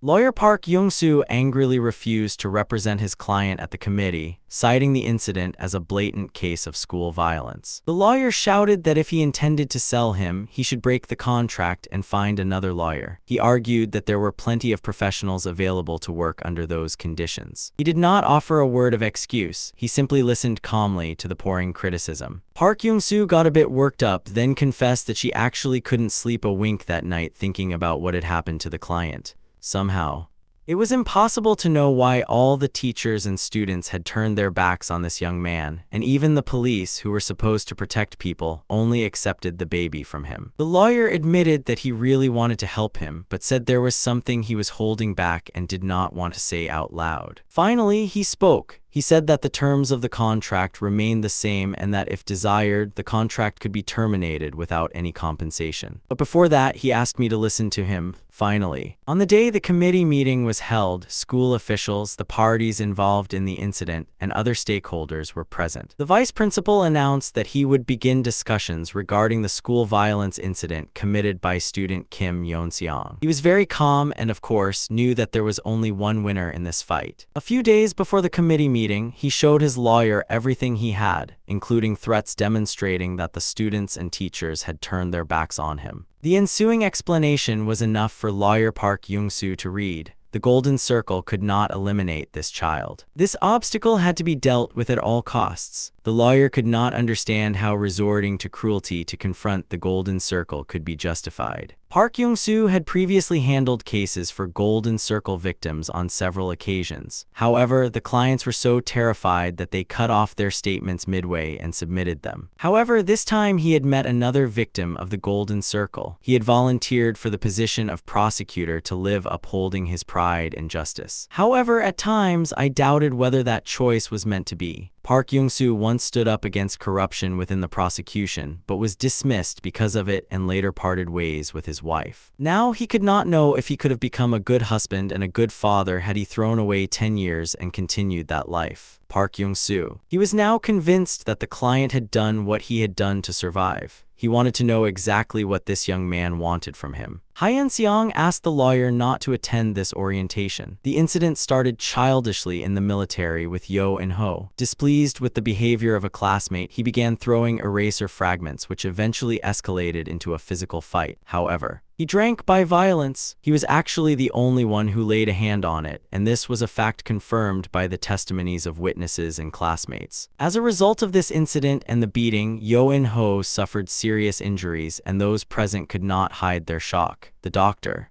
It was diagnosed that this assault did not affect only his physical health. Yo In-ho is now in a situation where he even needs psychological treatment. The parents of the victimized student file a petition requesting appropriate punishment for a student named Kim Yeon-seong of school violence. After analyzing the circumstances and various evidence, the School Violence Countermeasures Committee demands severe disciplinary action. He is extremely upset. He didn't know what to do, but he realizes that there is nothing he can do to help. The school's vice principal, Mr. Jin, is extremely nervous. Although everything is going according to plan, for some reason, he remains excessively calm. She points out that the student arrived today without a lawyer and hasn't said a word so far. However, such things didn't matter anymore. Since the victim's diagnosis results and the parents' demands had already been made public, everything was bound to turn out in their favor. The deputy vice principal tells Kim Yeon-seong to say if he has anything to say. He admits to the fact that he stood up and hit Yo In-ho, a classmate, but states that he has doubts regarding the irreversible consequences. He then reveals that there are two parts he finds suspicious. First, it cannot be confirmed whether Yo In-ho's tooth actually fell out, and there is no way to determine this with certainty. The second school had already accused him of perjury once, and the implication is that he would have been disciplined on his first day of transfer had he not been careful.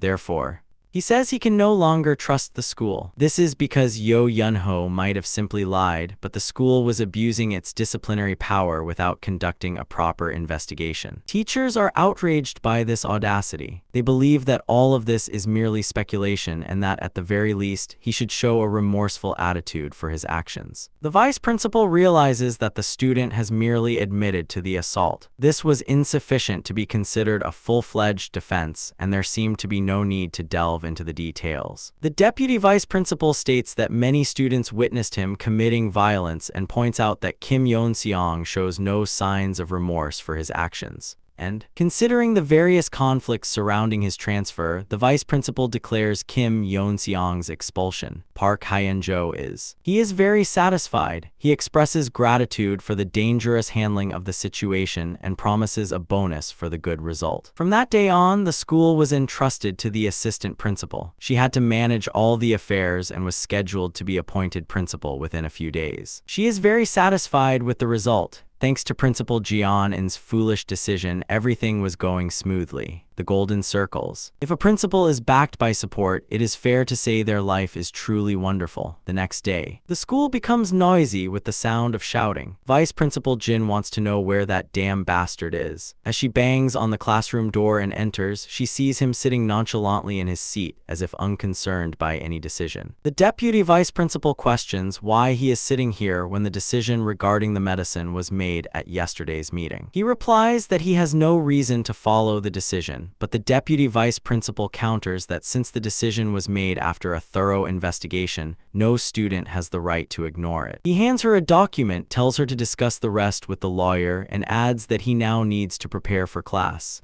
Jin-young is furious. I couldn't understand what on earth nonsense was written on that paper. In the document, it contained a request to suspend the execution of the disciplinary action, as yesterday's meeting was procedurally controversial. The lawyer warns that there is no right to demand immediate implementation of the school's decision, regardless of whether the application is accepted or not. Park Young-soo. It informs us that this applies equally to any decision, whether it be withdrawal or transfer. He explains that he will drag out the case as much as possible by exploiting every loophole in the law so that the medical professional can continue their studies without hindrance and graduate as they wish. In this way, he knew very well that if that happened, the Golden Circle bastards would go berserk with the denominator. The vice principal gets goosebumps at the fact that Kim Hyun-sung and his lawyer intend to confront the Golden Circle head-on.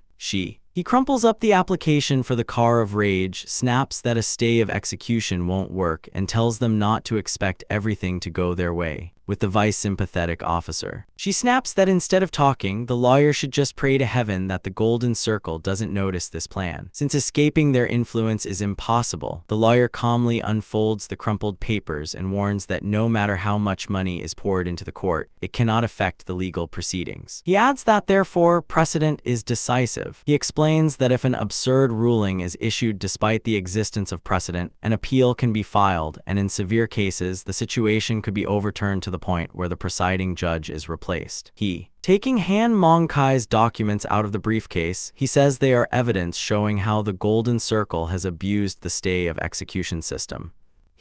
Pointing to the documents, he asks the deputy vice principal if he understands what this means. A stay of execution. The implication was that if they wanted to stop it, they would have to start by looking into the past incidents involving the Golden Circle. There was a shocking incident in the past. A promising student about to enter university was accused of driving a classmate to suicide. Although measures were taken, their execution was suspended on the grounds that the disciplinary effectiveness had been lost due to the delay, and the student was able to continue their studies until the final verdict was reached. This was exactly how the law was circumvented. Kim Yeon-seong and the lawyer see through the Golden Circle's tactics. As long as he remained at the school, they intended to continue convening disciplinary committees to corner him.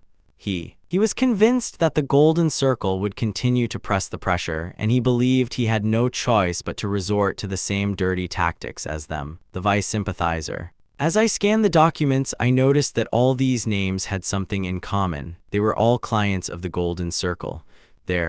In every single case, the execution was suspended, and they were quietly released and are now living well. If the Golden Circle continues to harass him, these paladins will use it as grounds to contest the illegality of their organized activities in court. The vice-sympathetic director is dumbfounded and tells the lawyer that he will do everything he can to eliminate a client named Kim Hyun-sung. Unable to tolerate it any longer, she snaps at the lawyer who dares to stand against the client's interests under the guise of chicken. Bob Jeong-soo. He is pleased with the term client because it meant the Golden Circle did not want to reveal their identity. He advises the deputy principal to look out the window if he really intends to ruin everything, because a gift was already prepared. Suddenly, a young man on the street shouts through a megaphone that he is Choi Soon-pil, the chairman of the anti-school violence group. He says that anyone, including children, can become a victim of school violence, and goes through the symptoms that appear in the victims one by one. The protesters appeal to not turn a blind eye to this issue. They argue that adults must take immediate action at the slightest doubt if children are not to lose their healthy and happy lives. Anti-violence. The leader of the movement appeals that we should not lose children to school violence and that we should not dwell on the wrongs we committed in the past. Money and power were two great things that everyone always wanted to possess. However, at the same time, the lawyer was convinced that money and power alone were insufficient to run an organization. Golden Circle. The manager is shocked to hear the threat. If the Golden Circle steps in, his identity will be exposed, and it would effectively become impossible to control him through the school. The principal is convinced that the kid has crossed the line, but the vice principal suspects there is a hidden agenda and ponders his next move. The Golden Circle manager decides that in this situation, he must eliminate that guy as quickly as possible,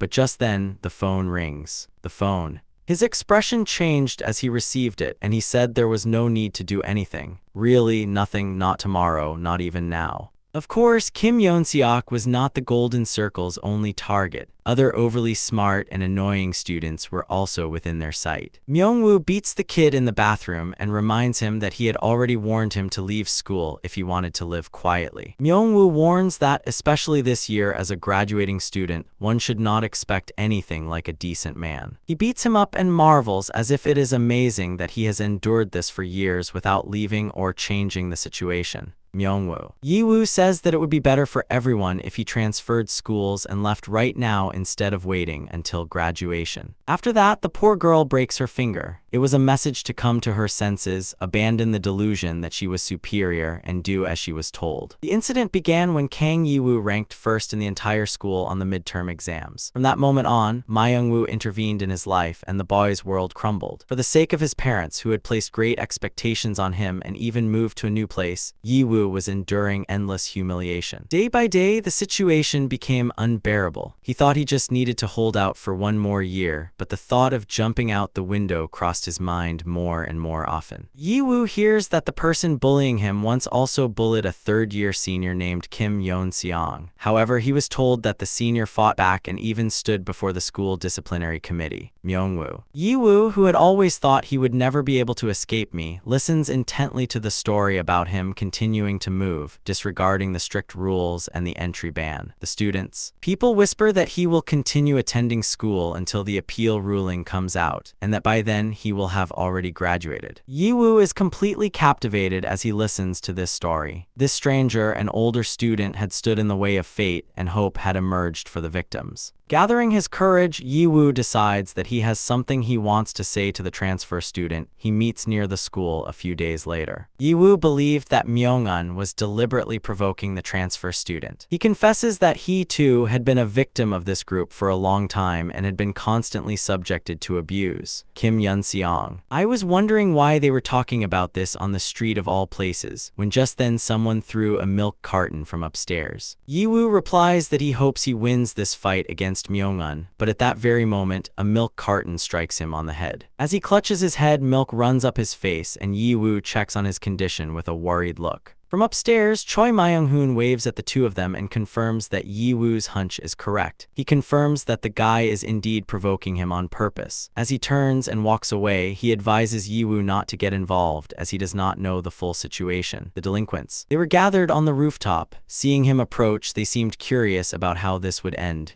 Myung-woo. He instructs his subordinates to inform others in advance. They had to move exactly according to the plan. As he was going down the stairs, a group blocked his path and entered. They didn't seem to have any intention of letting him pass. One of them is about to give an order when a heavy fist cuts him off. He shouts to get out of the way and immediately knocks down the door. The thugs. He shouts at the other students not to be afraid and to beat up that arrogant transfer student. He immediately kicks the guy at the very front. The kick was strong and heavy. When it falls, that student drags a few more people over, and the entire water falls down the stairs into the cave. Seeing him easily subdue his opponent, the more seasoned fighters and delinquents join in. As he scatters these guys in all directions, Kim Hyun-sung recalls the conversation he had with Yi-woo. It was simply that a diligent, ordinary student had been constantly bullied. Recalling that he himself had recently experienced similar emotions, he resolves to help Yi-woo find a way out at all costs. By the time this thought crossed his mind, he had already defeated almost all of his opponents. Soon, a real brawl breaks out near the stairs. The beaten students lie sprawled on the floor, calling for help.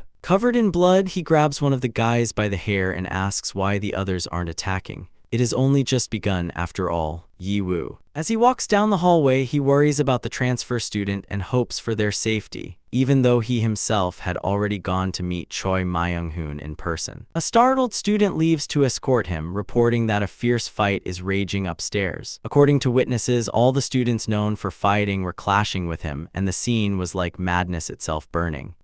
He feels devastated, realizing that this is no longer a fight but a one-sided assault. He thinks that he is finished and that it is all his fault. How?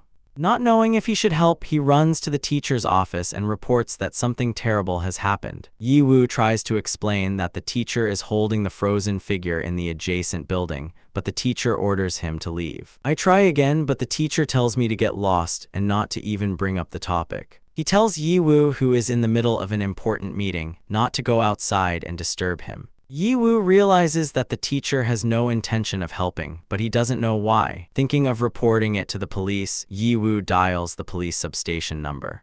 As soon as the call connects, he reports that a large-scale fight is currently breaking out at a high school and that the police need to come immediately. The officer. They answer that they can send personnel to group together which school it is. However, just then, a triple collision caused by a drunk driver occurred nearby, and the police replied that they would go wherever they could spare. Yi-woo falls into complete despair. Both the teacher's meeting and the police's situation were too suspicious to be mere coincidence. The previous day, Golden Circle manager Park Hyun-ju woke up after contacting a subordinate, stating that there would be no rules at school tomorrow. Myung-un was planning to carry out a purge and no one was to interfere. Myung-un, satisfied with the fact that there are no witnesses, he sleeps, looking forward to tomorrow. Anxiety end. Overwhelmed by fear, Yi-woo cannot decide whether to run away or stay, because he had become his only salvation. He knew it wasn't work, but he was the first person to support and empathize with him. Finally, having made up his mind, Yi-woo realizes he cannot just sit still and starts to take up the mop materials. As I climbed the stairs holding a stick, the surroundings were completely covered in blood. When I reached the rooftop, I expected to see a scene of rescuing a friend, but instead, I only saw two people fighting over food and blood dripping onto the floor. Before the phone call, Kim Hyun-seong spent a long time at the gym, hitting the sandbag. Even after the set time was up, he did not stop and kept extending his fist. Yes, believing that the Golden Circle operated illogically and could resort to any despicable tactic, I had to be prepared for anything. He realizes that it was right to prepare against a school like this in an unfair fight. The freshmen. I was terrified. It felt as if I were facing a real psychopath who would tear everyone to shreds. Kim Hyun-sung knew that Myung-un had promised the others that there would be neither police nor teachers. Therefore, they could do whatever they wanted. However, rather that was the better option. Since they would turn a blind eye to whatever happened, it had nothing to lose for him. The group on the rooftop stares with terrified eyes at the dangerously lurking door. The door bursts open and he appears holding a guy covered in blood from head to toe. Myung-un is. He even claps and says he knew it would happen. Like a true psycho, he eventually made it up to the rooftop, but now a script had been prepared for him. According to this script, he loses his temper and fights all the students at the school. He was supposed to accidentally miss his step on the rooftop and fall, of course. The police would launch an investigation, but the conclusion was obvious since every student would testify in unison that he started it. It was an accident that had broken out due to school violence. He was destined to become both the perpetrator and the victim, and the story was to end that way. He even admitted that he liked the script, saying it was quite plausible. The two behind rush at each other and clash. The teachers hole up in the faculty room. The deputy vice principal insists there is no other way. Now that they have been referred to the Golden Circle, they had no choice but to watch in silence. The organization had planted its own people within the police and prosecution and possessed connections in political circles. Since the Golden Circle could handle all issues on its own, all that was needed was to wait without getting involved. Even if things went awry, there were more fighters from the Golden Circle inside the school, so he alone wouldn't be able to handle it. For now, it was better for the teachers to decide how to restore order after the brawl. The two exchanged punches, landing strong and heavy attacks on each other. He thought he could dodge it, but he couldn't react in time, and the opponent's fist landed on his face. Already. He was exhausted, but he was certain nothing would change. It was an unfair fight from the start, and if he lost, it was the end. Kim Hyun-sung. He had already gauged his opponent. Myung-woo was quite skilled, but within the Golden Circle, even as a ranker fighter, he was nothing compared to the manager. In that moment, instead of dodging, he parries the opponent's punch with his forehead, inflicting severe pain on them. However, they missed the opportunity to counterattack, and the opponent judged that victory was already theirs. Myung-woo sensed that there was no limit to his work and was almost celebrating his victory, saying it was time to wrap things up. Everyone watching the fight is speechless at the cruelty. He had no choice but to admit that the blow was heavy, but he could endure it. The fight continued, and a winner was about to be determined. Myung-woo. I simply couldn't understand it. How could he keep getting back up even after being beaten so severely? He rushes at his opponent and lands several powerful blows. It was clear that Myung-un was starting to be pushed back, and such a thing could not be tolerated. At that moment, someone draws a knife. The next moment, something terrible happens. A blade is embedded in the body and blood flows onto the floor. Just then, Yiwoo appears on the rooftop holding Di Gwonrae's documents. Terrified by the sight before him, he screams, Myung-woo. He couldn't understand why his colleague hadn't helped sooner or why he hadn't drawn his knife earlier. In any case, since this was a serious fight, he decided there was no need to fear criminal liability. But for some reason, his colleague's expression was not bright. Even though a knife is stuck in one person's chest, that person keeps shouting to beat him. At that very moment, it is revealed just how dangerous an opponent he is. He gripped the blade with both hands, but the blood was not flowing from his body. Looking at the opponent, he asks if this is all there is to being a ranked player. The stabbed opponent is flustered, because even with a bleeding wound, Iseko didn't even flinch. He kicks his opponent to the ground without saying a word. He gripped the blade tightly and broke it, asking if this is all there is to a government. A broken piece of knife hits the floor. He thinks that the reason these kids have become like this is due to the indifference of parents and teachers who have ruined the younger generation. Just then, school administrators and teachers appear on the rooftop. They seemed eager to know what was happening. He explains that Myung-un ordered his subordinates to kill him and that he is now witnessing the consequences with his own eyes. The students. Judging by the condition, the infirmary cannot handle it, so an ambulance must be called. Furthermore, the school couldn't solve the problem on its own, so they had to call the police as well. Having said that, he pressed his hand against the wound on his stomach, turned, and walked away with a terrified Yiwoo following behind him. Kim Hyun-sung. Walking down the hallway, he asked himself why he came to this school in the first place. The Golden Circle not only assigned a dozen or so people to him, but even sent them armed with knives. The police did not come and the teachers remained silent. How much? An ambulance without even its rear flashing lights quietly took the injured to the hospital. But he, the real victim, seemed to have been ignored. He approaches Yiwoo and asks why he thinks things are going this way. Then, he adds that it was he who asked for help, asking if Yiwoo himself already knew everything. Yiwoo looks at him, and when their eyes meet, he quietly replies that he knows. After the situation calmed down, an unscheduled teachers' meeting had to be held. The vice principal frames the incident as a common fight between students and instructs that the story about the knife must be kept under wraps. She says she has to think carefully. She says that if everything is revealed, the police will raid the place and it will all be over.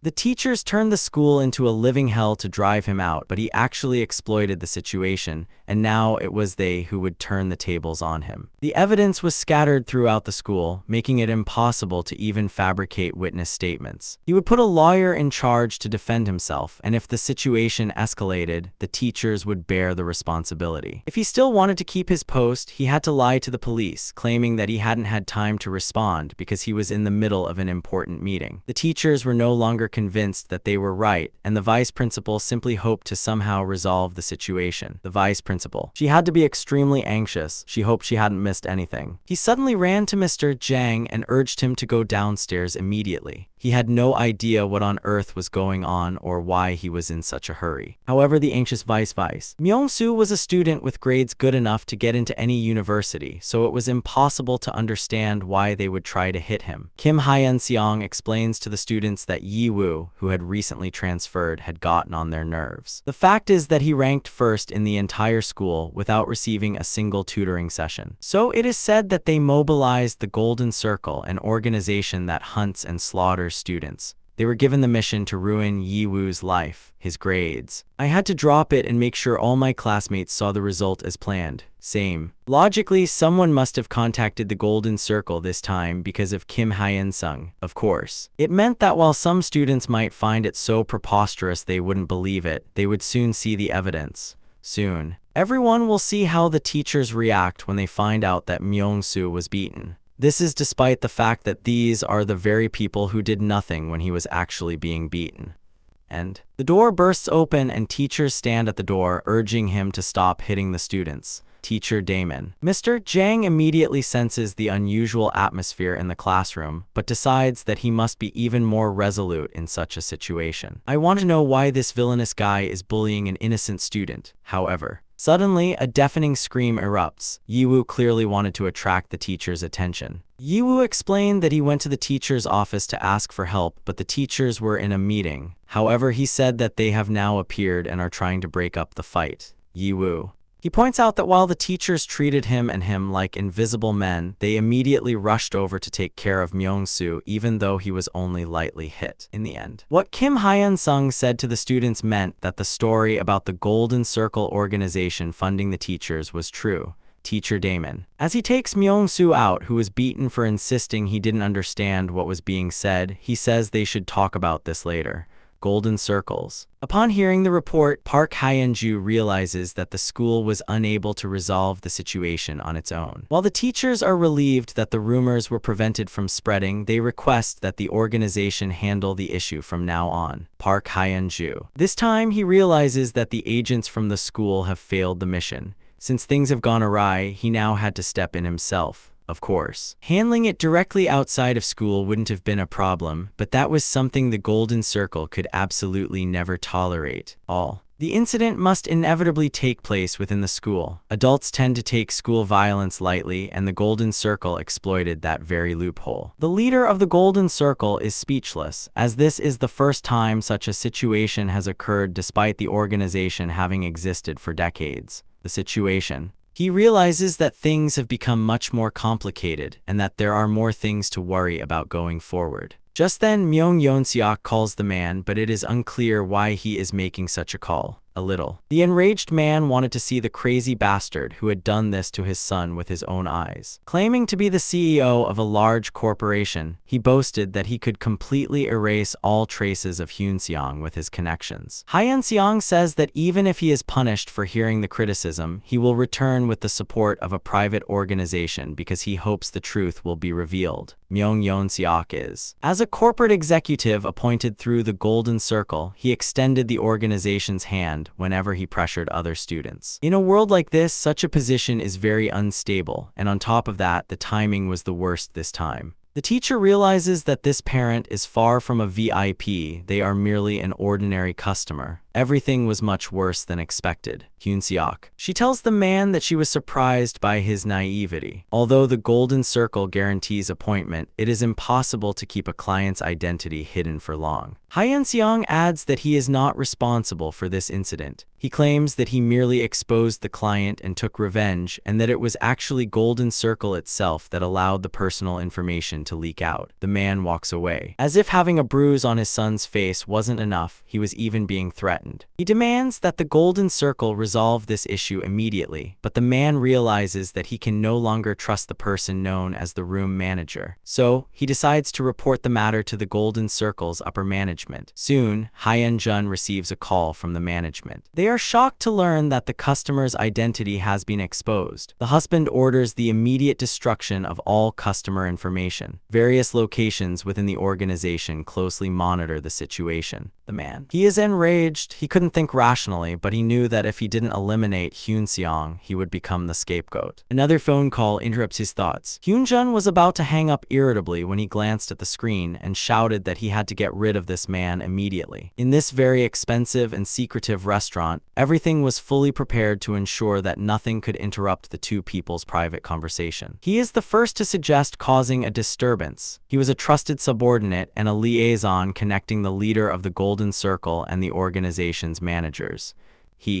He says he is here because a serious problem has arisen. He claims that the customers' identities have been exposed. The organization already knew that all of this happened because of a broker and trader named Jeon Junsang. The problem is that while similar incidents had occurred within the organization before, this case complicated the situation further by causing repercussions not only for Deeson, but also for clients in the Gangnam area. The revelation of the client's name for the first time sparked confusion, and now everyone wondered what the outcome would be if the matter spread further. It was obvious that trust in the Golden Circle would plummet, and that meant the organization could soon be annihilated. The man. He says that if this failure can actually be turned into success, it will help further solidify trust in the future. So now, a final opportunity presented itself to Hyun-jun. He could bring down Hyun-seong using the Golden Circle's methods at any time, and he had to show every client that he and all the Elkin were working to pay the price.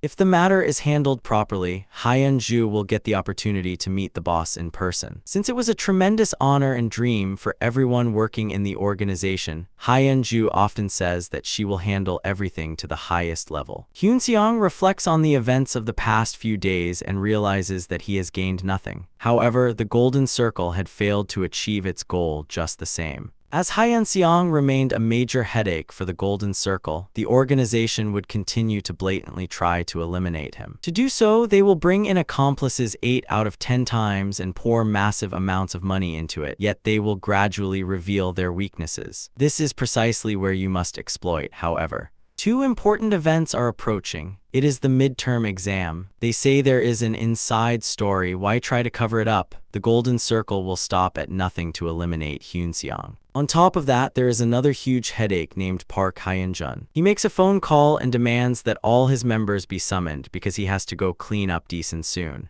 Who would have known that such rough gang members would have to go to the corner of the gun at Deeson because of one person? The young man examines the case file and realizes that this man is entangled with people he shouldn't mess with. It doesn't matter what he says, but he won't be able to protect his own subordinates. Suddenly, the police stopped the car. The man had to roll down the window and speak with the officer. The officer says it is no big deal and that he just wants to know why the car was stopped in the middle of the road. The car owner, flustered, makes up an excuse, claiming he was just distracted by a phone call and had only just started to leave. Before closing the window, the officer asks to see an ID for identification. The officer explains that the entire police force is patrolling the city, while the children are going to and from school after receiving a report that someone is stalking nearby students. The officer clarifies that they are not immediately suspecting the driver, but are merely acting as a precaution. The officer learns that the man's name is Jeon Gi-yu. He is from Seoul and he has come to Deeson on a business trip. The officer returns the ID and advises caution, advising that it is best not to let one's guard down in case of emergencies. While talking to the driver, the officer glances into the car and accidentally discovers a document that appears to contain information about a celebrity. The driver.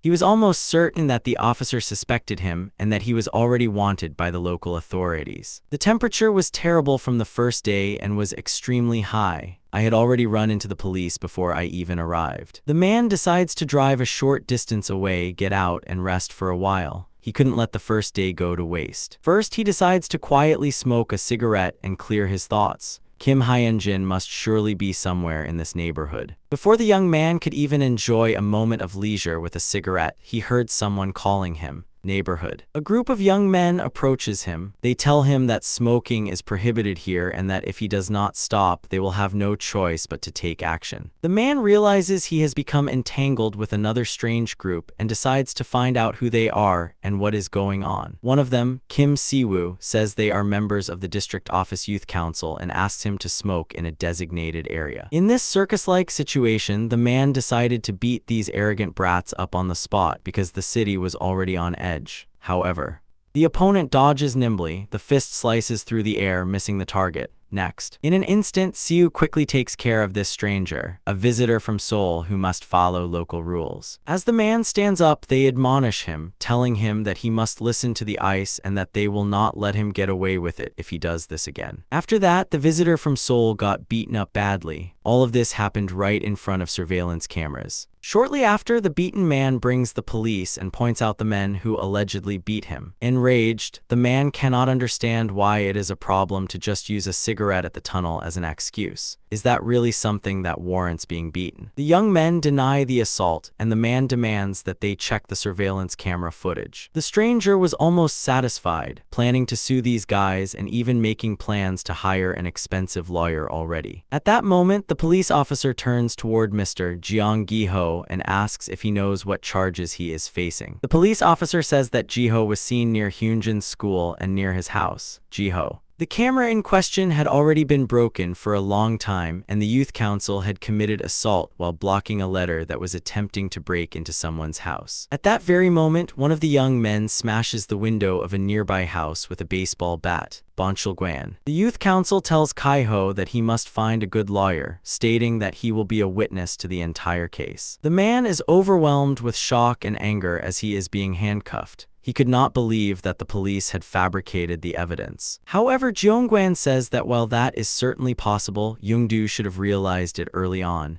He adds that staying quiet now is the only way to obtain justice from Kai-ho. Seojang. It is reported that all necessary measures have been taken, and that hypocrisy is also slowly coming to believe. Go Changbayam decided that this was sufficient for now. If a problem arose, Myeongjin Construction would take responsibility. He meant that he would not forget the efforts the chief had made. Changbayam said that his peaceful life was over. Sometimes he wondered if he had gone too far, but it had now become clear that those men were starting to threaten even Hyun Seong's family. He had come to eliminate Hyun Seong and his family, and in front of them, even Changbayam felt like a kindergartner. The man. Realizing that nothing can be accomplished with these people in Deason, I decide to move on to the next step. Now, as he himself had to make his debut, Go Changbayam instructs his subordinates and staff to prepare. As soon as Kai-ho leaves the police station, he calls to thank them for getting him out so quickly. Hyun-ju says that pressuring Hyun Sung's family right now is useless. It is unclear who this man actually is to begin with. He doesn't appear to be some kind of important figure. Go Changbayam. It was also revealed that he was quite close to him. It was obvious at a glance. After all, the first ones always stick together. Hyun-ju concludes that the opponent is acting too cautiously because he has something to tell him. He orders Go Changbayam to be eliminated first and then the rest to be dealt with swiftly. Hyun-ju. Although he wanted to wait for Changbayam to reveal his identity first, Kai-ho suggests dealing with Changbayam and Hyun Seong at the same time. Ki-ho is extremely angry and decides to follow the typical strategy of the Golden Circle. After receiving the boss's approval, Ji-ho realized that Hyun Seong had messed with the wrong person and was satisfied. Ki-ho attempts to contact the insurance agents, but no one was even willing to listen to him about the matter. Even with millions at stake, the problem remained unresolved. Ki-ho couldn't understand how on earth this neighborhood had acted this way, but it seemed his revenge against Hyun Seong had ended before it even began. Suddenly, National Tax Service employees storm into the office. They order everyone to step away and begin confiscating documents and computers. Go Changbayam, watching this scene, sarcastically remarks that he heard rumors his country's National Tax Service is so brilliant that it can bring down a company in a single day. However, the National Tax Service employee retorts that it is not that way, claiming that they are not special but that Myeongjin Construction is simply deeply steeped in corruption. all. After collecting the documents and equipment, the National Tax Service employees leave the office. Go Myungjin asks his son how the situation was, and Chang Bayam replies that everything is fine and that the National Tax Service took everything it needed. The chairman knew that if this matter escalated into a formal audit, he would never be able to avoid this institution. 2 months ago, there was a dispute between father and son. Chairman Myungjin discovered documents revealing that his son had not only misused the company's funds, but had also been secretly spending large sums of money. The father demanded that if he wanted to inherit the position, he should gradually eliminate Kim Hyun-sung. However, the son said he could not do so. Jang Beam tells his father that one must treat people well regardless of gender, age, or background. He argues that Hyun-sung helped Jang Bayam set his life right after becoming chairman, and now it is his turn to help him in the upcoming battle. Jang Bayam. Even though he knew the company could suffer a serious blow, he could not abandon his own people. Jang Bayam. He says that this result came about because he took his father's words to heart. Since Jang Bayam had not yet taken the position of chairman, his father could dismiss him at any time. He says he will test himself with this. He intends to take responsibility and step down if his arrogance causes harm to the company. Go Myungjin considered his eldest son to be an immature child, and in his view, Chang Bayam should have acted like an adult. However, now his father was saying that this was too dangerous. Chang Bayam was able to achieve not only independence but also everything he had accomplished so far. Go Myungjin. He says that anyone can replace and use him as much as they need, but that doesn't mean he needs to be protected right now. Chang Bayam bows his head to his father and says that he respects him for his experience as an adult, but he also reveals that he will treat people according to what he believes is right. He declares that he will live by his principles and does not want to become the kind of chairman whose company collapses in a single tax audit. Memories may look solid on the surface, but they cannot withstand fines. Of course, Myungjin Construction was not entirely blameless either. Go Myungjin always looked only forward and pushed ahead, never bowing to anyone. The tax investigation. As soon as it started, it became clear that Myungjin Construction would be shaken. So the chairman was trying to throw out a bait to protect the company, even if it meant sacrificing his own son. National Tax Service. The employee believed there was no need to worry about Myungjin Construction. The reasoning was that the company's organization was so lax that it would collapse quickly if pressure were applied. The Golden Circle. They had to decide the scale of this operation. Should they warn Hyun-seong or destroy the writings with Changbyum, Hyunju? He says he will think about it and call back. This guy is holding his own against the Golden Circle for quite a while, but even so, he is nothing more than a rookie. The man understands that if Changbyum abandons this boy, he will become nothing, so he decides that it might be worth putting more pressure on him. Just then, a phone call comes in from someone. It was Seo Hyunshin, a member of the Golden Circle touring department. As soon as Hyunjun answers the phone, a loud shout to stop immediately rings out. Hyunju could not understand the situation, but the voice on the other end of the phone demanded that the tax investigation into Myunjin Construction be stopped. Hyunju listened quietly to the instructions, thinking that if he handled this case well, he could take the position of director in the promotion. He apologizes and says that this is a special directive from management and tells them to contact that place if they have any questions. However, Seo Hyunshin continued to shout and explained that Myunjin Construction was no different from a time bomb. Hyun-seong retaliates against Pungdi for the wound sustained from blocking the blade with his bare hands. Fortunately, he points out that his major nerves and tendons are intact thanks to his extensive training. Hyun-seong realized he needed to be more careful. There was still much work left to do against the Golden Circle, and it was obvious that they would target his loved ones. Hyun-seong. He receives a message from Deesun. It said that Jiho had already been dealt with, so he didn't need to worry about those guys and that his family was safe. Hyun-seong. He realized that he could not let his guard down, especially regarding those who helped him. For example, Go Changbyum was taking on tremendous risk given the large amount of information available. Tax investigation. Bringing down companies through this is the Golden Circle's favorite method. It may look simple, but it is almost impossible to completely contain the repercussions. However, there are ways to counter it. A few months ago, Hyun-seong met a friend and proposed a dangerous plan for victory. Jeongbyum cannot understand what the young man's intention is in doing this, especially especially since he was just talking about the tax investigation. Hyun-seong hands him a USB containing information on the Golden Circle touring department, adding that he received it from the broker Jeon Junsu and must use it through Myunjin Group. If they pocket the money, there will be no way to back out. Then, the tax investigation intended to bring down Myunjin Jinseo ends up bringing down even them, surviving and if they want to, they will have no choice but to reveal their identities themselves. In that way, we can protect Myunjin Jinseo while simultaneously exposing those bastards. Hyun-seong was filled with excited anticipation. He was eager to find out who they were and how formidable the Golden Circle boss was. In his previous life, Hyun-seong spread information about those who had dealt with influential figures to them. The young man used money like a slowly spreading poison, and while Go Changbaem's company was worth a fortune, politicians, corporate representatives, and high-ranking officials did not anticipate the counterattack. However, one day Myunjin Construction came under tax investigation, and Changbaem realized that the construction company could not exert influence over those working for the government. It soon became clear that he would have to bear some responsibility, but his high-ranking friends would lend a helping hand if necessary. Jang Beam.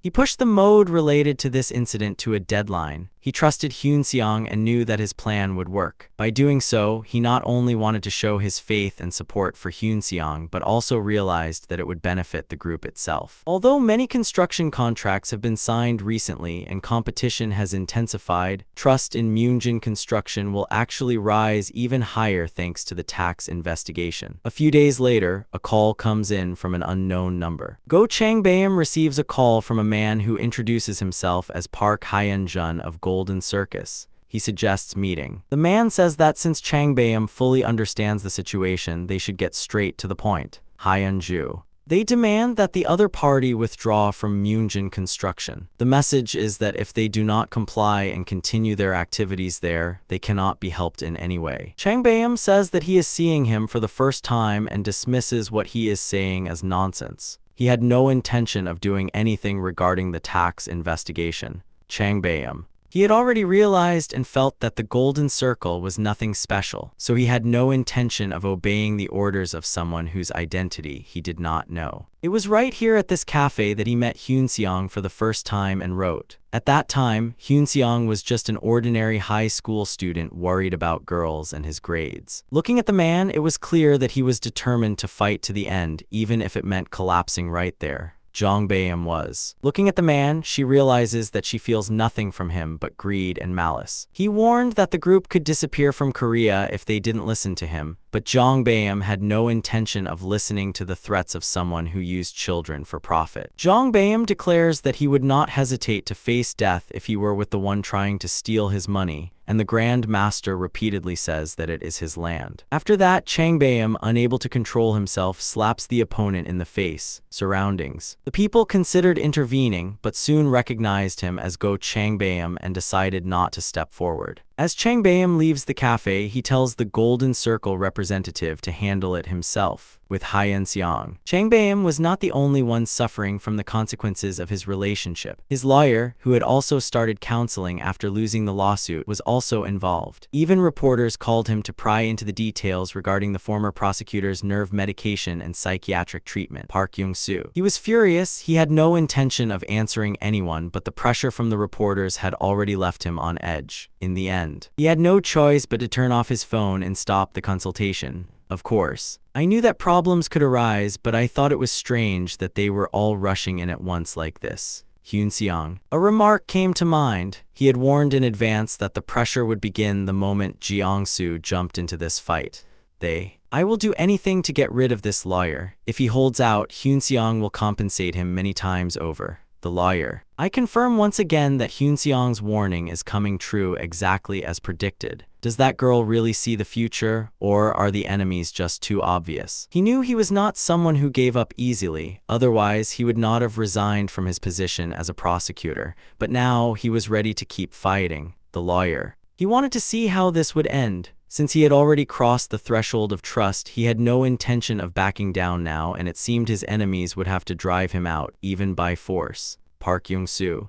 I start the phone call with a greeting that it has been a long time. The person he called was not an old friend, but Deputy Chief Prosecutor Kang Dongchial. The two meet in the park for coffee. They recalled their younger days when they had spent so much time together. However, now one was a prosecutor and the other was a lawyer. Dongchial didn't want to waste time on small talk, so he immediately asked why he had been called. The lawyer, handing over a few documents, he says he has gathered evidence regarding various categories of crimes committed by the Golden Circle, Jiangsu. The prosecutor hands over the documents so that it is possible to determine what they are dealing with. Dongchial was cautious. He wanted to know if this was a personal request or if there was someone else among the actors. The lawyer warns that filing a public indictment is a dangerous undertaking, stating that while the prosecutor might have to resign if he takes on this case, there is no other way. It absolutely had to be handled, and Prosecutor Kang was the only person who could accomplish it. The lawyer. He told him to place the documents on the bench, review them, and make his own decision.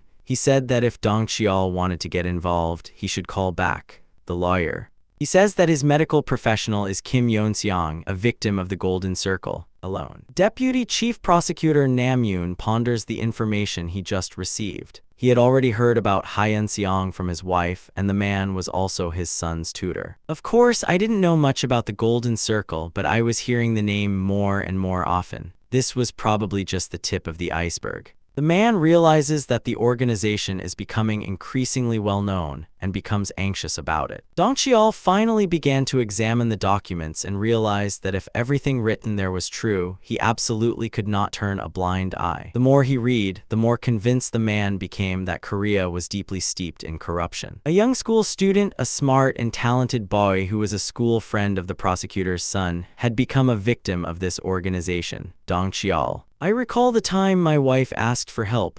If I had helped back then, perhaps this problem wouldn't exist now and Hyun-seong might not be in such a difficult situation. However, the man did nothing. It was because he could not make an exception for the prosecutor's opportunity. However, now everything will be different. The command. It was a system in which the wealthy and powerful banded together to pass down and perpetuate their power and influence. A massive organization was trying to crush one person, and the prosecutor had to decide what to do in this situation. The man, not wanting to feel guilty, calls and asks the other person to meet tomorrow. Kang Dongchial adds that it has been a long time and says he has a favor to ask. He felt that as a prosecutor, he had sufficient reason to investigate this case. The man. He was upset. Everything had gone differently because of the other person's arrogance, despite the opportunity, hints, and conditions he had been given. The man. He kneels with his head bowed deeply, asks for forgiveness, and vows that he will definitely make amends, claiming he has no intention of making excuses. We missed the opportunity to dismantle Hyun-seong's organizational network, so how can we possibly fix it now? The aide was convinced that the boss was always doing it. Park Hyun-jo. He buried his head in the floor, pulling out forgiveness. He looked as if he were literally going to bore through the wooden floor. The boss warned that this was his last chance and that his life depended on it.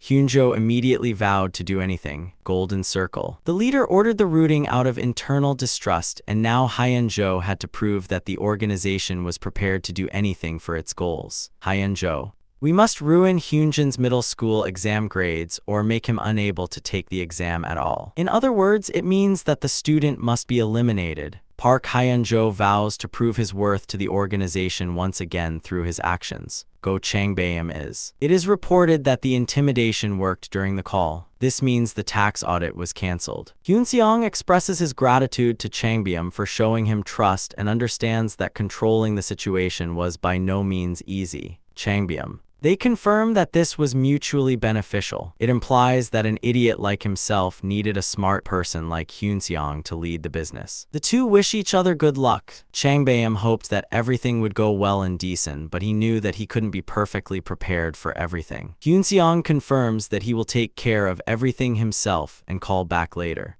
Hyun-seong begins to plan his next move. At first, he might think he can easily replace Go Changbayam, but new connections and situations had emerged in his life. Thanks to Go Changbayam, Kim Hyun-sung gains the strength to stand against the massive organization and even seizes the opportunity to uncover the identities of its key figures. Of course, it is still just speculation, but some of them must certainly know the founder personally. This tax investigation was absolutely necessary to track down specific individuals such as Representative Lee Kyung-chul, a key figure in the ruling party. Lee Kyung-chul was an influential figure in his past life as well. Although he has enjoyed a reputation as a powerful politician for 20 years, there is also a strong possibility that he is connected to the founding of the Golden Circle. Since this man is always suspicious, he lures him in with money through Assemblyman Kim Pano. Tax investigation. As soon as Assemblyman Lee Kyung-chul was caught red-handed, Golden Circle reacted immediately. Among those who responded was Lim Cheoriam, CEO of Future Investment. He provided his contact information to Park Hyun-jon through the Golden Circle broker, and later, Go Chang-bayam contacted him. Through this, they were able to uncover information even on the close associates of key figures. By piecing these connections together, they could reach the very center of the organization and bring down the Golden Circle. He intended to begin his revenge once he had gathered all the information.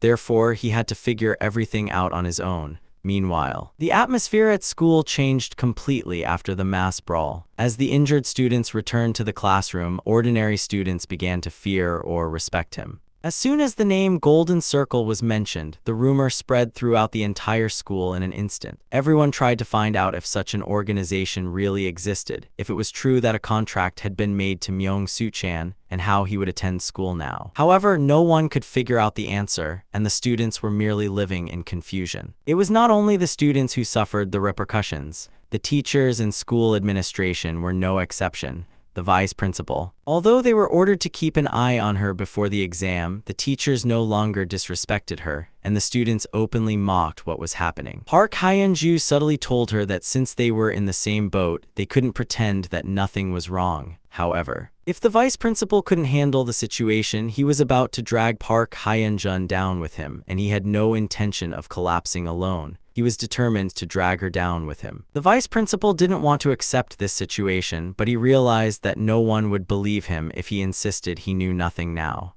So, she stopped throwing a tantrum, steeled herself, and decided to push ahead with the plan. Kim Hyun-seong was late for class because the literature teacher held him back, and when he arrived at the classroom, the homeroom teacher was furious. The homeroom teacher shouted that he would not accept any excuses. In particular, he pressed the teacher, asking if he was acting arrogantly just because he was ranked first in formal education. The homeroom teacher approached him and asked if he wanted to hit him as well. He said that he was afraid of teaching in such an atmosphere. The teacher's behavior was just the beginning. They constantly bombarded him with demands and would explode with anger at the slightest provocation. The teachers blamed him for ruining the class, saying his presentation preparation was inadequate. The homeroom teacher. He claimed that teachers lose motivation because of students like this, saying that he simply cannot concentrate. His name was mentioned in every class. He was nitpicked about even the smallest things, and some students even suspected that something was off. After a few days passed, his homeroom teacher, Jang Won-gi, called him in and said that he was taking his studies too lightly these days. The homeroom teacher demanded that we write a letter of apology, telling us to pour as much sincerity as possible into it to the point of touching his heart. He would not look upon us, saying that if we did not, we would have to rewrite it. He had a clear idea of these teachers' true intentions.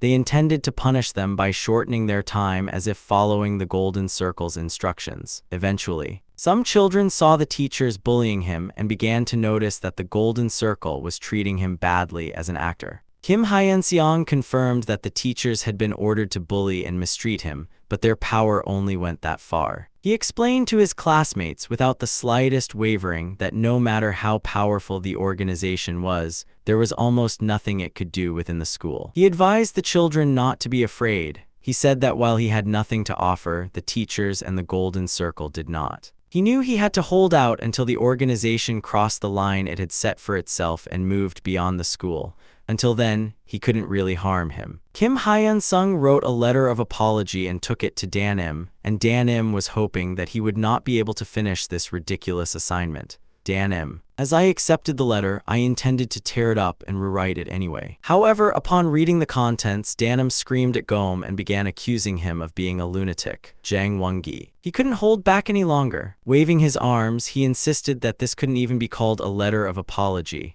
but was merely a rant about the time he and son Moxic spent at bars every weekend. He wanted to see how the Golden Circle would react if information about the teacher's corruption leaked to the media. The young man was convinced it would be interesting to watch if they resorted to extreme measures, risking the danger that everything would spiral out of control.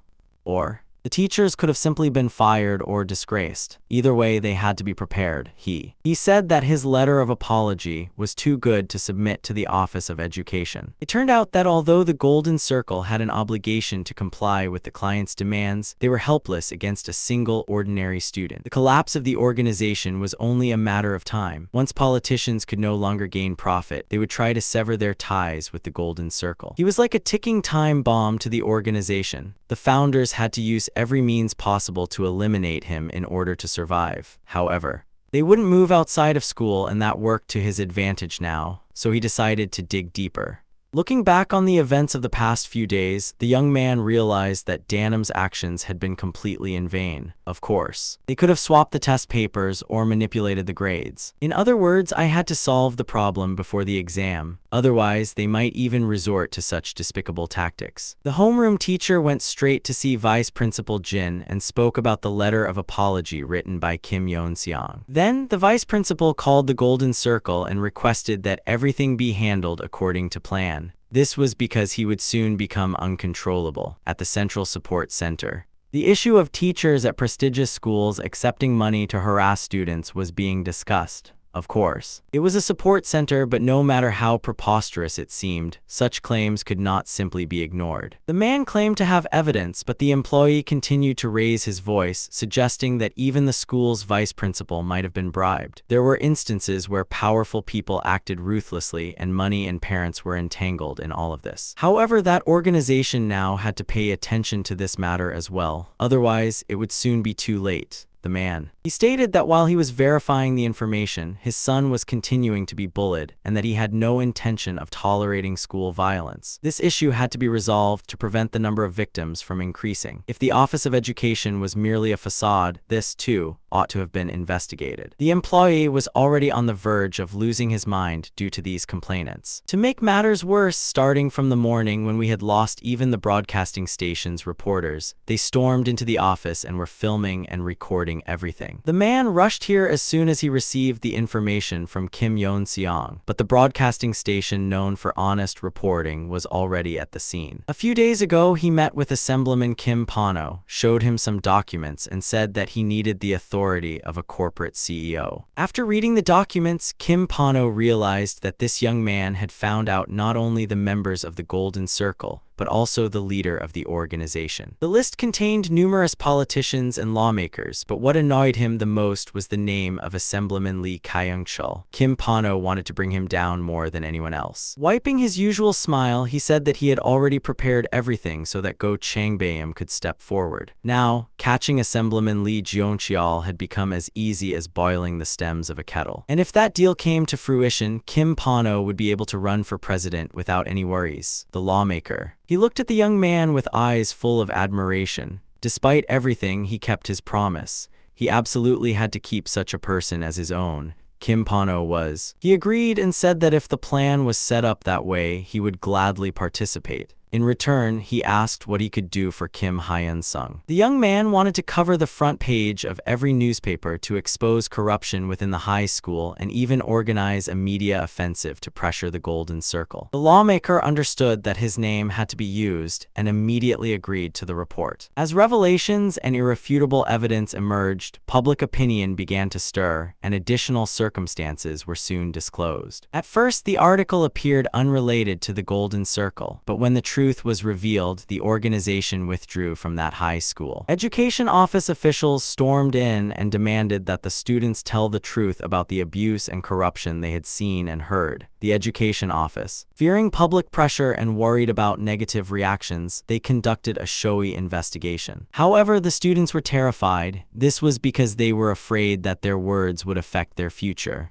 Of course, everyone knew that the school was acting unfairly, but the students simply lacked the courage. He acknowledged that he understood how difficult all of this was, but urged me not to forget. He meant that if I wanted to stand on my own 2 feet, I must know how to keep my word in moments of conflict. Thus, Kang Yi-won realized that he could not miss this opportunity. He had to change, rather than just sitting idly by like before. The homeroom teacher met with the vice principal. He was disgusted by the severity of the situation. Even public opinion had intervened. With the Office of Education launching an investigation, a major problem was bound to follow. People wanted to know what the organization known as the Golden Circle had done, and someone had to sort this out somehow. The vice principal suggested waiting. He said he had already contacted the Golden Circle and that a response would come soon. The homeroom teacher instinctively felt that there would probably be no response. Anyway, the Golden Circle hadn't lifted a finger even when he appeared at school, so there was no way anything would change now. The vice principal. I urged the homeroom teacher to calm down. In any case, there was nothing that could be done right now. Although the teacher, Jang Won-gi, was aware of the situation, he did not want to become a puppet of the circumstances and give up. The organization known as the Golden Circle always managed to escape the attack safely. Just then, the vice principal's phone rang. The man on the phone said that while the founder of the Golden Circle held unconventional ideas, he himself was actually quite conservative. The Golden Circle leadership firmly stated that no place should be established outside of the school. It was because violence and bullying are easy to reduce. Everything is dismissed as the mistakes of immature students and no one notices what is actually happening. Therefore, all that was needed was to corner Kim Hyun-sung alone. However, the situation had already become so complicated that it wouldn't have been surprising if it collapsed at any moment. Vice Principal Jin Honey knew all of this and wanted to know what the Golden Circle would do next. The situation was complicated. Assemblyman Kim Pano ignited the controversy and the reporters took the story as bait. It was a typical interaction between politicians and the press. The lawmaker tried to boost his approval ratings with this incident, but the problem was that it could no longer be easily covered up. The media and it was already clear that the assemblyman would not back down. Therefore, something had to be paid in return. The vice principal. While listening to the Golden Circle agent, they suddenly realized that their organization was effectively being abandoned. She shouted that she would never tolerate such a thing, but all she received in return was ridicule. Park Hyun-jo said that if she trusted them, he would give her a chance to recover, but if she resisted, that would be the end. She too. He had to know here they were on top and she was on the bottom, and now he was paying the price for everything he had already done. The man. Standing by the window and gazing at the light of the sleeping doji, I realized that everything was over. The Golden Circle had promised financial compensation for his sacrifice, but it seemed they paid nothing. He had seen them dispose of those they deemed useless more than once or twice. Jang Yagi didn't know what to do. Massive mortgage loans, the cost of supporting the children, and even a pension that was practically already completely depleted. The vice principal was having a good time, but he was not. However, all of this had happened because of a student in broad daylight, and Danim suddenly recalled the fact that he would actually receive a reward if he cooperated with Kim Yeon-seong in Deason. Not long after, Danim knelt before him, begging for mercy and pleading that he had a mortgage loan and 2 children to support. He admitted his mistake and asked for a chance to make amends, mentioning that he had already heard about the end of Kim Yeon-cheol at the school in Deason. Kim Yeon-seong asked Danim if he remembered a student named Yang Min-ho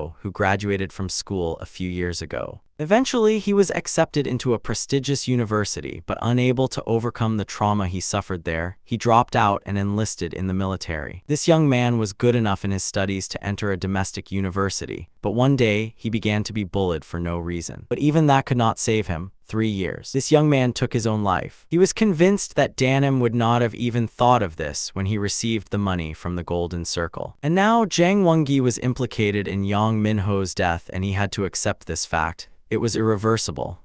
I knew that the old Danim in Deason was not living a very respectable life. However, such teachers had to be stopped at all costs and there was no room for sympathy. It was like leather stretched taut over a slaughterhouse. The Office of Education usually turned a blind eye to corruption within schools, but this time, while addressing the issue, it issued an official statement regarding the eradication of corruption in schools. Vice Principal and Danim Jang Won-gi found themselves at the center of a scandal. However, due to a lack of evidence and the influence of the Golden Circle, the news was not widely reported. Since the information was posted only on the Office of Education website, not many people were aware of the incident. People were outraged that teachers had accepted money to harass children. Everyone was surprised and said that schools have always worked. It meant that if you didn't pay, it was the end. Fortunately, however, children these days film everything with their cell phones and report it immediately. It was precisely thanks to that this situation was revealed to the world. A year later, it was almost forgotten, but the incident. It did not end with the power of simplicity. Jang Won-gi had no intention of opening his mouth without a lawyer. He was convinced that the Golden Circle would provide him with a shield and an excellent lawyer. He believed they wouldn't abandon him anyway, since he knew who held the real power there.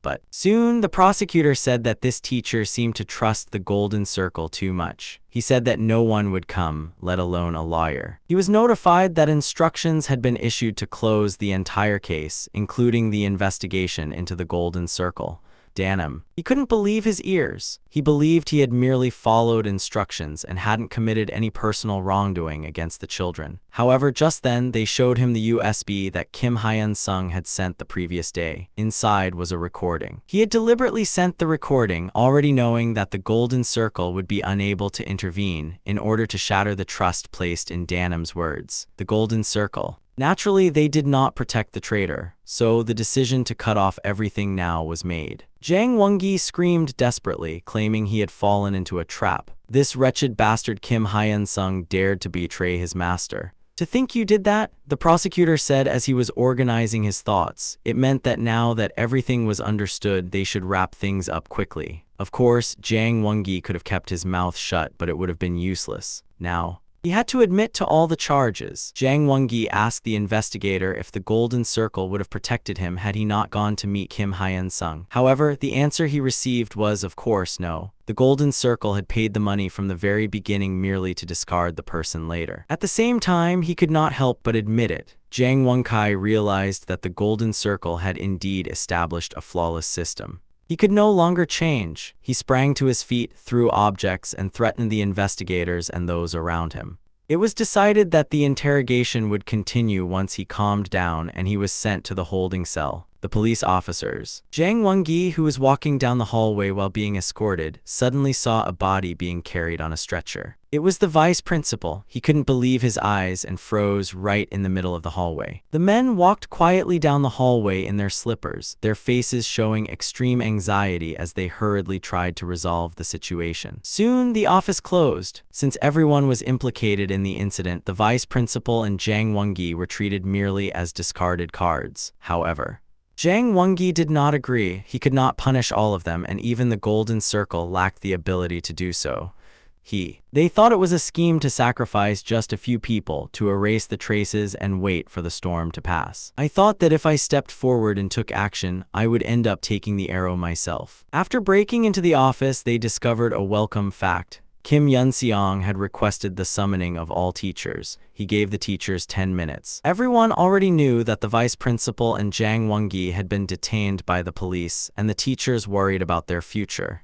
He told the teachers to think about why they were there. After all, they were no different from accomplices in this crime. The young man said that he was the one who orchestrated it all. He was the one who had reported the incident to the education office, leading to an investigation, and now it was his responsibility to decide what to do with the teachers. The teachers were in shock and wanted to know what he wanted from them. After all, he wouldn't have gathered them here without a reason. The young man. He told us to continue doing our own work, regardless of what orders the Golden Circle gave or what happened at school. It meant we should use doing nothing as an excuse to keep turning a blind eye to everything. Kim Yun-seong said that was exactly what he wanted. He said that if the teachers cooperate, there is no reason to get rid of them. He added that he has already proven that his words were not empty promises, so they should keep that in mind. Kim Yun-seong. I left the faculty office in good spirits. The first stage of the purge was over. It was the place where the teachers had been cleared out. Now it would be much more difficult for the Golden Circle to make a move. The groundwork for the second stage was already complete. When Choi Myung-un returned to school, it would have become a completely different school. He called his friends and learned that the school had turned into complete chaos. The dismissed teachers were being questioned by the police. If this news spread, it could reach Choi Myung-un's ears. He was extremely annoyed. I knew the Golden Circle was a group of perfectionists, but I couldn't understand why they couldn't put an end to this situation. for some reason. They were backing down to this one student. Was Kim Yeonseong really that strong? Choi Myung-un. He suspected that the man had already effectively taken control of the entire school. He felt that if he returned, it would be the end for him. He couldn't picture at all how he would manage to hold out. The golden circle would certainly not help him anymore either. The next day, Choi Myung-un gathered close friends to discuss Kim Yeonseong. He had planned to return to school, but now even the teachers were not helping him, and he had already cut them off in the face of the golden circle. He proposed joining forces to regain the initiative, but received no reply. Among them, Jomi, who was one of them, was trembling with fear. The knife, even holding it up, was of no use against this opponent, so they had no intention of taking any more risks. It was better to accept their fate. With no other choice, they decided to focus solely on survival. Without the golden circle, they were powerless. However, one of them said that staying silent would be the end, and that they were ready to support Choi Myung-woon, the others as well. I thought we had to stick together until the end. If we scattered, we would surely be defeated. A few days later, Choi Myung-un returned to the school leading a group of close associates. He tried to maintain his confidence, thinking that even Kim Yeonseong wouldn't be able to do anything if they attacked together.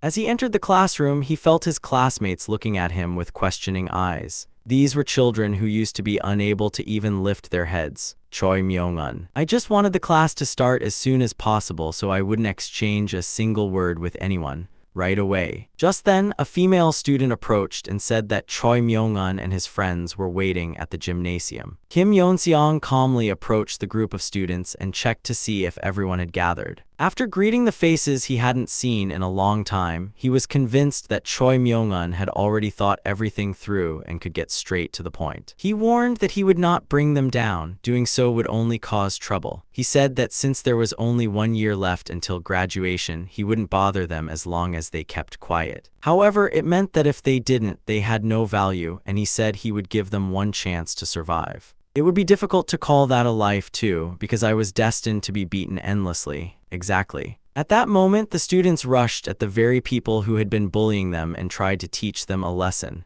not acting like victims. The former Golden Circle agents momentarily lost their balance and were flustered by the unexpected action. He was taken aback by the fact that the rookies dared to betray him, but at the same time, he realized that Kim Hyun-sung had no intention of getting his hands dirty himself. Before long, even the toughest ones had to admit they were scared, and the physical pain was also quite severe. Choi Myung-un realized that there was a plan. It was almost time for class to start, and the teacher might become suspicious if a student was not in the classroom. He sat to one side and watched as the next stage of his plan unfolded. As soon as the bell rang, the former perpetrators breathed a sigh of relief, but he saw through their hearts and said that the sound of the bell would not save them. They warned that since the teachers were already aware of the situation, it was useless to look for help or rescue. Kim Hyun-seong told them that the moment he came to school, he had effectively signed a death sentence himself. Choi Myung-un was furious that his friends who were in the same boat as him were now trying to distance themselves and shift all the responsibility onto him. Choi Myung-woon shouted to his friends that it was completely stupid to expect Kim Hyun-sung to save him. However, they felt that it didn't matter now whether it was the Golden Circle or Kim Hyun-sung who killed them. For now, all they wanted was to settle accounts with the leader and kick him out of school. They were so agitated that they didn't even realize what was happening as they kicked his friend. A truly desperate brawl had begun. He said that the Golden Circle did nothing even though they knew everything happening at the school. Hunt already knew the true nature of this organization, even those guys. However, because he was terrified and unable to protect himself at all, it eventually led to this harassment and bullying directed at the leader. The Golden Circle simply threw these guys away like useless trash, and he suggested that Choi Myung-woon go find the homeroom teacher and make his presence known. After that, he had to go to the police station, confess everything, and enter a juvenile detention center. Then even he would spare his life. And, in fact, the boys went to the teacher and said they would drop out. The homeroom teacher accepted it nonchalantly. Choi Myung-woon found it disgusting that the teacher showed no reaction to the students saying they were dropping out. The teacher, he replied that he needed to stop fighting at school and focus on his studies so that he could get a good job later. He said that parental consent was required to drop out and that he would handle all the paperwork. Choi Myung-un tried to protest, but the teacher handed him the application form and said that he would definitely process the withdrawal papers.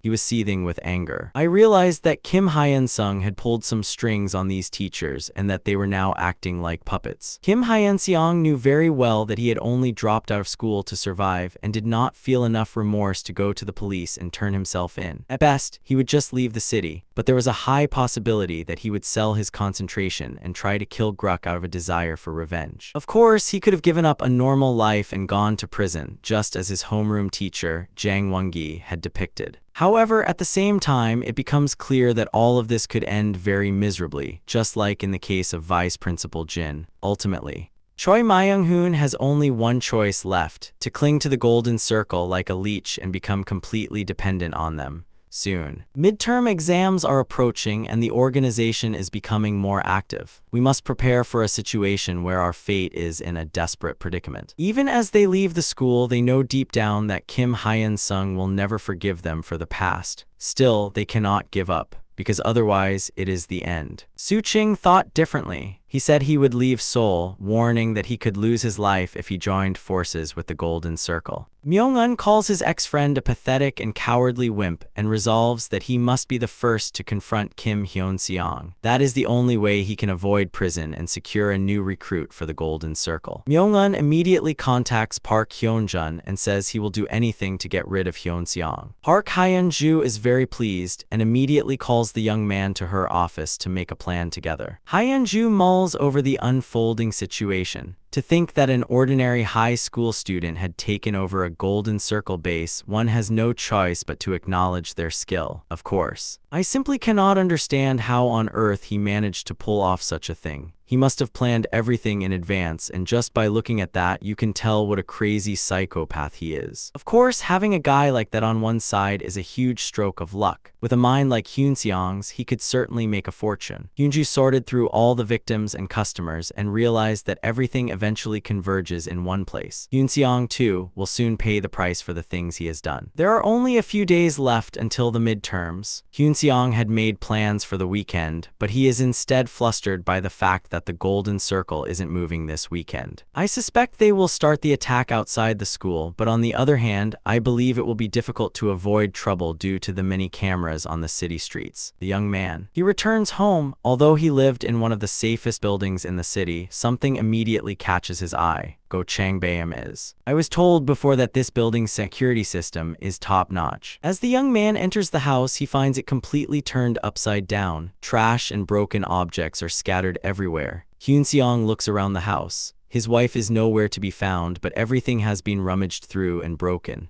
Right? Just then, a text message arrives from Myung-un. It is a warning that the guys from Gangnam are planning to settle things once and for all, even targeting his life. Hyun-seong knows that it is just nonsense, but just then he hears a knock on the door and strangers come out and demand that he open it. Hyun-seong approaches the video intercom to take a closer look at the unexpected visitors, thinking that there is no one outside the door. Looking at the unfamiliar guys, he begins to analyze the situation. He realizes that Myung-un had already sent a text message before these guys even appeared. In other words, he deliberately tried to leave evidence. The whole story. It is a scheme to make it look like just an ordinary fight between teenagers to those who don't know. If that happens, they can claim it is just a common quarrel between teenagers completely unrelated to the Golden Circle. Hyun-seong walks to the window. It is clear that there is nowhere to escape because the floor is so high. The knocking on the door continues, and there is no time to think. The unfamiliar Bimuri demanded that the door be opened, and before long, began to break it down with iron. Hyun-seong realizes that his opponent has set a perfect trap, but he had always known that something like this was bound to happen someday. He decides that since his opponent has acted so despicably, there is no need to hold back. The young man throws off his jacket and prepares to deal with the opponents more comfortably. That group will probably swarm like a pack of dogs, so it won't be easy to deal with them. A single mistake can lead to great trouble. However, unexpectedly, as soon as the sound of the lock turning is heard, the guys outside the door freeze in place.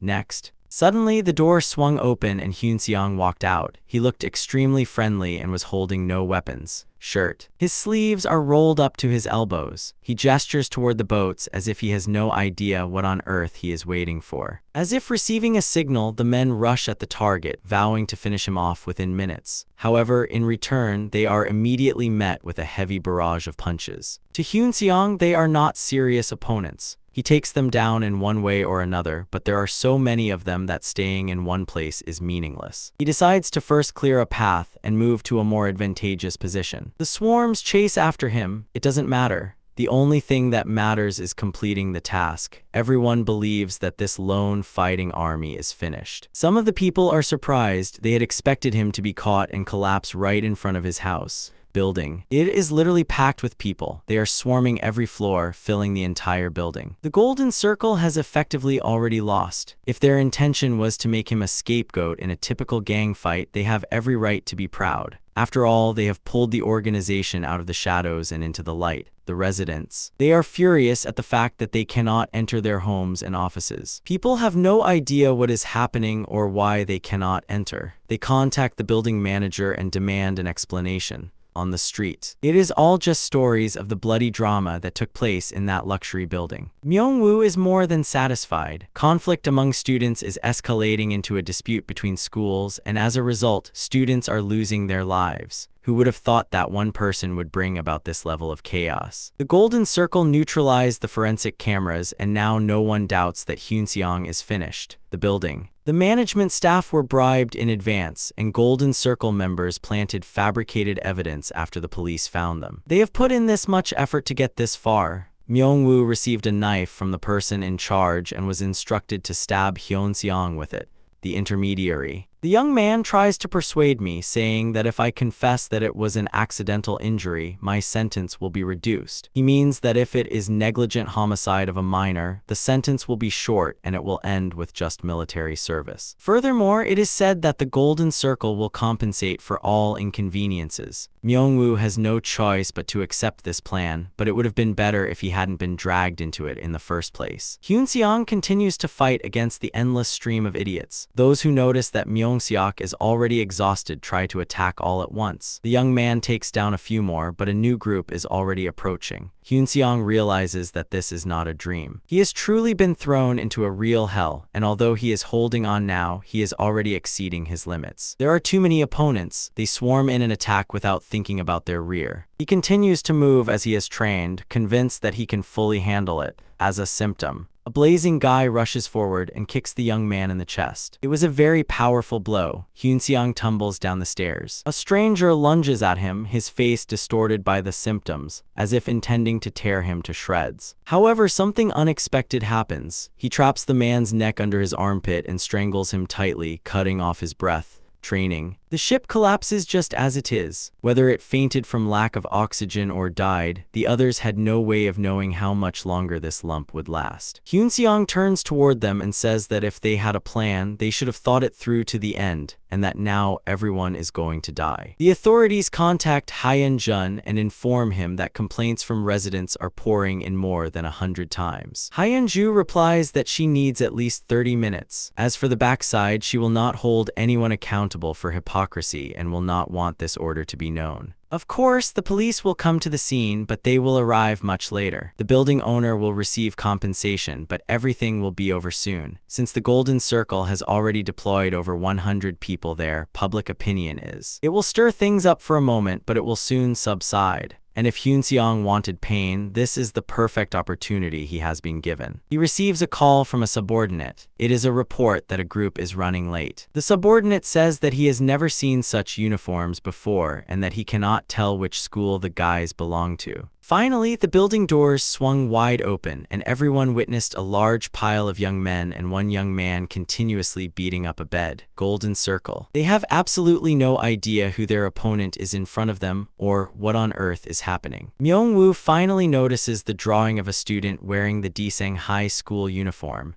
but what is this all about? Suddenly, Myungwoo realizes that Hyunseong had already anticipated their moves and called for reinforcements. But now, it is all over for everyone. This place is filled with the Golden Circle's Jeonghi. Myungwoo knows that he must jump into the fight himself, but suddenly a stranger appears before him. Taeyeon looks at him and asks if he is really Choi Myung-un. A few days before this incident, Hyun-seong received information that Myung-un had been spotted meeting with students from the Golden Circle branch. Dozens of schools are already entangled in this situation. Myungwoo was gathering people from all over the city. It was clear that they were eventually joining forces to kill Hyunseong outside the school. He loses, he senses that the climax is near and that everything is about to begin. Everyone realizes that tension is rising and believes they must find a safe hiding place for Hyunseong. However, the boy has no intention of running away. Since the opponent is an organization called the Golden Circle, it is impossible to guess exactly what they are thinking. Yet, he cannot simply hide far away and watch. Hyunseong realizes that running away will not make the problem disappear. He must solve it right now. He wanted to show that he would not back down no matter what the Golden Circle did, so he calls a friend. Hyunseong wanted to steer this situation to his advantage. When he shared the recent news with Kim Si-woo, his friend was immediately surprised and said it was too dangerous. He replies that if the goal is simply to bring down the Golden Circle, this plan will guarantee safety. However, that is not what Hyunseong truly wants. He wants to root out the circle's henchmen without exception. Hyunseong knows, even if the Golden Circle is eliminated, the criminals and those responsible will still live peacefully. He believes that no one should escape punishment. If the Golden Circle fails to deal with Hyunseong and he rises to the top of the test rankings, they will certainly be able to find out who the actor is. After that, he planned to contact that person directly. After all, he was the ultimate bait. Si-woo knew that this plan might be dangerous, but at the same time, he also knew that he couldn't stop his friend, Hyunseong. Explaining that the power to taste the Golden Circle is needed, the ambassador says that to do so, he must gather them. Si-woo. He encounters the job. He explains that they are going to Seoul for a single meeting, and that if things go wrong, the guys could get entangled with the police or get hurt. Actually, this job is very substantial. We will compensate you if any problems arise, but since no one is forcing you, you can withdraw right now. A moment of silence follows, but soon one of the guys raises his hand and says he will go. He claims that thanks to Hyunseong, his life is no longer a living hell. Thanks to their actions, countless children escaped school violence, and realizing that power is good in any form, they began joining sports clubs to become stronger on their own. Decents. To most of the children, Hyunseong is now a liberator and a hero, so everyone is ready to willingly step forward to help him. Si-woo thinks that since he saved so many young lives while making a promise to the guys, he is doing what Hyunseong did. Now, the important thing is not to be late, saving in time a friend, colleague, and benefactor who is practically struggling to even stand due to a relapse. That is all. Myung-un does not know who the person looking for him is. The stranger says that he came specifically to meet the villain, Myung-un. Myung-un. I have always believed that arrogant people like that should be beaten up first before we talk. He throws a punch at the handsome blonde man, but is surprised by his opponent's true skill and realizes he cannot back down. Si-woo. He lands several strong blows to the opponent's head and tries not to miss the opening. Myung-un is not a P-class killer of the Golden Circle for nothing. He is quite strong and he is proving that in actual combat right now. However, unexpectedly, Si-woo lands several powerful kicks and says that he has a lot of work to do, so he should end it here. Myung-un clearly did not anticipate such fierce resistance. He leaps to the side and reaches for the inside pocket of his jacket. Even though he received it from the Golden Circle manager and kept it to stab Hyunseong, he draws out a certain knife. It is evident that Si-woo has been thoroughly prepared, even against sharp thrusts and instantaneous attacks. He had even put up bulletproof vests inside his hood. While Myung-un, a self-proclaimed assassin, stands there with his mouth wide open in surprise, Si-woo rushes at him, saying it is just a waste of time, and starts beating him up. Si-woo soon breaks away from the opponent and walks down the building hallway, watching his friends fight against the local thugs.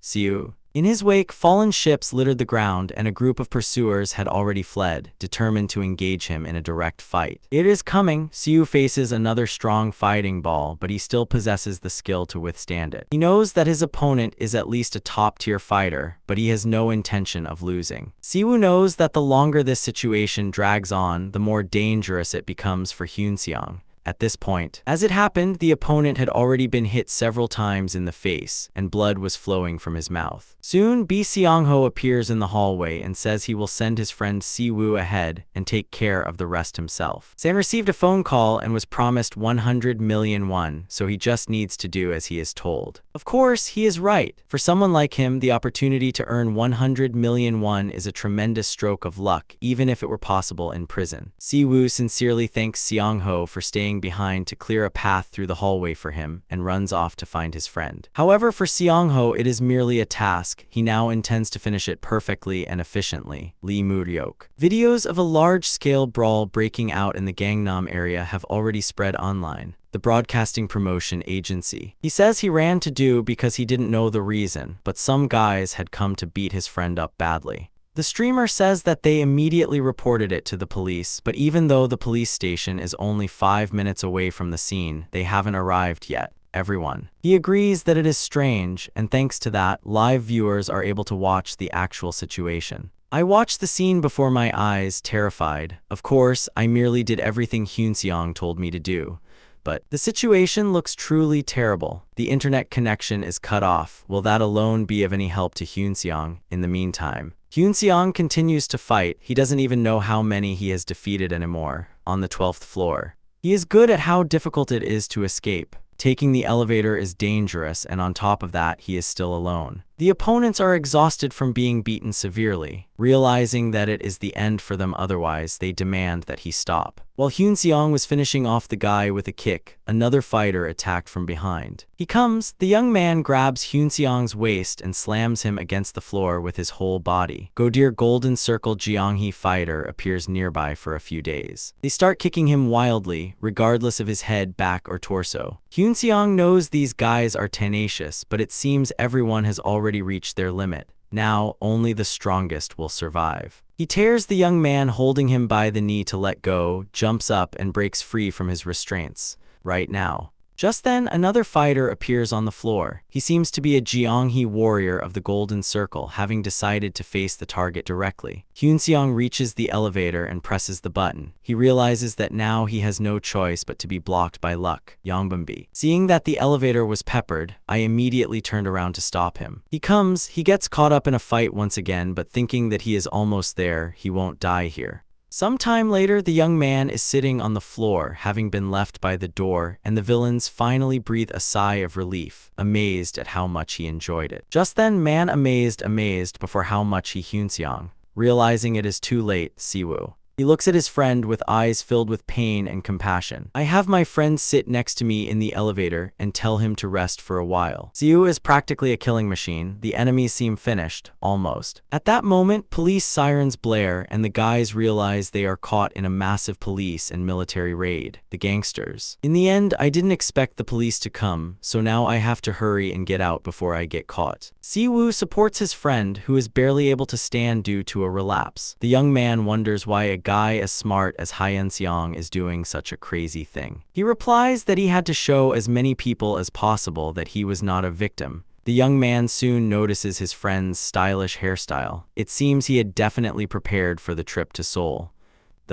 After getting on the elevator, Siwoo asks his friend to explain what really happened once everything is over. Hyunseong. He replies that he will think about it but does not make a promise. Soon, numerous police cars, ambulances, and reporters gather near the building. Hyunju. She is extremely angry that the police arrived so early. However, she receives a report that the live broadcast had to be stopped because everything had already been revealed. Hyunju is on her way. She paid that man a large sum of money for this matter. The Golden Circle will definitely send the writing later. Hyunju. I know this is my last chance. I have to survive somehow, but I can't think of a way. Just then, a text message arrives on his cell phone, and cold sweat forms on his face. It was an extremely foolish thing to start a fight in the middle of Seoul. In all the years I have been doing this work, I have never been in a situation like this. In the interrogation room, the police officer states that the young man can decide whether or not to answer. This implies that the severity of the punishment depends on whether or not he is a spy. The police have direct evidence in their hands, a record of the conversation between Hyunseong and Myeongun. It is said that there is a mention of Dasajanghing within it. He says that he never did such a thing and that his message contains no specific details whatsoever. The young man demands that the police provide concrete evidence, not mere speculation. The police officer replies that the judge will view these coincidences as a pattern. Furthermore, the fact that the decent students happen to be at the scene is said to mean that he called them there because he knew in advance that a fight would break out. He realizes that the police officer is trying to fabricate evidence for a bribed judge, but it is such an obvious trick.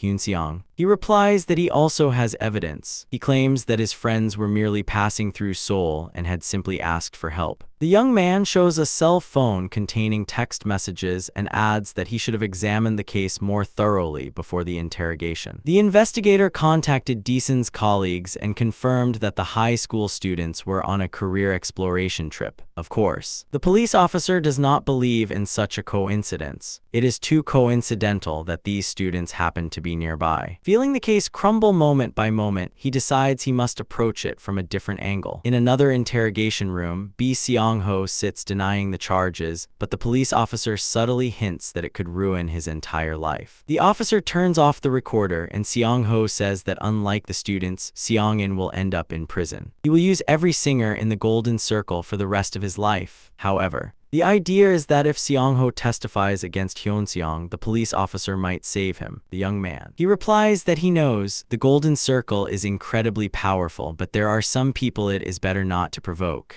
Hyunseong. He is exactly that kind of person. He never gives up halfway, and the mere thought of betraying him is terrifying. Seong-ho asked the police officer to record that he had only come to help Hyunseong because he happened to be nearby. It is calm, only a few hours have passed. Hyunseong is standing in front of the police station entrance. The reporters. I am waiting, saying I know, because I want to know if the young man really caused a large-scale brawl. He replies that he doesn't know how he ended up getting involved in this, but he knows for sure that the same thing is happening at his school. The previous victim was Myeongun, but despite the rampant corruption at the school, no one reports it. Now, it seems someone is trying to kill him. A reporter asks exactly who he has in mind, Hyunseong. He says he hopes they do not speak directly to the reporters. It seems there is an extraordinary figure among the actors involved in this incident. In fact, this is merely a helper arranged by the young man himself, Seoma, and as the news spreads, the headlines are becoming increasingly dangerous. Hyunju. I fall into despair after receiving a text message arranging a meeting. I know it is the end. Ma Young-woon. As expected, he kneels before the boss, apologizes, and says he is truly sorry. 2. I don't understand how this happened. The plan was perfect, but Hyunseong had orchestrated everything perfectly. It is a place. He received several poems of flowers stacked with golden stones and states that the decent guys were able to prepare in advance thanks to fate. The young man. He is in shock. He would know for sure if he hadn't leaked the information, but now all the circumstances point to him. Myeongun realizes he has fallen into a trap and begins to plead with the person in charge. He asks why on earth they would do such a thing when he would be the first to suffer if this plan failed. Hyunju. Finally, he answers that he knows. If Myeongun hadn't betrayed him, he wouldn't have come here in the first place and would have hidden somewhere. The boy. Although she does not understand why she has to be framed, Hyunju explains that she needs a traitor to survive. After that, he starts kicking the student who had come to see the person in charge seeking protection, without even knowing what was going on. Hyunju. I am satisfied. Now that I have dealt with the traitor, I am on my way to beg the boss for one last chance. As Park Hyunjun arrives at the appointed time and place, he realizes that the person standing before him is the heir to San Corporation. He greets the gentleman in a trembling voice, and the gentleman asks if Hyunjun is capable of assessing the situation. The gentleman wonders how the Golden Circle has been able to survive for so long. Hyunju replied that it was all thanks to security, and that was the correct answer. The gentleman. I declare that we have now reached our limit. From now on, everything will change, and a cartel will be formed for a massive, blatant evil to transfer wealth and power. right now is. It is merely a stage of preparing for a future where it will reveal itself. And when that time comes, everyone will turn a blind eye to the existence of the golden circle, even while knowing about it. Timing and strategy are paramount. The golden circle must project an overwhelming image that no one can match, and the gentleman is currently providing that very opportunity. Hyenju. All responsibility should have been overturned, and the organization's enemies must be shown that touching the golden circle leads to ruin. The boss. Park Hyunju says she will give Hyunjun a fitting position once he is released, but she is not even sure if he will be able to get out. He decides to take advantage of the situation. This is because if he discovers the golden circle leader's weakness, it will work to his advantage. However, at that moment, the leader declares that he revealed his identity for a reason. If Park Hyunjun attempts something, it implies that there is another person involved. That person will willingly go to prison for a large sum of money, and Park Hyunju will simply die, and no one will know the truth. The gentleman. I watched the frightened face of the man who cannot hide his emotions at all with a satisfied expression. The day before, the gentleman said he would meet with Joso and reveal his identity. He reasoned that it was only a matter of time, and that if the opponent knew his true identity, their actions would become predictable. However, the reason why Kim Yeonseong was confronting them so aggressively remained an unanswered question. At first, it seemed like simple revenge, but now it has become clear that it is something more than that. He orders his subordinates to thoroughly investigate Kim Yeonseong to find out his identity and residence. However, unexpectedly, the man smiles and says there is no need for that. All he wanted was Hyunseong himself. Hyunseong was reading the reporter's article. It was a rather excellent piece that revealed the truth behind the fabricated fight incident. Most of the people involved were expelled or sentenced to prison, but only Choi Myung-eung and Park Hyunjun were punished, even though there were other victims. In the previous life, everyone only learned of the existence of the Golden Circle after that student died. However, the members paid no price. With their appointment remaining a weakness, we must uncover who the leader of the Golden Circle is. However, I have to put that off. That is because the midterm exams start the next day. Now, it became possible to pressure the Golden Circle through the students' parents. Many students were injured in the fight, so quite a few were unable to prepare properly for the exam. Habomo. An argument broke out between them. They were divided into those who argued that the exam had to be retaken and those who argued that the rules should not be broken. There were also many who argued that the situation needed to be changed, stating that others should not suffer because of one person. Everyone thought that Hyunseong, who had been beaten up, would fail the exam, but Jeong Jak-jun received the highest score on the midterm, and many children started to act unreasonably. The son, having returned with unsatisfactory grades, questioned his father, who had promised to solve everything through the Golden Circle. Soon, the situation reached an unbearable point. The parents gathered and talked about how they had been promised confidentiality and their children's college admission when they joined the Golden Circle. However, that promise was not kept, and now all parents and children were in danger. Thus, those who doubted the Golden Circle joined. The parents blamed each other for believing in and joining the Golden Circle, but now they had to find a way to resolve the situation. Eventually, the chairman of Habomo stepped forward and promised to make everything known after resolving the issue. Seoul. Rumors were rampant among the upper class. The media caught on to the Golden Circle's plan and eventually had to offer up a broke as a scapegoat. The Golden Circle. The side promised that there would be no problems, but that did not make the situation any easier. The man decides to meet the leader in person to convey the Habomo's grievances. Habomos. The chairman says he came in person to hear a clear explanation immediately. By now, the relationship between the two was already fractured. The Golden Circles. The leader reminds the man that their organization and leadership do not hold public meetings unless absolutely necessary. He says that the chairman broke the rules he had upheld for decades and that meeting with the client's representative was a mistake in the first place. The chairman was furious and could not understand what kind of rules were being spoken to him, having trusted the Golden Circle for so long. They had been excellent partners thanks to the Golden Circle's dedication, but now they had failed to even deal with Kim Hyun-sung multiple times. If the Golden Circle repeats such mistakes, no one will be willing to cooperate with this organization anymore. He says very calmly that the Golden Circle was created for mutual benefit, not that one side made the other into a mere messenger. the leader. He warns that if parents want to know the real cause of their unhappiness, they are greatly mistaken. The person who introduced the broker Jiangsu to them was none other than Chairman Im Cheolhyun, Hapumo. The representative begins to change the subject, saying that he is not blaming the man who recruited the informant. The man replies that he only kept his mouth shut because he thought they were on the same side, but he says it is difficult to calmly accept his relationship with the adoptive parents. You must believe in the golden circle. Soon people will calm down and everything will work out well. When that time comes, the golden circle will surely fulfill all expectations. The lone leader immediately instructs his assistant to contact several publishing houses right now. Future investments. An article about the secret negotiations had to be published urgently. He was extremely displeased that this company had now become known to the world. It had to be eliminated at all costs. Of course, it was clear that these problems had arisen because of Hyunseong. The information he possessed could deal a blow to the golden circle. It was strange that he hadn't used that information yet, and no one had anticipated such behavior. That is why Hyunseong was causing even more concern. This golden circle of military power had already risen to its highest level and now seemed to be under the shower of even Korea and its leader. However, if Hyunseong continued to interfere, measures had to be taken. The chairman of future investment. I was furious. This arrogant man had acted like a big shot during the conversation, so he deserved to be eliminated if possible. However, the man knew that couldn't be true. Considering everything that had happened so far, he believed that this cunning fox youth might betray or destroy them.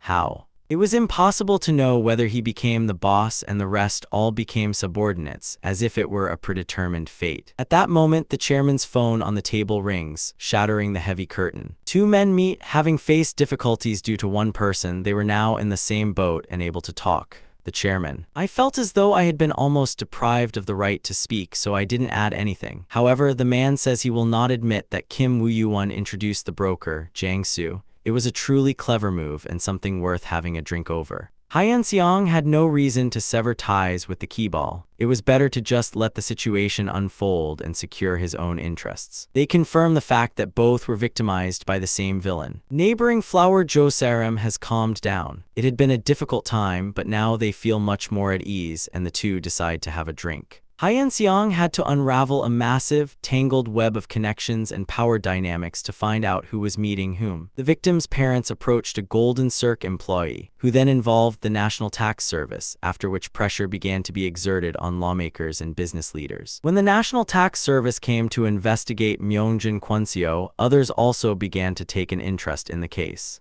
Hyunseong. He had to shake up the Golden Circle even more, so the keyball goes to meet Yoon Hyun-min. Yoon Hyun-min never deviated from his schedule. However, soon an article was published stating that he had suddenly met with Im Cheol-young. In the aftermath, the stock market briefly plummeted. Also, the businessman looked extremely anxious during the meeting between the keyball and the congressman. Hyunseong recalls that the congressman had received financial support from the company led by Yoon Hyun-min when he was in crisis. At the same time, almost all influential figures associated with the company withdrew their funding, and all circumstances pointed to one person. The young man knew that it would take time to uncover the name. Tears streamed down his cheeks. However, they were tears of relief and satisfaction. This was because Yoon Hyun-min was the very leader of the Golden Circle. At the end of all the pain he had endured, he was now about to deliver more than a simple blow to his greatest enemy. He vows to turn the rest of Yoon Hyun-min's life into hell. However, first he had to confirm whether Yoon Hyun-min was really the culprit. Hyunseong did not want to miss this opportunity. Hyunseong reassures himself not to rush. He couldn't let this mistake ruin everything of destruction. The plan was gradually put into action, and soon everything was ready to be executed. At an abandoned factory in Busan, young men are holding a runaway man tight. Raising his head, he realizes that the person standing before him is none other than Yoon Hyun-min, the heir to the Sang Group. The man could not believe it. Is this person really the leader and master of the Golden Circle? Yoon Hyun-min says he will ask just one question. He wanted to know why Kim Hyun-sung was fighting against him, the man. He replies that Hyun-sung pressured him to find out who the owner of the Golden Circle is, Yoon Hyun-min. He says the writing is not simple. This is because he realizes that everyone within the Golden Circle now faces the same fate. The leader of the Golden Circle says that he will use this man as an example to show how the organization deals with traitors, and that this will further solidify their power. The man doubts the reasoning, pushes for forgiveness, and begs for one more chance. Yoon Hyun-min instructs his assistant to spread rumors that the leader of the Golden Circle will personally track down Jang-soo and punish the traitor. Yoon Hyun-min was eagerly anticipating how Kim Hyun-sung would react in this situation. By that time, much had already changed at school. The dangerous days had passed and ordinary school life had begun. At least, that was how it appeared on the surface. Kim Hyun-sung was secretly keeping an eye on Yoon Hyun-min while focusing on his studies. It was just speculation for now, but there was something suspicious about him. He realized that a plan was already being drawn up, and if it really was Yoon Hyun-min, the major changes had effectively already taken place. The goal was, he knew it was right in front of him, he just needed to be patient. The young man. He arrives at his house and examines the floor before opening the door. He discovers a piece of torn tape. Before going out, the young man had taped the door with invisible tape just in case. In other words, it meant someone had opened the main door. Loudly. It seemed the enemies had already started to move before the situation had even subsided. It meant they were prepared to do anything to eliminate Hyun-seong. Even though he knows that great risks come with great rewards, he decides to call the person Go Changbaeum hired for him just in case. Kim Hyun-sung. He finally enters the apartment. As expected, someone was waiting for him, but there were fewer people than he had anticipated. Yoon Hyun-min was sitting on the sofa himself. He was observing the student closely, asking, "Is this the homeowner?" Hyun-seong looked extremely troubled. He had never expected to experience such an encounter in his life, and so soon at that. He tried to figure out what the leader of the Golden Circle was planning to do here. The young man noticed that the cameras inside the apartment were on, and judging by the fact that no one was moving, he concluded that they did not intend to kill him right now. Yoon Hyun-min. A true perfectionist, I couldn't understand why he was taking such a risk. At the same time, he tells the boy not to be scared and says he has no intention of breaking it. Judging by Hyun-seong's reaction, it was clear that he had already figured out who the person from the front was. Yoon Hyun-min approaches the young man and tells him that he is indeed the leader of the Golden Circle. Hyun-seong had been agonizing over this issue for over 10 years, struggling to figure out exactly what kind of person the actor behind all of this was. He had always assumed it belonged to someone very cautious, but it turned out he was only half right. Eyes. The man in front was bold yet cautious. It was probably due to his confidence in himself. Yoon Hyun-min is. He was wealthy from birth and had never tasted defeat in his life. Finally, the customer turns to the young man and asks why he is silent. Of course, it was not out of fear. Yoon Hyun-min. He confirms to Hyun-seong that he has come to re-establish the partnership, stating that he considers this young man a particularly dangerous individual. Hyun-seong finally opens his mouth and asks why he is making such an offer to him, having given the Golden Circle such a huge headache. Yoon Hyun-min is the organization's. He replies that the winds of change are blowing. He says that while Hyun-seong was a formidable opponent, that is in the past, and now they must accept the reality and work together. Yoon Hyun-min is. I knew that this student had a clear goal. This was because they had achieved results and proven their capabilities. Furthermore, the leader of the Golden Circle was convinced that even if Hyun-sung joined forces with him, he would not be able to protect the evidence. Hyun-sung. He couldn't understand why they had to work together. It was because if they did, Yoon Hyun-min could take his people hostage. The man. He replies that he is keeping the crazy guys in check and giving them a tough time. And now he could promise Hyun-seong that his ordinary life wouldn't be so bad. It was because it wasn't just us, but the Golden Circle. At that moment, the apartment door opens and Hyun-seong sends a signal to his helpers that he is safe. Yoon Hyun-min. I realize I am being rejected. It was an obvious and in a way foreseen rejection. Afterwards, the man says he will leave and heads to the exit with his subordinates without a word. Hyun-seong. Watching the debt chaser, the leader of the Golden Circle warns that even if this boy kills him, it will not end there. They add that it would be better not to waste time pretending that each other does not exist. The key players. I was very displeased with this move. I felt that Yoon Hyun-min had taken an excessive risk and that everything could have been handled more safely. However, the boss was satisfied. This was because he wanted to personally test and verify why this high school student was so obsessively plotting revenge. Yoon Hyun-min. Although he gave the boy a perfect opportunity, Hyun-seong seemed to be the type who would push through to the very end to achieve his goals. Therefore, Hyun-seong had the ability to accomplish various things, and now orders had been issued to do everything possible to eliminate him. Yoon Hyun-min. Hyun-seong knew that he was a very dangerous figure. It was only natural that he was the leader of the Golden Circle. At the same time, he did not want to show fear or make excuses. He wanted to achieve revenge in a fair fight. He knew that the opponents who could do whatever they wanted with power and money now had the advantage. He feels again the same sensation he experienced when he was in a vegetative state.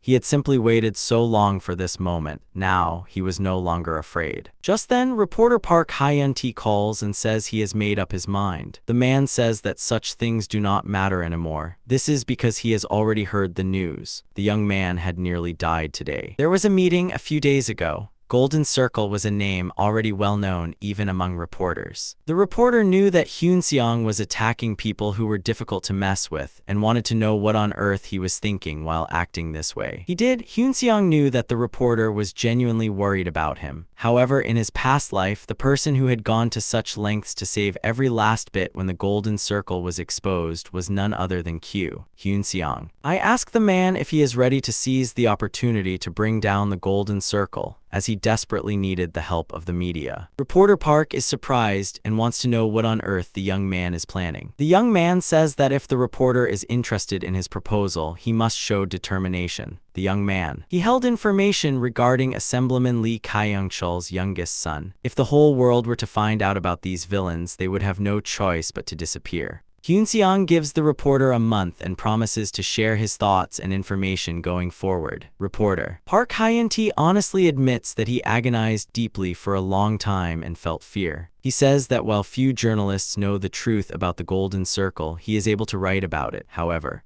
it was something that could absolutely not be forgiven regarding Assemblyman Lee Jeong-cheol's son's issue. Hyun-seong. I immediately warn that this matter will be very dangerous because the newspaper the reporter will join will be in great difficulty. However, the reporter accepts it calmly. He says he is almost ready to fight against the Golden Circle, and as a start, he writes an article about Lee Kyung-chul. However, before revenge is fully carried out, Hyun-seong suffers pain several times at the hands of the leader of the Golden Circle. Unexpectedly, police officers appear before the young man and inform him that victims of school violence in the Daesan area have filed a complaint against him. Jeong-cheol. Revealing that a number of students, including Park Min-cheol, were implicated, the boy was taken into custody for questioning. Students were gathered in the interrogation room to answer the investigators' questions. They had to explain in detail how Hyun-seong had grouped them. Min-cheol says that one day he got into a fight with Hyun-seong at school, and after that, Hyun-seong constantly beat him up and even seemed like he was trying to kill him. Hyun-seong had no intention of making excuses and asked that there was no need to put on an act, as the police were going to try to drive him out anyway. The police officer turns off the recording and admits that the statement is true. The Golden Circle had instigated the commotion to eliminate Hyun-seong. None of the victims, including Park Min-cheol, retracted their statements. This was because everyone feared the Golden Circle more than Hyun-seong. Everyone wondered what would happen to the boy if he were expelled on assault charges. Around that time, Go Changbaem was in a difficult situation. The internal director reported that the situation had spiraled out of control. Myeongjin Construction's financial condition was sound, but all banks were refusing to lend money. No one was willing to lend money. The internal director conveyed this information and subtly hinted that it might be related to a person named Kim Hyun-sung. Go Changbaem realizes exactly what is happening. With the tax investigation having failed, his enemies had decided to cut off the company's funding and drive it into bankruptcy. Changbaem decides to first devise a countermeasure and then meet with the chairman to resolve the issue. Just then, the phone rings and Changbaem steps out to take the call. Soon, it becomes known that the female students he used to date are involved in a school violence incident and have now even filed sexual harassment complaints.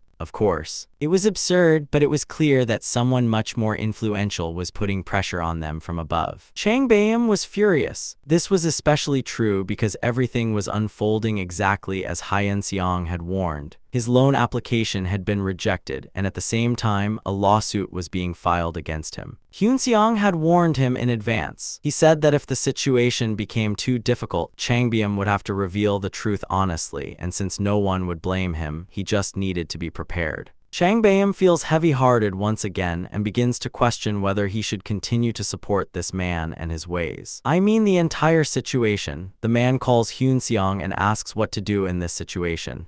Hyun Seong. He warns that there is something he needs to tell Chang Bayam before he takes any action. In the mountain, it is reported that he met the leader of the Golden Circle a few days ago and that new incidents are breaking out one after another. The circle was using Ong Gasu to eliminate him. After listening to the whole story quite calmly, Chang Bayam asks who exactly is leading the Golden Circle. It is Yoon Hyun Min. Upon hearing the name, it became clear that this was a figure who did not control the nation's economy and that a confrontation with him would be extremely difficult. Hyun Seong could not tell how Chang Bayam would take it. Chang Bayam. He immediately replies that although he also had problems with a legitimate child when he was young, it is a story on a completely different level now. Hyun Seong. Hearing those words of encouragement, he is happy and says that he will once again surpass Chang Bayam's expectations. A general shareholders meeting was to be held, and Ko Myung-jin was scheduled to attend. Go Chang Bayam announces crisis response measures and explains the situation the Golden Circle has created around the company. Everyone was puzzled. This was because they had expected just an ordinary financial reporting meeting. Chang Bayam. It is reported that although the company has boasted a good reputation, numerous achievements, and a clean tax record until now, it has now encountered problems due to the Golden Circle. If Myungjin Jinseo were to be transferred to another place, the relationship with the partner company would collapse and independence would be completely lost. Chang Bayam was convinced that he should not take sides, even if his interests were at stake. It was clear that if control of the company were handed over to someone else, it would collapse in an instant. He could not entrust the future to a corrupt system. Chang Bayam. He says that as the CEO, he will make the company the best in the industry. However, if an agreement is not reached, the situation will not be resolved and Vina of the Golden Circle could be in greater danger. Therefore, he asks for trust. Despite his young age, he appealed to the shareholders to trust him and promised to lead the company to a new level. As the speech ended, complete silence fell over the conference room. Finally, one shareholder speaks on behalf of everyone by saying that they are proud to work at this company. The man raises his hand and declares that he will build the company's future together with the CEO. Other shareholders also express their determination to stand against the pressure, stating that they will not sell their conscience. No matter how difficult it was, they did not want to become pawns played by villains. Go Myung-jae watches her eldest son with a somewhat satisfied expression, wanting to know what Chang Bayam is trying to do now. Chang Bayam tells the attendees that before long, all media outlets will simultaneously publish articles regarding the bank's tyranny. These articles will cover in detail the pressure the bank exerted on the company, and even if they face financial difficulties, the charitable work will continue. Of course, it was an excellent plan, but the directors remained skeptical. Was there enough funding to cover everything? The representative explains that the remaining profit recognition funds alone are sufficient to cover the situation. If things continued as they were, the company would face a situation where it could preserve its reputation while facing low risk and favorable opportunities. Go Myung-jae could tell that her son had planned everything perfectly. Furthermore, as if they had foreseen this situation, they had even prepared a response system in advance. A media offensive targeting who Chang Bayam head-on begins. Articles about the bullying label him a villain and bring back memories of his dissolute youth. For a while, Go Chang Bayam and Myungjin construction became the hottest topic in the media. Wherever he appeared, reporters always swarmed around him, demanding that he speak about the case. Hyun Seong advises him not to hide his past. He suggests that since it is something that cannot be changed, he should instead use this situation to minimize future risks. Chang Bayam begins to actively communicate with reporters, stating that he did indeed act inappropriately and has no intention of making excuses. The important thing was not to repeat the same mistake. Changbam. He goes so far as to bow his head once in front of the reporters to cooperate with the investigation and declares that he will accept punishment if found guilty. He also apologizes for the disturbance he caused. Changbam. He was summoned for questioning, and the police officer immediately proposes a deal that would allow the businessman to get out of a difficult situation. However, Changbam chooses the harder path. The police officer. He considered this his last chance. If Changbam actively cooperated with the Golden Circle, everything would be settled, and the representative could avoid criminal punishment. Changbam calmly listens to this tempting offer and tells the police officer not to worry about him and to continue the investigation. The police officer. Realizing that this man is prepared to take responsibility, he announces that he is beginning the formal interrogation. In the past, Gu Xin led a considerably dissolute life. His criminal record includes 15 cases of assault and 3 cases of sexual harassment. The police had already investigated all the victims and gathered evidence. According to reporters, Changbam admitted to the charges. Then, a lawyer steps forward and presents documents, stating that it will not be easy to handle this case as most of the charges have already been dealt with in the past. He hands the documents to the investigator, adding that the client has already been punished for these cases and cannot be punished twice for the same offense. The investigator. He grits his teeth in anger. He had no basketball left to boast about. Seeing this reaction, Go Changbam smiles calmly and says that if punishment is handed down, he will gladly accept it.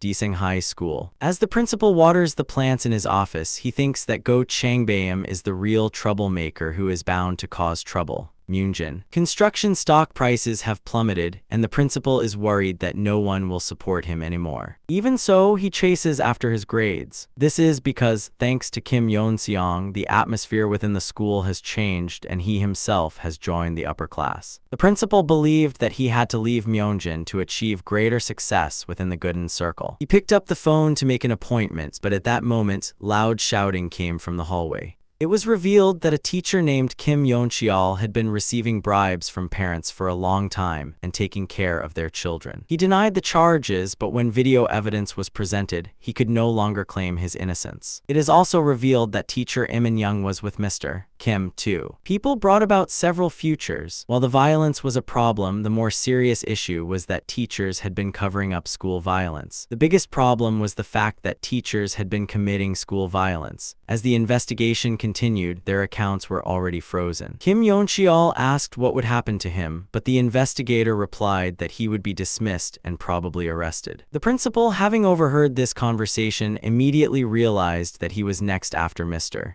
Kim. He picked up the phone to contact capable people to assess the situation. From above, the answer I received was that there was nothing they could do because the pressure was so intense. It was also added that instructions had already been given to dismiss several teachers, and that intervention was impossible. In the end, the conversation concludes with advice to find their own way to survive. A few hours later, Mr. Kim, terrified and enraged, rushed into the office and demanded a solution, saying that at this rate, it was all over. The principal. He slams his fist on the desk and declares that there is nothing he can do either. Mr. Kim said that all these problems were Hyun-seong's fault and suggested that they give him a call, as he always has a solution. The men had to dial the child's number several times. They wondered if he hadn't seen it because he was in class. When they finally heard a hello, they raised their voices, claiming that the investigators were pressuring them. The teachers hadn't revealed the secret yet, but they didn't know how long that would last. The men, realizing that it was all over if this problem wasn't solved, he clung to Hyun-seong, begging him to help him if he wanted to live. The answer that came back was unexpected. On the contrary, Hyun-seong said thank you for all the hard work he had done.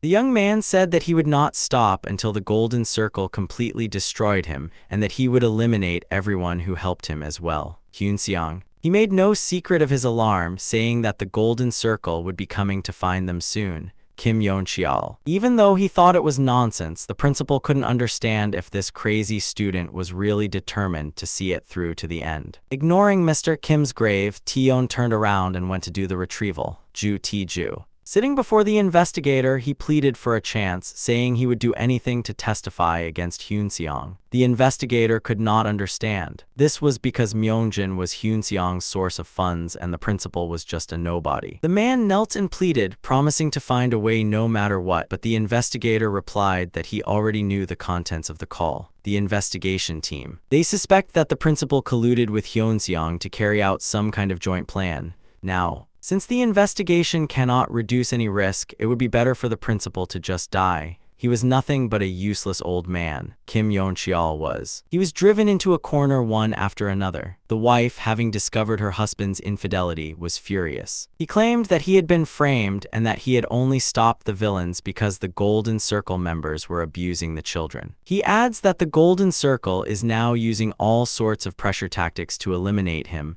and that the principal is going through the same thing. After listening to everything her husband had to say, the wife reached a conclusion. Yeon-cheol had merely been framed, had done his best for the children, and had never betrayed his wife. At that moment, Mr. Kim's wife took out a box full of photos and dumped them at her lying husband's feet. The photos contained his mistresses, and the wife wanted to ask what excuse her husband would come up with now. Mr. Kim's wife confessed that although she was even willing to forgive her husband, he lied even after seeing these photos. Now, she demanded a divorce and did not want to hear any more excuses. His wife took Kim Yeon-cheol out of the house, and unable to contain his anger, he wanted to know who on earth had taken those photos. Judging by the angle of the photo, it was clearly taken on the street. I had to find that bastard and bring him to court. Just then, the phone rang and the caller was none other than Hyunseong. The young man asked if he liked the gift. Kim Yeon-cheol was. I couldn't believe my ears, but Taeyeon confirmed that Hyunseong had deliberately sent those photos to his wife. He gave it. The teacher was furious. How dare a young fellow mock him? It turned out that the one who had defeated him was not Golden Sakri, but Hana Taxiing. Hyunseong.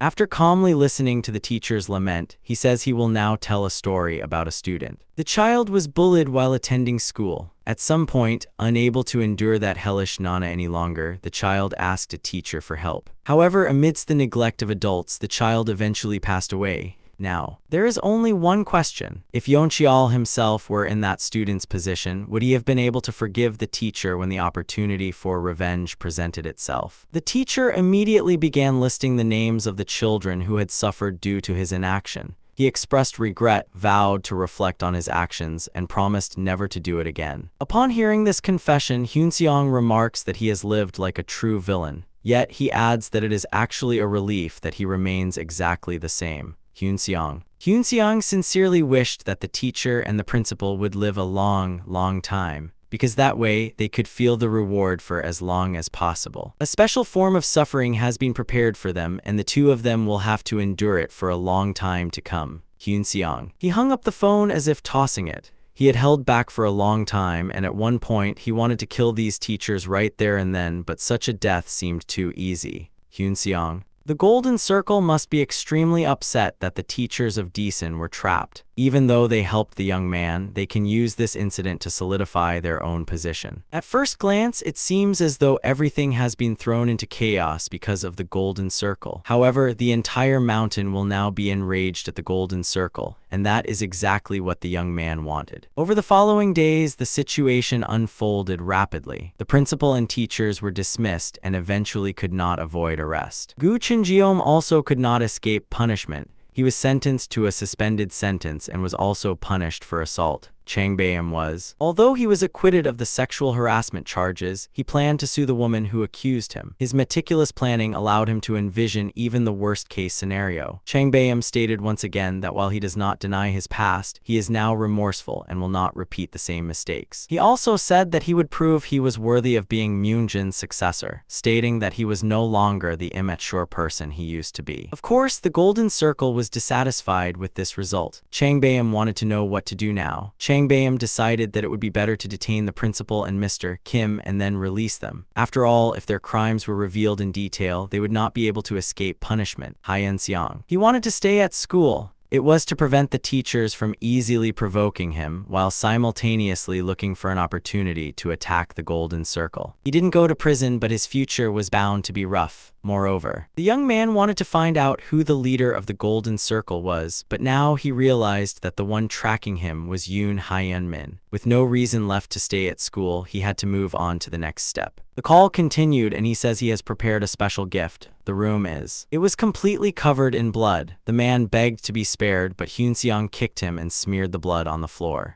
Hyun-seong looked down at the limp body and asked for the name. Then he approached another man and asked the same question. The young man wanted everyone to remember his name clearly. He spoke when there was no longer a need to repeat himself. Hyun-seong gestured toward the child and told him to convey the name of the man who had wronged him to his father. The congressman was on the move. He couldn't understand how this young fellow had found his son. It was all because of his connection to the Golden Circle. Yoon Yeon-mi likely expected this as she listened to the man's reaction, but this congressman was slowly starting to get on her nerves. At some point, Yoon Yeon-mi grew tired of listening to the shouting and knockdoll, so she stopped talking. He was advised to carefully consider that he was holding on to his current position thanks to the money from the Golden Circle, and that he was in a position to beg rather than criticize. A few days later, the police officer realized this and apologized for his actions. Yoon Yeon-mi promised to sort everything out soon. Hyun-seong had acted that way because he had no other choice. He ordered that Hyun-seong be expelled immediately without waiting for him to drop out. All that was needed was to use the violent incident as grounds for expulsion.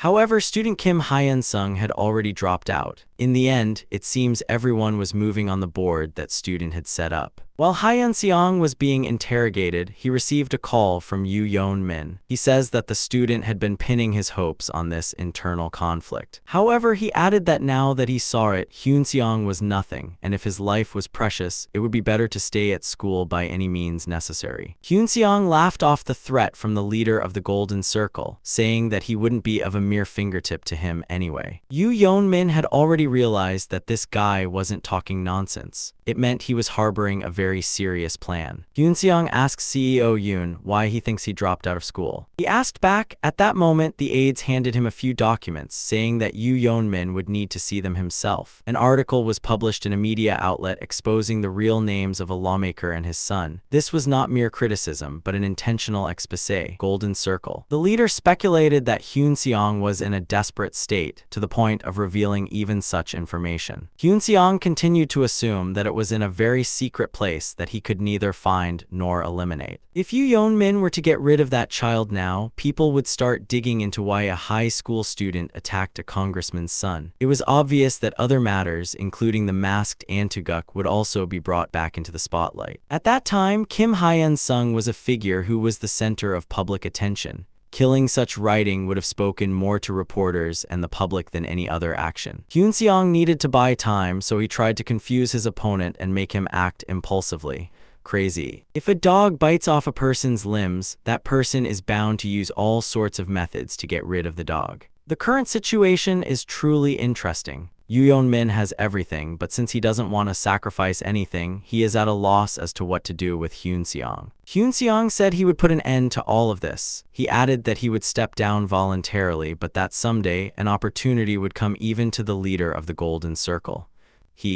I listened to all this story while nervously tapping my fingers. Myeongjin Construction had already lost its power, and the teachers from Daesun had also been captured and detained. Yoon Yeon-min was Chungmyeong. He said he would do as he wanted. He added that by the time people had forgotten him, he would pay a heavy price for being entangled with him. Attorney Park met with the client and asked how he was feeling. Although nothing significant had happened at the moment, the lawyer judged the situation to be extremely dangerous. If the Golden Circle decided to kill, he would carry it out without hesitation. Hyun-seong. He said that if there was anything he could gain from facing his own death, he wanted to get it. Attorney Park gave him a shiver down his spine. This guy was even factoring his own death into his calculations. He was a real psychopath. Park Young-soo. He advised the client to find a way to survive somehow and added that there was someone they needed to meet. The meeting It took place at the law firm. The prosecutor said that after investigating everything, he was convinced that the Golden Circle actually exists and that he would believe what Young-soo and Hyun-sung said. He intended to conduct a thorough investigation and punish everyone involved, but he planned to act strictly according to his own plan. The prosecutor. He said that while he understands the reason for such behavior, Korea does not tolerate citizens enforcing the law privately. the prosecutor. I had no intention of prosecuting those present. After all, we shared the same goal of bringing down the Golden Circle, the main culprit. The prosecutor understood that the young man needed a lawyer, but as a prosecutor, he had to do his job without exception. Hyun-seong. I told him to do as he pleased. I added that that was exactly what was needed and that I would gladly wait for the results. That day, late in the evening, the young man was burning documents in a drum. He called the reporter to thank him for the excellent article. Reporter Park was very satisfied. Having covered the balls, he was curious to see how things would unfold in the future. The young man warned that what would happen next would be much more dangerous than imagined. Hyun-seong said that the main culprits and everyone who was right against them must be eliminated. Must have revenge. There was one more person left to do it. It was Yoon Hyun-min. He had risen to a height no one could have predicted, and now the enemy would twist the Golden Circle even more tightly. And unless there was any interference, it was clear that they would try to kill Hyun-seong. Hyun-seong. He didn't know if he would survive and achieve his revenge to the very end, but he intended to do his best to make it happen. The young man. As I burned the last documents, I repeated to myself that I had to accomplish this no matter what. After all, that was the reason I had returned to this place in the first place. So the sun was setting and the sky was slowly brightening. After Hyun-seong burned all the documents, Horyeon disappeared the next day. Since then, 6 months passed. As the year drew to a close, Yoon Yeon-mai solidified her power within the Golden Circle. He firmly established himself as the sole leader and came to command numerous subordinates and immense power. Yoon Yeon-mai had completely seized control of the Golden Circle and was ruling with an iron fist and immense authority. Her status. Even those of lower status knew his weakness and began to view him with suspicion. The aides reported that progress was slow due to public opinion. They conveyed that the corporate tax cut was proceeding smoothly and that good news would come soon if we just waited a little longer. Yoo Yeon-mi was satisfied. Thanks to pushing this policy, everyone would now be able to live comfortably. His company was reaping the rewards, and this was having a positive impact on Modney, who was entangled with the Golden Circle. The benefits brought by the network have reached unprecedented levels. For Yoon Yeon-mi, the massive cartel she had long dreamed of has finally been completed. However, there was one problem weighing on their minds. Kim Hyun-sung's whereabouts remained unknown. Despite mobilizing all resources, not even a trace could be found. Yoon Yeon-mi knew that the young man would not give up so easily. In other words, it meant he was preparing something somewhere out of the reach of the Golden Circle. Yoon Yeon-mi suggested sending people to Daesun to continue the search. Then Hyun-seong would have no choice but to reveal himself. After all, he cared deeply for his family. The manager. He immediately called the communication system that had been destroying Daesun earlier, but for some reason there was no good news. Han Seong-jo. He was the manager of the Golden Circle. He reported that something unusual was happening in Daesun. About a month ago at a certain school, a male student swung his elbow at a classmate and said that their necks were entangled. Jang Yoon-ho.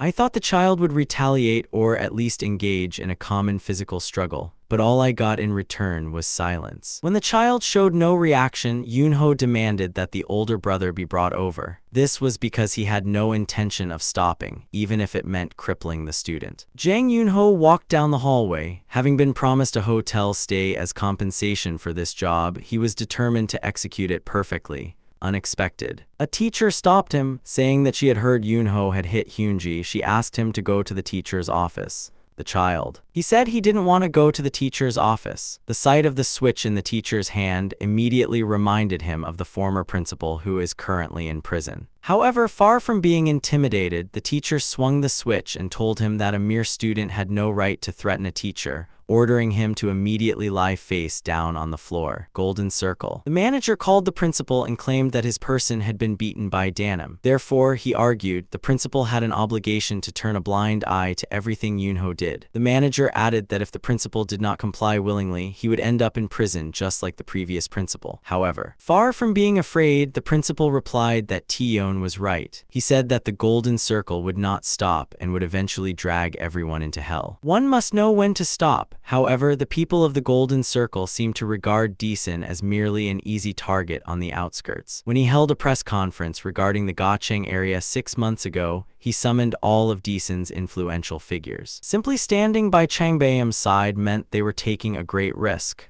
They did not believe that even if they joined forces, they could stand against the Golden Circle. Changbam. I understood their fear, but I was very dissatisfied with the current situation, so I gathered everyone anyway. A businessman stated that he had been investigated by the Golden Circle. He said that although he managed to get through it at the time, the same thing could happen again at any moment, and he was not the only one in danger. He quoted a German pastor. When they came to arrest the communists, I remained silent because I was not a communist. Then when they came to arrest the socialist, I remained silent again because I was not a socialist, a trade union member. I remained silent again when they came to arrest me, because I wasn't a union member. And by the time they finally came to catch me, it was already too late. When they came to arrest him, no one stepped forward for him anymore. Decent. The residents must learn a lesson from this story. They must realize that someday, the Golden Circle will eventually come to find everyone. Changbam said that everyone turned their backs on him when he was going through a tough time. However, he said that if the Golden Circle came looking for them, he alone would not remain silent. He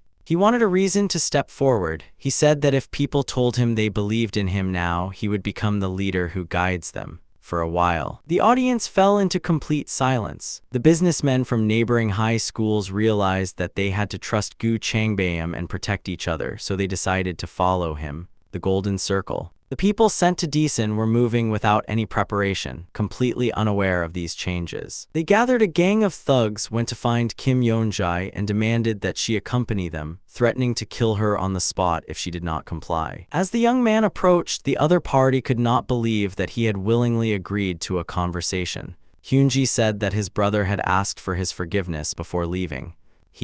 I was upset because of what my brother had done. I was now in this state of maturity, and I just resented my brother Hyunseong for only punishing bad people. Hyunji wanted to know exactly what mistake his brother had made, but in the end, he decided not to look into it. I thought I would remember anyway once I beat these guys up. In other words, there was no need to waste time. Hyun Seong promised his friend B Seong-ho 100 million won in exchange for protecting his family for 1 year. A few minutes later, the group of attackers was completely subdued. When Hyunjin tried to express his gratitude, Seong-ho said he had merely done his job and asked how the bodies knew. The young man realized that the Golden Circle also had its own plan, and he didn't care what happened to the guys who had been tormenting his brother. After that, Hyunji said goodbye and left. They were convinced that he was just as much of a psychopath as his brother. It was as if the fact that he was just like his brother had been revealed in an instant. A month later, Deason's Golden Circle organization was effectively supposed to arrive. Nothing went according to plan. Management. The person in charge was terrified. If something went wrong, he would be the one to be discarded. If the support organization didn't move immediately, it was the end for both of them. The Golden Circle was determined to achieve results, but around that time, a leadership change took place at the school. The new principal stated that if his predecessors had actually committed illegal acts, he hoped they would be punished accordingly. The police tried to frame him for assaulting a student, but he was not a fool, so he had no intention of meekly accepting such charges. The teacher said that although he might not be able to stand on the podium anymore, the past few years thanks to the Golden Circle were quite lucrative. Golden Circle. Chuk realized that the 3 teachers at Deason School had no intention of cooperating, were overconfident, and that even if they presented their light and shadow, it would have no effect whatsoever. He didn't know what to do. In this city, no one feared them or treated them well. Han Seong-jo. He wanted to resolve it quietly, but he realized that he now needed help to survive.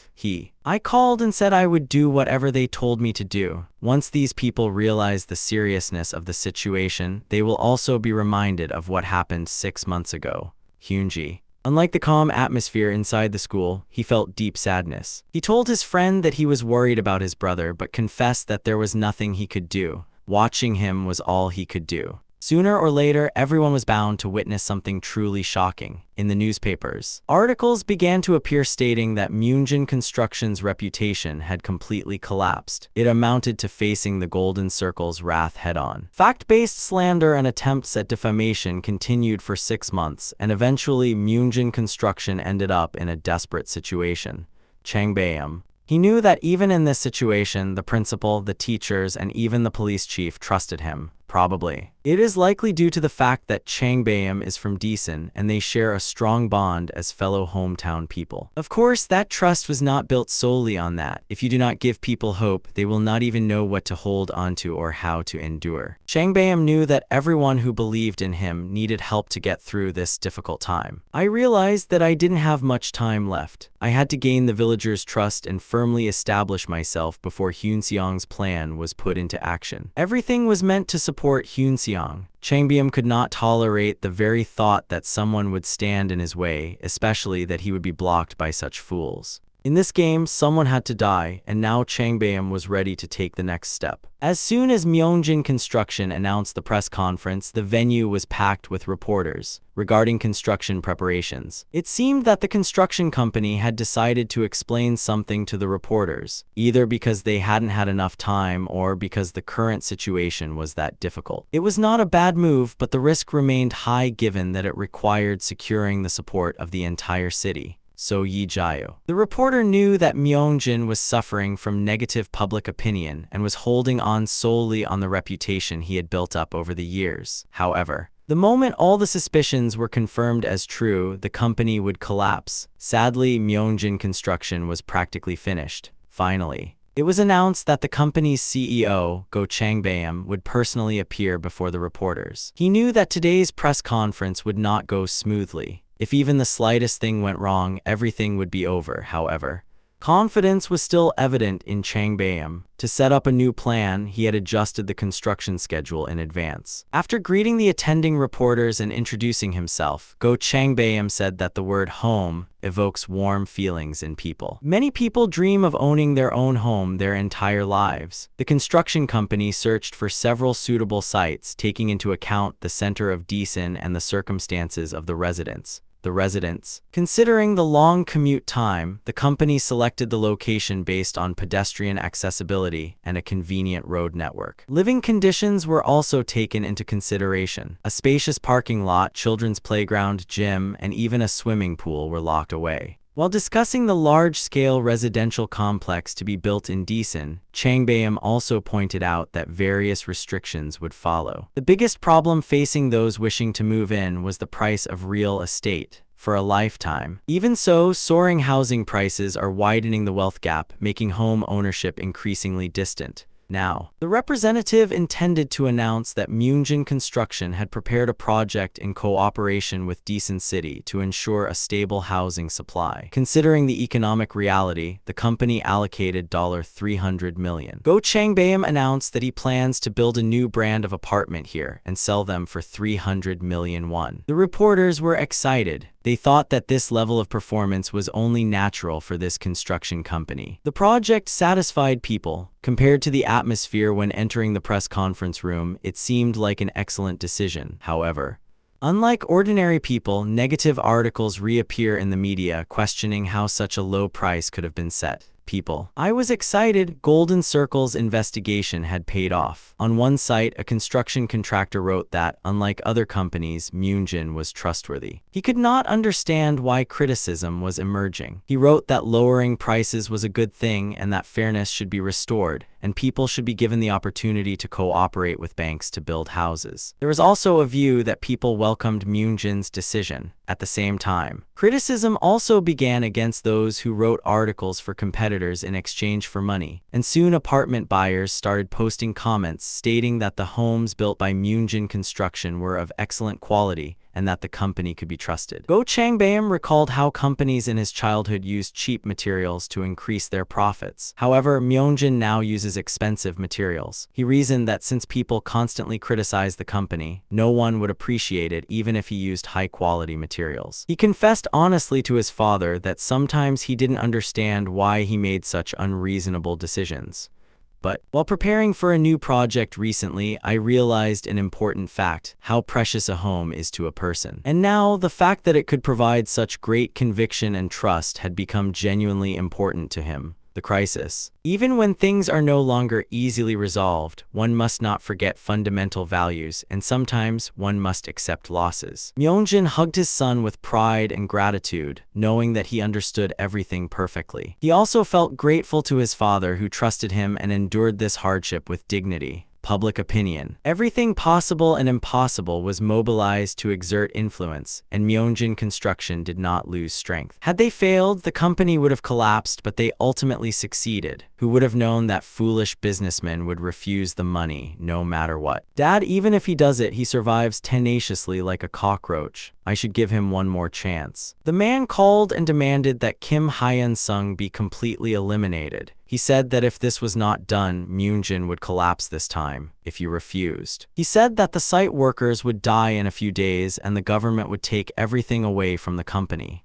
Myeongjin's. He said that the management would go through a living hell and hit rock bottom. He laughed after hearing the threat and said that although he was very scared, he wanted to know how much of it was true. They said Kim Hyun-sung is different. They said he always proves his abilities and produces results, even in unfavorable situations. However, it meant that I had to trust those who, at this very moment, had abandoned this person for preposterous reasons and acted despicably even toward those close to them. He said that I could say whatever I wanted, as it wouldn't affect him anyway, so it would be better not to call back and waste each other's time. Of course, the man did not expect such an answer, but he believed that this was Changbayam's last chance, and he effectively did not seize it. Yoon Hyun-min was sitting in the office, lost in thought. Just then, a subordinate entered, from Deesan. After the failure of Operation Golden Cirque, Han Si-young was fired, and at the same time, influential figures began to take action. In addition to the previously mentioned incidents, another event that attracted significant attention occurred.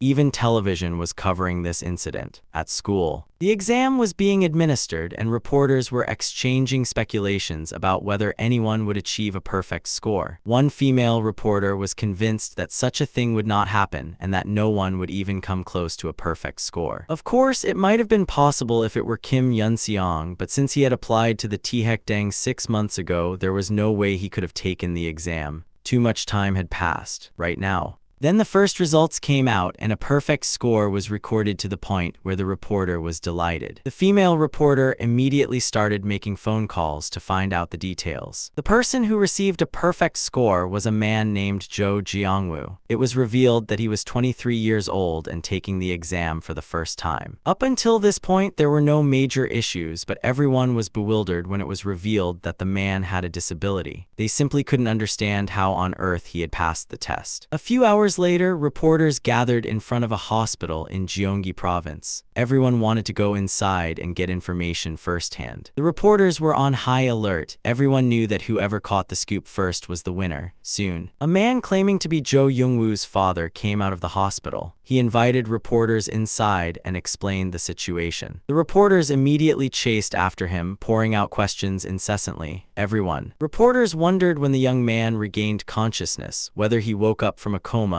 and how he passed the exam in that state. I was able to enter the patient's room, and I could not believe the sight before my eyes. The man explained that his son had been in a coma for 3 years and that Kim Hyun-sung had received the perfect score on his behalf. A young man appeared before the man who had hired a private detective agency to find the person who harmed his son 4 months ahead. The young man offered to avenge the man's son on his behalf. The young man. He was wearing a hat and a hoodie. He said that Young-woo, unable to endure the school violence any longer, eventually threw himself in front of a car and fell into a coma afterward. The father believed that his son was hurt because of college issues, and so he had always blamed himself. A stranger advised him not to break himself down. He said that he needed to be by his son's side when he woke up and show him that everything was okay. He said that the boy is now left alone in the dark depths, desperately clinging to life. However, the man did not want to hear that, so the young man said he would avenge his father on his behalf. He borrowed his son's name and asked for permission to walk the path of destruction in his place. Shortly after, the reporters all left the hospital and now wanted to know why Kim Hyun-sung was taking the test instead of someone else. He looked at the reporters and realized that no one knew how he had lived or what he had felt at school. He had been desperately waiting for this moment, and this was just the beginning. He began to speak. He said that before answering the question about the exam, he wanted to first explain why he had been missing for 6 months. The top student. It was clear that all the reporters were curious as to why he had suddenly quit school right before the graduation exams. Everyone there listened intently to his words. It was truly news that would shake the world. To reiterate, I had already mentioned this story after the hotel incident. He said that if you look closely, it becomes clear that someone tried to kill him. He said that he had no choice but to drop out because he was threatened by an organization called the Golden Circle.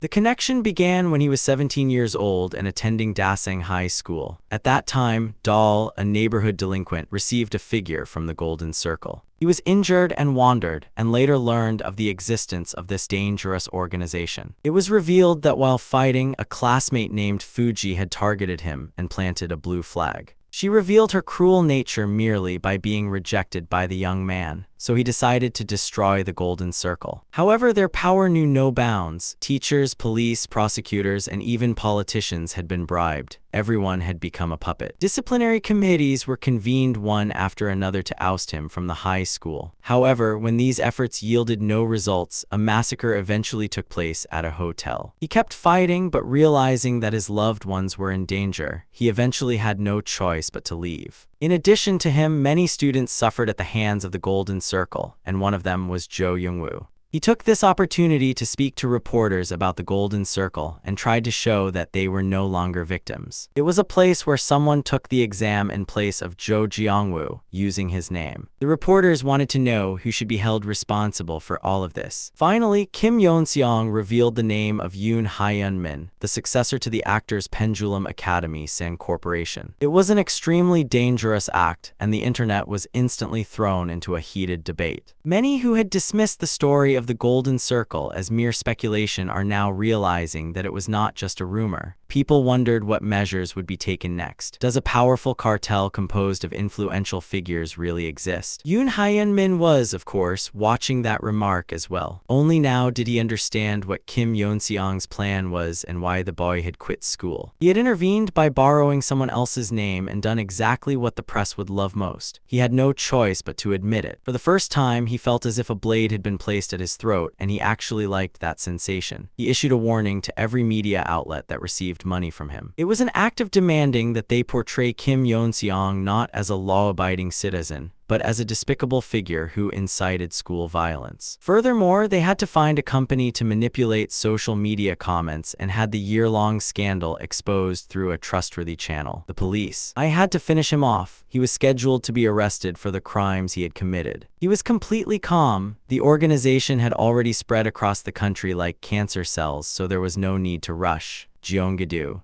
The police station was furious at the young man's behavior and the crime he committed. He spread baseless speculation to the media, SHN. He was accused of causing the stock price to plummet. He realized that the police did not believe him and regarded the story as a hoax or a fabrication. However, the police officer said that since the young man not only took the exam in place of someone else but also spread the word to the whole country, it was the end for him. This was just the beginning of his plan, and the police officer replied that he did not know the rest yet. An emergency meeting was convened at San Corporation's headquarters. What had happened could no longer be hidden. Up until that point, director Yoon Hyun-min had enjoyed an impeccable reputation. He had always helped and supported those in need. No one could have imagined that a few words from a teenage boy would cause the company astronomical losses. Had this operation ended in failure, it would have continued to bring the company to ruin. The reporters. He noticed that company officials were hinting at something. Yoon Hyun-min. It was that he had no connection to this matter. The spokesperson stated that since there is no evidence against Kim Hyun-sung, his words cannot be trusted, and that he must be held accountable for such lies. San Corporation. The side believed that the young man was trying to tarnish the reputation of a competitor or was in a mentally unstable state. Everyone knew what an exemplary citizen Yoon Hyun-min was, so there was no way his reputation would be ruined by a few words from a boy. Just then, a man holding Guyun-jeol entered the press conference room undeterred by the blockade and advanced to the microphone. He declared that if one wants to clarify the situation, everything must be disclosed through major channels. He criticized the media for representing only the interests of the vested interests. He stated that this is precisely why the Golden Circle has been so entangled. He called everything that is happening now a hoax and declared that these reporters do not even deserve to call themselves reporters. When asked if he had evidence, he replied that independent media possessed it and would release it soon. He asked the cameramen to film everything he was about to show without missing anything. Members of the School Violence Countermeasures Committee, victims of the Golden Circle, and their parents were invited to the gathering. Everyone became living proof and witnesses that the organization called the Golden Circle actually exists. For 6 months, Kim Hyun-sung had met with the Golden Circle victims in person multiple times, and most of them were members of the School Violence Countermeasures Committee. One victimized student, now an adult, said that they are still living in this nightmare. They said they cannot make eye contact with people and are frightened by loud noises. On the other hand, the perpetrator who bullied him says that Taeyeon has finished her studies and, according to rumors, is leading a successful life. While all sorts of things happen in the world, this was something that absolutely should not have happened. They took revenge on those who ruined their lives and stood in this spot in Fu's heart, but they did not yet know the truth he told them. That truth filled their hearts and minds. They felt that they were no longer alone. He said that he was not asking for help. However, he said that if they wanted to bring down the Golden Circle with their own hands, they could join him on the stage he had prepared. Only then did the moment arrive for today's victims to stand in front of the camera and pour out their individual stories. Chang-soo recalled that he started erasing from the time he ranked first in the entire school for the first time during high school. The Golden Circle is. Bribes were blatant and brazen, and all these circumstances were recorded and released to reporters. This was by no means a coincidence, and there were many such victims. He was merely the beginning. Following in his footsteps, a woman, unable to hold back her tears, told reporters the story of her daughter who had passed away. Also, another man was holding documents proving the remittance details in his hand. There were also those present who were direct witnesses or had participated in past acts of abuse. Numerous such cases were made public. Even the reporters realized that there was nothing they could do now. Before they knew it, this scandal had become the hottest topic of conversation. The Golden Circle stood in the center of an open scandal. Although they mobilized political connections, public opinion demanded that the true nature of the organization be fully revealed. With the election approaching, politicians realized that they could no longer afford to sit idly by and had to show their stance to the voters. They knew that they were not acting merely because of a certain young man, but that the father of public opinion had simply left no room for choice. The prosecution. As expected, he was worried. If he took action against San Corporation and failed to uncover anything, his reputation would be ruined. The situation. It was advantageous to take the lead and leverage the upcoming election. However, many knew that not making mistakes was more important. Within the party, a clash of opinions began. Everyone tried to act according to the interests of their own faction. Then, a figure appeared who rebelled. Kim Pan-ho. The lawmaker believed that the truth must be revealed. This meeting was held because everyone present knew about the Golden Circle and even felt guilty. He declared that, given the large number of victims, he would take action even if it meant standing against the party. He stated that he could never turn a blind eye, even if the evidence was merely circumstantial. He said that we must be with these people and then everything would be resolved. Thanks to this situation, the party could have become the ruling party.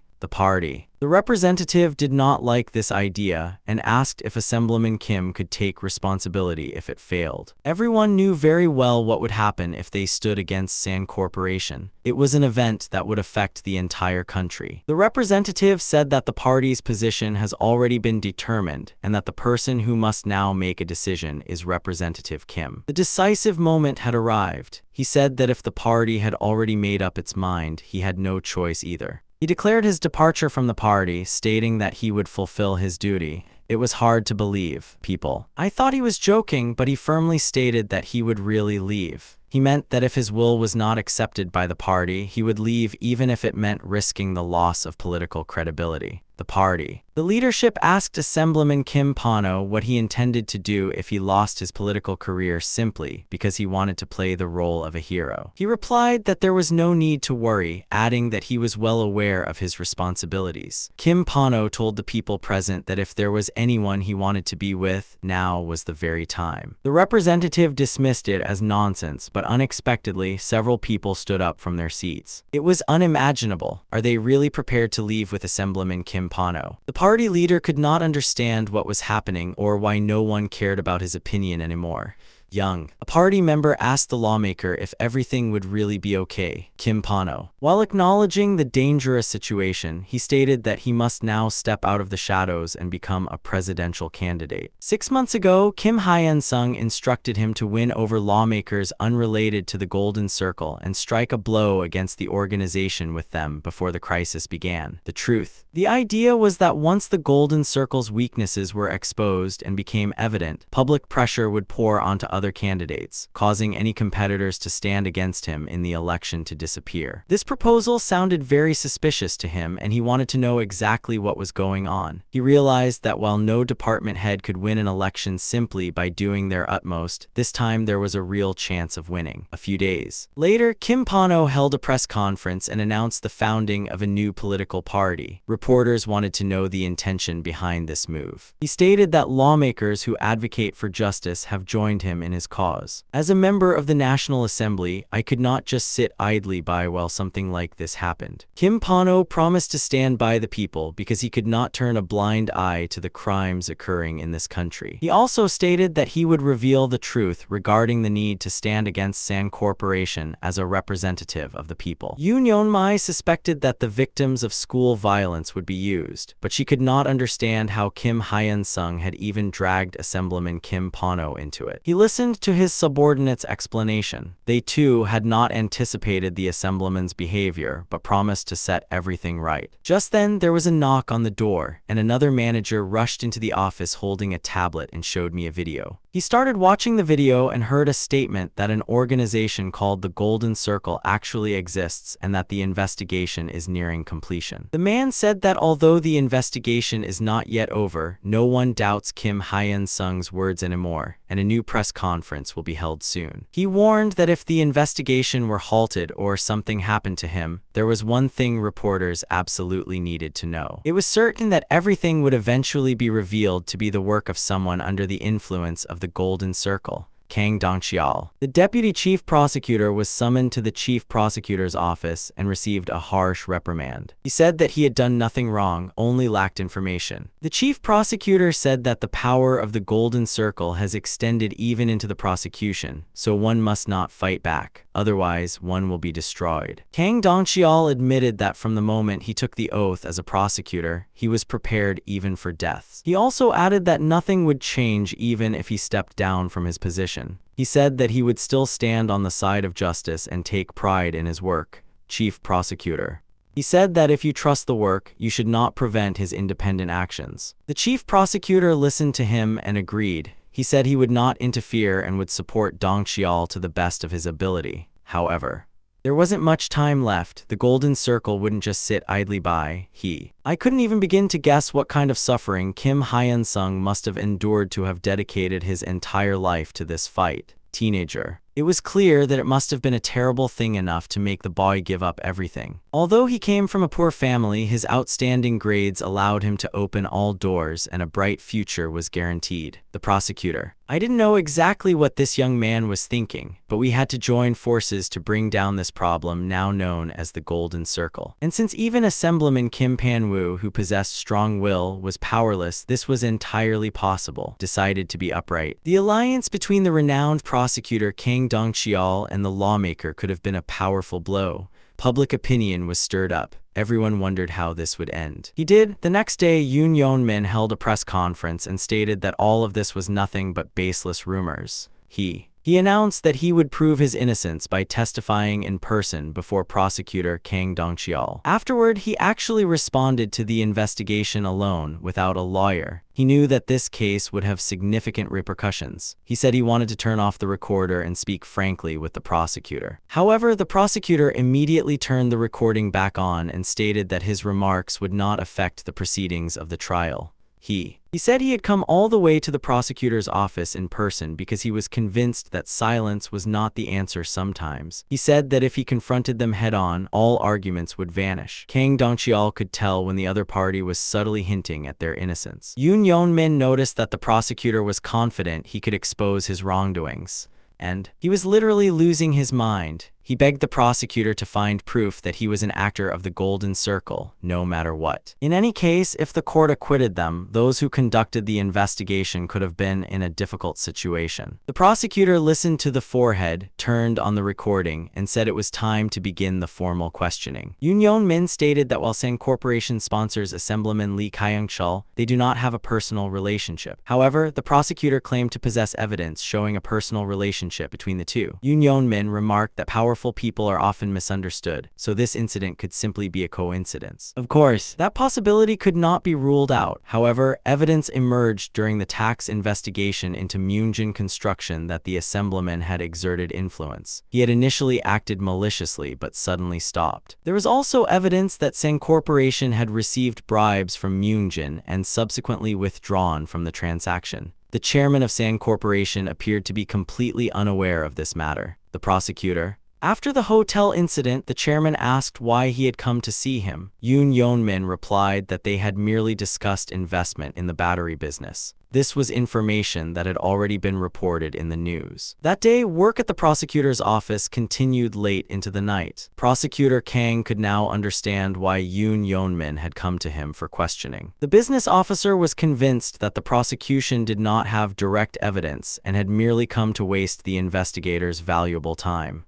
He revealed that he had come without a lawyer and stated that the prosecutor's reputation would be damaged if his involvement in the Golden Circle was not proven. If that happened, Prosecutor Kang would lose the grounds to suspect him again based on the same reasoning. Yoon Yeon-min. I am a prosecutor. I want to know once again exactly how you plan to prove guilt regarding this crime. He did shortly after the newspaper ended. Yoon Yeon-min's personal manager was waiting for him, and as they left the prosecutor's office building together, he warned him that there were many reporters outside. The manager tried to adjust his attire and tie as he soon had to face the reporters. However, Yoon Yeon-min, who always strived for perfection,